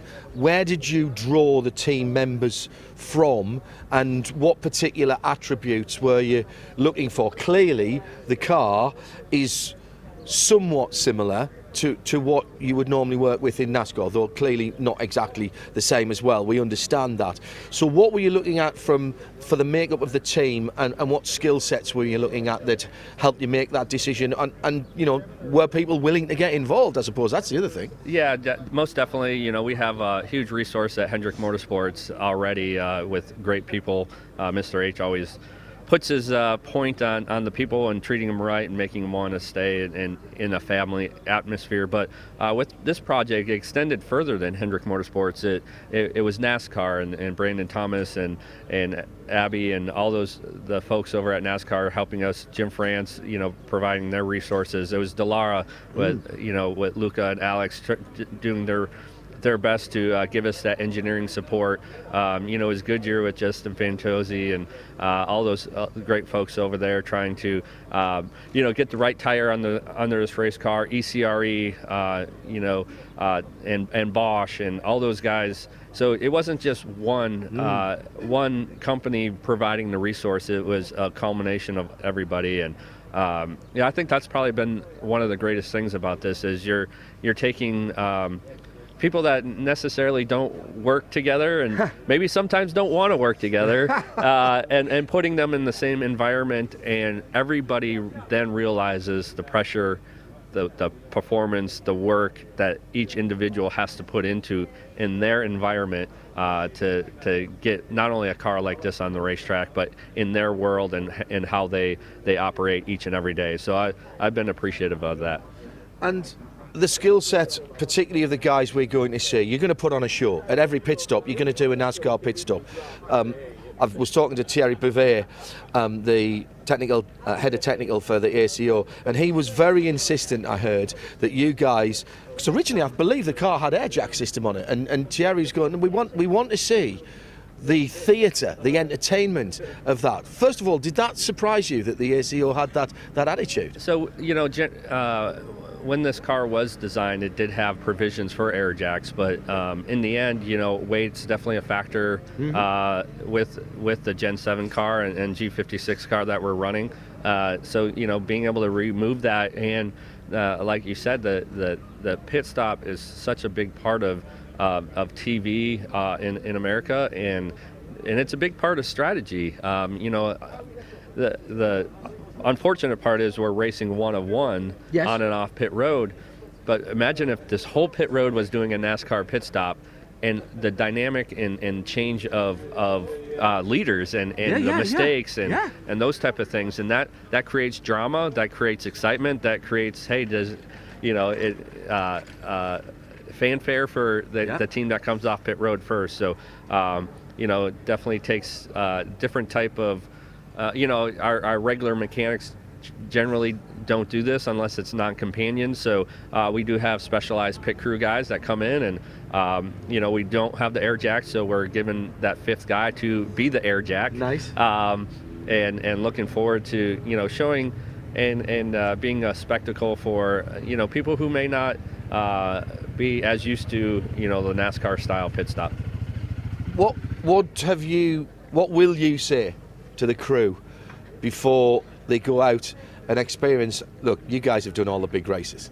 You've done the Coca-Cola 600, you've done the Daytona 500, big events. This is our big event, and come race day, when the stands are full, what are you going to be saying to the guys before you roll the car out, getting ready for that 4 o'clock start?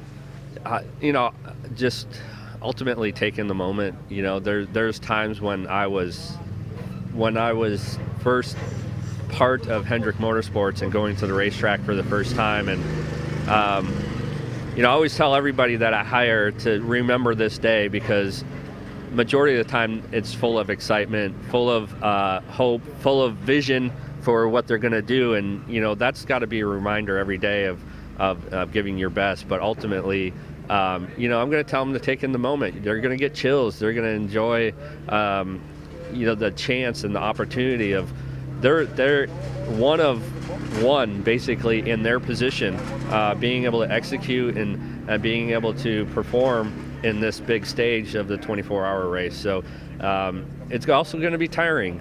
So we have guys. You're going to have to stay up for the whole 24? Yeah, definitely. I won't be able to sleep anyway. So, but yeah, I'll be up for the whole 24. But that type of management and that endurance of the body and mind is something that's also challenging, and I feel like we have a crew that's up for the challenge. Thank you very much for talking to us. Go well, race safely, and have a good one, Coach. I'm going to call you that from now on. I appreciate it. Thank you for talking to us. Thank you very much, and we'll talk to you after, maybe. See ya. Well, it's Garage 56, in fact, but it isn't Pit 56. Garage 56 is a concept rather than a place. Justin Fantozzi is here with me. He's the man who Hendricks and NASCAR and John Doonan, who's looking after this programme, president of IMSA, back with his team manager hat on. He's the man who has been coordinating all of this with Goodyear, the tyre supplier, Goodyear Eagles, on this car. You're no stranger to Le Mans, so you know what you've let yourself in for here at least.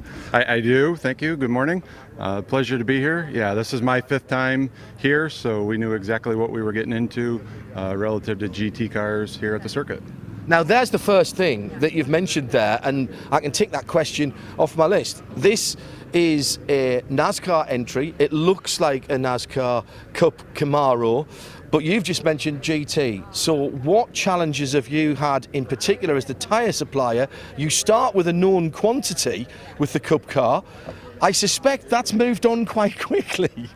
You're exactly right. We started with a known quantity of the Cup car and the Cup tire that we have for Circuit of the Americas for COTAs in the state, and then it's migrated from there. whether it's been the rules and the regulations of the race, whether it's headlights and taillights, the downforce that's able to be changed, and then we have to make sure that the tire package and the wheel package fit. So we've used our friends at BBS, our partners at BBS, and come up with a new wheel package for the vehicle, as well as then our own experience and expertise from across the globe.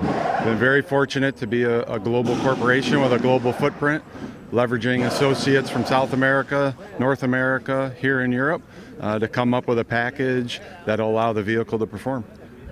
So, although these look like Cup tyres and they're branded like Cup tyres, very much what I'm used to seeing when I'm tuned in the UK watching the races, how far removed have you got now? Different sizes, different constructions, different compounds, all of the above? Yes, yes, and yes. Okay. We want to make sure that it looks one Goodyear.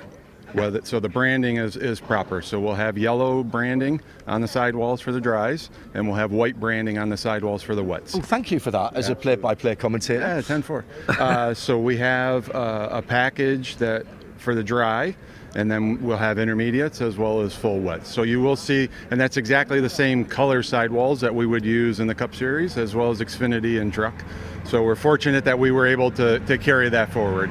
But as far as the constructions and the compounds, yeah, everything is different because the box opened up. Again, once those rules and regulations are different than what we would do on a road course back in the States, then we have to make sure that we provide a technical solution for those rules and regulations. Now, clearly, with what you're doing in Cup, not only what Goodyear does worldwide in motorsport, let's make that point straight away. But what you're doing in Cup is providing a control tyre that has to fit all of the entrants, all of the manufacturers and all of the teams.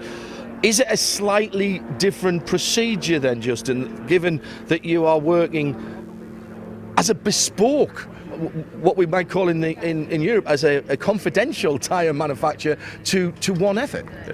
I didn't know what bespoke meant 18 months ago, but I've very quickly learned that customization is the same exact thing, and you're exactly right.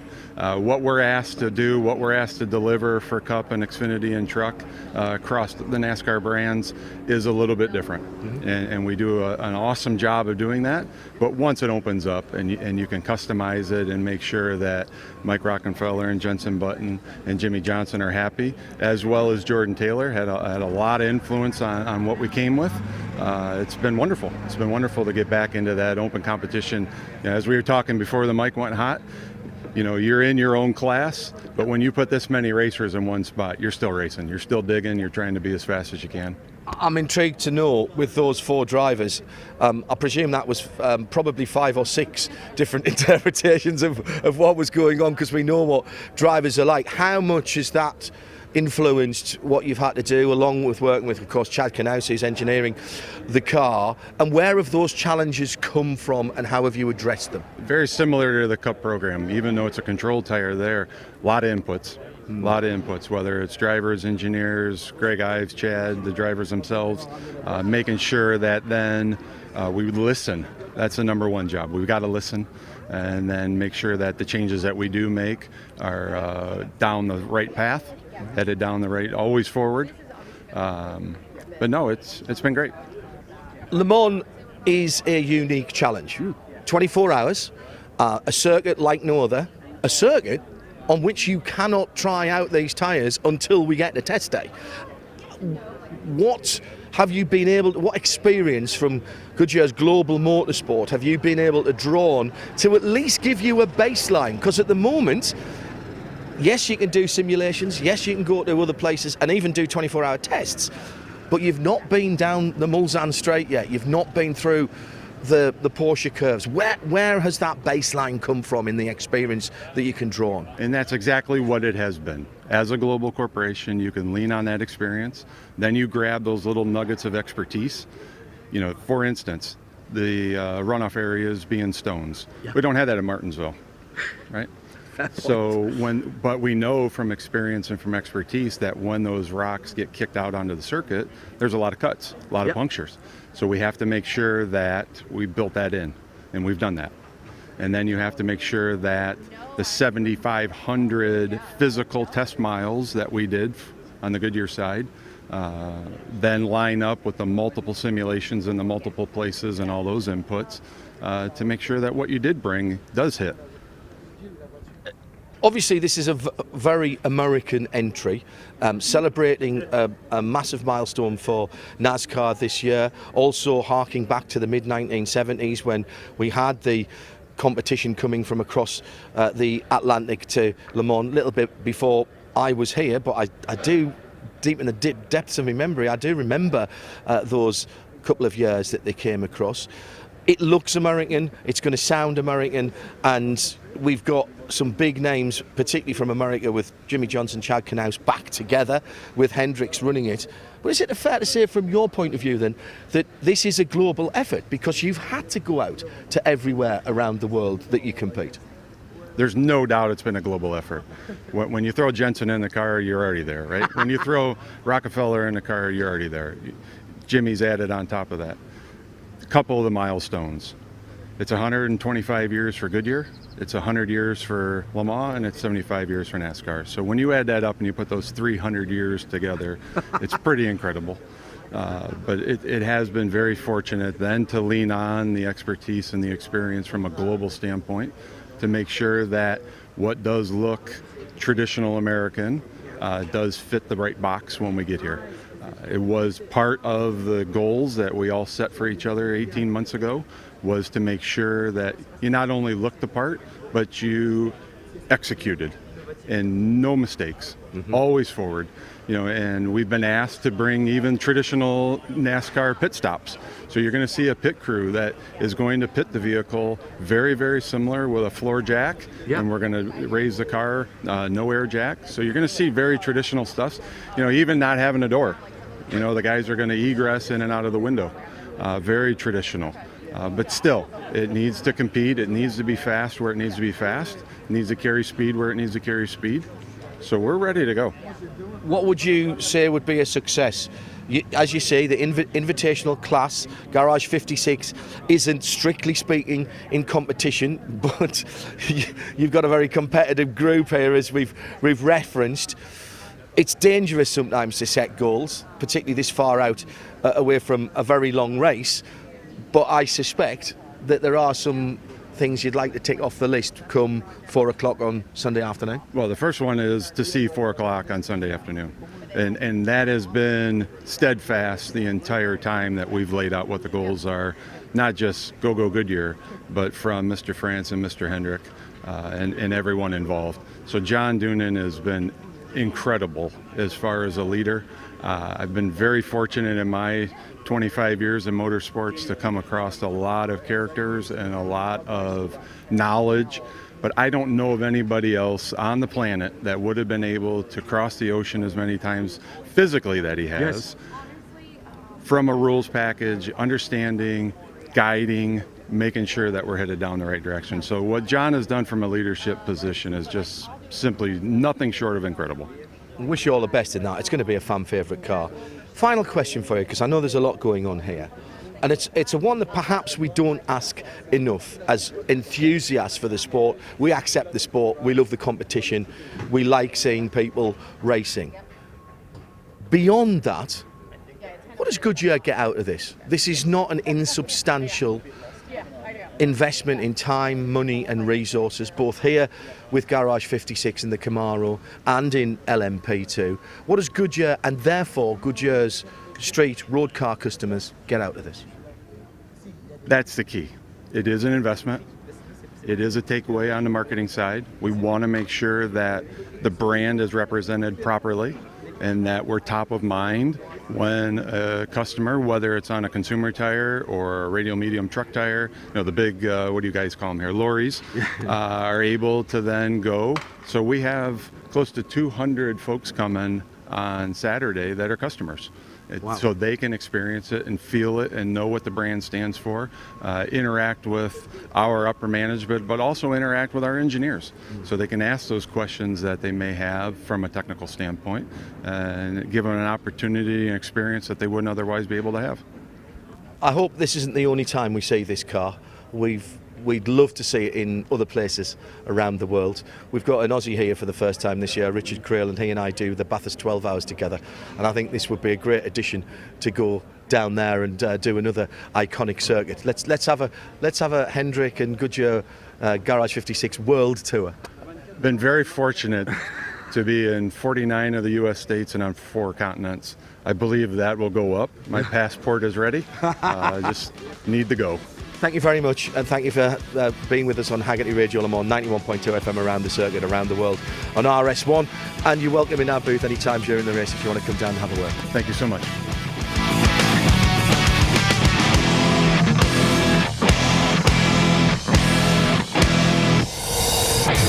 This program is a Radio Show Limited production.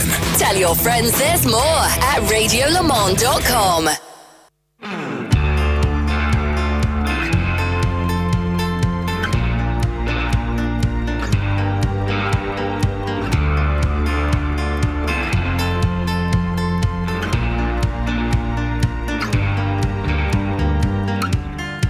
100 years since the first 24 hours of Le Mans, an integral part of any motorsport fan's life, and mine. I'm Ben Costenduris, and here are some stories from the last 50 years of Le Mans with my dad, Bob. This is Stories of Le Mans with Bob Costenduris. We're on Radio Le Mans, Dad. So Radio Le Mans, I remember it from the very, very early days when you were part of it. You probably remember it before it was a thing. What are your earliest memories? Because you were working for Eurosport before Radio Le Mans came into existence. Yes, at some stage I was working for Screen Sport, I think it was called, but also I was doing the hourly updates for Le Mans themselves. So I was doing hourly updates for Le Mans, which was great, fantastic. But at the same time, in came Radio Le Mans with Steve Ansell and Harry Turner. Steve Ansell still does Radio Cows, I think, and that's where he came from. He was like Southampton BBC or something like that, and he was a very professional broadcaster, and Harry Turner was the sort of commercial side of things, and they thought, well, we should have a specific radio station for the event, and that's what they were all about, was event radio stations, and they still are, or have been, up until very recently. So it was very interesting to see that, very interesting to do that, and good fun to do it. And obviously, there were huge numbers of technical problems to begin with, and connecting the caravan and where they were, and the sort of studio where they were, with the pit lane, for example, with all the rest of the radio, and perhaps also with the commentary position, also at the top of the grandstand where the media centre was. So it was massive technical problems, and we just got on with it. And I remember I was basically pit lane reporter, I think, and I sort of did it on and off for many, many years. I think the last time I did it was 2017, a sort of guest appearance. Was it at the very, very earliest days part of Haymarket, or did they come in later? I think they came in a bit later. They sort of rather decided that they'd like a bit of this, and sort of rather latterly chose to become partners with Radio Le Mans. Of course, then John Heintoff got involved as well, and he's done a fantastic job with it, and marketed it and with Eve Hewitt as well as a major event station for motorsport, principally for sports cars, obviously, and GTs as well. But I mean, what a fantastic job they've done, and it's absolutely brilliant. And so it continues. Here we are. In some of those early days, it must have felt like a bit of a busman's holiday, because it was effectively the whole of the office of Autosport heading out from being writers to suddenly becoming broadcasters for a weekend, and like many people going to Le Mans, having these proper event sensations of traveling together, of arriving together, of a not just any motorsport weekend, which tends to be Friday, Saturday, Sunday, but an event that starts perhaps even on a Monday or Tuesday with setup and finishes a full week later. It must have felt like just a week-long party, really, where you talked about cars sometimes. It was absolutely brilliant. Absolutely. I remember after that first year, I came home to our house in Sussex, and I just went into what we call the big sitting room. You know where I mean. I went into that big sitting room and sort of almost closed the curtains and just sat there just to come down from an amazing week. And it was fantastic. The sense of accomplishment was tremendous. And I guess it must be the same as if you win a Grand Prix or if you win Le Mans. I really felt that. You know, it was a huge accomplishment. We'd done something really good and really informed the listeners, and it was something entirely new, and it's just grown from there. And it was a great initial station. How did you originally get your feedback? Because obviously these days in the way of social media, we know how many people are listening. We know how many people want to interact. In the early days, you wouldn't have known that. So how did you get the sensation that this was something that was going to be very important to the English audience moving forward, and it's something that, you know, attracted sponsorship? Were you not sponsored by Durex one year, I think? Not that I know of. I've got a T-shirt. It was I'm about sure the of time it. you were born, you know. It was about the time you were born, 1985, a bit later. But I don't think so. But I'll tell you one of the things that I always remember Quentin Spurring saying. He said, "I bloody hate Radio Le Mans." Quentin Spurring being the editor of Autosport and a great enthusiast, and he's written books about Le Mans as well. He said, "I bloody hate Radio Le Mans. You go into the Café des Unaudières and no one is talking. They're all listening on the radio." And he said, "There's no interaction any longer." And in a way, that was our feedback. That was the sort of thing the sort of reception we got. And Quentin was absolutely right. Another thing, for example, Jabi Krombach, who is a really well-known sports journalist in France, he used to go to sleep with Radio Le Mans on when he was in Le Mans. He would have a hotel in Le Mans, but he'd have Radio Le Mans on very softly, just in case something happened, all the time. So even the French were relying on it. Jabi Krombach was a great friend of Jim Clark, for example, and facilitated Jim Clark living in living in Paris. And he was a real old school journalist, but he absolutely embraced it as well. So that was the sort of feedback we got from so many people. And of course, with identity, when you've got identity on a vehicle or whatever, and you're traveling back across the channel, you know, you get lots of thumbs up and well done and hey, that was brilliant and stuff like that. I mean, I kept well below the surface, as you can imagine. But for example, Richard Hay and Neville Hay got involved as well. And as you said, Autosport as well. And so you got the feedback to them, and they realised it was really something. And it was just a brilliant, well, it is a brilliant, not invention, but service. Yeah.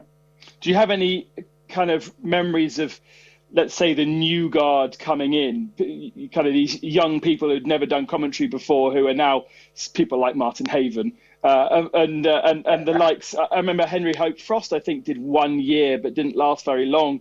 Do you have any memories of these kids thinking, who are these people? And now they're kind of very well-known commentators in both at Radio Le Mans but also across the world.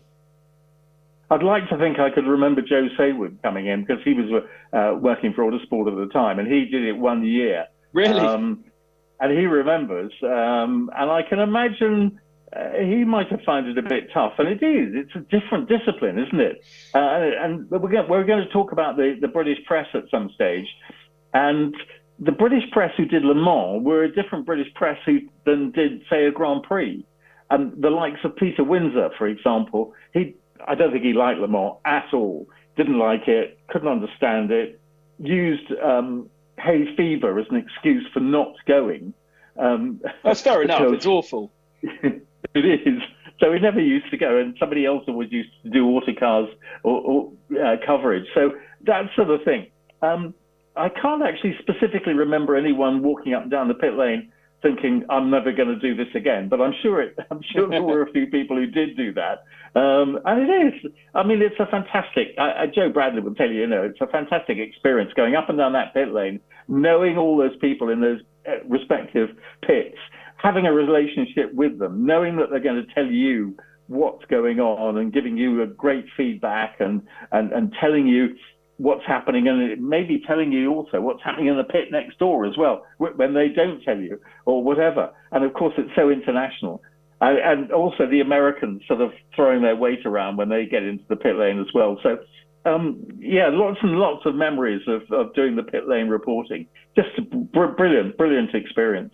I think you had it maybe not necessarily easier, but because of course there's so much flow of information these days. But I think that the generation of today in the pits don't get a chance to have those relationships that I think you benefited from in the 80s and the 90s with team managers, with drivers, being able to. I know what it's like in the 24H series. For instance, you see a driver, you make eye contact, they come and talk to you. I don't think that happens now at Le Mans because there is so many layers of PR to stop you. But I think it did exist for you, and you were able to make eye contact, get a message across. I think, and you mentioned it in a previous episode, just simply having team managers mouthing words at you, and you knew what was going on. And to this day, I think Radio Le Mans still is the key place for people to pick up that pit lane information that actually cannot flow in TV broadcasts because of the way that TV broadcasts exist. Yes, because team managers used to listen to Radio Le Mans as well. Right. So, yeah, that's how they got their news, as it were, of what was happening going on. So you're right. You know, they got their news from there. So there was a reciprocal exchange of information, if you like, and they appreciated what we were telling them. So they were happy to reciprocate and tell what was going on with them, with their team as well.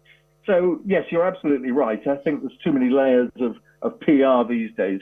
But you know, the likes of Joe Bradley, the likes of Martin Haven, whoever, Bruce Jones in the pits, those people want to establish a relationship with the key workers, or if necessary, the PR people who are standing in the back of the garage who can do the mouthing because they've got the headphones on, they can hear what's happening. Yeah, they can be the filter and decide if they're going to tell you or not. But unfortunately, they're all professionals, and so they never give you more information than you want, which is a bit of a shame. But Radio Le Mans, great memories from yourself, and a few memories from my side as well. And long may it continue. Maybe with the Constanduras back in the pits or in the box in the near future. We've got lots of episodes of memories with myself and my father talking about Le Mans. This is episode 4, and we've recorded 6, so I hope you were able to listen to them all.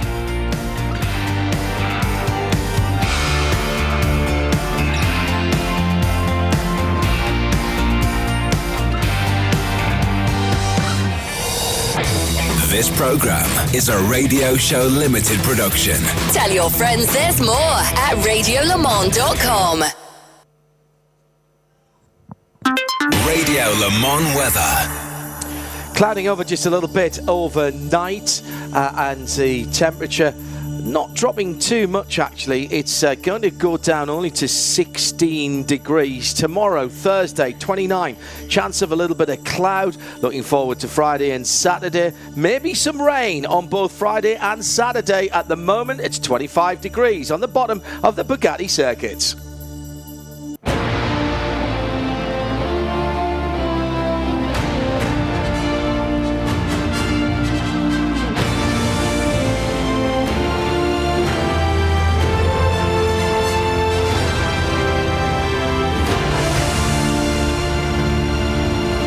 The most comprehensive coverage of the world's greatest motor race anywhere on the planet. This is Haggerty Radio Le Mans.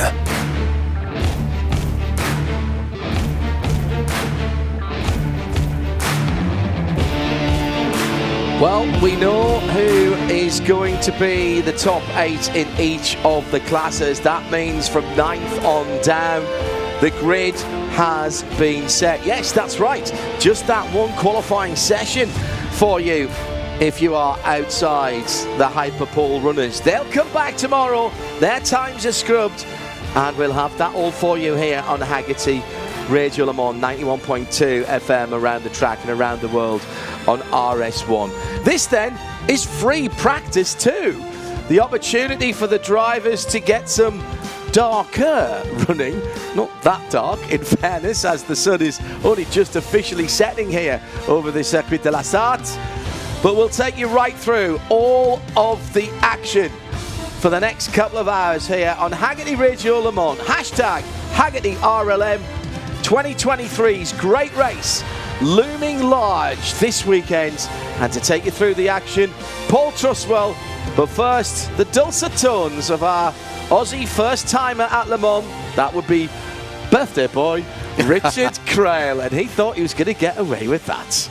I did. Thank you. Good evening. Welcome everyone along to what is a stunning evening here in the central part of France, and this incredible racetrack bathed in a beautiful blue light as the sun slips below the horizon, pink skies around the edges, and a full field ready for another 2 hours of practice, and they're leaving lane now.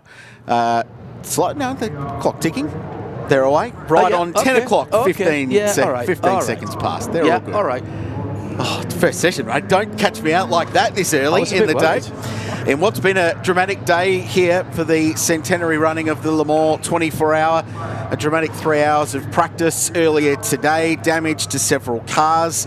The Aston Martin rebuild continues for that team with a new chassis on its way. We'll tell you more about that story. Perhaps one of the more dramatic stories was the rebuild for Corvette Racing, who got that car back into the race but got it into the Hyperpole session, and they will qualify tomorrow in a massive rebuild job for that storied team with so much success here at Circuit de la Sarthe. If you missed the practice qualifying, or qualifying practice it's called, earlier today, it was a ripper. Red flags throughout, and then a shootout at the end to set the 8 cars from each class that would make it through to the Hyperpole session tomorrow afternoon. In the hypercar class, it was Noah's Ark at the front, 2 Ferraris, 2 Toyotas, the first 4 positions, followed by the first of the Porsche Penske Motorsport cars, that's number 5, then the pair of Cadillacs, 3 in front of 2, and then the number 75 Porsche, the IMSA side of the garage, with Philippe Nasser, Mathieu Jaminet and Nick Tandy making it through. Just missing out was the number 6 Porsche. Kevin Estre tried as hard as he could at the end of that qualifying practice session, but ultimately missed the cut by 0.3 of a second, and as a result he will start in 9th position. Tellingly, both Peugeots failed to make it through to Hyperpole, so that's a big story for the French fan favourites. The Glickenhaus missed out as well, and we saw the Hertz Team Jota entry only get the 1 lap at the end after hybrid problems earlier in the weekend. They were only able to do 1 lap, and this session will be even more important for them. LMP2 was furious and fast, as we've come to expect from that class, to the point where the top 4 cars were covered by less than 1/10 of a second working into the Hyperpole session, less than a second covering the top 8 cars. So the 28 Jota, the 41 from Team WRT, the 63 from Prema Racing and the 10 from Vector Sport all made it through. So to IDEX Sports number 48 car, the Cool Racing number 47, Racing Team Turkey, that's a great story. They've got through. They were 6th quickest, and Prema Racing rounded out the field. So Nielsen Racing missed out, Algarve Pro missed out, and a bad day so far for United Autosports. Both of their cars missing out on making it through to Hyperpole. And the swan song for LMGTE, well, it's not disappointing because it is ferociously close. 37 thousandths of a second between the Richard Mille AF Corsa Ferrari and the sister AF Corsa car to get through. Corvette Racing ended up 3rd. The ORT by TF Racing Aston Martin next. Crucially, no Porsches making it through to the Hyperpole session tomorrow. So there's lots of stories to unpick. Our CrowdStrike Racing pit lane team all over it as well, and I think we can bring into the conversation Nick Damon. Yeah, down with the Prema team with Daniel Kvyat. Daniel, busy day today. I mean, how do you feel it's gone so far for you and your teammates Dorian and Mikan? Yeah, for me it was just a long day. Mirko was qualifying, he's more experienced around here. And it went well. The car is there, the car is looking strong. And Mirko did a great job. He finished P3 today, so all in all it's been a very positive day. Now we just need to put in some laps in the night time. So is it a simple case of just rotating through the drivers and nighttime laps and that's it, or do you still have more setup work to do? Sorry, say again. Is it just a case of rotating the drivers, or do you have more setup work to do? We try to maximize every session. We don't just drive around, we try to learn whatever we can with the car. If we want to try something, we will try, but generally I think it's also important to see how it feels during the night time. Now, of course, you are in P2 this year, but next year it's moving up with Lamborghini and your teammates. I mean, you've seen the hypercars. I mean, do you think you can take them? Well, I think shouldn't be a problem, to be honest. I think they are not that much quicker than an LMP2 in the end of the day. They're just a lot more sophisticated, complicated cars. But I've been driving in the past very complicated and sophisticated cars as well, so it shouldn't be a problem. How easy did you find the transition from being your own boss in a single seater to sharing a car with other people? It's certainly different in some way, but in the end of the day, when you get in the car and you need to do your job, you need to squeeze the maximum out of your own car, it's all the same. And is it more fun when you're actually going for likelihood of a win? Is it more fun? Hard to say. I think it's all like I really enjoy the companionship here. In the endurance racing, it's cool. A lot of hard work, and everyone is doing their best, to try and put their contribution into the win, into the strong result. Great stuff, thank you. There's Daniel Kvyat out of the 63 Prema Racing car who have qualified for Ypres for tomorrow in LMP2. When every second counts, cybersecurity shouldn't slow you down. CrowdStrike, protection at every turn. It does just sound better when you say Yperpol. Yper. I like it. My French is not good, but it's very, very enjoyable. I'd love your thoughts, John Hindhaugh. It's where you get to sit in the analyst seat. What did you think of qualifying early on? It was an hour session that I think ended up lasting an hour and 20 with the various red flags. In fact, I think it was longer than that. But my overriding impression, before we get your thoughts, was how good these cars look when they are being driven on the limit. It was messy in some respects. I think there are a few drivers out there, and those of you listening in either on RS1 or on 91.2 FM can make your own mind up about this, but there are some drivers out there who seem to have come back to Le Mans this year and forgotten what Le Mans is all about. Le Mans is about, first and foremost, getting your car to the start of the race. There's two cars for which that isn't going to happen, and I'm not apportioning blame there at all. Then you've got to get it through the various stages of the race. Don't even think about swallowing 24 hours in one big mouthful. You break it down into bite-sized bits, and I just think there's a few people being a bit too gung-ho. We had a fairly clean test day on Sunday and relatively problem-free. Obviously Mike Conway had an incident, and there was a couple of other cars had some problems, but I was not expecting what I saw in the first two sessions, and particularly not in that qualified session. Now, let me now say I understand in some respects, because it's so important now to get into that Yperpol and get into the hot wheat, as Johnny was calling it earlier on, which I really quite like. The wheat showed. Because of the fact that things go on in the middle of the pack, and we heard a couple of drivers saying that to CrowdStrike Racing pit lane reporters. I see both sides of it, but if you're not in the race, you can't win it. You guys in Australia taught me, if you don't buy a ticket, you can't win the lottery. And if you haven't got that ticket because you ain't got the car, Interesting. That said, there were a few people when I was wandering up and back from dinner who looked like somebody's just stolen their puppies. Yes. There are a few people with heads down at the moment. The intensity, and I had a wander through the back of the paddock, not to say that the intensity is higher than last year, because I think at an event like this, the intensity is always as intense as it possibly can be, but the size of the sheep station involved this year, which is another good Aussie colloquialism. I like that colloquialism. a lot. The bigger the sheep station, the more expensive it is. So the size of it this year, the weight of importance on this event, and the depth of competition is extraordinary. Just before we go down to Nick, if you're on the front straight at the moment and now around Dunlop, etc., you are seeing something extraordinary, because you are seeing a cup car driven by a former Formula One, actually you're never a former Formula One world champion, a Formula One world champion in Jenson Button, with full head and tail lights, going through there and making the most glorious noise. Nick is down at Peugeot. With Loic de Vaux. Loic, what's the mood of the team? Neither car getting into Hyperpole. Is that a big surprise, big disappointment?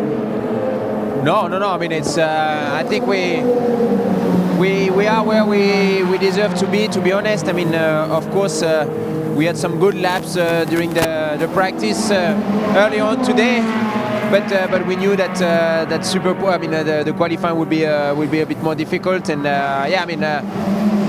of course, my lap, I had a good lap early on, but didn't get any slipstream or whatsoever. And then I wanted to put another lap. I think there was more lap time in the car, but with the practice we had, the qualifying we had, so many yellows and red flags and stuff like that, I couldn't make another lap afterwards. But anyway, I think it would have been difficult to go into the top 8. I believe it was impossible. So maybe P9 would have been the best. But so at the end, we are where we should be. How much progress have you made with this car over the last couple of months? I mean, since obviously Sebring, which was quite poor, you've had a couple of races at Portimao and Spa, and now at the test day. How much progress has been made?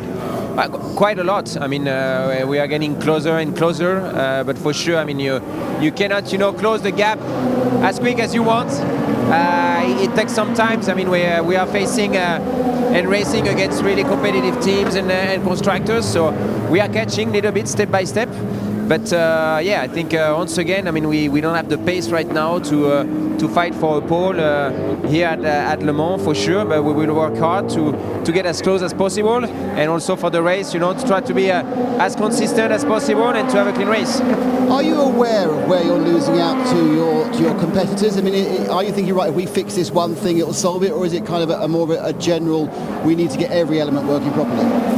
We are aware. I mean, we have GPS. We know more or less where we're missing. We know which points we could improve, but it's not like it's not from one night to another day. That you can make it happen. So unfortunately, we will not have like massive changes. Through the week for the race, but we know where we can improve a little bit, step by step, and hopefully will be enough to stay in the game. So is the aim then for this weekend to get both cars to finish? Is that the aim? Yeah, for sure. I mean, more than anything at Le Mans, I mean, you have to have a clean race, to have a chance to finish up at the front. So yeah, reliability is the priority number one after its performance. I mean, you remember like years ago, you've seen some cars being like 2, 3, 4 seconds slower and winning Le Mans. So reliability is something important for sure. Great stuff. Thank you indeed, Loic de Vaux. And at the other end of the pit lane, it's young Diana Binks. I'm with Neil Yarni, who's in the number 30. And Neil, you didn't really have a very good qualifying session. In fact, you've been struggling since the start, really. Tell us from your perspective what's happening. Yeah, we have some issues in the car right now. We broke also the front suspension in quali just in the very beginning, and which was a little odd because I didn't really hit anything. So that didn't help. Then we fixed the suspension, but the car was like somehow crooked, but it didn't feel good in FP1. So we're just checking on the rear suspension if something happened on the build-up, or we have to make sure before we go out tonight. So nothing in any of the data and stuff that you've looked at? we can see some weird things in data. And, in qualifying, we had no pace. We were 3 seconds off. If I look at our first race in ELMS, that's not quite normal for us right now. And to be honest, we were hoping to fight for the pole here. And our ELMS competitors are in the top 8, so that's where we wanted to be, but we are not even close. So we make sure the car is good, no suspension failures, nothing, and be safe, and then we go back out. The car is still inside the garage at the moment, and this session obviously is underway. Any idea time-wise if you might get out tonight? I think we're going to take at least another 50 minutes, so we're going to lose at least the first hour, which is absolutely not ideal because we need to qualify also in the night. Now every driver needs to do 5 laps. But we need to make sure we find the issue and that we're solved. The team are working hard. They look very controlled. They're not rushing around. They're not panicking. I have full trust in them. They gave us a fantastic car in Barcelona for the first ELMS race. We had a fantastic car in all the test days.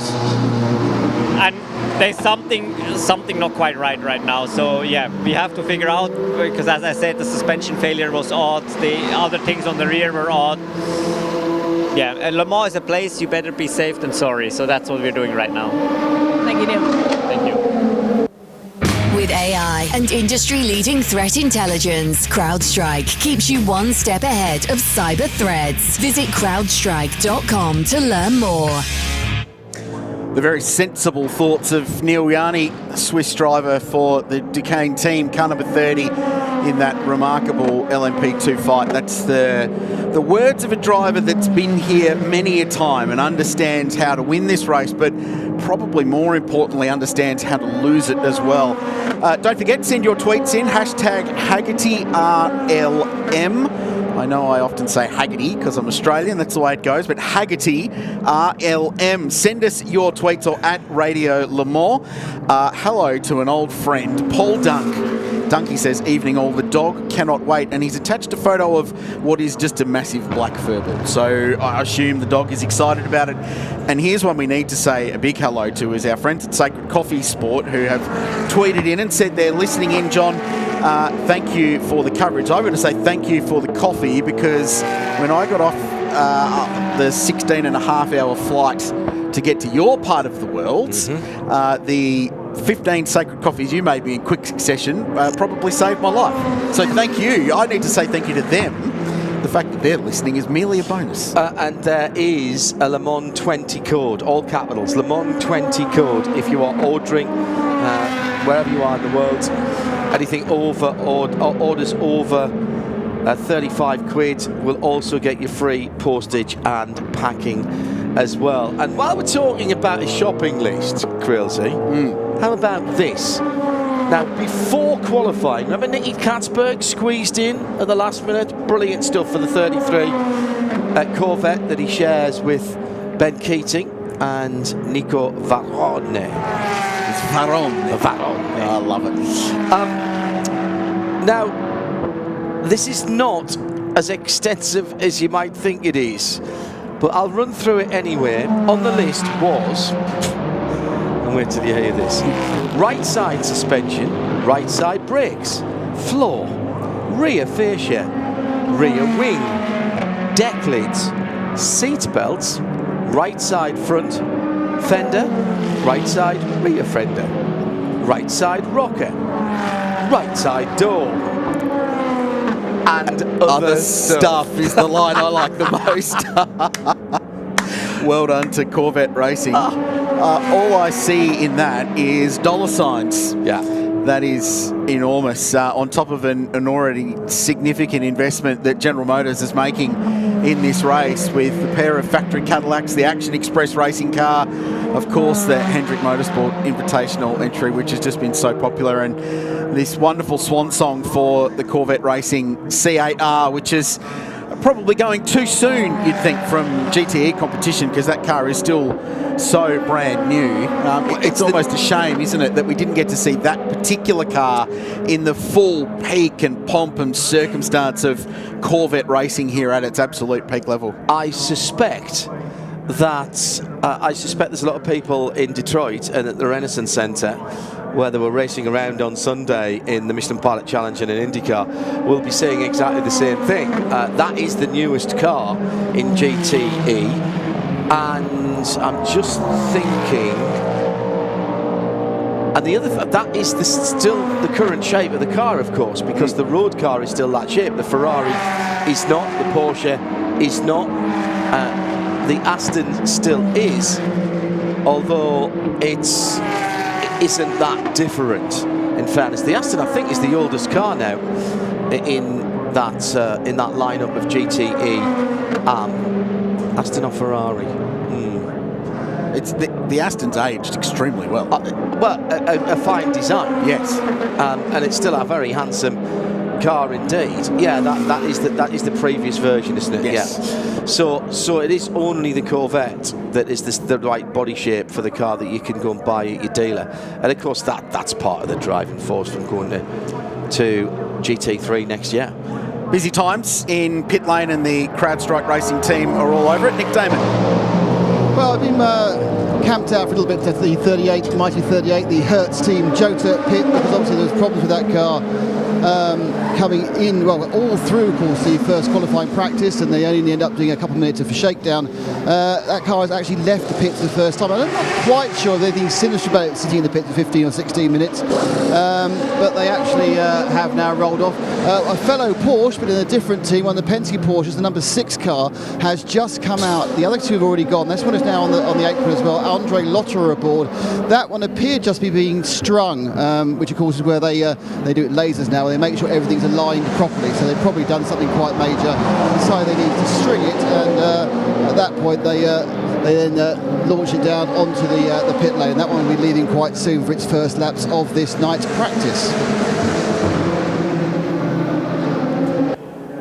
Thanks, Nick. And it will be important for that team to get as many laps as they possibly can, especially in this session, because night running is relatively limited. There's another session at about this time, if not a little bit earlier tomorrow night, to get some more running. And there's only, we worked it out, 7 hours and 4 minutes of proper night running, I think, between sunset and sun up, or three or 4, 7 hours. It's 7 hours. Not counting the pre-dawn and the afterglow and all of that kind of stuff. So it's not a significant part of the race that is night, but it can be a moment of the race that will make or break it. One of the early things we were talking about in the first free practice sessions were track limits, and it's been a problem. We stopped counting at 150, I think, in the first sessions. Paul Trustwell will say a very good evening to you. I'm getting the impression that perhaps some of these drivers haven't learned. Well, no, in the first 20 minutes of the session, 33 laps have already been deleted from drivers' accounts. Amongst them, a lap time from Mike Conway, which would have seen him fastest. So, you know, these are not just inexperienced drivers not knowing where they're going. This is experienced drivers, Le Mans winners, who really should know their way around this place by now. And I hesitate to say this, but they're going to have to learn, because otherwise we're going to see a race which, quite frankly, is going to be spoilt by penalties at this rate, Richard. To be fair, they did a reasonable job in qualifying. There are a couple of significant ones that did drop off, but otherwise it was managed all right. So when the pressure did come down, they learned for it. Let's go down to pit lane with thanks to CrowdStrike Racing. Here's Stoner Binks.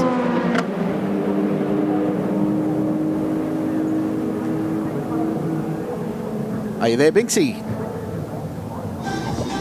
I'm with Xavier Combe, the team manager for Tower Events, the number 13 car. Xavier, car is in the garage. It looks like it's having a more or less a rebuild here. Tell us what happened earlier and what position you're in now. Well, we have an unfortunate crash this afternoon during the FP1. When my driver arrived in T4, a car was already there in the middle of the track, and unfortunately my driver was not able to pass on the right, on the left-hand side, just to be sure that there is no issue. And yeah, well, we had with this big crash, and the monocoque was, let's say, dead. So unfortunately we have to stop there, and we were not able to participate to the qualifying session. So it's a big chance for us, and of course the team is disappointed, but sometimes it happened during a race. So now the goal is to rebuild the car from zero, because the monocoque was completely destroyed, and guys at the moment are doing a really excellent job, because we can see the car is nearly finished. So well, let's try to be focused on the car now, and then tomorrow we'll do what we will see what we can do. Xavier, thank you so much for that update. I'll let you get back to work with the guys here, and I'm sorry to hear that at this stage of the race, obviously. Yeah, thank you very much. Thank you. The good news is, Chris, with AI and industry-leading threat intelligence, CrowdStrike keeps you one step ahead of cyber threats. Visit crowdstrike.com to learn more. The good news is it didn't have to come very far.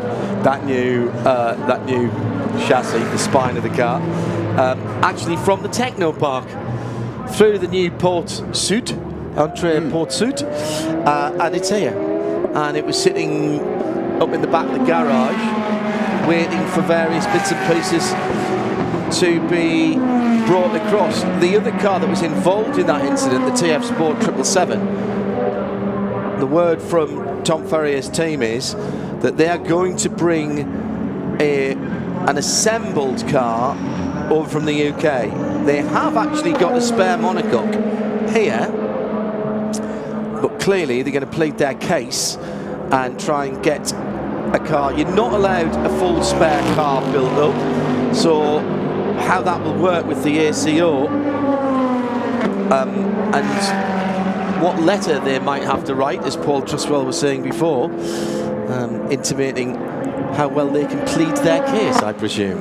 And I suppose how friendly they are with their rivals, and if there's been some car-to-car contact in previous rounds of FAI WEC perhaps, then maybe some people will be less forthcoming to sign it off. The number 23 United Autosport car continues what's been a challenging day for that team, who have been incredibly hospitable to us across the week so far. It's Ollie Jarvis behind the wheel, and he's gone off at the Ford chicane. It's funny, isn't it, how, not for the team, but how the most innocuous of corners on paper can often prove to be the most challenging at any circuit, and this has been an action zone for today, and it was actually on the run into pit lane that Ollie has had his moment. So he's slowing the car on the pit entry road. There's a chicane built into that mirrors the Ford chicane complex, running in past what is Casa Ferrari on driver's right-hand side, which is a very impressive setup.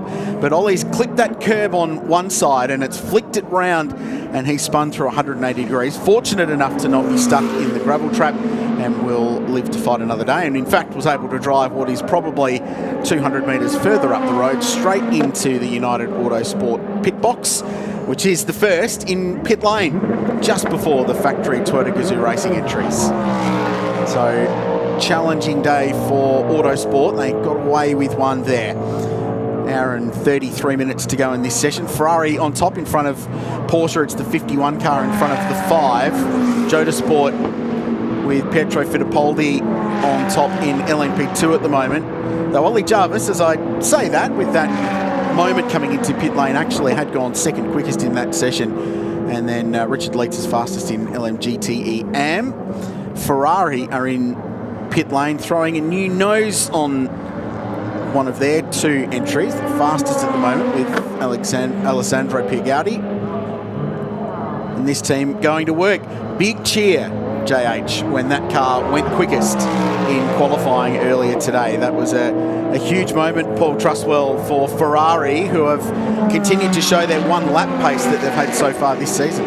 Absolutely. I think ever since Sebring at the beginning of the World Endurance Championship this year, Ferrari, having got a pole position at Sebring, have laid themselves down as being the fastest of the fleetest of foot, at least, if not the most enduring of the World Endurance sports cars. And if you're putting any money down, well, Ferrari does seem to be in the hot seat for pole position. Pole position times, although we had the qualifying session, the single qualifying session earlier today, we do still have hyperpole, of course, which is going to set the top 8 positions. So whatever you did in the qualifying practice, if you're in the top 8, you can pretty much throw those times away because it's the hyperpole times which are going to count. But you're right, Richard, Ferrari's looking well at the moment, first and fourth. Of course, times aren't really meaningful at this point. We heard it from Neil Jarney saying that what they need to do is to get their 3 drivers qualified. It's doing 5 laps at night, which is the job now. If you don't get all your drivers qualified tonight, you've got an hour tomorrow night to do it, but otherwise, if you don't get the driver qualified, then you have to write another letter to the race director explaining why you weren't able to get your driver qualified and making the case why you should still be allowed to race. And normally the race director will take good account of that, but if you've got an inexperienced driver, then he may say, well, we don't want that driver driving at night or something like that.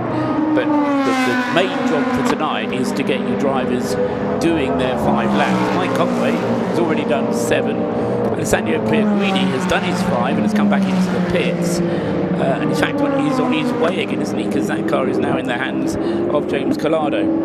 We'll hear more of the sage tones of Paul Trustwell in a minute now. Hertz hourly update. It's 91.2 FM Radio Le Mans. Thanks to Haggerty here at Le Mans. We're midway through free practice 2, 91.2 FM.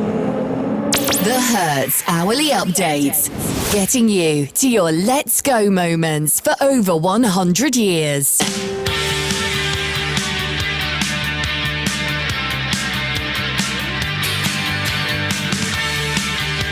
So half an hour into this session then, and it's a 2-hour session, and the positions, having just said they don't really count for anything, I'll tell you who's gone quickly, because the night, you said it wasn't a significant element, it's a part of the race where you could easily lose it, Richard, even though the night in summer here in France, fairly short. But anyway, the times then from the session so far, with just over half an hour of it gone, it's the Ferrari number 51, beg your pardon, which is quickest, in the hands of Alessandro Pierguidi when he set the time, but the car has now gone out with James Collado driving 3:29.757 his time. Second fastest is the Porsche number 5, and that was Fred Macavici who was driving it, although he's now handed the car over to Michael Christensen. Michael currently on his out lap. It was a 3:29.940 for Fred Macavici. Third fastest, number 7, is the Mike Conway car. He's still behind the wheel of that one, and he's done a 3:29.981, although, as I say, he did go quicker, but the time was disallowed for a track limit infringement. Fourth fastest, number 50, the Ferrari in the hands of Nicholas Nielsen, now being driven by Miguel Molina, 3 minutes 30.086. Fifth fastest, number 311, the fastest of the Cadillac V-Series Rs, the Action Express car, Filippo Dirani did the time in that car as well, 3 minutes 30.895. And sixth fastest is the Peugeot, number 93 of Jean-Eric Verne, although it was Paul Di Resta who set the time. Jean-Eric has just taken it over. Paul Di Resta doing a 3 minutes 30.953. That's the top 6. As far as the hypercars are concerned, in LMP2, it's Jota at the top of the list again, car number 28. That's done a 3 minutes 37.855. Second fastest, number 23 for United Autosports, Oliver Jarvis, 3 minutes 38.153. And third fastest in P2, and also the fastest Pro-Am car, is the DKR Engineering car, number 43, in the hands of Maxime Martin, which has done a 3:38.275. In the GTE AM category, there is no GTE Pro category, but the GTE AM category, car number 911 is quickest. Ricard Leitz at the wheel of number 911. It's a Porsche 911, and it's done a 3:55.191. Second fastest is another Porsche, the GR Racing car, in the hands of Ricardo Perra, car number 86, a 3:56.772 set just a moment ago. And then third fastest in GTE AM for TF Sport, some good news for them at least. Maxime Robin at the wheel of the TF Sport Aston Martin car number 72, and that's done a 3:56.880. Those are the positions then. Still an hour and a half of the session to go. The hourly update. Hertz Rental Car, getting you to your let's go moments for over 100 years. 91.2 FM Haggerty Radio Le Mans. Right around the circuit, around the world on radiolemans.com. Thanks for your company. We're loving it. An hour and 26 to go in this night practice session. Free practice too at what's been a massive Wednesday at the circuit, with many stories, as is always the case. Richard Crowell and John Hondoff with you, with Paul Trustwell here in the commentary box, and looking forward to seeing how this unfolds and getting an idea of how the night section of the race will unfold across Saturday and Sunday. Stunning evening, and for the first time, in fact, that the cars have been on track so far this event, the track temperature and the ambient temperature match. 26.6 on track, 26.3 ambient at the moment. Still a very warm evening here in France, but the circuit conditions now without that direct sunlight coming down, so the cars will change and the teams will have to adapt their cars to suit those conditions. Don't forget to get your tweets in, hashtag HaggertyRLM at RSL_studio or at Radio Le Mans is the best way to do that. Love to know where you're listening from around the circuit or indeed around the world. Make sure you let us know those details when you tweet us that, and we'd love to find out and engage with you. So an hour and 24 to go. The Ferrari on top with Porsche next. Gee, Porsche v Ferrari at Le Mans sounds right, doesn't it? I like that. Good little storyline that could. I think there's going to be a lot of magazines showing that, but whether they're going to be printing the Le Mans 2023 race was a battle between them is going to be another matter. But certainly they are names to be conjured with at Le Mans. I was just Abracadabra. That's a name to be conjured with, isn't it? Oh, yeah, very good. Paul, just before we move off the subject of Hyperpole and start getting into what's going on tonight and the work that's going on here. 5-minute stop and go penalty coming in. So that's the first car that has upset the race control officials. We'll get to that in a moment. We were looking at the times in Hyperpole qualifying for the hyper cars. Was that under a second between the top 8 there, Paul, in that top category? I just need to switch to that top category. It was in the top 8, 1.3 seconds. Under a second separated the top 7. Wow. So yeah, 0.8 of a second separated the top 7, and then 8th fastest, the final qualifier, was the Porsche 963 number 75, which was in the top 10, but was 1.3 seconds off the fastest Fuoco time. What was more worrying to me was looking down to where the Peugeots were. Over 2 seconds adrift. Now, we heard what Loic Duval was saying to our CrowdStrike Racing pit lane reporter about how they can still win the race by being efficient and other people are having problems. However, the story that we've seen so far is that the Peugeots are perhaps more likely to have problems than some of the others are. But we'll see. I'm just a little bit, I don't know, disappointed that Peugeot, I mean, it's not like this is a brand new car out of the box. It's been out for a year now. They're persevering with their design. But you just wonder whether that design is so radical that it's ever going to work somehow. I don't know. I mean, I'd love to see it work. It's a lovely car. I went out during the qualifying session. You were good enough to let me go out and enjoy the sunshine, and wasn't that fun? And they're lovely cars. It's good to look at. I think they look much better in this colour scheme, by the way. Right, I've only seen them in this colour scheme. Than the grey, yeah. They look a bit sort of unfinished in the grey, as if they were in primer. Take that point. but they looked like good cars. You wouldn't tell necessarily that they were 2 seconds off the pace. They were pushing and they looked like they were going fast, didn't they? That's absolutely. Yeah, maybe just need a little bit more balance, but this is the race that we're designed for, Crailsy, so let's see if they come good. While we're on that, Paul, you went for a wander to the Dunlop Bridge and beyond. I didn't quite get as far as the bridge. Okay, what was it like? Tell me. Great. I mean, I started off in this game watching from the fences, and I just love watching racing cars being driven at or near their limit, or in one case beyond the limit when the Proton Porsche almost finished up in my lap. But they were bigger than I thought they were going to be. Somehow you sort of think, my goodness, those are... And if there is an incident, you think they're carrying quite a lot of momentum with them. You can't see the weight, but somehow you can feel the weight as they go past. They're big physical cars. And obviously they're fast. You know, when you see them up close, they're going quickly, and that's impressive. The voice of reason, Mr. Paul Trustwell there, and watching these cars that even though they're 12 seconds slower than the ultimate lap record from a couple of years ago, they still are brutally quick at this place. Let's go down to the lane. We're going to go to, thanks to CrowdStrike Racing, to Dynabinks.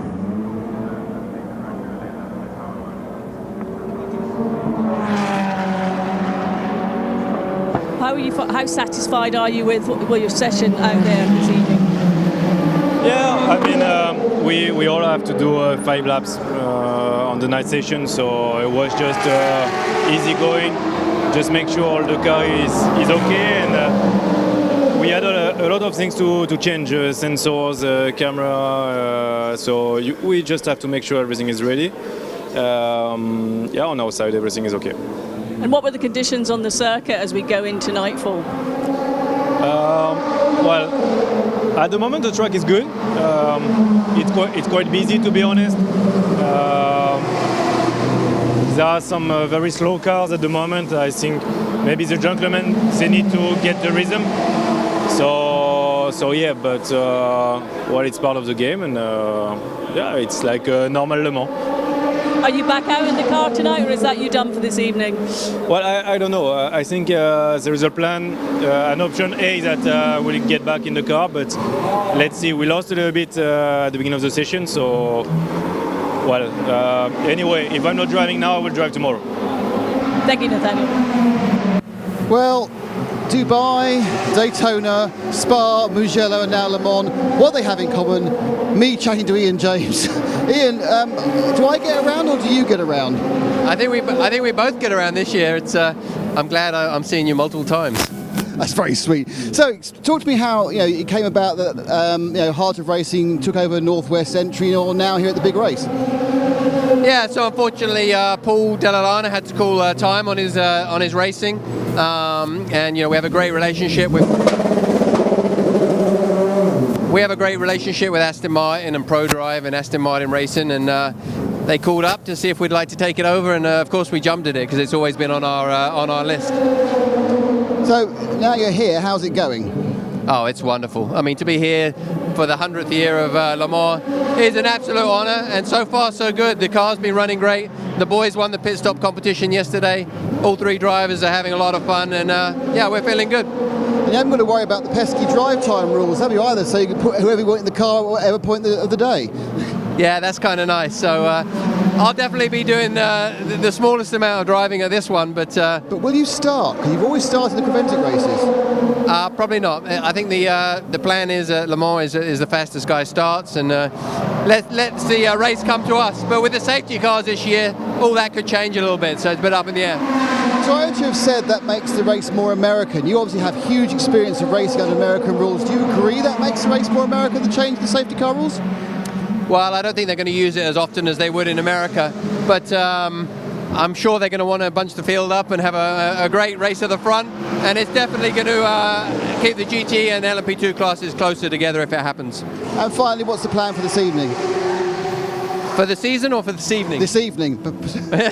Well, we're all getting our 5 mandatory night laps in, and then we're enjoying the dark, and then back to bed, I guess. Sounds good. Thanks, Ian. Thanks. CrowdStrike, a pioneer in adversary-focused cybersecurity. Learn more at crowdstrike.com. 91.2, Haggerty Radio Le Mans FM around the circuit, radiolemans.com around the world. Thanks for your company. An hour and 16 minutes to go in free practice 2 for the centenary running of the Le Mans 24-hour. No change at the top. Ferrari still leading Porsche with the 51 car leading the 5. Toyota Gazoo Racing number 7 with Mike Conway behind the wheel. That car involved in a nasty accident early in the weekend on the run down the hill at Tet Rouge, and it has that was in the test day. That was repaired and had shown good pace throughout the qualifying session earlier today. The number 50 AF Corsa Ferrari in 4th place, and Jota Sport still leading United Autosport 28 and 33 in the LMP2 battle. Iron Lynx now on top in LMGTE AM in front of Proton Competition, which is interesting because the Porsches didn't have a particularly good qualifying session in GTE AM. Paul Trustwell, but showing some solid form in this night practice session. Well, I always have to kind of pinch myself and say, you know, individual lap times don't matter. We get sucked into this battle for pole and the battle for hyperpole and the drama of it and who's going to be having the honour of starting from pole position. But it's the race that matters, and so often, you know, you get things happening during the qualifying which completely distracts you, and I think some of the teams as well get distracted by single lap time. You know, and you have to keep on reminding yourself that it is stint time which is more important.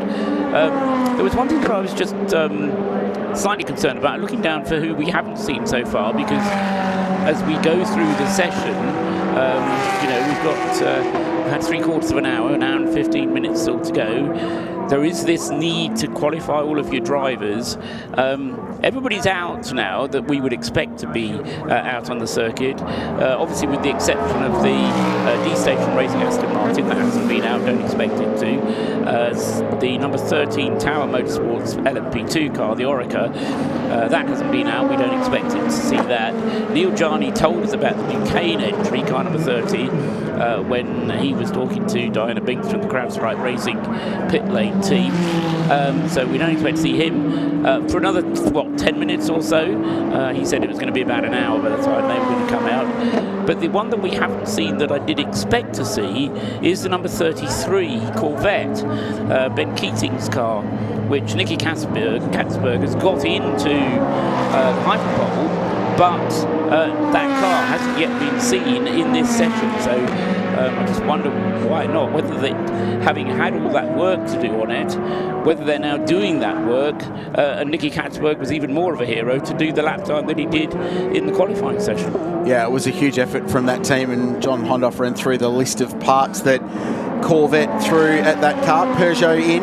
A lot of teams going through some pit stop simulations as well, and this is an ideal session to go through the full process of understanding how the pit stops work, tyre changes, do them under pressure when everything's up to temperature as well. Full race practice, getting them set for the 24 hours on Saturday. The CrowdStrike Racing pit lane team have been extremely busy. Diana, what have you got for us? The 33 Corvette Racing car that you were just talking about has actually just been pushed into the pit lane. It's on the pit apron right now.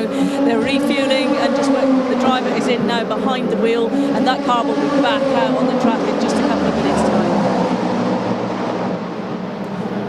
Okay, so that doesn't quite answer the question of why it's had the problem, but at least we're going to see it fairly soon. As I say, I suspect it's just some extra work that they were wanting to get done on the car following its incident out on the circuit in the free practice session. I suppose the theory is there is time. Yeah. So you've got that time, use it as best you possibly can, and you know that you've still got, well now, 72 minutes worth of running to get those night laps in across your 3 drivers. And an hour tomorrow as well, of course, which some of us were asking why we needed the extra hour tomorrow. Well, that's a very good reason indeed. So, no, good to see that car out. And as I say, we'll keep track of who else is going through. And I have a kind of private battle with myself, always to see who is the first team to get all 3 of their drivers qualified, because that's kind of a tick in the box as to how efficient the team is. And one thing you were just mentioning, Richard, the pit stops during these practice sessions, it's obvious that the team should use them as practice sessions as well, so that the mechanics come out, do their little routine of getting the wheels changed as quickly as they can, drivers getting in and out of the car, and the new driver getting into the car. That all should be done as quickly as you can. But it never happens. I've worked with teams and I've said, come on then, through this night practice session, we'll do practice race pit stops. And then there'll be a mechanic that says, yeah, I'd like to clean the radiators out though. Okay, well, let's clean the radiators out. Yeah, but we really need to tear a tear off as well. Okay, well, we'll tear. And you kind of think of reasons to do more than you actually would in a racing pit stop. So, again, it's a sign of the disciplined team that does, as you just said, practice the pit stop during a practice session. And several teams going through that, the Ferrari team in there now. And it's such a critical part of the race, isn't it? Because you might not be able to win a race on pit lane, but you can certainly throw it away with an error in a pit stop or with strategy or breaking the rules and regulations of the race. I'd say you could win it as well. Yeah. For years, Audi were so efficient in their pit stops, and they won races at 24 hours purely by turning the car around quicker than anybody else would turn it around in the pit lane. And again, it was all planned how they would do their pit stops. They would practice what they're doing to the extent that the mechanics didn't need to be asked. They kind of had the muscle memory, and it was one of those things where it was almost like they had to do it quickly because that was the only way they knew how to do it. If they did it slowly, if you ask, it's one of those things, if you ask somebody how they do something, they can't actually tell you because they just do it so quickly that it's muscle memory that they're going through. The science behind pit stops is well talked about in our sport, but I think the most impressive thing I've seen was the invitational class NASCAR team going through their pit stop practice earlier in the week with their sports motion, and we've got a yellow flag. We'll come back to that, and it's Kevin Estra in the Porsche Penske Motorsport number 6 car that's pulled to the side of the racetrack. Number 5. Number 5, correction. So Dane Cameron, it is, behind the wheel. Yes, pulled to the side of the road. And we've gone yellow at Marshall Point 2, so it's very, very early in the lap. That's on the way out of the pit lane. The blend line for the pit lane is still visible. He's pulled to the right of the pit lane, but he is in the pit lane exit. So I was on his way out of the pits, in fact, Richard. So they've just gone through a pit stop sequence on it. Dane had just jumped in that car. It's currently scored 2nd, and it got to the control line, the delimit line, where you can hit the button and deploy all of the hybrid and internal combustion power that these cars have got, and it pulled to a stop just past the cones and went no further. So as a result, there's a yellow flag at Marshall Point 2, which is on the driver's right-hand side going up the hill. I had great pleasure of going and watching cars in the test day there, and that sweep up the hill is spectacular to watch while they try and brake the cars while they're turning and then stopping for the run into the left-hander in the first part of the Dunlop chicane. To finish my point on those pit stops, watching the NASCAR team go through a full pit stop sequence, and then the coach would come out and say, okay, I think you can pick the gun up at a different point. I think you need to get your knees to the ground a little bit sooner. I think you're getting in the gun into the wheel nut, and where the nut is captive in the rim, you need to just modify that slightly, and they'd keep tweaking it every single one. And as a result, in the pit stop competition on Tuesday, they turned in a 10.3 second pit stop, which was every bit as good as every other team in pit lane, including the hypercar teams, which I thought was incredible. Performance, yeah. And I mean, there are a number of different ways of use an appropriate phrase, but there's a number of different ways of doing it. You can do right side wheels first, you can do left side wheels first, you can do rears first, fronts first, and some teams have opinions about which is the better option to do. Interesting that Dane Cameron was on his way out of the pits.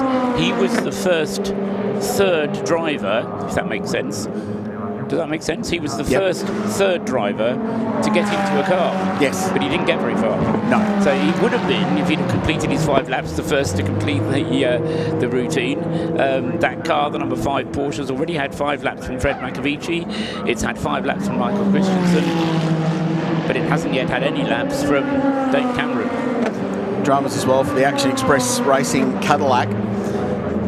That is rolling into pit lane very slowly, and it was picked up going slowly through the Porsche curves, and it's limped its way back. It's number 311. Alex Sims is behind the wheel. It's currently scored in 8th position. Right side headlights are out, Richard. Yeah, which would indicate that perhaps there's been some contact somewhere around the lap. So he's got himself to the Action Express team. It is an independent operation to the factory Cadillac pair, but garaged alongside its fellow GM stablemates. And that car's now pulled to a stop in front of the waiting crew, and there is damage to the right front, just in front of the cutout, with the right front wheel in the, I suppose you call it a fender if you're watching or listening in the United States.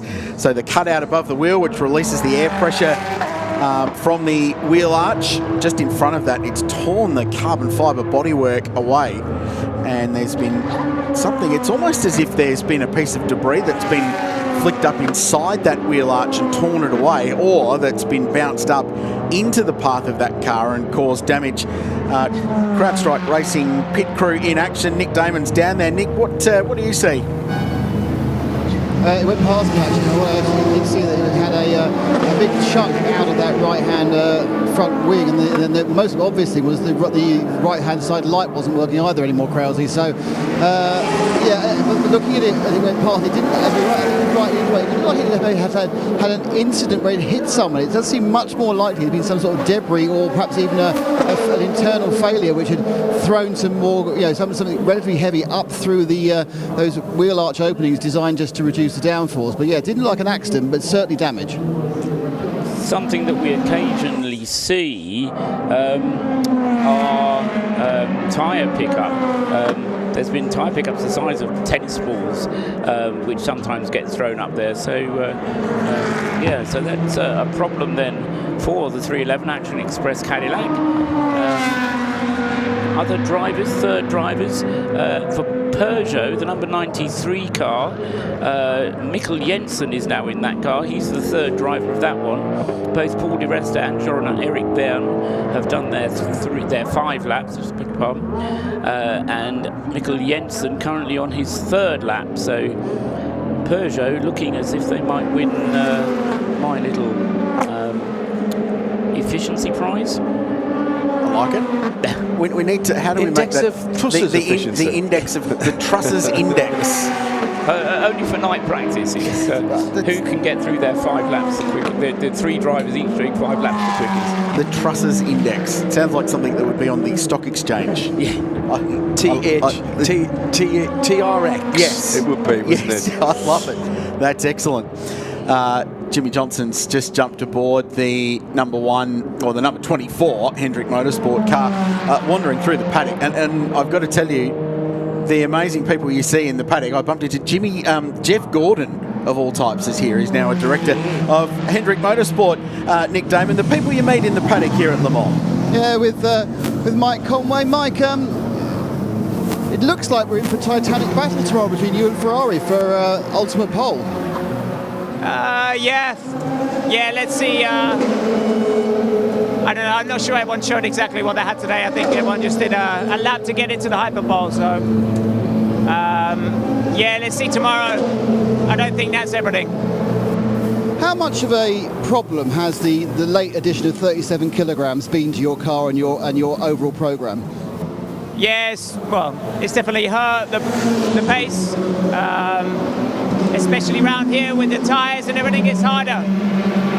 You add on that amount of weight, it's not just slowing you down, but it's the wear rate of the tyres goes higher as well because you're carrying that around. So it's with the smaller front tyres, it's going to affect something, that's for sure. I'm going to ask you a question. You can answer it or not. Do you feel you're being a bit unfairly targeted because of your success this year so far? I don't know. They want to do an adjustment for a reason, so I don't know. More positive stuff. Outside of the ultimate pace, do you feel you've got the car nicely into a window you want to be with it now? Yeah, I think it's been okay. It's been a bit of a challenge, especially with the temperatures being high. But yeah, we're working on it. I think we got a decent car for the night. It's just, yeah, I still think we need to improve a little bit during the day. So yeah, there's still some time to find. Big unknown. Weather forecast very variable for the race. Potential of rain. I mean, how do you rehearse for rain at Le Mans? Is there anything you can do? Can you do a practice somewhere else? How do you actually work out how you're going to handle the car to low downforce in the wet? Yeah. I mean, anything could happen. Saturday, I think, from what it looks at the weather. So yeah, we've had it a few times here where we've been sat on the grid and then it just starts to thunderstorm and not much you could do. Stick on some wets and go, really. So yeah, just try and stay out of trouble. I don't think it will stay around forever, the rain. So if it comes, we just got to let it do its thing and survive, and then get through it. Finally, it's the first year in a number of years you've had some very, very high-level competition. Does that make it more exciting for you guys as drivers and a team? Yeah, for sure. I mean, I think from when we rolled out Sebring here with everyone together, it's been a different feeling. It's been exciting. So it's been fun racing all the other competitors, and here's going to be no different. It's going to be even harder because we've got extra cars here. An extra Cadillac, extra Porsche and stuff, extra Glickenhaus, and yeah, they're all here. So that's what we wanted, and yeah, it's going to make the racing fun. Great stuff. Thank you, Mike. In racing and cybersecurity, every second counts. Learn why at crowdstrike.com. Radio Le Mans weather. Beautiful evening with just on an hour to go. We hit our top temperature today, no problem. It'll drop down to 16 degrees overnight tomorrow. A little bit more cloud than today. 29 the high, 25 on Friday, 26, but the chance of rain on Saturday, and to finish the race, 27 Celsius with a chance of thunderstorms. Right now, at the bottom of the Bugatti circuit, it's 25 degrees. The most comprehensive coverage of the world's greatest motor race anywhere on the planet. This is Haggerty Radio Le Mans. 91.2 FM around the circuit, radiolemans.com. Everywhere else, hope you're enjoying it. This session flying by and plenty of activity to keep us interested. And gee, the people watching around the circuit must be having a great time because it is utterly spectacular. Fully dark now, and the lights in full effect as these cars spark and bounce and attack this circuit in these dark conditions. It is truly spectacular to see. Hashtag HaggertyRLM is the conversation starter we'd like you to get involved in at Radio Le Mans. Join the conversation. Hello to Sven Messman. A very good evening to everyone at HaggertyRLM. Well, good evening to you as well, Sven. Enjoying the practice with a non-alcoholic beer and in hand and some crisps at the track. That sounds incredibly responsible, Sven. Thank you. Dunky continuing to listen in, which is awesome, and I think Sacred Coffee are trying to feed us some more, but I might save that for the morning. Dave Reed has tweeted out a lovely night for it and a beautiful sunset. The sunsets in this part of the world are truly spectacular. There is no doubt about that. And Paul L says, great time at the 24-hour back after the last watching Derek Bell in the all-conquering Porsche 962 back in the day. Amazing to be back listening to Radio Le Mans, Hindy and the team for the 100th year. Keep up the good work. Thank you very much, Paul. Appreciate your comments. Hashtag HaggertyRLM. Tell us where you're at if you're here at the circuit. I'd love to see some photos of what your view is. Now, I understand that it could just be a bright pair of headlights or a bright pair of LED tail lights, but I don't mind. It's all about the atmosphere. I'd love to see it. I'd love to get your viewpoint. And if you're listening in around the world, the Antipodean should be up and about by now, I would have thought. So if you're back home, New Zealand, Australia, or that part of the world, I'd love to hear from you. 57 minutes to go in this session, and to my left is Paul Trustwell, and we heard from Mike Conway just before our weather update, and you were nodding at that interview trusses about what Mike was saying? Yes, I've said before, I don't have many favourites in motorsport, but Mike Conway happens to be one of them. He said a lot of awfully sensible stuff, actually, and Nick from our CrowdStrike Racing crew asked him some very sensible questions, and he paused about some of them, but yes, this extra weight is certainly a significant factor. 37 kilos they've added onto the weight of the Toyota, but in addition to the 37 kilos, they've kind of given him carrot and stick, because they've also given him some more energy that they can use in the car.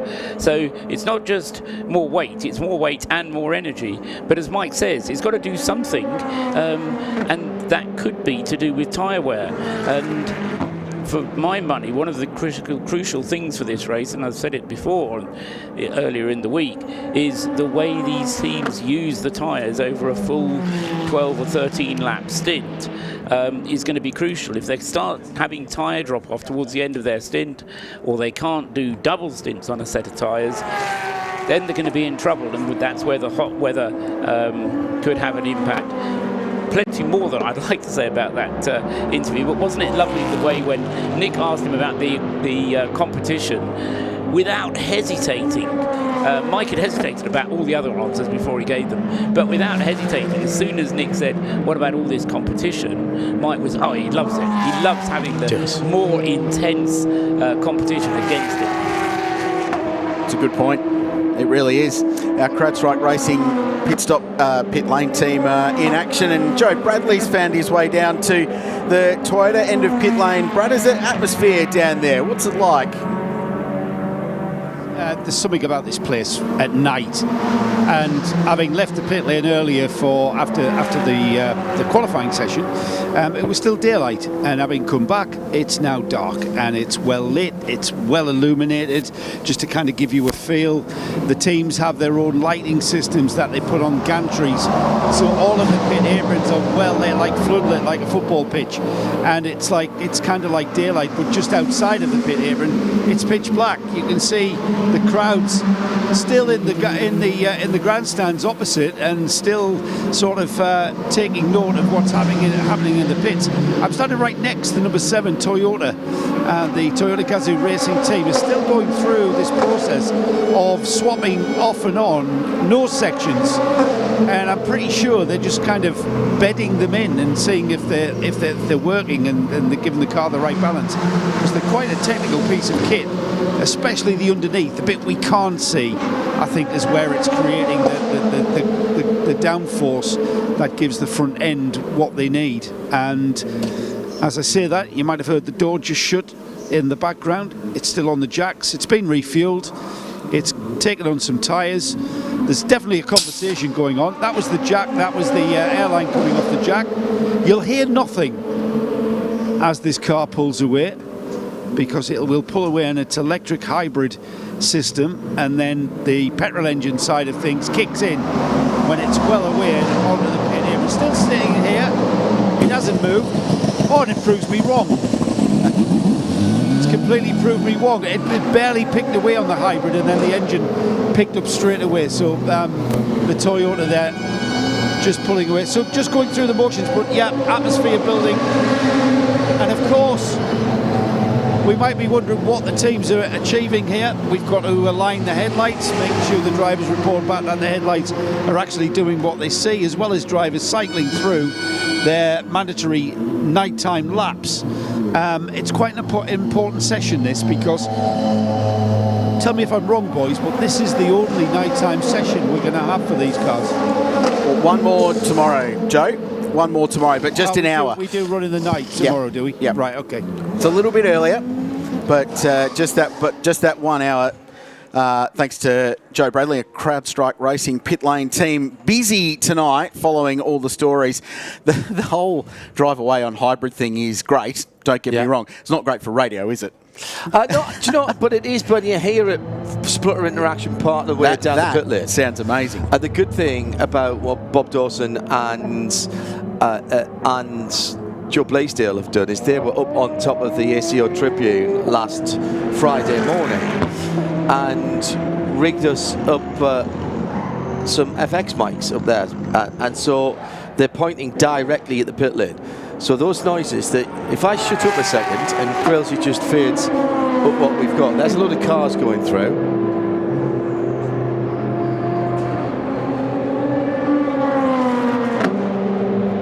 That's at the start-finish line. So this is, and we're deliberately doing this year as we did last year, so that you get the sense of the cars around the track. This is a radio broadcast, not a TV broadcast. So rather than just take the TV sound, we've got our own links, and therefore you get a sense of place on the circuit. So all of this noise is coming from the start-finish line and from the pit lane. You can hear, even when we don't have the CrowdStrike Racing pit lane team's mics open, you can still hear the Pauli air guns down in the pillar. What we can't hear this year, I've noticed, we're not hearing the pit lane siren, which good point. And I was listening for it on Sunday, so I don't know if they've turned it down a bit or that it's in a slightly different place. Joe Bradley is at pit in, and maybe if we have a quick listen to Joe's mic and nothing else. Yeah, we've got to wait for a car to come in, so stand by. Here we go. Nicely done, mate. That wasn't me, that was the pit lane mic. That was the pit lane sounder. Was that I didn't make that noise, I can assure you. Really? Yeah. I always wanted sound. I always wanted a set of air horns like that on my small French cars that I drove when I was younger. And I eventually I bought the car that had been a road rally champion. The car had been a road rally champion, not me. And it had triple air horns on it with a little compressor, Fiam, and that sounded like that. And the only thing that would have made it better is to go like they do when they're on the Tour de France. I'm learning. This is my first trip to Le Mans, and I'm loving it. But I'm learning lots about you. One, you ask Le Mans delivers. You ask for horns. Almost immediately. It pops up. Two, obviously. Never walk anywhere in this place with John Hindhaugh, because it will take 4 hours to get there, because every single person in the paddock knows who you are and wants a conversation, which is lovely. And I have been handing out Radio Le Mans 100 years of Le Mans stickers to the kids as well today, which has been good fun. Stick it up for Le Mans. Stick it up, very nice stick it up job having that. Also, and Benny now knows this as well, here's something you should learn. Never go anywhere at Le Mans without a spare pair of socks. And particularly when you're on the night shift here, bring in a spare pair of socks in a little baggie and put them in the fridge. And then when you put them on, right? And Benny knows this now because he's sitting up at Dunlop, a heck of a walk from Beausejour, which is his campsite, and he's ripped a sock. He says, however, I don't care. This Wednesday night feels like a race night. It's packed and the cars sound phenomenal. Cars sound better at night. It is an actual scientific fact. There's reasons behind it about the density of air and how sound travels and such like. There you go. That's from our effects mics on the top. That was a Corvette. That was the new C8 pulling out of the pit lane. And that's why I love this race. The other thing about night racing, John, is that there is actually more to see. You can see the discs glowing, you can see the sparks being kicked up, you can see where cars are taking different lines because the headlights are on different lines. So even though it's dark, there's a lot more to see. And for race enthusiasts, I count myself among them, having gone and pressed my nose up against the fence earlier today, you can go and see as many races as you like, but there's only a few that race at night. There's more today than there was when I was younger, but there are still fewer opportunities to see cars racing at night. And I don't know if you're the same, but for the first couple of days when I get home after being at Le Mans, when I'm then out in the car at night, I think this is what it's like when you're at Le Mans. You kind of you have echoes of being at Le Mans and driving down country lanes with just your headlights to guide you. and it's a magical type of thing. Yeah, but that's the magic of Le Mans. You started that, Richard. Sorry. We'll come back in a minute because we've got a winner for the TRX. We'll come back to that. CrowdStrike Racing pit lane update first, brothers. The 66 GMW Ferrari was the car that we saw being repaired in qualifying. The team did a cracking job to get the car out into qualifying. Thomas Neubauer is with us now. Thomas, have you actually driven the car since the repair? Yeah, I mean, the team has done a brilliant job putting the car back on track at time for qualifying. Obviously, the red flag helped us to gain a bit of time for that, but we managed to make it happen. Obviously, as you would have expected, the car is not going super well straight after the crash, but now we're going slowly to get to what we used to get before the crash. So. Yeah, it's a proper work, but obviously we keep head up, and obviously we will fight till the end to get the car back in one piece and how we want it to be for the racer. And the car feels good. It goes in a straight line. It doesn't wander around or anything. Doesn't do anything nasty. Yeah, it's not doing anything dangerous, but it's not the same feeling still. So we have to work on that.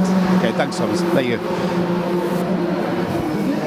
In racing and cybersecurity, every second counts. Learn why at crowdstrike.com. And just slightly further up the pit lane, we are with Miguel Molina out of the 50, the Ferrari hypercar. What's it like being a hypercar driver at Le Mans, Miguel? Yeah, it's a different story from what we've been used to it, but getting into the rhythm, also the traffic, getting there. So we are continuously learning, so everything looks quite good. We are trying to maximize what we have, and this first experience in Le Mans in the night is currently going okay.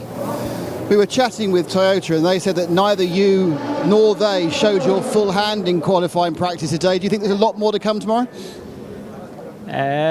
We'll see. I think we are maximizing everything what we have. For sure, it's a very, very tight competition now, and we could see it's a matter of tenths to be there in front. So let's see tomorrow. Tomorrow will be a big day, so we are preparing everything for tomorrow.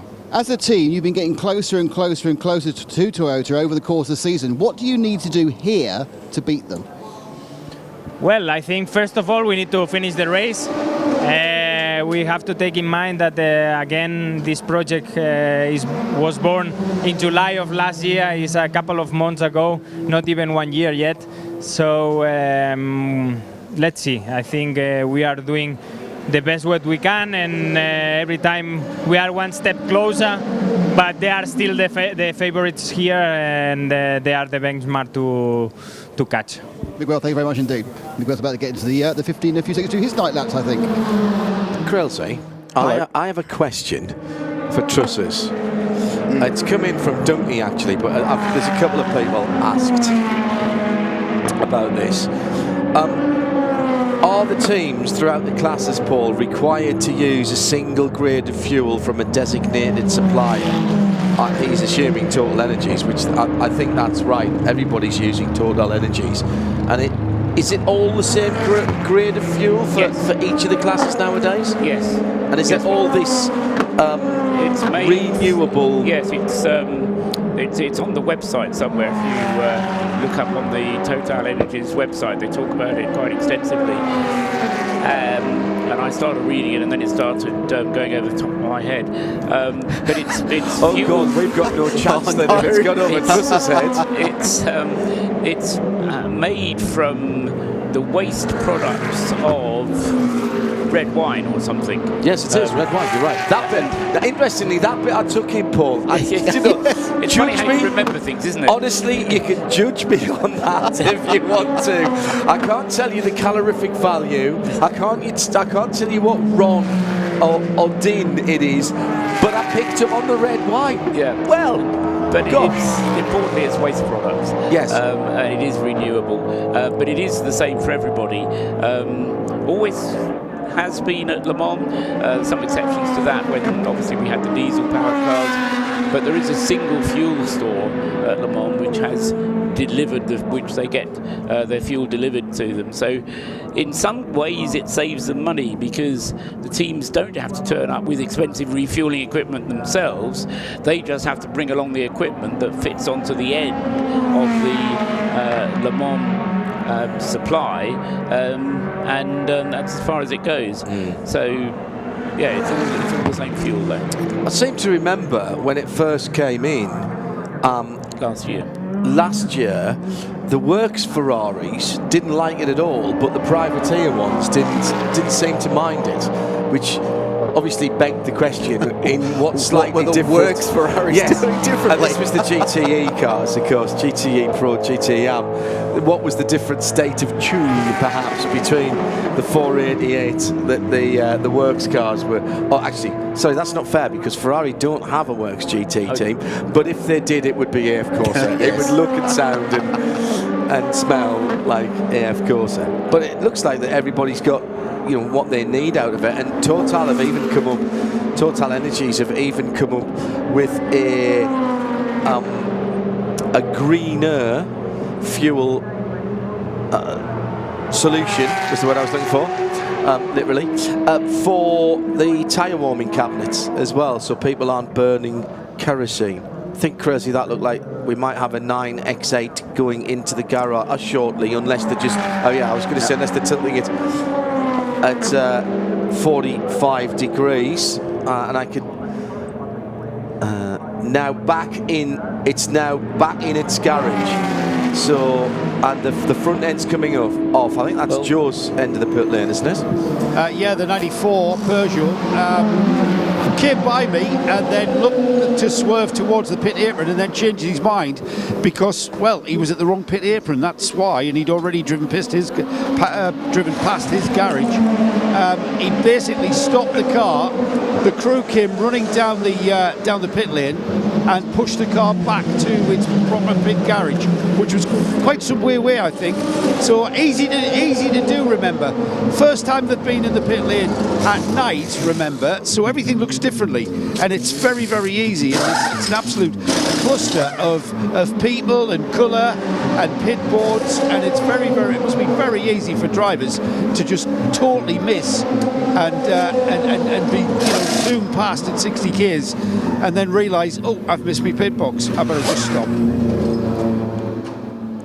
Joe was just passing by, apparently, or something similar. You could understand why you would miss it, though, with that car, all the colours of the rainbow, and that stunning new livery. It does look great. But a new livery, and I've talked to drivers who have been caught out this before, that a brand new livery for a one-off event, that they run a new scheme and all the teams decked out in the new different colours to what they're used to, and they've sailed down pit lane with their team waving at them madly to pull in because they haven't recognised it, because it's changed colours from what they're used to. Yeah, so and at night it could be an issue. What we were touching on, Paul, was we've had a winner of the stock exchange of motor racing statistics, the TRX, which is the first team and driver combination to complete all of their mandatory night running in the night practice sessions. And it goes to number 93, the Peugeot, which is not the one we just were describing being pushed back into its garage. That was the 94. But the 93, Paul Di Resta, Jean-Eric Verne and Mikkel Jensen, all three drivers doing 5 laps, took them 64 minutes. So that's as good going as anybody did, in fact better than anybody did, although having said that, the 94 Peugeot is also now replete as far as its drivers are concerned. Gustavo Menezes, Nico Muller, Loic Duval, they've all done their 5 laps as well, but they just took an extra minute over it. They took 66 minutes over it, so they were actually it was longer than that. 67 minutes for the 94 car, but their night laps are now complete, so any additional laps they do will be kind of optional ones that they just elect to do themselves. But as Joe was saying as well, very often it's to put a new nose cone on to make sure that the lights are working on that new nose as well, because the lights are always integral to the nose. Let's hear from one of the stars of the show. Maxime Martin is a superstar driver, and we can hear from him now. When I first looked at the entry list for this weekend, I saw the number 43 DKR Engineering Orica, and I saw the name Maxime Martin attached to that car, and I thought, hang on a minute, I had to look again. Very odd to see you in a prototype, Maxime. How are you finding it? Yeah, it's very nice. To be fair, it's good to be back in the prototype. I've done already Le Mans 3 times in the prototype, but it was 12, 11 and 10 years ago, so quite a long time ago. Was it really? Yeah, I did LMP1, 1 year LMP1 in 2011 and then 2 years LMP2. So it was 10 years ago, so yeah, really nice to be back in a prototype. Ideal man to talk to us and tell us exactly what the differences are with this LMP2 Orica and the GTE cars that we're used to seeing you in. Yeah, I mean the differences are quite big. I mean the Orica LMP2 has a lot more downforce. It's a lighter car, carbon brakes, no ABS. So it's quite a lot faster in the corners than a GT car, but and also end of straight line, because you know the car is so less drag, so it's very fast in the straight lines. But then yeah, in power and so on, it's quite similar to a GT car. So at the end, the lap time is really done on braking and cornering. What are you guys looking at in this practice session? You are not going to be involved in the hypercar qualifying. You guys can concentrate on the race. Yeah, definitely. I mean, you know, LMP2 class now, it's so high level with such big teams everywhere. And here with DKR, which is doing a very good job. But at the end, it's only the second year they do the Le Mans with LMP2. So we're still in the learning process. Every time we go out, the car is better and better. So yeah, we are focusing on the race. Qualifying wasn't really important, but yeah, we're looking forward to have a good race and a clean race. It's great to see you here, Max. I want to know, is this Orica any better than the Fun Cup car you drove for us at Spa? It's very similar. That was great fun. Yeah, thanks, Max. Paul and I ran Max in a Fun Cup race in 25 hours of Spa, didn't we, Paul? What a bloke to work with as well in that environment. CrowdStrike. Data protection 24/7. For more, go to crowdstrike.com. Maxime Martin, who I think we'd all like to see in the FIA World Endurance Championship full-time. Had the pleasure of his company down under in some endurance racing down there. Super quick in everything he drives. 34 minutes remaining in this 2-hour night practice. It's flown by. Porsche Penske Motorsport have gone to the top.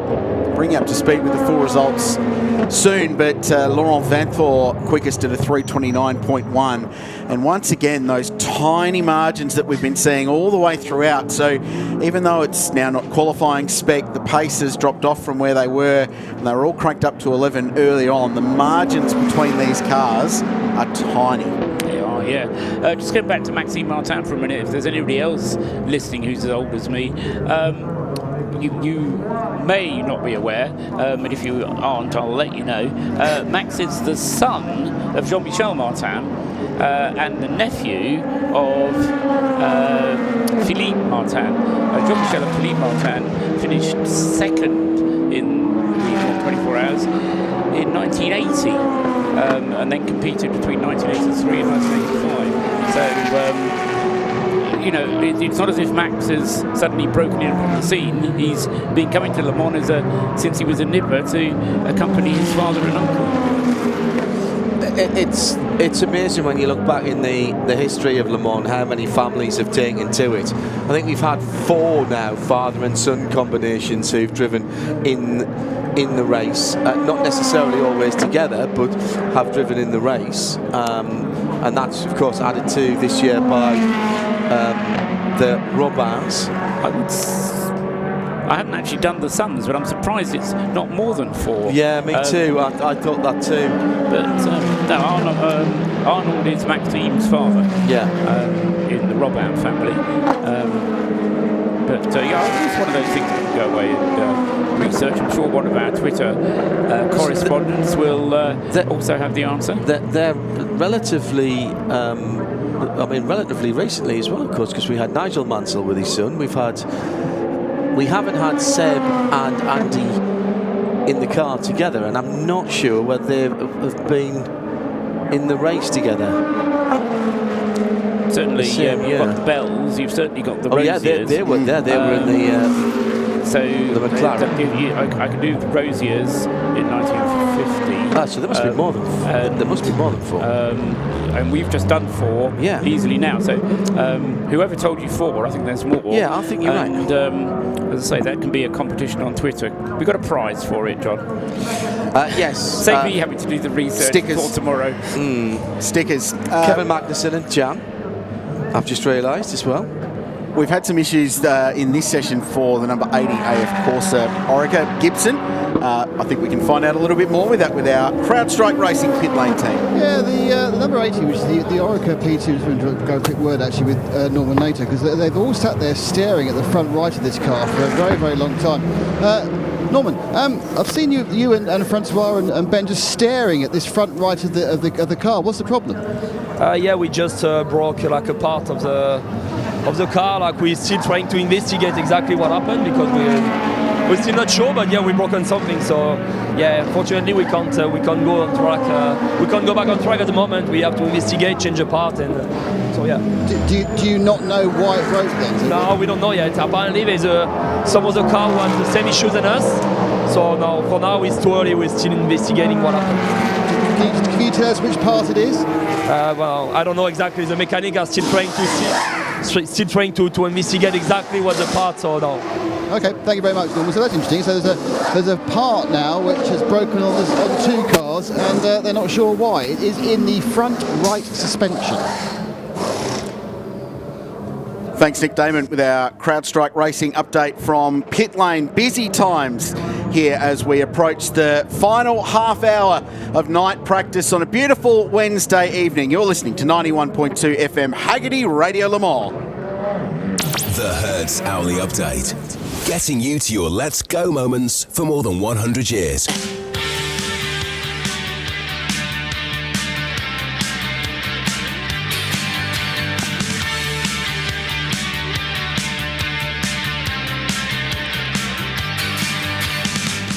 So with half an hour still to go in this session, I suspect it's going to be getting a little bit quieter as the teams complete their jobs for the night. But in terms of times, we've got a Porsche at the top of the list for possibly the first time, certainly in today's running. The number 6 Porsche it is that leads the list. It's 3:28.878, and that's a time done by Laurens Vanthoor, who's currently in the car. 3:28.878 in this nighttime session. Pretty quick time. Only 0.3 of a second though quicker than the number 51 car. That's the Ferrari Antonio Giovinazzi, who's done a 3 minutes 29.225, and then third quickest is the number 5 Porsche. They like the Porsches. Dane Cameron, having had a couple of extra pit stops, having stopped coming out of the pits, but now running strongly. 3:29.307 is the fastest time for the number 5 Porsche in third. Fourth is the Cadillac, number 2. Earl Bamber, the driver of that car at the moment, 3:29.545. Fifth fastest, number 311, is the Action Express Racing Cadillac, 3:29.846. Sixth fastest, number 7 for Toyota Gazoo Racing. Where have Toyota been in this night qualifying session? Kamui Kobayashi driving at the moment. Who's to say he's not going to go quicker before the end? Anyway, he's done a 3:29.981 in the number 7 car. That's 6th fastest. 7th fastest is the number 50 Ferrari, Nicholas Nielsen, 3:30.086. 8th fastest for the Hertz team Jota is the Porsche number 38, the mighty 38, 3 minutes 30.125. 9th fastest is the number 3 Cadillac, Renger van der Zande, 3 minutes 30.435.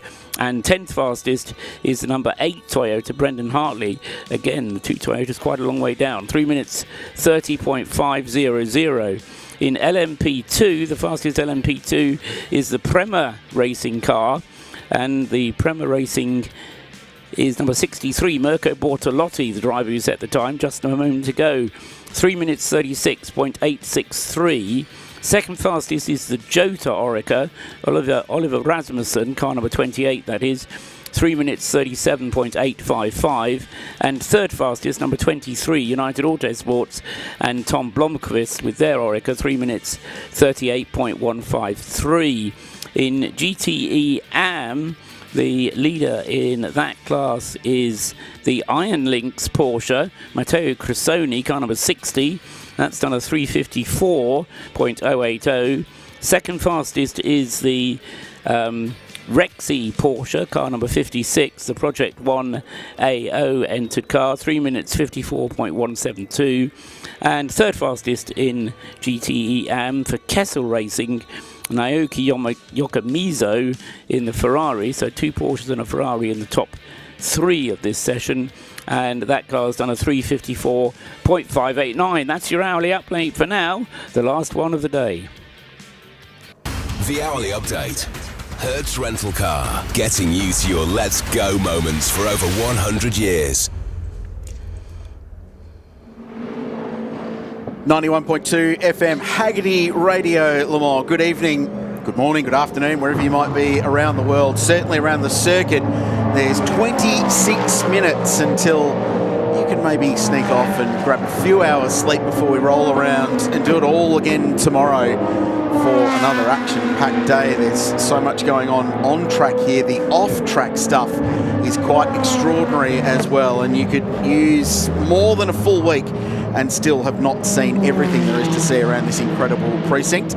We'd love your thoughts about what you've seen so far. Hashtag HaggertyRLM. We've had a few more nominations for the father and son combinations popping up on our Twitter, so we'd love your thoughts. Sebastian and Patrick Bourdais never drove together. Never drove together. No, we're looking for drivers who have driven, if not in the same car, then at least in the same year. But no, Sebastian is the son of Patrick Bourdais, and again, Patrick, a regular at Le Mans in the 1980s. Did we mention Christian and Jonas Reed? Here this weekend? Yes. No, we didn't. We're in the Proton Porsche. Yes. Christian Reed with big plans to expand that team moving forward. And Jens Jensen, who I was good enough to meet at Scrutineering in town earlier this week, he's listed Michael and Mario Andretti. Did they ever race together? Yes. They did. That's a good one. Yes, in 1980. Yes, they did race together. 95. What were they driving in 1995? A Courage. Really? Nice. French, sort of American-French tack on the race. I like it. Famous surnames here. Actually, well, no, it wasn't 1995. I'm going to be corrected on that one. I need to look it up. We'll come back to it from memory. I like it. Hashtag HaggertyRLM. The Crowdstrike Racing pit lane team have been busy. I think we can jump down for an update. Nick Damon. I'm sorry, I was just saying, I was saying to you whether the Felbermeyers were a father and son. It was Horst Feldmeyer Sr. and Horst Feldmeyer Jr. I'm pretty sure they both ran a car a few years ago. Yes, I've already written them down. And Nick, well done. Yes, no, go along with those. Good one. No, you couldn't possibly have read it, but well done for picking it up. Thanks to Nick. He gets a sticker. A sticker for Nick. Well, that's an easy one to deliver, at least. Thanks to us. Stick it up for Le Mans for that. We're getting all kinds of suggestions here. Haggerty RLM. Families at Le Mans. What about if you've come to this place with your family? I think there'd be too many to list. I've already met a couple of generational ones. Bradders, you can add to this. But didn't Michael Delaney come back to Le Mans and come out of retirement and race with his son, Robert? Yeah, you're entering the realms of fiction there, Joe. So, you mean that's real to me, mate. It was 97 with the Andretti's, by the way. I misremembered it, but at least I've looked it up and found the right answer. 1997, Michael and Mario, along with Olivier Gouillard, drove a Courage Porsche. I got that bit right. We can go down now back to Nick and hear from Antonio Felix da Costa. Antonio, first of all, what was the problem that kept the car out of qualifying? Yeah, very frustrating. We had some sort of hybrid electronic issue that the car kept bringing up some alarms and just switching off on its own. And yeah, luckily we were always able to bring it back, and it took us a while to figure out what it was. We figured out with 2.5 minutes to go, which is just short of enough time to set a lap and at least be in front of the GTs and the LMP2 cars. So yeah, very disappointing. A lot of work has gone into to having a good quali, and I think we were set to potentially be into the super pole there, or hyper pole. It is what it is. Yeah. So the problem itself, you actually did find something to fix it, didn't just cure itself. No, yeah, we did find it in the end, but we had to go through 3 or 4 things until we actually found the bigger issue, and yeah, it was just a little bit too late. In many ways, it's hardly surprising, but you must have been impressed with the way you've been able to drop this car on the ground at Spa and run it so reliably to this point. Yeah, honestly, that's credit to all the mechanics, because these guys, as you can see, they're all very tired. They've been working restless. It's amazing, you know. Like, I know at the end of the day, like last year when we win, we go on the podium and lift that trophy, but there's a big group of people behind, and they've honestly been doing an amazing job, so as the engineers, and I think we still have potential to unlock. It still feels like we have potential to unlock in this car. But the car is just a naturally well-born car, to be honest. Porsche did a great job developing it and made our life a lot easier, obviously. But yeah, as a team, we're getting to know it and still discovering it. So give us ordinary people an idea. What is the difference between an LMDH and an LMP2? It just feels like a much more expensive car. It's quieter, it vibrates less, there's less play. Is there a better stereo? Better stereo, yeah. It's a Porsche. It's a Porsche. Oh, an expensive stereo then. Exactly. But no, it's like I said, it's really well built up, and obviously very high levels of technology with a hybrid system. The engine feels amazing, so smooth. The gearbox, I mean, it's just a super nice car to drive. It feels like everything fits well together. So in the P2, I mean, a lot of respect for that Oreca. It's unbelievable, the reliability of the Oreca car. Like last year we did the whole 24 hours, hitting every curb we could find in the car, never ever gave a sign off of issues. So hopefully we can do the same this year with the Porsche. Well, you mentioned hitting every curb, and I think we're all aware this is a new car. There's not many spares. Are you having to be careful at the moment? Yeah, very. We're staying away from curbs. In quali, we were planning to hit them and try and chase that lap time, try and get the car into hyperpole. But at the moment, it's already our race car parts in the car at the moment, so we're looking after it. Does that mean very limited running tomorrow as well? No, I don't think in terms of mileage, I think we're okay. Just taking good care of it. Antonio, thanks for talking to us. Thank you so much. CrowdStrike. Data protection 24/7. For more, go to crowdstrike.com. Just under 20 minutes remaining in free practice 2, the 24 hours of Le Mans for 2023. The Centennial, it's been remarkable so far, and there's no doubt to believe it won't continue to be so as we work our way through into the second day of on-track running proper through Friday and then into the race itself on Saturday. Richard Craill, John Hindhaugh, Paul Trustwell, Nick Damon, Joe Bradley, Di Binks have been with you across the course of this session. We're winding up for what's been a massive 7th of June. John Hindhaugh back alongside me, interested to get your thoughts and your read on this. Trussers and I were talking before about how close and fiercely competitive this has been in every spec. In qualifying trim, it's been close. In race trim, it's been close. In nighttime running trim, which is a combination of all of them, it's been ferociously close. And it feels like genuinely there is nothing to separate these top contenders in the hypercar class. And that's great. And it's proof, if proof were needed, that the regulation set works.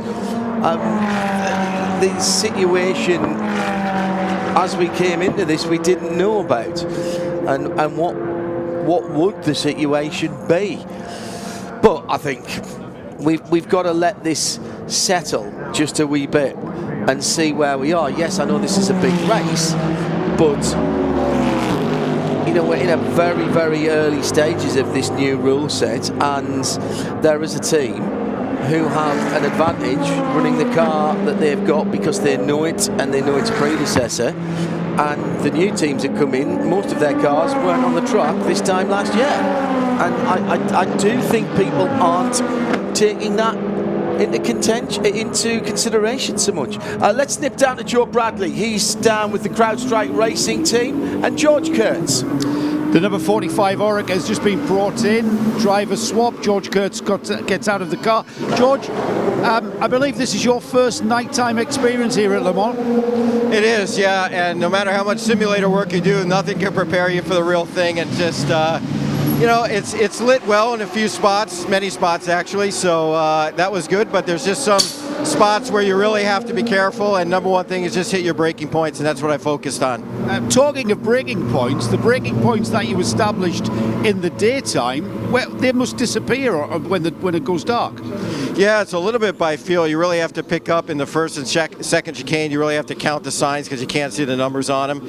So you really have to be heads up on counting the signs. Even the kink on the back, there's 2 kinks before the main kink, and you just have to count them and know where you're at. So it's a little like walking in the dark, but once you get the hang of it, it's not so bad. George, I know you're a big fan of this place, and I know you kind of understand the history, etc. Do you get a chance to think about that when you're doing, you know, almost 200 miles an hour down the Mulsanne?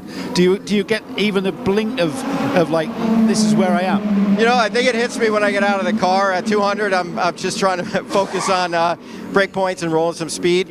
And really to be here for the 100th anniversary, which is just amazing. And I couldn't be happier with the team and my co-drivers. And we'll see what happens in the long race. Yeah, I mean, you've got some very strong co-drivers here. Stuart Cox there, I mean, you've got a massive team around you of experience. So what are you guys doing with regards to working towards where you want to be on Saturday afternoon? Yeah, we're working with Colin for probably the past 10 years. We raced together in many different series and a lot of 24-hour series. So having a guy like that, and then obviously James, 1 year, has done a lot of races. So all that experience helps, and they've been super, super gracious with their time to make sure I can get up to speed. You appear to be up to speed. Well, are you happy? Yeah, I'm happy. I was only a couple seconds off my daytime driving, so I think that's a pretty good job. And you know, more notes to review, more videos, sleep on it, let it all download into memory, and we'll be back and see what happens tomorrow. I'll let you download to Mr. Cox while it's fresh. Thank you, George. Thank you. CrowdStrike. Data protection 24/7. For more, go to crowdstrike.com. Great to hear from George Kurtz. Play a role in how this race plays out over the course of the weekend. So I had a good chat with him the other day, Krillsy, and he's been doing this for a while, and Colin Brown has been working with him for the better part of a decade or so. So, you know, it's the old story. An overnight sensation always takes a long time. It looks like he's exploded on the scene from nowhere, but he's worked his way through. He's worked an apprenticeship. In the last 18 months, he's driven anything with wheels on. And I said to him in the interview, that would have confused a lot of people. But Colin said he just soaks it all up. Yeah. He's a sponge. And because of, look, you know, what he does in his day job and the kind of analytical mind that he's got, more data is just more data. It's not confusing him. It's just, oh, I've got more stuff to compare it to now, and I don't care that was a GT3 car and this is an LMP2 car. I'm building up my knowledge set, and I was really taken by what George said, and there are other people who have done that as well. Look at Ben Keating in this race. We were talking about Paul Dall'Anna stepping away. Look at he's driven GT3s. It's not so much the prototypes, but GT3s and GT Le Mans cars. I think it's very brave of these guys to come and do this. But it's the absolute essence of our sport. And by our sport, by the way, I mean motor racing. I don't just mean endurance racing. Motor racing started because very wealthy people bought one of these newfangled motor cars and wanted to go and test themselves or the car against the best of the motor racing world. And here we are at Brooklands. And sometimes they drove the car themselves, Paul Trustwell. Sometimes they bought the car on and ran it as a team and put some hotshot driver in it. That's been the essence of the sport since the sport began. I understand what you're saying, and I'll go along with it being an essence of the sport in general, but in particular here at Le Mans. Totally agree. It's the sort of event where people with a dream, and you just mentioned some. Thinking of Lord Drayson as well. They've come along and they've fulfilled that dream, and there've been those throughout the history of the race. Dempsey, Michael Fassbender this year, and that's what makes it such a lovely race, because it enables people with the wherewithal to come along and then say in future years to their grandchildren, I raced at Le Mans, and that's something very, very special. Couldn't agree with you more. Well said. It's an expensive sport, and certainly the people that are involved in it that can afford to do it open doors for others that can't, and that's absolutely brilliant. Let's go for another CrowdStrike Racing pit lane update with someone who we're big fans of this weekend, because this team is looking after our catering needs, Bradders. You're with Richard Dean from United Autosport. Richard, knowing you guys as we do, you won't be happy with missing out on Hyperpole tomorrow night. No, not at all. Yeah. Didn't go according to plan in the slightest. But this session's back to where we expected. But yeah, I mean, I know you want to talk about it, but best forget it for us. Well, I know, and I was going to, being a bit of a petrol head. Have you analysed? You don't have to tell me the answer, but have you analysed the reasons why you missed that? Yeah, I mean, some of it was just timing, bad timing. We had contact with the Alpine early on in the session with the 22 car, suffered a bit of damage, which we carried through the session. So we weren't overly happy with that. Bit of puncture on the 23 car on one set of tyres, red flags on the others, and just wrong place, wrong time. But yeah, the pace in the car is there. Just sometimes it's not your day, is it? So how do you pick the team up, Richard? I mean, all right, I think you've already alluded to. Let's put that behind us and push on. Well, this session's picked everybody up already because the pace is clearly there in the car here on both cars. When you look at the lap time that we're capable of doing in this session, it's and everything that we need for the race, top speeds and whatever, we look quite strong. So all the drivers are pretty happy. Nobody wants to change the car. We're looking forward to getting to the race as soon as we can. I suppose. I mean, we've always argued, haven't we, or debated, I should say, just how important your starting position in a 24-hour race is. And I would imagine that the pressure is kind of now off you guys. You can focus on the race, and that's what it's all about from here on in. Well, track position's always important, but you've got plenty of time to get it back, haven't you? If you've got the pace, and we've definitely got the pace to get the track position back. You could argue we started on the front row last year and we ended up in the gravel before the first corner. The tale of woes come early this year. So yeah, I know you guys will pick yourselves up. Thanks, Richard. Thanks for bothering you and taking the time to tell us all that. But yeah, you can imagine the atmosphere down here. The United Autosport, both cars, 22 and 23, they expected to be fighting for that pole position in LMP2 tomorrow night. And we've just heard there, Richard has basically explained how things can so easily go wrong. You can never take anything for granted, and certainly we can't take anything for granted over the course of a 24-hour race. That's why I'm very excited going forward. Joe Bradley, part of our CrowdStrike Racing pit lane reporting team. Just a really interesting tweet. I'm trawling through and catching up with what's going on. Hashtag Haggerty RLM. And of course, the moment I said that, it's just dropped down the screen and I can't find it. It was about when did Friday stop being a non-race day? Paul T. Morris, it was. There you go, Paul. Hello, Paul. And why and when did Friday stop being a non-race day? Basically, the issue started, I think, coming up to the COVID, when it was costing. I don't think we had a Friday race day before COVID, but we did during the 2 COVID events. The point being, it costs a lot of money to reopen and then reclose the road on a Thursday, early hours of the morning to Friday, and then early hours of the morning on Saturday. And with no crowds coming in and no tickets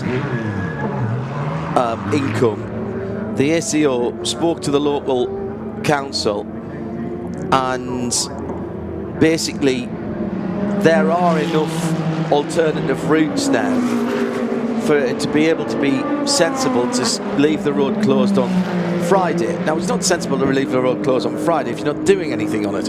So the ACO took the opportunity to allow more people to race at Le Mans, including a huge entry in a Fun Cup race with over 100 races, which was the only thing that happened on one of the Fridays. And it gave the opportunity for more people, as Paul Trustwell said, to say, I've raced at Le Mans. And I don't think that'll go away now. I think we will have this Friday afternoon this year. Once the racing is finished, once the Road to Le Mans is finished, it is open.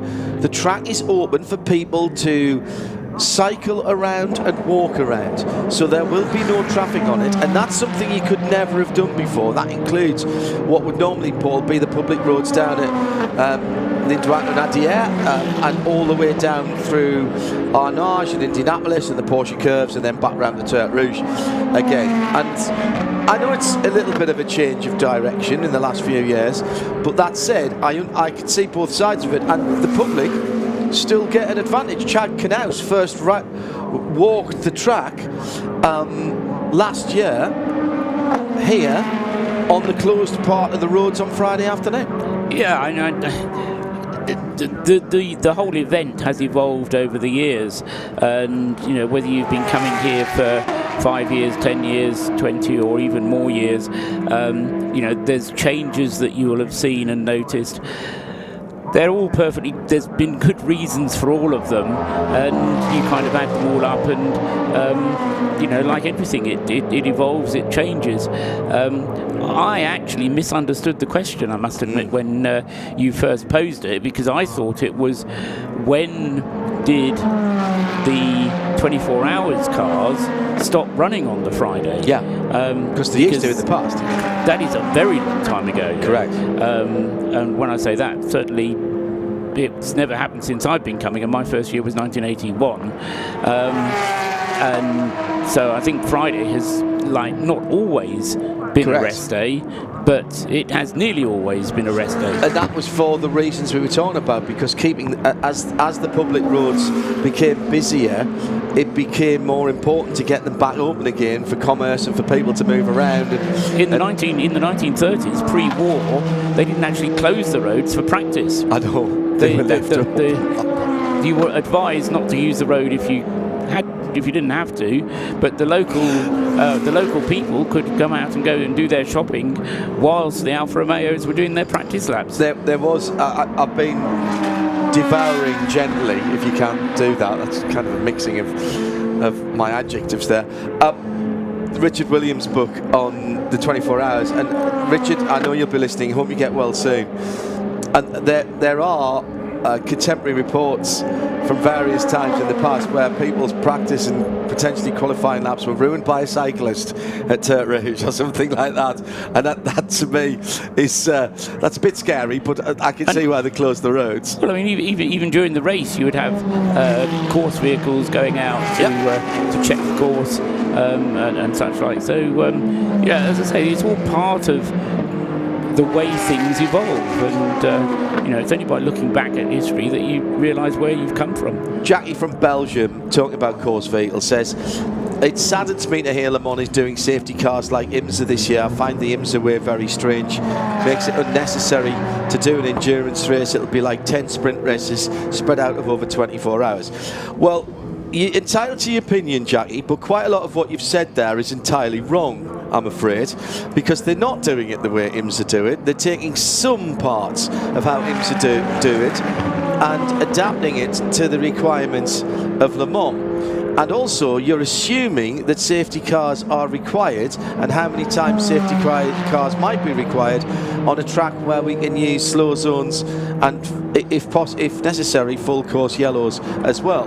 However, what I will say is when we saw it happen at the weekend, it added 2 laps to the safety car period, the 2 safety car periods. That's all it added. Once the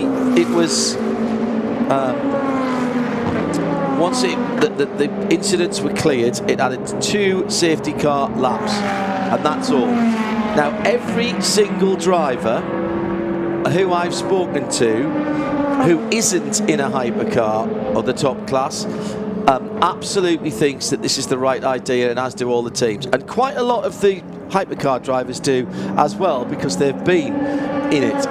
We have seen too many times in the past the necessity, because of the length of the course here, of having 3 safety cars and then getting class leaders and the other class cars split up because of where they are, have decided the race before we've got into the meat of the race. So it has ceased to become an endurance race as soon as 3 safety cars came out and put 3/4 of a lap or a lap between people. And I honestly think, let's hope we don't see it, because we never want to see safety cars. But if we're going to have safety cars, you need to let everybody have the race, not just the guys at the front. You're always going to disadvantage the overall leader of the race when you put out a safety car. But safety cars neutralise the race in extreme situations. This way is much better for everyone else whose races have been overly affected in the past. If you'd only had one safety car out in the first place, then you probably would have ended up having pass-arounds anyway.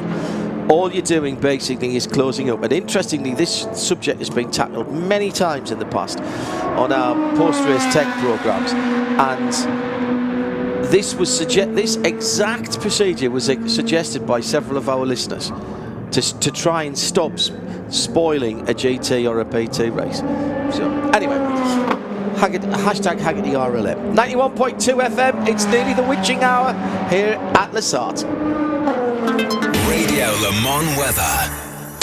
And it's going to be a little bit more sultry overnight. 54% cloud means only 16 in the air around the south region. Tomorrow, it's going to be another warm one, but with a little more cloud. 27 is the top temperature.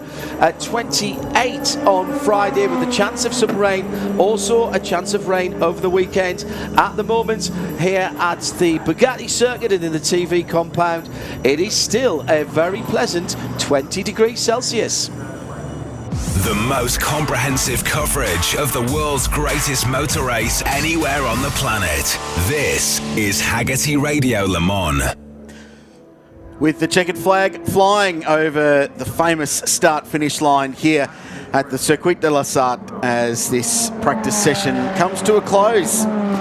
2 hours in the books, and an interesting story to tell from a results point of view, backing up the competitive storyline that we've been playing out over the course of, I was going to say today, but really the whole week since we rolled into town with this level of competition, not just in the hypercars that of course are one of the main focuses, but in LMP2, which is extraordinary, and in LMGTE AM, a category that we fare well this weekend, but I feel like we're going to do so in style. So 2 hours complete, 61 and 62 positions in this session, and the only 2 cars that did not run. So 60 cars completed laps.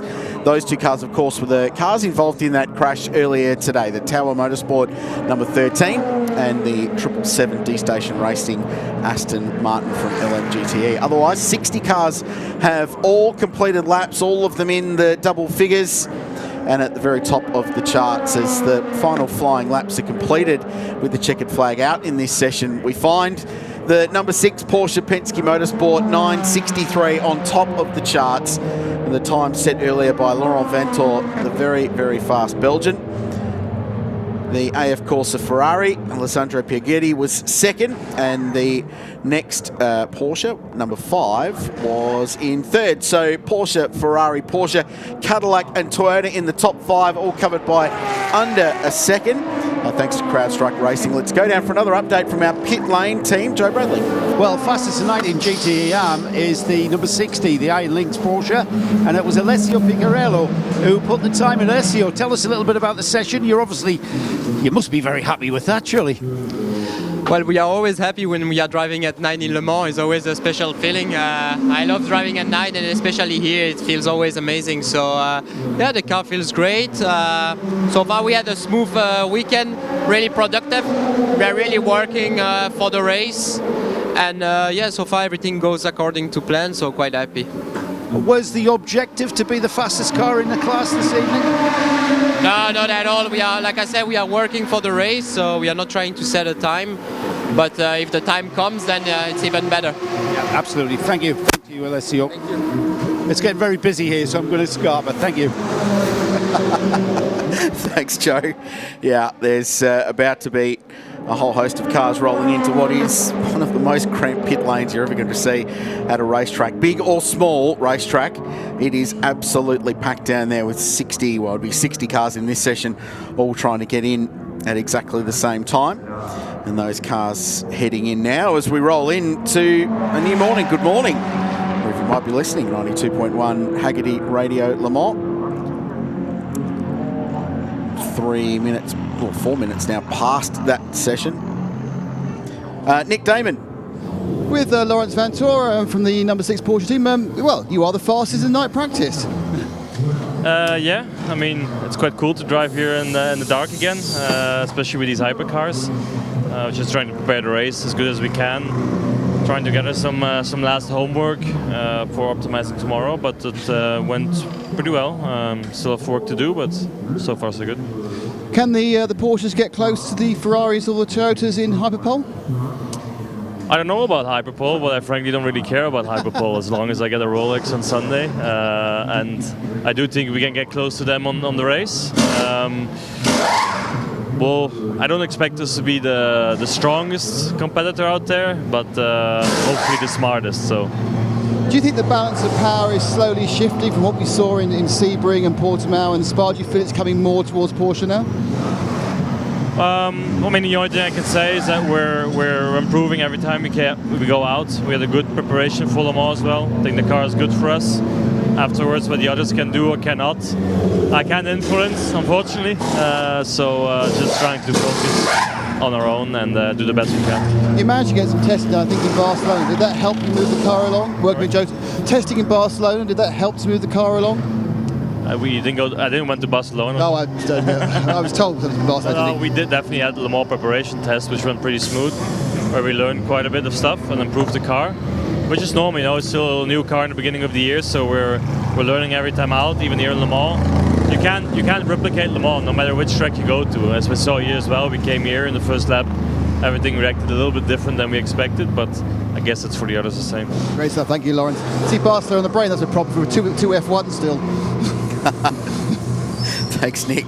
Now, CrowdStrike Racing pit lane team have been unbelievable this evening and across the day, feeding us updates from what is a very, very busy place to be. We think it might have been Ricard, actually, or Ricard Le Castellet, that the Porsche team went testing instead. Yeah, they were out with the Hertz crew, actually. The Hertz team Jota crew.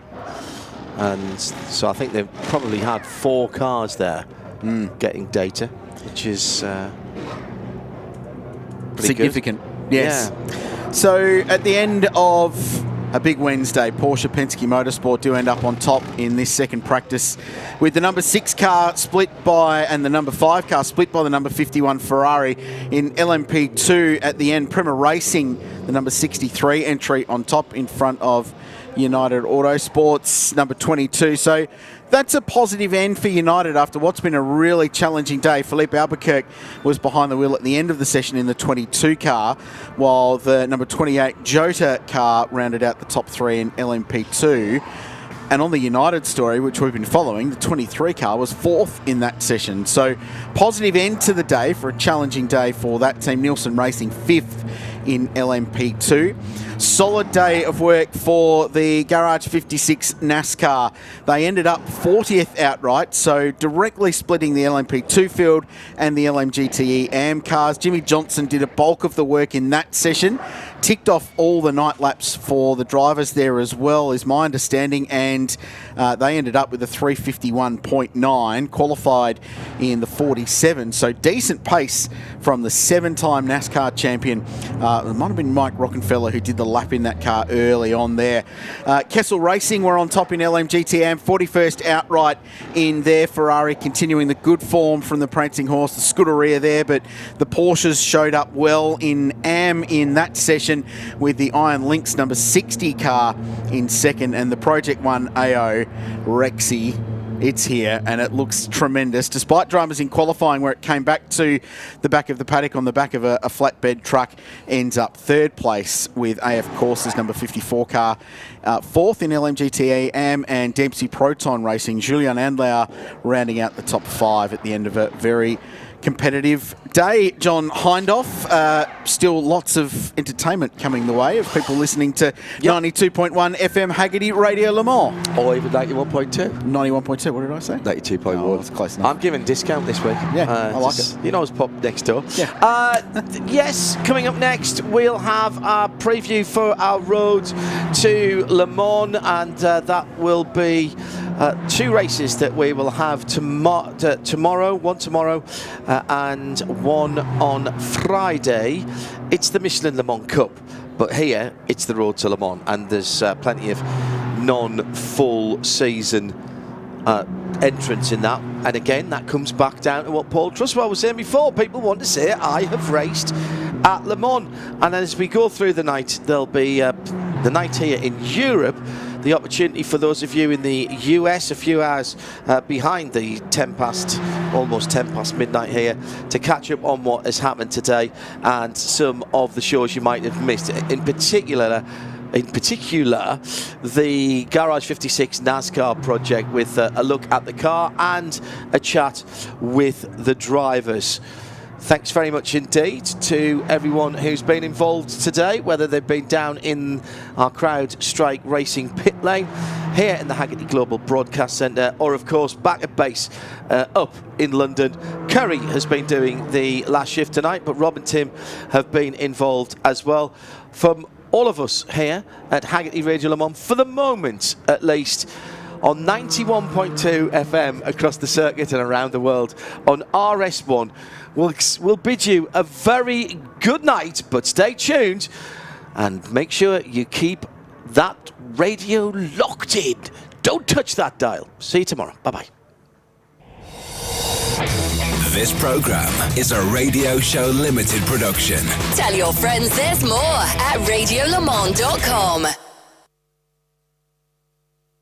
The most comprehensive coverage of the world's greatest motor race anywhere on the planet. This is Haggerty Radio Le Mans. For the 8th time on Haggerty Radio Le Mans 91.2 FM, we get to enjoy a competition which has been steadily growing in interest and competition as well. It's the Road to Le Mans, which are 2 separate races that form part of the bigger championship known as the Michelin Le Mans Cup.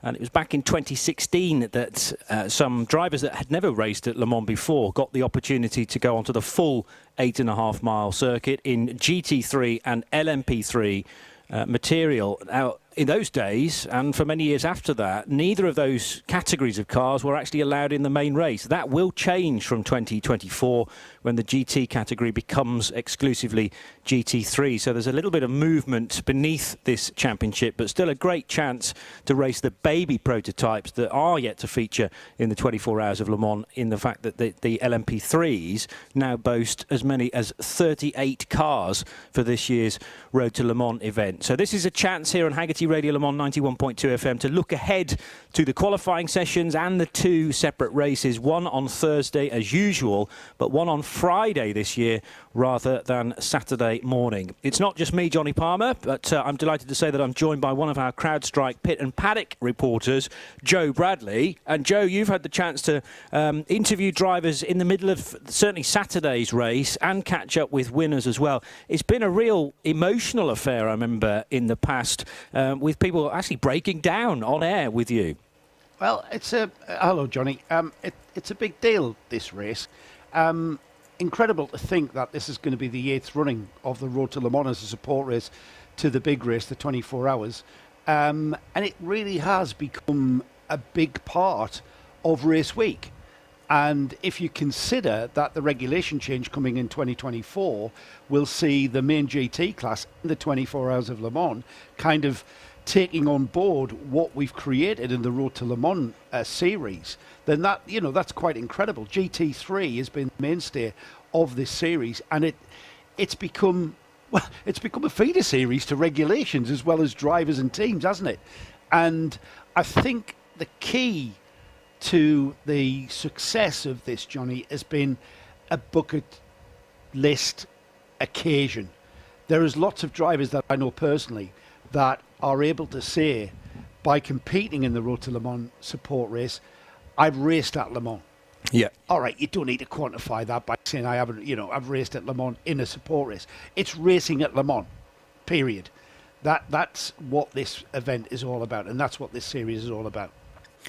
I've mentioned about sort of landscape changing, and I think through necessity it has had to, because by winning the championship, I don't mean Road to Le Mans, but by winning the Michelin Le Mans Cup, which is the additional 2-hour races that sit as support races to ELMS elsewhere around Europe, if you could win the title at GT3 level, that then gave you an automatic invitation to the following year's Le Mans with a GTE car. So GMB Motorsport of Denmark, they managed to win GT3 last year with their Honda NSX, and consequently are in this year's 24-hour race with an Aston Martin car 55.